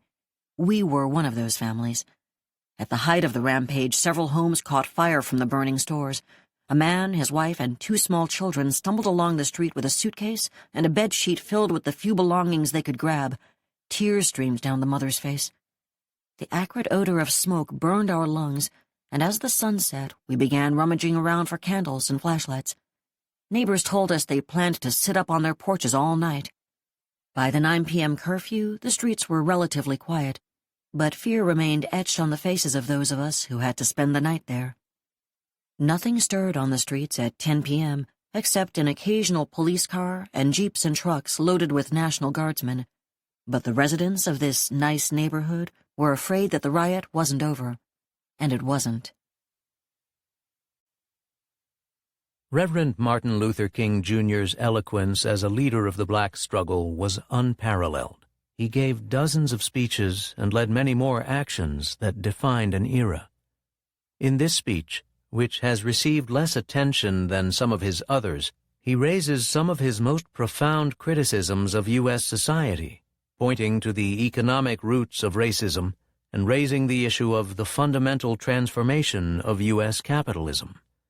The speech was delivered to rousing response as King's annual report at the convention of the Southern Christian Leadership Conference in Atlanta, Georgia. Martin Luther King, Jr. Where do we go from here? August 16th, 1967. Over the last 10 years, the Negro decided to straighten his back up, realizing that a man cannot ride your back unless it is bent. We made our government write new laws to alter some of the cruelest injustices that affected us. We made an indifferent and unconcerned nation rise from lethargy and subpoenaed its conscience to appear before the judgment seat of morality on the whole question of civil rights. We gained manhood in the nation that had always called us boy. It would be hypocritical indeed if I allowed modesty to forbid my saying that SCLC stood at the forefront of all of the watershed movements that brought these monumental changes in the South. For this, we can feel a legitimate pride. But in spite of a decade of significant progress, the problem is far from solved. The deep rumbling of discontent in our cities is indicative of the fact that the plant of freedom has grown only a bud, and not yet a flower. With all the struggle and all the achievements, we must face the fact, however, that the Negro still lives in the basement of the Great Society. He is still at the bottom, despite the few who have penetrated to slightly higher levels. Even where the door has been forced partially open, mobility for the Negro is still sharply restricted. There is often no bottom at which to start, and when there is, there's almost no room at the top. In consequence, Negroes are still impoverished aliens in an affluent society. They are too poor even to rise with the society, too impoverished by the ages to be able to ascend by using their own resources. And the Negro did not do this himself. It was done to him. For more than half of his American history, he was enslaved. Yet he built the spanning bridges and the grand mansions, the sturdy docks and stout factories of the South. His unpaid labor made cotton king and established America as a significant nation in international commerce. Even after his release from chattel slavery, the nation grew over him, submerging him. It became the richest, most powerful society in the history of man, but it left the Negro far behind. And so we still have a long, long way to go before we reach the promised land of freedom. Yes, we have left the dusty soils of Egypt, and we have crossed a Red Sea that had for years been hardened by a long and piercing winter of massive resistance. But before we reach the majestic shores of the Promised Land, there will still be gigantic mountains of opposition ahead and prodigious hilltops of injustice. Now, in order to answer the question, where do we go from here, which is our theme, we must first honestly recognize where we are now. When the Constitution was written, a strange formula to determine taxes and representation declared that the Negro was 60% of a person. Today, another curious formula seems to declare he is 50% of a person. Of the good things in life, the Negro has approximately one-half those of whites. Of the bad things of life, he has twice those of whites. Thus, half of all Negroes live in substandard housing, and Negroes have half the income of whites. When we turn to the negative experiences of life, the Negro has a double share. There are twice as many unemployed. The rate of infant mortality among Negroes is double that of whites. And there are twice as many Negroes dying in Vietnam as whites, in proportion to their size in the population. In other spheres, the figures are equally alarming. In elementary schools, Negroes lag 1 to 3 years behind whites, and their segregated schools receive substantially less money per student than the white schools. 1/20th as many Negroes as whites attend college. Of employed Negroes, 75% hold menial jobs. This is where we are. I want to say to you, as I move to my conclusion, as we talk about where do we go from here, that we must honestly face the fact that the movement must address itself to the question of restructuring the whole of American society.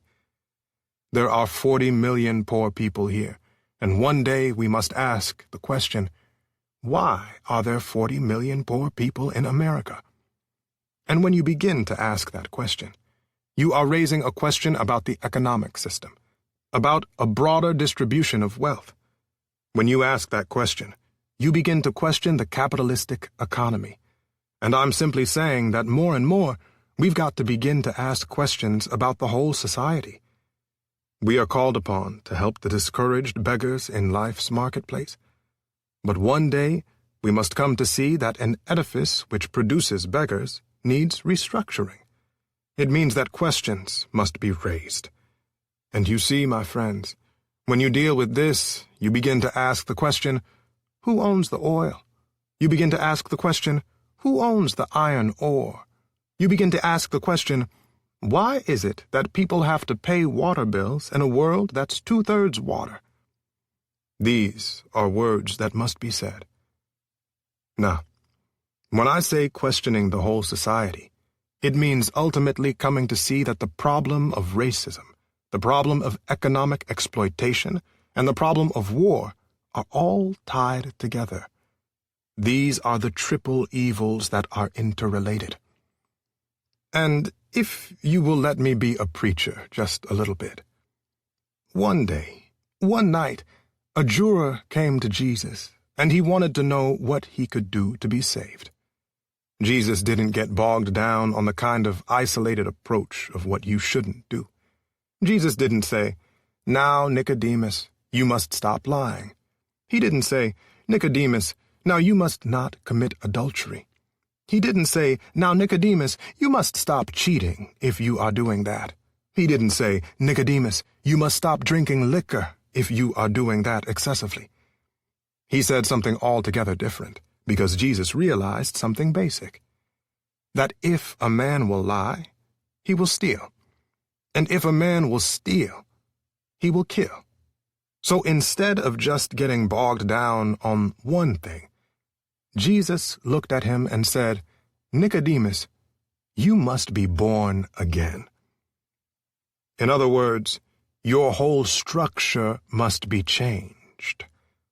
A nation that will keep people in slavery for 244 years will thingify them and make them things. And therefore they will exploit them and poor people generally, economically. And a nation that will exploit economically will have to have foreign investments and everything else. And it will have to use its military might to protect them. All of these problems are tied together. What I'm saying today is that we must go from this convention and say, "America, you must be born again." And so, I conclude by saying today that we have a task, and let us go out with a divine dissatisfaction. Let us be dissatisfied until America will no longer have a high blood pressure of creeds and an anemia of deeds. Let us be dissatisfied until the tragic walls that separate the outer city of wealth and comfort from the inner city of poverty and despair shall be crushed by the battering rams of the forces of justice. Let us be dissatisfied until those who live on the outskirts of hope are brought into the metropolis of daily security. Let us be dissatisfied until slums are cast into the junk heaps of history, and every family will live in a decent sanitary home. Let us be dissatisfied until the dark yesterdays of segregated schools will be transformed into bright tomorrows of quality integrated education. Let us be dissatisfied until integration is not seen as a problem, but as an opportunity to participate in the beauty of diversity. Let us be dissatisfied until men and women, however black they may be, will be judged on the basis of the content of their character, not on the basis of the color of their skin. Let us be dissatisfied. Let us be dissatisfied until every state capital will be housed by a governor who will do justly, who will love mercy, and who will walk humbly with his God. Let us be dissatisfied until from every city hall justice will roll down like waters, and righteousness like a mighty stream. Let us be dissatisfied until that day when the lion and the lamb shall lie down together, and every man will sit under his own vine and fig tree, and none shall be afraid. Let us be dissatisfied, and men will recognize that out of one blood God made all men to dwell upon the face of the earth. Let us be dissatisfied until that day when nobody will shout white power, when nobody will shout black power, but everybody will talk about God's power and human power. And I must confess, my friends, that the road ahead will not always be smooth. There will still be rocky places of frustration and meandering points of bewilderment. There will be inevitable setbacks here and there, and there will be those moments when the buoyancy of hope will be transformed into the fatigue of despair. Our dreams will sometimes be shattered, and our ethereal hopes blasted. We may again, with tear-drenched eyes, have to stand before the bier of some courageous civil rights worker whose life will be snuffed out by the dastardly acts of bloodthirsty mobs. But difficult and painful as it is, we must walk on in the days ahead with an audacious faith in the future. When our days become dreary with low-hovering clouds of despair, and when our nights become darker than 1,000 midnights, let us remember that there is a creative force in this universe working to pull down the gigantic mountains of evil, a power that is able to make a way out of no way and transform dark yesterdays into bright tomorrows. Let us realize that the arc of the moral universe is long, but it bends toward justice. Let us realize that William Cullen Bryant is right. Truth, crushed to earth, will rise again. Let us go out realizing that the Bible is right. Be not deceived, God is not mocked. Whatsoever a man soweth, that shall he also reap. This is our hope for the future, and with this faith, we will be able to sing in some not-too-distant tomorrow with a cosmic past tense, we have overcome. We have overcome. Deep in my heart, I did believe we would overcome. Chapter 18. Vietnam and Beyond. The Historic Resistance. After World War II, when the French failed to retake their colony of Indochina, which included Laos, Cambodia, and Vietnam, in a long war that ended in 1954, the United States moved in to replace them. The treaty ending the war between the French and the Viet Minh, the independence movement led by Ho Chi Minh, a communist, had provided for an election in 1954 to establish a unified Vietnam. But the United States obstructed that path and instead set up a government in South Vietnam.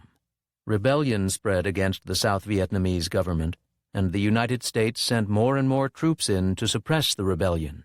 In 1964, an incident was manufactured in the Gulf of Tonkin that became an excuse for the United States to initiate a full-scale war in Vietnam against the Viet Cong rebels of the South and its supporters in the communist government of North Vietnam. The protest against the war in the United States began slowly, but grew into a great national movement. Blacks in the South were among the first to refuse to be drafted, but this refusal became widespread all over the country.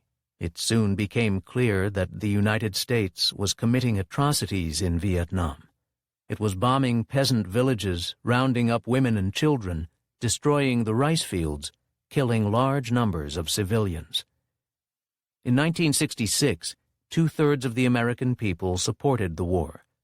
By the early 1970s, 2/3 of the population opposed the war. Resistance in the armed forces, veterans returning and speaking out against the war, acts of civil disobedience, and draft refusal all contributed to an unprecedented national movement that played an important part in finally bringing the war to an end. In Macomb, Mississippi, in July 1965, civil rights activists in the Mississippi Freedom Democratic Party circulated and published this petition. It was one of the first petitions against the war in Vietnam. Mississippi Freedom Democratic Party, Macomb, Mississippi. Petition against the war in Vietnam, July 28, 1965. Here are 5 reasons why Negroes should not be in any war fighting for America. 1. No Mississippi Negro should be fighting in Vietnam for the white man's freedom until all the Negro people are free in Mississippi. 2. Negro boys should not honor the draft here in Mississippi. Mothers should encourage their sons not to go. 3. We will gain respect and dignity as a race only by forcing the U.S. government and the Mississippi government to come with guns, dogs, and trucks to take our sons away to fight and be killed protecting Mississippi, Alabama, Georgia, and Louisiana. 4. No one has a right to ask us to risk our lives and kill other colored people in Santo Domingo and Vietnam so that the white American can get richer. We will be looked upon as traitors by all the colored people of the world if the Negro people continue to fight and die without a cause. 5. Last week, a white soldier from New Jersey was discharged from the Army because he refused to fight in Vietnam. He went on a hunger strike. Negro boys can do the same thing. We can write and ask our sons if they know what they are fighting for. If he answers freedom, tell him that's what we are fighting for here in Mississippi.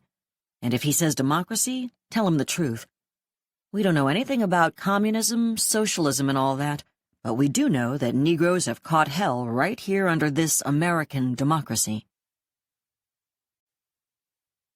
A number of civil rights leaders urged Martin Luther King Jr. not to speak out on the growing intervention of the United States in Vietnam, but he said he could not separate the issues of economic injustice, racism, war, and militarism.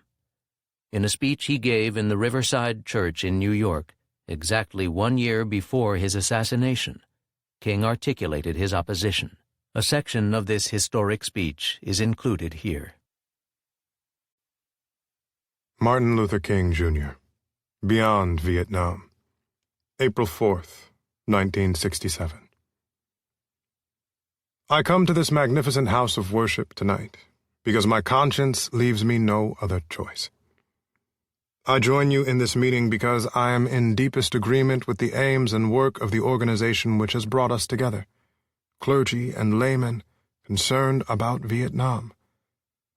The recent statements of your executive committee are the sentiments of my own heart, and I found myself in full accord when I read its opening lines. A time comes when silence is betrayal. That time has come for us in relation to Vietnam. The truth of these words is beyond doubt, but the mission to which they call us is a most difficult one. Even when pressed by the demands of inner truth, men do not easily assume the task of opposing their government's policy, especially in time of war. Nor does the human spirit move without great difficulty against all the apathy of conformist thought within one's own bosom and in the surrounding world.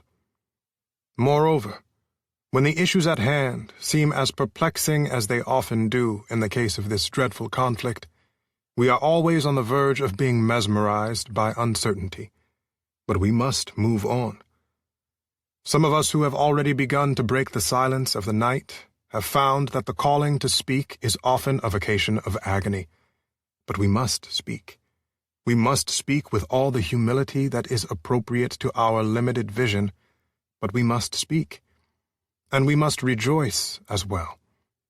For surely this is the first time in our nation's history that a significant number of its religious leaders have chosen to move beyond the prophesying of smooth patriotism to the high grounds of a firm dissent based upon the mandates of conscience and the reading of history. Perhaps a new spirit is rising among us. If it is, let us trace its movement and pray that our own inner being may be sensitive to its guidance. For we are deeply in need of a new way beyond the darkness that seems so close around us. Over the past 2 years, as I have moved to break the betrayal of my own silences and to speak from the burnings of my own heart, as I have called for radical departures from the destruction of Vietnam, many persons have questioned me about the wisdom of my path. At the heart of their concerns, this query has often loomed large and loud. Why are you speaking about the war, Dr. King? Why are you joining the voices of dissent? Peace and civil rights don't mix, they say. Aren't you hurting the cause of your people? They ask. And when I hear them, though I often understand the source of their concern, I am nevertheless greatly saddened, for such questions mean that the inquirers have not really known me, my commitment, or my calling. Indeed, their questions suggest that they do not know the world in which they live. In the light of such tragic misunderstanding, I deem it of signal importance to try to state clearly, and I trust, concisely, why I believe that the path from Dexter Avenue Baptist Church, the church in Montgomery, Alabama, where I began my pastorate, leads clearly to this sanctuary tonight. Since I am a preacher by calling, I suppose it is not surprising that I have 7 major reasons for bringing Vietnam into the field of my moral vision. There is at the outset a very obvious and almost facile connection between the war in Vietnam and the struggle I and others have been waging in America. A few years ago, there was a shining moment in that struggle. It seemed as if there was a real promise of hope for the poor, both black and white, through the poverty program. There were experiments, hopes, new beginnings. Then came the build-up in Vietnam, and I watched this program broken and eviscerated as if it were some idle political plaything of a society gone mad on war. And I knew that America would never invest the necessary funds or energies in rehabilitation of its poor, so long as adventures like Vietnam continued to draw men and skills and money like some demonic, destructive suction tube. So I was increasingly compelled to see the war as an enemy of the poor, and to attack it as such.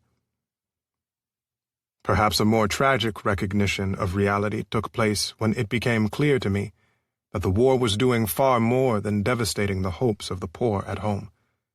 It was sending their sons and their brothers and their husbands to fight and to die in extraordinarily high proportions relative to the rest of the population. We were taking the black young men who had been crippled by our society and sending them 8,000 miles away to guarantee liberties in Southeast Asia which they had not found in Southwest Georgia and East Harlem.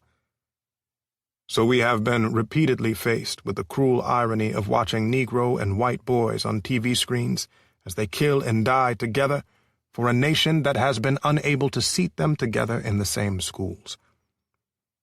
So we watch them in brutal solidarity, burning the huts of a poor village. But we realize that they would hardly live on the same block in Chicago.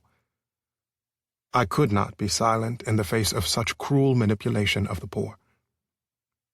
My third reason moves to an even deeper level of awareness, for it grows out of my experience in the ghettos of the North over the last 3 years, especially the last 3 summers. As I have walked among the desperate, rejected, and angry young men, I have told them that Molotov cocktails and rifles would not solve their problems. I have tried to offer them my deepest compassion, while maintaining my conviction that social change comes most meaningfully through nonviolent action. But they asked, and rightly so, what about Vietnam? They asked if our own nation wasn't using massive doses of violence to solve its problems, to bring about the changes it wanted. Their questions hit home, and I knew that I could never again raise my voice against the violence of the oppressed in the ghettos without having first spoken clearly to the greatest purveyor of violence in the world today, my own government. For the sake of those boys, for the sake of this government, for the sake of the hundreds of thousands trembling under our violence, I cannot be silent. Somehow, this madness must cease. We must stop now. I speak as a child of God and brother to the suffering poor of Vietnam. I speak for those whose land is being laid waste, whose homes are being destroyed, whose culture is being subverted. I speak for the poor of America who are paying the double price of smashed hopes at home and dealt death and corruption in Vietnam. I speak as a citizen of the world, for the world as it stands aghast at the path we have taken. I speak as one who loves America, to the leaders of our own nation. The great initiative in this war is ours. The initiative to stop it must be ours. We must continue to raise our voices and our lives if our nation persists in its perverse ways in Vietnam. We must be prepared to match actions with words by seeking out every creative method of protest possible. As we counsel young men concerning military service, we must clarify for them our nation's role in Vietnam and challenge them with the alternative of conscientious objection. I am pleased to say that this is a path now chosen by more than 70 students at my own alma mater, Morehouse College, and I recommend it to all who find the American course in Vietnam a dishonorable and unjust one. Moreover, I would encourage all ministers of draft age to give up their ministerial exemptions and seek status as conscientious objectors. These are the times for real choices, and not false ones. We are at the moment when our lives must be placed on the line if our nation is to survive its own folly. Every man of humane convictions must decide on the protest that best suits his convictions. But we must all protest. Now there is something seductively tempting about stopping there and sending us all off on what in some circles has become a popular crusade against the war in Vietnam. I say we must enter that struggle, but I wish to go on now to say something even more disturbing. The war in Vietnam is but a symptom of a far deeper malady within the American spirit, and if we ignore this sobering reality, we will find ourselves organizing clergy and laymen concerned committees for the next generation. They will be concerned about Guatemala and Peru. They will be concerned about Thailand and Cambodia. They will be concerned about Mozambique and South Africa. We will be marching for these and a dozen other names and attending rallies without end unless there is a significant and profound change in American life and policy.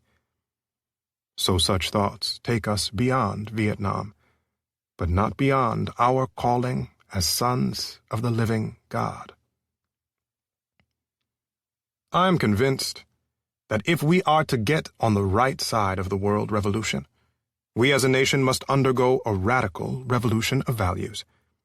We must rapidly begin the shift from a thing-oriented society to a person-oriented society. When machines and computers, profit motives and property rights are considered more important than people, the giant triplets of racism, extreme materialism, and militarism are incapable of being conquered. A true revolution of values will soon cause us to question the fairness and justice of many of our past and present policies. On the one hand, we are called to play the Good Samaritan on life's roadside. But that will be only an initial act. One day, we must come to see that the whole Jericho Road must be transformed, so that men and women will not be constantly beaten and robbed as they make their journey on life's highway. True compassion is more than flinging a coin to a beggar. It comes to see that an edifice which produces beggars needs restructuring. A true revolution of values will soon look uneasily on the glaring contrast of poverty and wealth. With righteous indignation, it will look across the seas and see individual capitalists of the West investing huge sums of money in Asia, Africa, and South America, only to take the profits out with no concern for the social betterment of the countries and say, "This is not just." It will look at our alliance with the landed gentry of South America and say, "This is not just." The Western arrogance of feeling that it has everything to teach others and nothing to learn from them is not just. A true revolution of values will lay hand on the world order and say of war, "This way of settling differences is not just." This business of burning human beings with napalm, of filling our nation's homes with orphans and widows, of injecting poisonous drugs of hate into the veins of peoples normally humane, of sending men home from dark and bloody battlefields physically handicapped and psychologically deranged, cannot be reconciled with wisdom, justice, and love. A nation that continues year after year to spend more money on military defense than on programs of social uplift is approaching spiritual death. America, the richest and most powerful nation in the world, can well lead the way in this revolution of values. There is nothing except a tragic death wish to prevent us from reordering our priorities so that the pursuit of peace will take precedent over the pursuit of war. There is nothing to keep us from molding a recalcitrant status quo with bruised hands until we have fashioned it into a brotherhood. The Student Nonviolent Coordinating Committee, SNCC, also spoke out in early 1966 against the war in Vietnam in this statement, seeking to connect the issues of racism at home and the war in Asia. Student Nonviolent Coordinating Committee, Position Paper on Vietnam, January 6, 1966. The Student Nonviolent Coordinating Committee assumes its right to dissent with United States foreign policy on any issue and states its opposition to United States involvement in Vietnam on these grounds. We believe the United States government has been deceptive in claims of concern for the freedom of the Vietnamese people, just as the government has been deceptive in claiming concern for the freedom of colored people in such other countries as the Dominican Republic, the Congo, South Africa, Rhodesia, and in the United States itself. We, the Student Nonviolent Coordinating Committee, have been involved in the black people's struggle for liberation and self-determination in this country for the past 5 years. Our work, particularly in the South, taught us that the United States government has never guaranteed the freedom of oppressed citizens and is not yet truly determined to end the rule of terror and oppression within its own borders. We ourselves have often been victims of violence and confinement executed by U.S. government officials. We recall the numerous persons who have been murdered in the South because of their efforts to secure their civil and human rights, and whose murderers have been allowed to escape penalty for their crimes. The murder of Samuel Young in Tuskegee, Alabama, is no different than the murder of people in Vietnam, for both Young and the Vietnamese sought and are seeking to secure the rights guaranteed them by law. In each case, the U.S. government bears a great part of the responsibility for these deaths. Samuel Young was murdered because U.S. law is not being enforced. Vietnamese are murdered because the United States is pursuing an aggressive policy in violation of international law. The U.S. is no respecter of persons or law when such persons or laws run counter to its needs and desires. We recall the indifference, suspicion, and outright hostility with which our reports of violence have been met in the past by government officials. We know that for the most part, elections in this country, in the North as well as the South, are not free. We have seen that the 1965 Voting Rights Act and the 1964 Civil Rights Act have not yet been implemented with full federal power and concern. We question, then, the ability and even the desire of the U.S. government to guarantee free elections abroad. We maintain that our country's cry of "preserve freedom in the world" is a hypocritical mask behind which it squashed liberation movements which are not bound and refuse to be bound by the expediency of the U.S. Cold War policy. We are in sympathy with and support the men in this country who are unwilling to respond to a military draft which would compel them to contribute their lives to U.S. aggression in the name of the freedom we find so false in this country. We recoil with horror at the inconsistency of a supposedly free society where responsibility to freedom is equated with the responsibility to lend oneself to military aggression. We take note of the fact that 16% of the draftees from this country are Negro, called on to stifle the liberation of Vietnam, to preserve a democracy which does not exist for them at home. We ask, where is the draft for the freedom fight in the United States? We therefore encourage those Americans who prefer to use their energy in building democratic forms within the country. We believe that work in the civil rights movement and other human relations organizations is a valid alternative to the draft. We urge all Americans to seek this alternative, knowing full well that it may cost them their lives, as painfully as in Vietnam. The songs of Minnesota-born Robert Zimmerman, who reinvented himself as Bob Dylan, were an unmistakable part of the radicalization of the 1960s and the Vietnam era. His 1963 protest song, Masters of War, remains the strongest indictment of war in popular music, and came during a period when Dylan also penned songs like With God on Our Side and Blowin' in the Wind, and turned his attention to racism and injustice at home in songs like Only a Pawn in Their Game and The Lonesome Death of Hattie Carroll, based on a real murder by a child of the Baltimore elite, William Zansinger. Bob Dylan, Masters of War, 1963. Come, you masters of war, you that build all the guns, you that build the death planes, you that build the big bombs, you that hide behind walls, you that hide behind desks. I just want you to know I can see through your masks. You that never done nothing but build to destroy, you play with my world like it's your little toy. You put a gun in my hand and you hide from my eyes, and you turn and run farther when the fast bullets fly. Like Judas of old, you lie and deceive. A world war can be won, you want me to believe. But I see through your eyes, and I see through your brain, like I see through the water that runs down my drain. You fasten the triggers for the others to fire, then you sit back and watch when the death count gets higher. You hide in your mansion as young people's blood flows out of their bodies and is buried in the mud.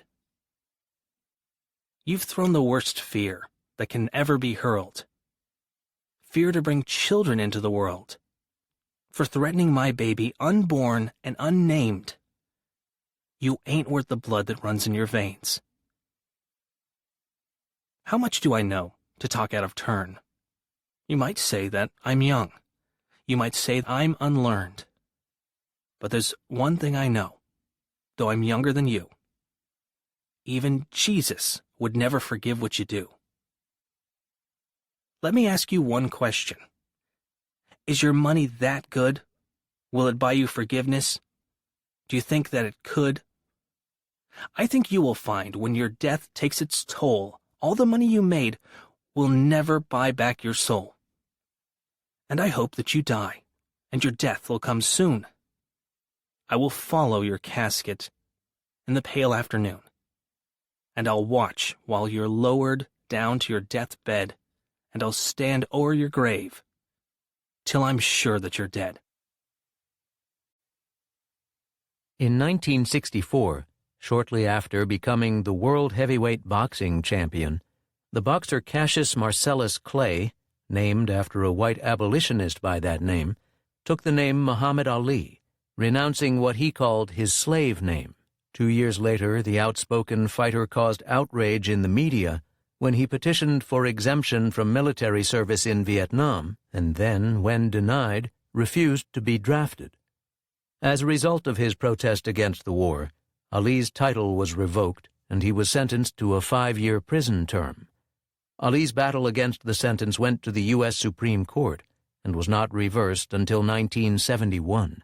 In 1966, Ali spoke in Louisville, Kentucky, his hometown, about the reasons for not fighting in Vietnam. Muhammad Ali speaks out against the Vietnam War, 1966. Why should they ask me to put on a uniform and go 10,000 miles from home and drop bombs and bullets on brown people in Vietnam, while so-called Negro people in Louisville are treated like dogs and denied simple human rights? No. I am not going 10,000 miles from home to help murder and burn another poor nation simply to continue the domination of white slave masters of the darker people the world over. This is the day when such evils must come to an end.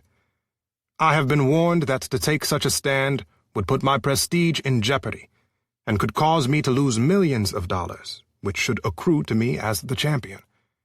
But I have said it once, and I will say it again. The real enemy of my people is right here. I will not disgrace my religion, my people, or myself by becoming a tool to enslave those who are fighting for their own justice, freedom, and equality. If I thought the war was going to bring freedom and equality to 22 million of my people, they wouldn't have to draft me. I'd join tomorrow. But I either have to obey the laws of the land or the laws of Allah. I have nothing to lose by standing up for my beliefs, so I'll go to jail. We've been in jail for 400 years. The journalist Jonathan Schell was one of the first journalists to expose the reality of the war in Vietnam. The Village of Ben Suc, his first book, began as a series of articles for the New Yorker magazine. Unlike so much reporting of the time, Schell gave voice to the people of Vietnam, in whose name the war was allegedly being fought. Jonathan Schell, The Village of Ben Suc, 1967. During the Phu Loi camp's first week, I spent several afternoons there interviewing villagers from Ben Suc through an interpreter. Before I asked them any questions, I would say that I was a reporter, not connected with the army. They clearly disbelieved me. At first, they would nod understandingly, but later they would ask me for salt, cooking oil, or rice, or for permission to leave the camp, and I would have to explain again that I had no authority in these matters. They would nevertheless ask several more times for food or privileges, as though my claim to be a journalist were part of a game they had played with many interrogators before me. They refused to believe that this young man, the latest in a long procession of young men of many political colorations in their lives, did not want to persuade them of something or use them for his own ends. As we spoke, it was difficult to hear each other above the din of loud, enthusiastic taped voices coming over the public address system. When I ducked, with an interpreter, into a section of one canopy and asked a young man who was holding the hand of his 3-year-old son if we could talk with him for a minute, he leaned down, smiled at the boy, and told him to go to his mother, a young woman with a broad, open face and large, dark eyes who was standing nearby. The young man came forward to meet us with an unruffled composure that I encountered again and again in the Ben Suc villagers, as though nothing in the world could be more natural for them than to have a talk with an American. He stood before us with a faint smile of amusement. After introducing myself in my usual way, I asked what he thought about coming to the camp. Through the interpreter, he said, "I realize now that there is a war going on and that I have to leave to be defended by the government troops and the Americans. Here it is safe. There will be no bombs and artillery. The crops in my field have all been destroyed by chemicals, and my elder brother was killed by a bomb. Many people were killed when the center of the village was bombed last year. Here we are protected by the American troops." I asked him what he had enjoyed most in his life at Ben Suc. With a laugh at being asked such a question, he answered, "I play the guitar, and I liked to sing at night and drink with friends. To eat fish and drink until the sun came up. I am 31 now, and was married when I was 23. I have 3 children. I believe in Confucius, and pray to Confucius to keep me from misfortune, to send me good luck and for peace. On most days I would get up at 6 o'clock, eat, have a bath, and then go out to the fields. At midday I would come back, have another bath, and eat, and I would have a bath again when I stopped working at night. I haven't had a bath in 4 days now. Do you think we'll be able to have one soon?" I expressed surprise at his taking so many baths, and told him that most Americans take only 1 bath a day. "I don't believe it," he answered. "We always take 3 baths a day, 4 when we are sick. After a bath you feel healthy and feel like eating a lot. We have become very tired here waiting for food, and for water for a bath." Outside another canopy, I approached a middle-aged man with long, mussed-up hair, who sat cross-legged on a straw mat in front of his compartment, scowling frankly while his wife, squatting next to him, tried to blow life into a small twig fire. It was late afternoon, and a chilly breeze had picked up as the sun moved lower in the sky. The thin, scowling man, who wore only a black shirt and green short pants, was shivering slightly. "I have a stomachache," he told me, pressing his hands over his belly. "I got here yesterday morning on a boat, but we couldn't bring anything with us.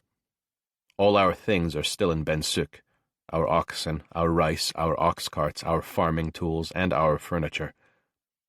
He related this without looking at me, in a restrained but disgruntled tone. "Now we have only plain rice to eat, nothing to flavor it, not even salt. They don't bring any food, and there's not enough water to take a bath." I asked him how he felt about leaving his village. "Anybody would be sad to leave his village," he said. Then, quoting the loudspeakers, he added, "But we have to be protected by the government and American troops." At this, his wife turned and said furiously, "We have nothing. I have no cooking oil, no rice. We have to beg from the people next to us." I asked her if she knew about the rice distribution by the Revolutionary Development Workers. Now, losing all control of her temper, she snatched a green meal ticket out of her pocket and waved it at me. "They gave me a ticket a day ago, but they never have enough rice. We couldn't even bring blankets or clothes. My son is naked. Look!" She pointed to a little naked boy of about 4, who stood watching his angry mother. "It's no good for children here. Not good for their health. They get cold at night, and there is nowhere for them to go to play." Abruptly, she turned her back and began trying again to get her fire going. Her sick husband continued to look at the ground. After a minute or so, he said, "I am actually from Mihan, but we moved to Ben Suk 6 months ago, after Mihan was bombed." I asked how long he thought he would be made to stay in the camp. "I don't know. I was just put here. I can't do anything about it. I can't speak English. How should I know what they are going to do next? I can't understand what they are saying. Many of the old women were weeping when they were taken away." At another place, addressing myself to a mother holding a baby, I was immediately surrounded by 3 mothers. They all wore rolled-up black pants with white or blue shirts, dirty now since the camp had no washing facilities. At first, only one replied when I asked how they liked life at the camp. "Everybody was taken away from Ben Suk," she said. "We couldn't bring our rice, and we brought only a few possessions. We ran into the bomb shelters when the bombing started." When I asked the women about their husbands, they all began talking excitedly. "My husband was out plowing, but I don't know where he is now."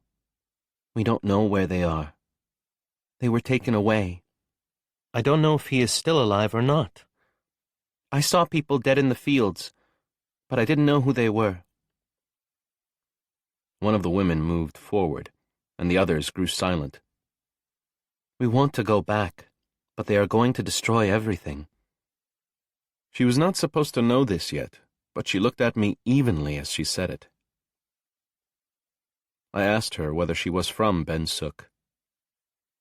"I am actually from Yau Tin, and was at Ben Suk only for the harvest to help my parents. I left all my money and things at Yau Tin. I couldn't even go back to my parents' house after coming to the center of the village.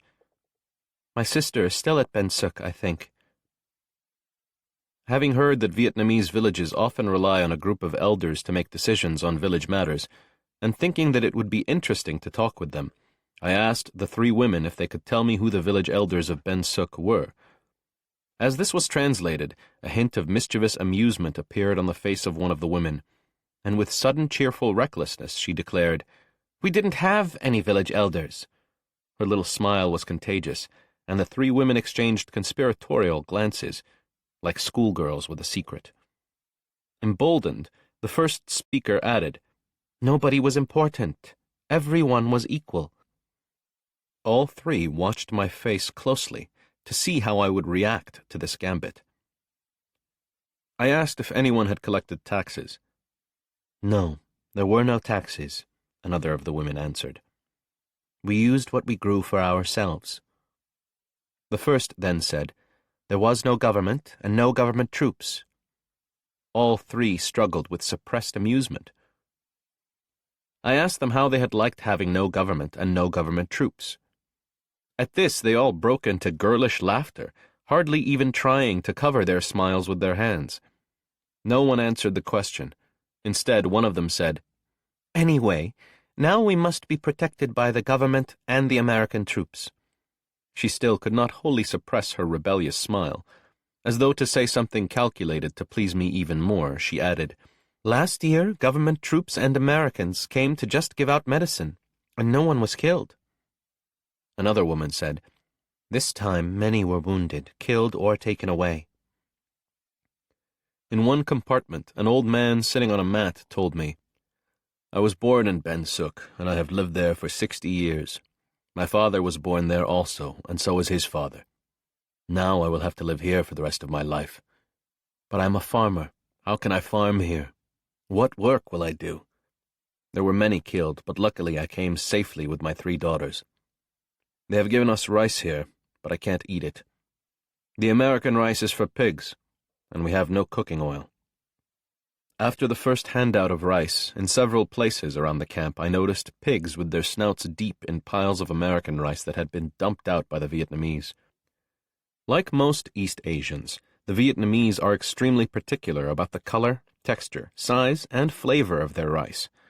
Rice also has ritual meanings for them that go beyond matters of taste and nutrition.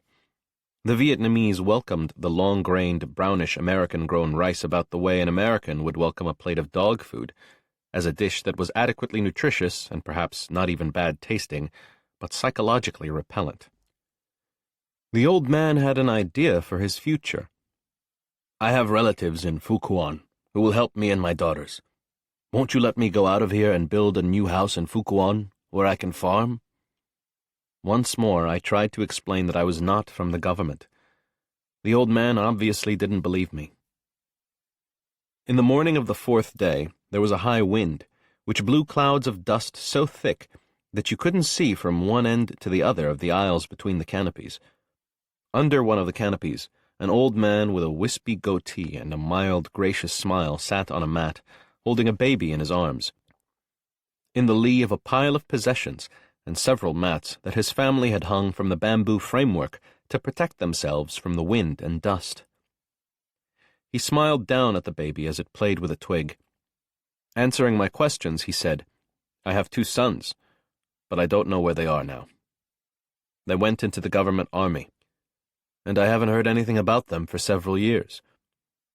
Now I live with my daughter. The baby became agitated, beat its arms, and threw away the twig. Shifting the baby into one arm, the old man drew a tobacco pouch from his pocket and gave it to the baby to play with. In the pouch, along with a small box for tobacco and paper for roll-your-own cigarettes, was his newly issued identification card, which already had a slight tear in the center. The baby's interest lit on the ID card, and, grasping it tightly in both hands, it widened the tear until the card ripped in 2, and it was left holding a piece in each hand. The old man, who was delighted with everything the baby did, laughed warmly at its latest deed and smiled at the people around him. Then he put the 2 pieces back in the pouch and put the pouch in his pocket. Under another canopy, a woman with a blank, lonely gaze sat holding a tiny baby. She hardly seemed to notice me as I approached her. When I addressed her, she talked as though she were thinking out loud and didn't answer any questions directly. She said, The helicopters came early in the morning while I was on my way to the field. My husband is in Saigon now. I think he's in Saigon. The loudspeakers came overhead, but how could I hear them? The bombs were exploding everywhere. My father is deaf, so how could he hear the voices from the helicopter? Now I don't know where he is. All I could bring was my children and my clothes. My father is very old. Maybe he is dead. The demolition teams arrived in Ben Suc on a clear, warm day after the last boatload of animals had departed down the river for Phu Quoc. GIs moved down the narrow lanes and into the sunny, quiet yards of the empty village, pouring gasoline on the grass roofs of the houses and setting them afire with torches. Columns of black smoke boiled up briefly into the blue sky as the dry roofs and walls burned to the ground, exposing little indoor tableaux of charred tables and chairs, broken cups and bowls, an occasional bed, and the ubiquitous bomb shelters. Before the flames had died out in the spindly black frames of the houses, bulldozers came rolling through the copses of palms, uprooting the trees as they proceeded, and lowering their scoops to scrape the packed mud foundations bare. When the bulldozers hit the heavy walls of the bomb shelters, they whined briefly at a higher pitch, but continued to press ahead, unchecked. There were very few dwellings in Ben Suc to make a bulldozer pause. The bulldozers cut their own paths across the backyard fences, small graveyards, and ridged fields of the village, ignoring the roads and lanes. When the demolition teams withdrew, they had flattened the village, but the original plan for the demolition had not yet run its course. Faithful to the initial design, Air Force jets sent their bombs down on the deserted ruins, scorching again the burned foundations of the houses and pulverizing for a second time the heaps of rubble in the hope of collapsing tunnels too deep and well hidden for the bulldozers to crush, as though, having once decided to destroy it, we were now bent on annihilating every possible indication that the village of Ben Suc had ever existed. On March 16, 1968, a company of U.S. infantry entered the village of My Lai, and although they did not receive a single round of hostile fire, methodically slaughtered some 500 Vietnamese peasants, mostly women and children. The freelance journalist Seymour Hersh heard the story, but the major media ignored his efforts to publicize it.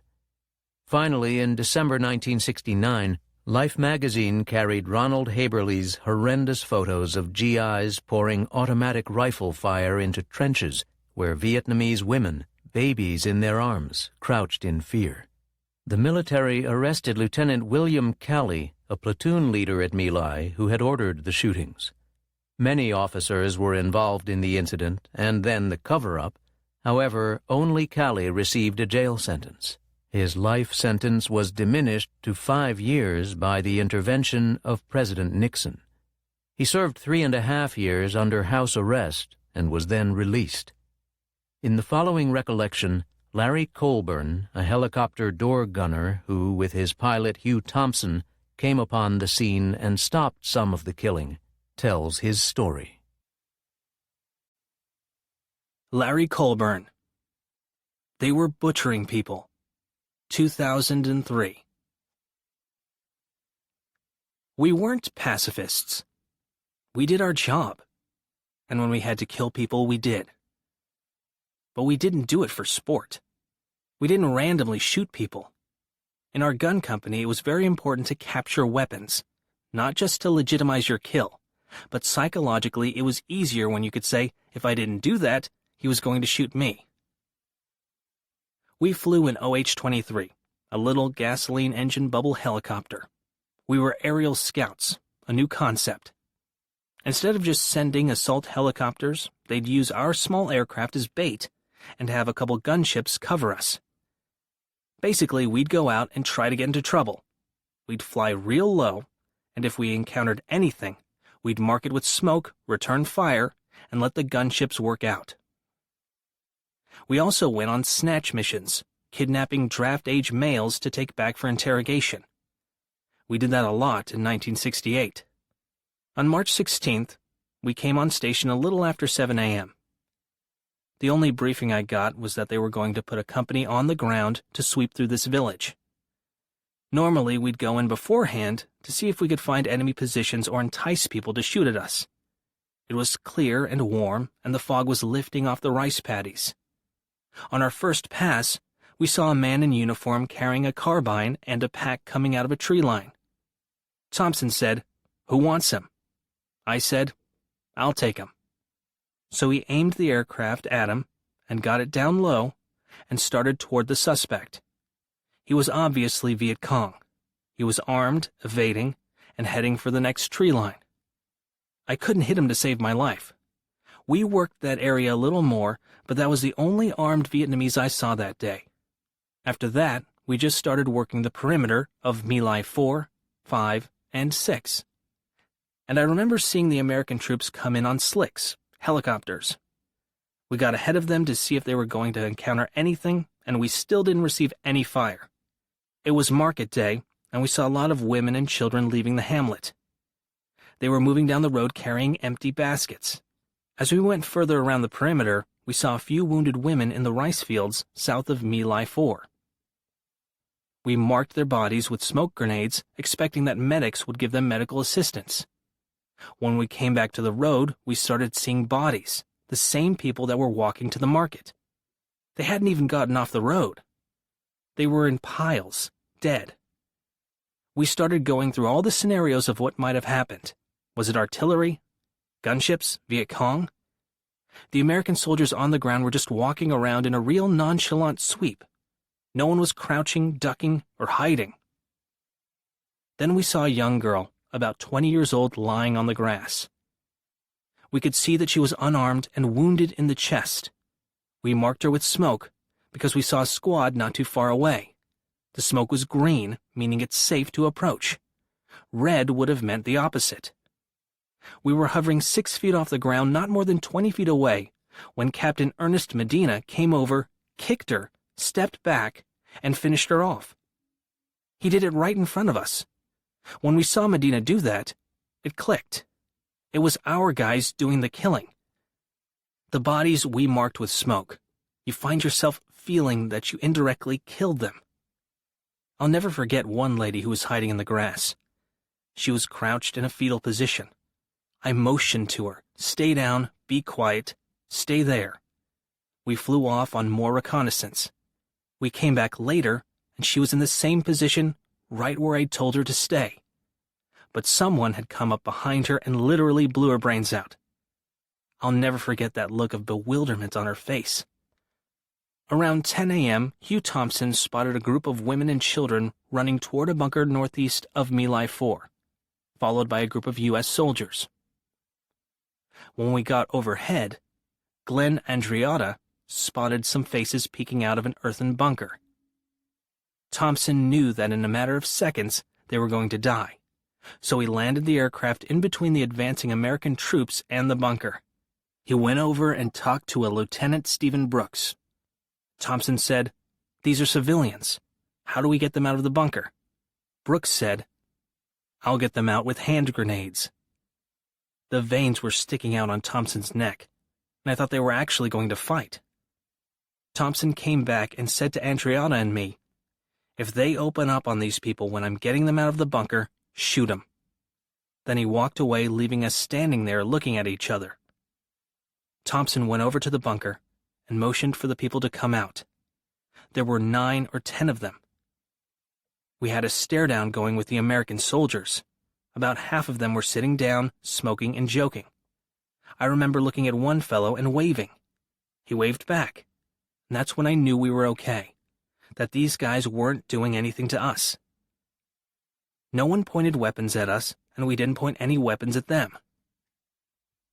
Thompson called Dan Millions, a gunship pilot friend of his, and said, "Danny, I've got a little problem down here. Can you help out?"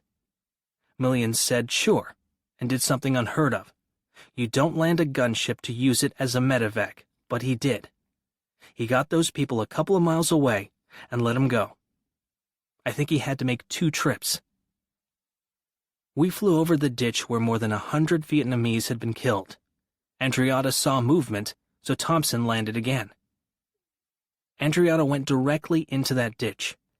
He literally had to wade waist deep through people to get to a little child. I stood there in the open. Glenn came over and handed me the child, but the ditch was so full of bodies and blood he couldn't get out. I gave him the butt of my rifle and pulled him out. We took the little one to an orphanage. We didn't know if he was a little boy or little girl, just a cute little child. I felt for broken bones or bullet holes, and he appeared to be fine. He wasn't crying, but he had this blank stare on his face, and he was covered with blood. The only thing I remember feeling back then was that these guys were really out for revenge.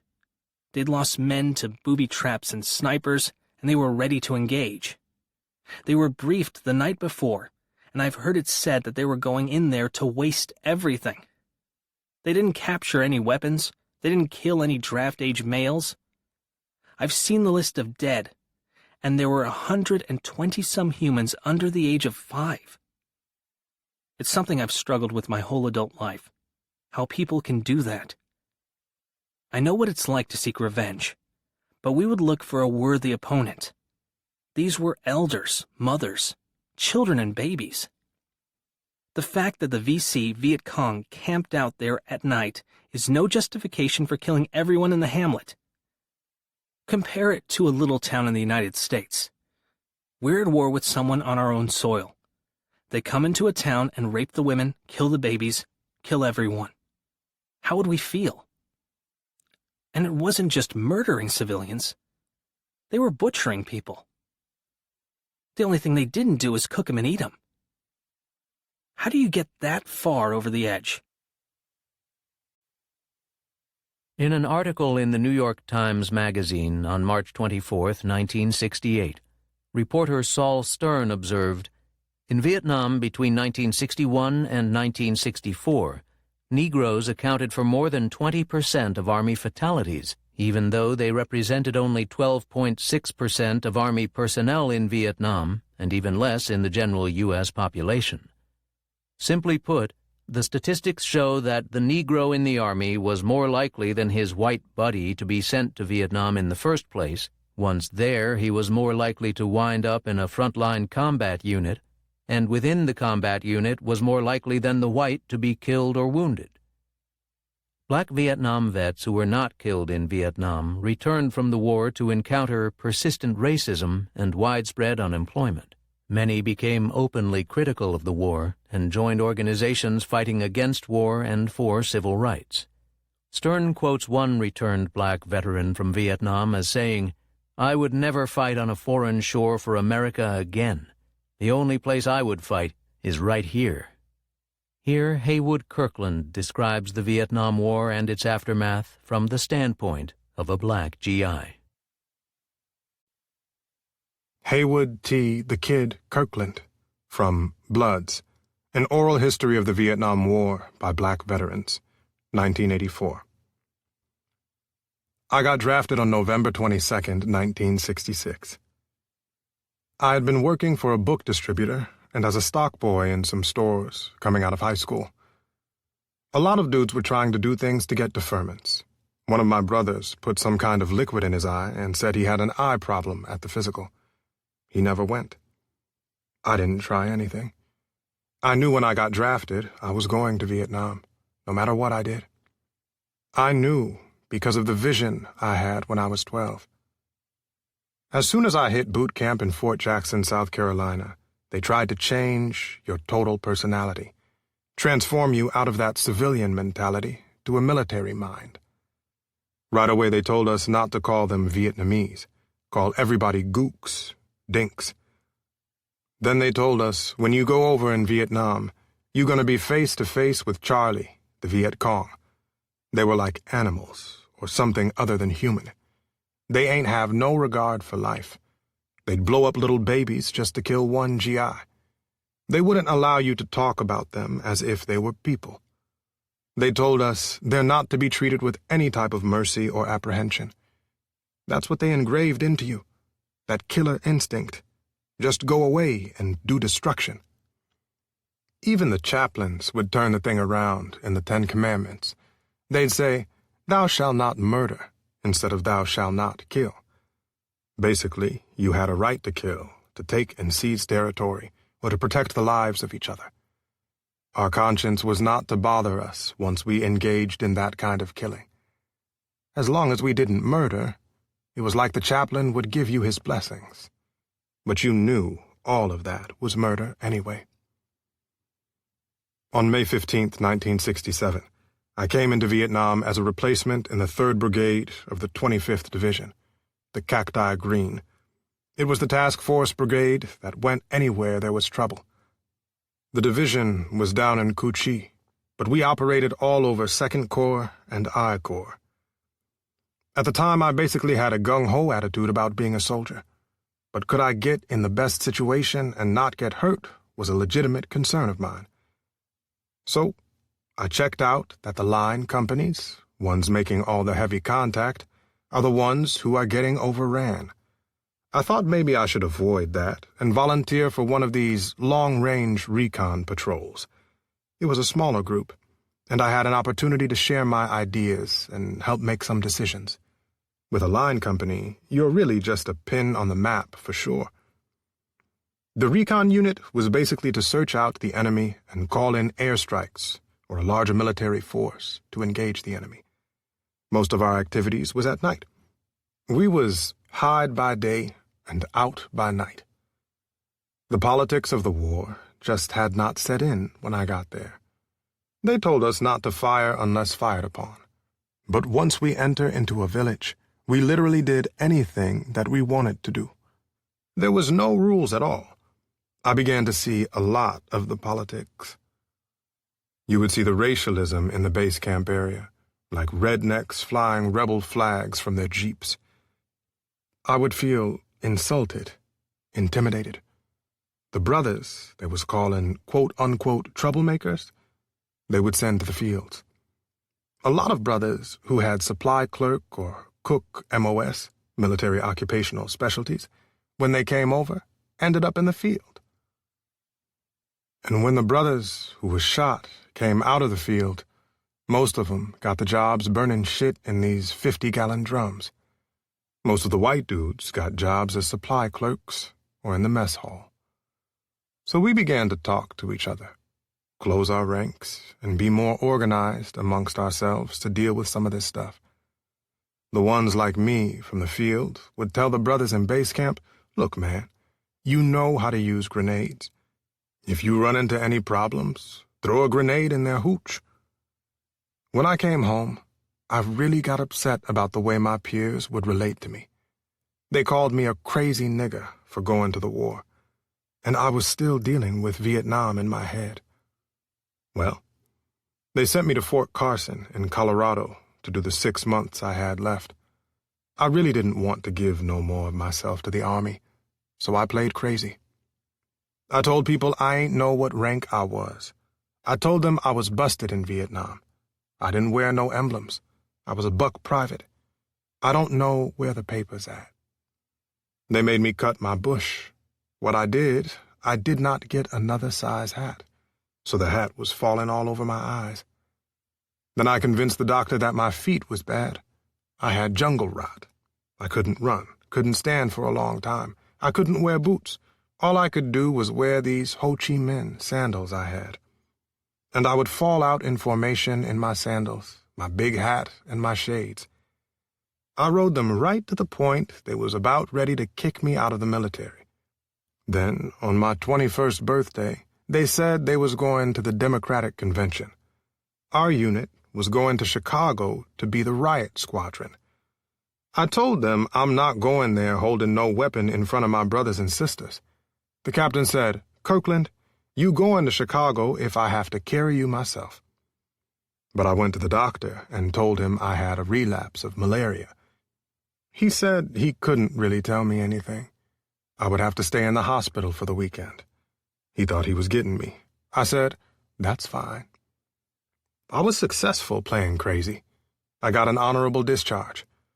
Because I was a veteran with medals and an honorable discharge, Washington City had a job offer for me. The police force or the post office. The police force had too much military connected to it. My whole thing was to get the military out of my system. I chose the post office. Basically, I was sitting on a stool sorting mail. Stuffing mail, sorting mail, do it faster. The supervisors were like the first sergeants. 6 months later, I resigned. I just got tired of it. I was also enrolled in a computer operations school. They fulfilled none of their promises. It was a $2,200 ripoff of the VA, Veterans Administration, money I got for school. They folded at the graduation of my class. Well, I was getting more of a revolutionary militant attitude. It had begun when I started talking with friends before leaving Nam about being a part of the struggle of black people, about contributing in the world, since Vietnam was doing nothing for black people. They killed Dr. Martin Luther King just before I came home. I felt used. The U.S. bombing of Vietnam spread in the late 1960s and early 1970s to include a secret war against Cambodia and Laos, in which millions more Asians would die.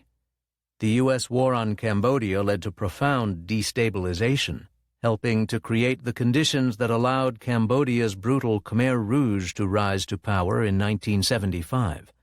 Millions would die in Cambodia's killing fields under the reign of terror of the Khmer Rouge. In this passage, Cambodian refugee Long Ung describes the forced evacuation of Phnom Penh and some of the horrific events that followed. Luong Ung. People just disappeared and you didn't say anything. 2003. I was playing hopscotch on the street when all these trucks roared into the city, every one of them filled with soldiers. I ran upstairs and asked my father who they were. He said they were Khmer Rouge and that they were destroyers. But why was everybody cheering and giving them food and flowers? He said it was just that everyone was happy the war was over. I started cheering with everybody else. The soldiers were so elated. When I came back upstairs, my father and mother were packing up the house. Everybody had to evacuate to Phnom Penh. 2 million people. The Khmer Rouge soldiers weren't happy anymore. They were scowling and shooting in the air and screaming into their bullhorns for us to get out. They said, "You can come back in 3 days, but you've got to leave now because the U.S. is going to bomb." I remember sitting in the back of a truck.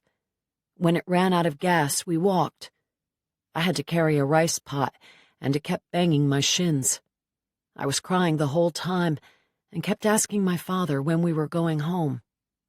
Finally, he got down to my level, looked me in the eyes, and told me we weren't going back, that the Khmer Rouge had lied, and I had to stop thinking about it. We just kept walking and walking. At a military base, the Khmer Rouge separated people into 2 lines. In one line, they called for all the former Lon Nol soldiers, civil servants, and professionals. They said they needed all those people to help rebuild the country.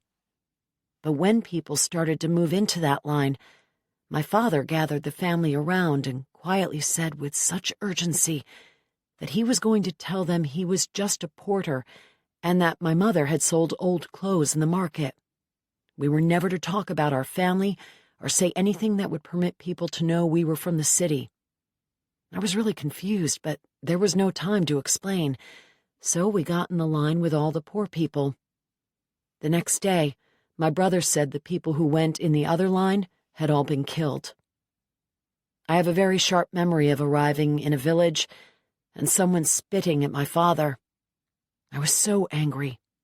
I idolized my father, but he said nothing and told me to keep quiet. There were probably 300 or 400 people in the town square who had just arrived. The soldiers started taking people's bags and emptying the clothes into a pile.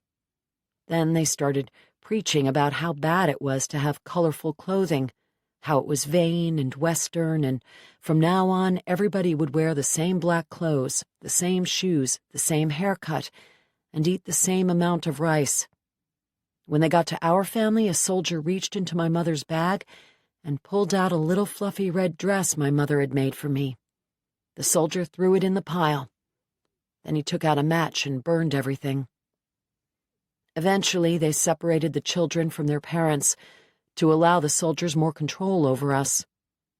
I worked at a child labor camp in the fields every day from sunrise to sunset. They told us we were the saviors of society because we were pure.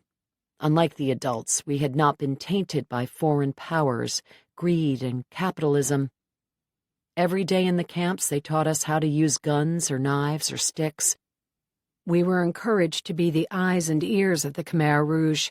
We were told to look for traitors and inform on anybody who looked, acted, or spoke against the Khmer Rouge, whether they were older, younger, neighbors, aunts, fathers, or mothers. It was like a witch hunt spread over the whole country.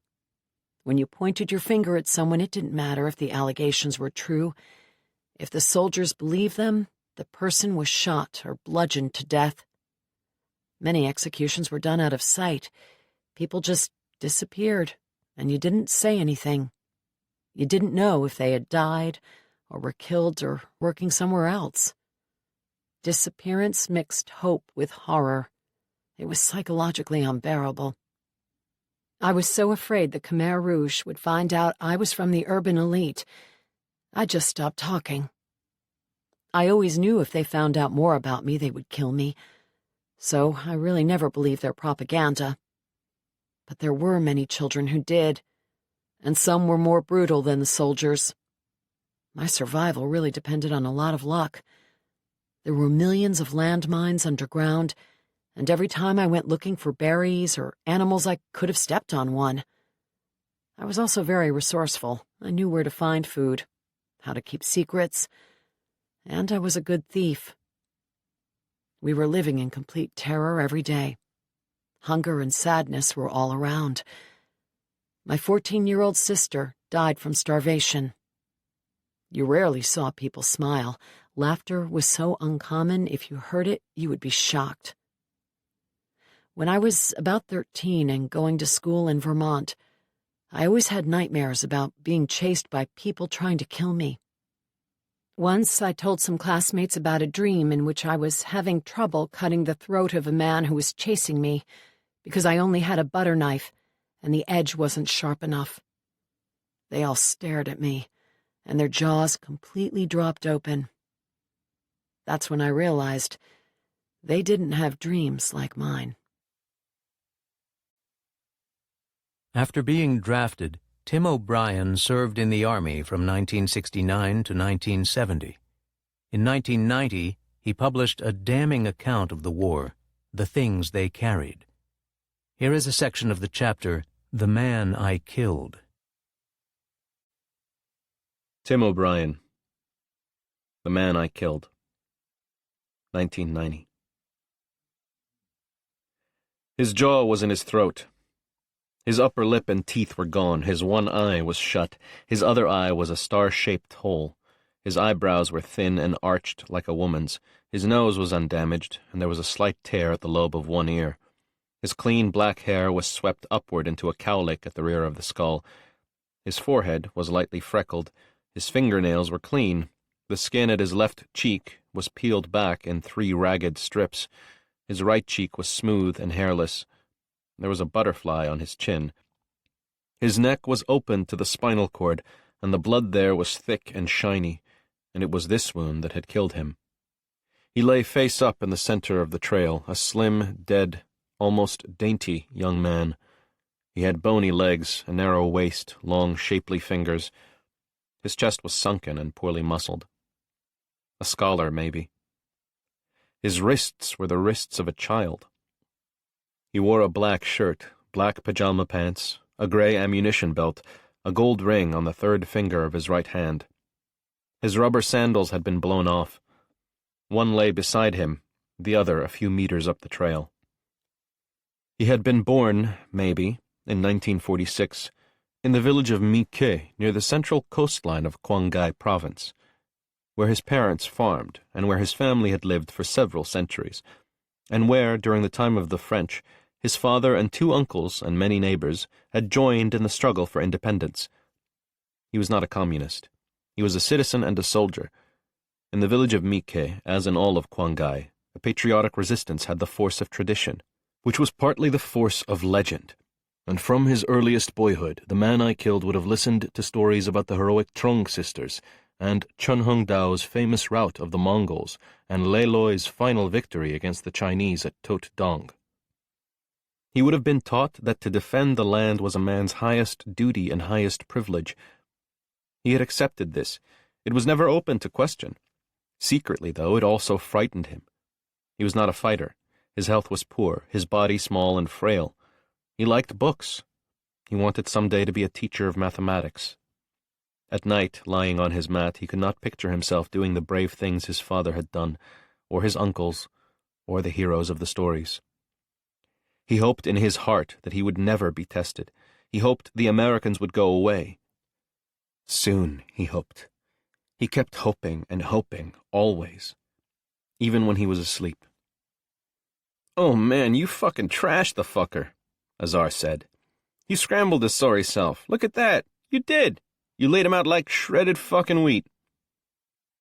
"Go away," Kiowa said. "I'm just saying the truth. Like oatmeal." "Go," Kiowa said. "Okay, then, I take it back," Azar said.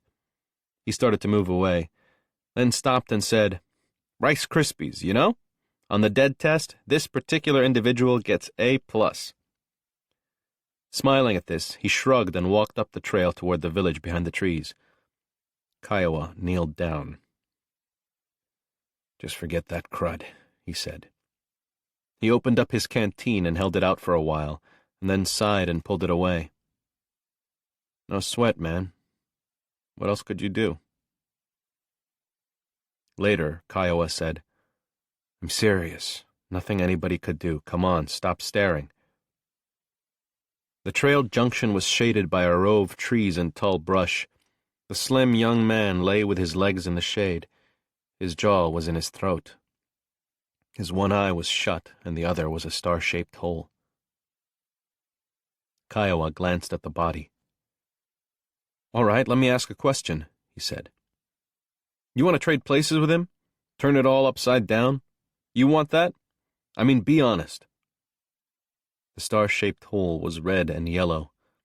The yellow part seemed to be getting wider, spreading out at the center of the star. The upper lip and gum and teeth were gone. The man's head was cocked at a wrong angle, as if loose at the neck, and the neck was wet with blood. Think it over, Kiowa said. Then later he said, Tim, it's a war. The guy wasn't Heidi. He had a weapon, right? It's a tough thing, for sure, but you gotta cut out that staring. Then he said, Maybe you better lie down a minute. Then, after a long, empty time, he said, Take it slow. Just go wherever the spirit takes you.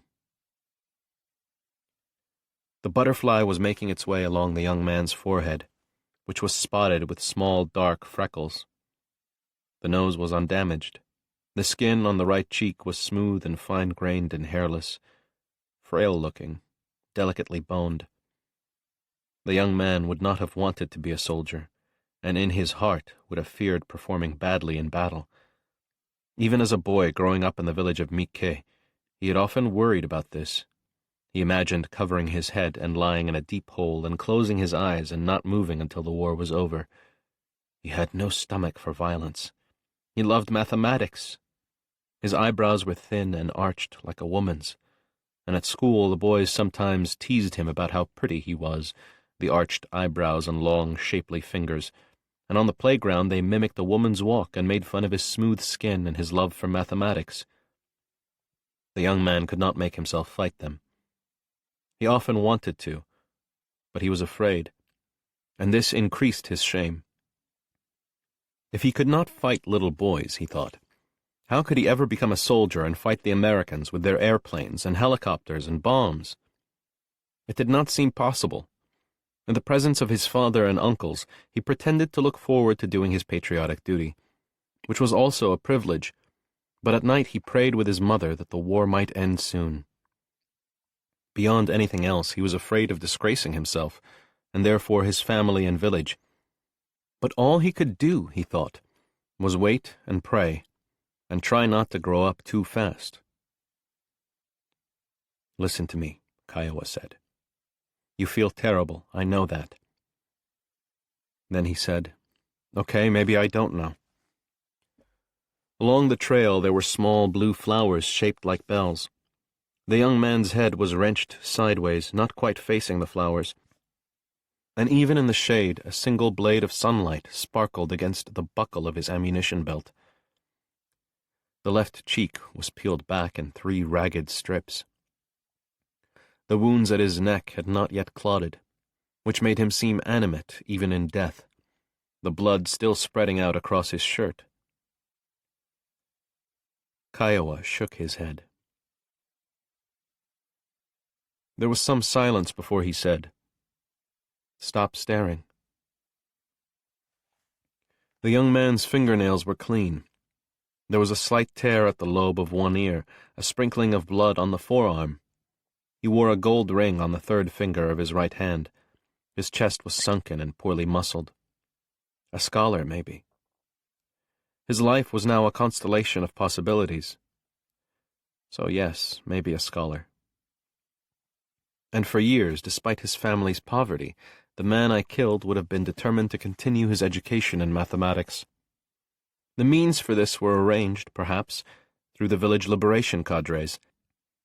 And, in 1964, the young man began attending classes at the university in Saigon, where he avoided politics and paid attention to the problems of calculus. He devoted himself to his studies. He spent his nights alone, wrote romantic poems in his journal, took pleasure in the grace and beauty of differential equations. The war, he knew, would finally take him. But for the time being, he would not let himself think about it. He had stopped praying. Instead, now he waited. And as he waited, in his final year at the university, he fell in love with a classmate, a girl of 17, who one day told him that his wrists were like the wrists of a child, so small and delicate, and who admired his narrow waist and the cowlick that rose up like a bird's tail at the back of his head. She liked his quiet manner. She laughed at his freckles and bony legs. One evening, perhaps, they exchanged gold rings. Now One Eye was a star. "You okay?" Kiowa said. The body lay almost entirely in shade. There were gnats at the mouth, little flecks of pollen drifting above the nose. The butterfly was gone. The bleeding had stopped except for the neck wounds. Kiowa picked up the rubber sandals, clapping off the dirt, then bent down to search the body. He found a pouch of rice, a comb, a fingernail clipper, a few soiled piasters, a snapshot of a young woman standing in front of a parked motorcycle. Kiowa placed these items in his rucksack along with the gray ammunition belt and rubber sandals.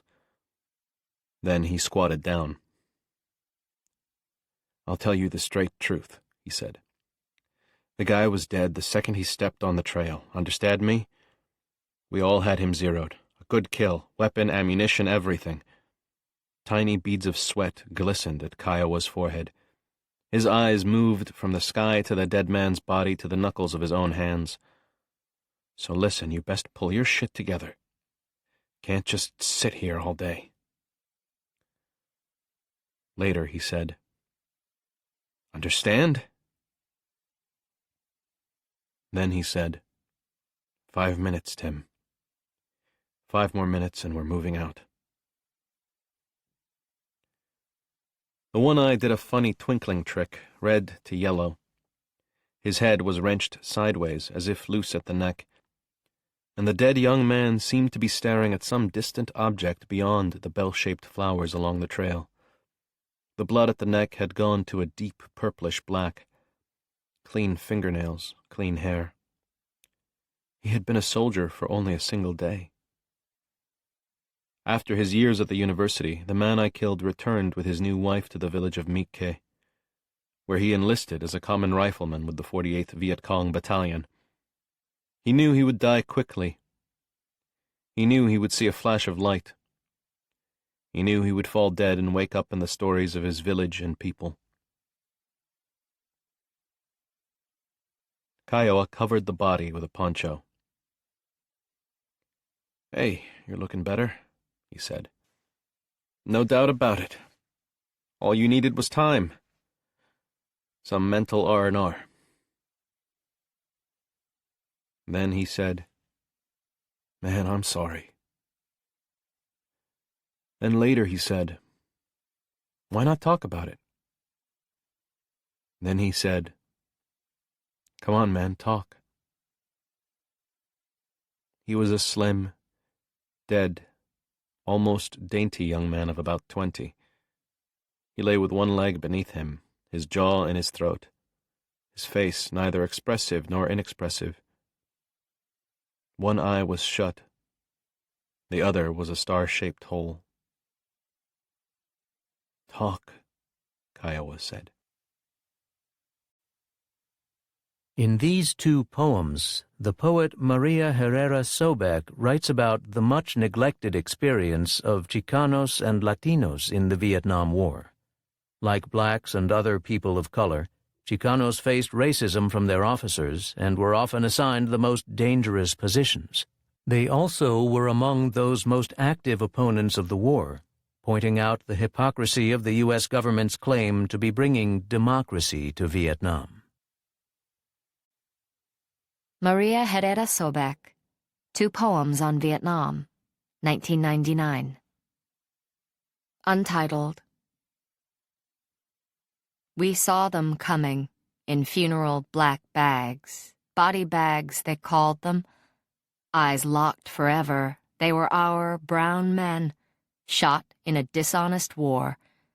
Vietnam taught us not to trust anyone over 30, for they had the guns and the power to send our boyfriends, fathers, brothers off to war while they sauntered in lily-white segregated country clubs. A bomb was planted in our minds. A bomb exploded in 1969. Watts, East Los, Black Panthers, Brown Berets, drank the night and lighted up the sky with homemade fireworks. The war had come to roost in our own backyard. Made in the USA guns turned inward and shot our young, dead in the streets, dead in the battlefields, dead in the schools. And yet a plaintive song, crashing against the crackling explosion of a Molotov cocktail, insisted, "We shall overcome." Vietnam, a 4-letter word. Vietnam was a 4-letter word. The stench of napalm in the air seared our nightmares. California palm trees waving fronds of anti-patriotism. "Hell no, we won't go" was not a TV jingle. It was the chant of those who marched to a different tune, of those who wore peace on their foreheads, love on their sleeves, and American flags on their behinds. In 1969, Daniel Ellsberg, a strategic analyst at the Rand Corporation and a former government official, began work on a secret study authorized by Secretary of Defense Robert McNamara, U.S. Decision-Making in Vietnam, 1945 to 68. But Ellsberg, increasingly outraged by the lies being told to support the war, began secretly to copy thousands of pages of the document. In 1971, he leaked the Pentagon Papers, as they came to be known, to the New York Times, Washington Post, and other newspapers that published excerpts of them despite the attempt of the government to prevent them from doing so. Millions more now saw the gap between the internal government discussion about Vietnam and the reality that was well understood by those in Washington. Here is the preface to Ellsberg's memoir, which discusses his motivations for releasing the papers. Daniel Ellsberg, Secrets, A Memoir of Vietnam and the Pentagon Papers, 2003. On the evening of October 1st, 1969, I walked out past the guard's desk at the Rand Corporation in Santa Monica, carrying a briefcase filled with top-secret documents, which I planned to photocopy that night. The documents were part of a 7,000-page top-secret study of U.S. decision-making in Vietnam, later known as the Pentagon Papers. The rest of the study was in a safe in my office. I had decided to copy it all and make it public, perhaps through Senate hearings or the press if necessary. I believed this course, especially the latter possibility, would probably put me in prison for the rest of my life. For 11 years, from mid-1964 to the end of the war in May 1975, I was, like a great many other Americans, preoccupied with our involvement in Vietnam. In the course of that time, I saw it first as a problem, next as a stalemate, then as a moral and political disaster, a crime. My own personal commitment and subsequent actions eased along with these changing perspectives. When I saw the conflict as a problem, I tried to help solve it. When I saw it as a stalemate, I tried to help extricate ourselves without harm to other national interests. When I saw it as a crime, I tried to expose and resist it. And above all,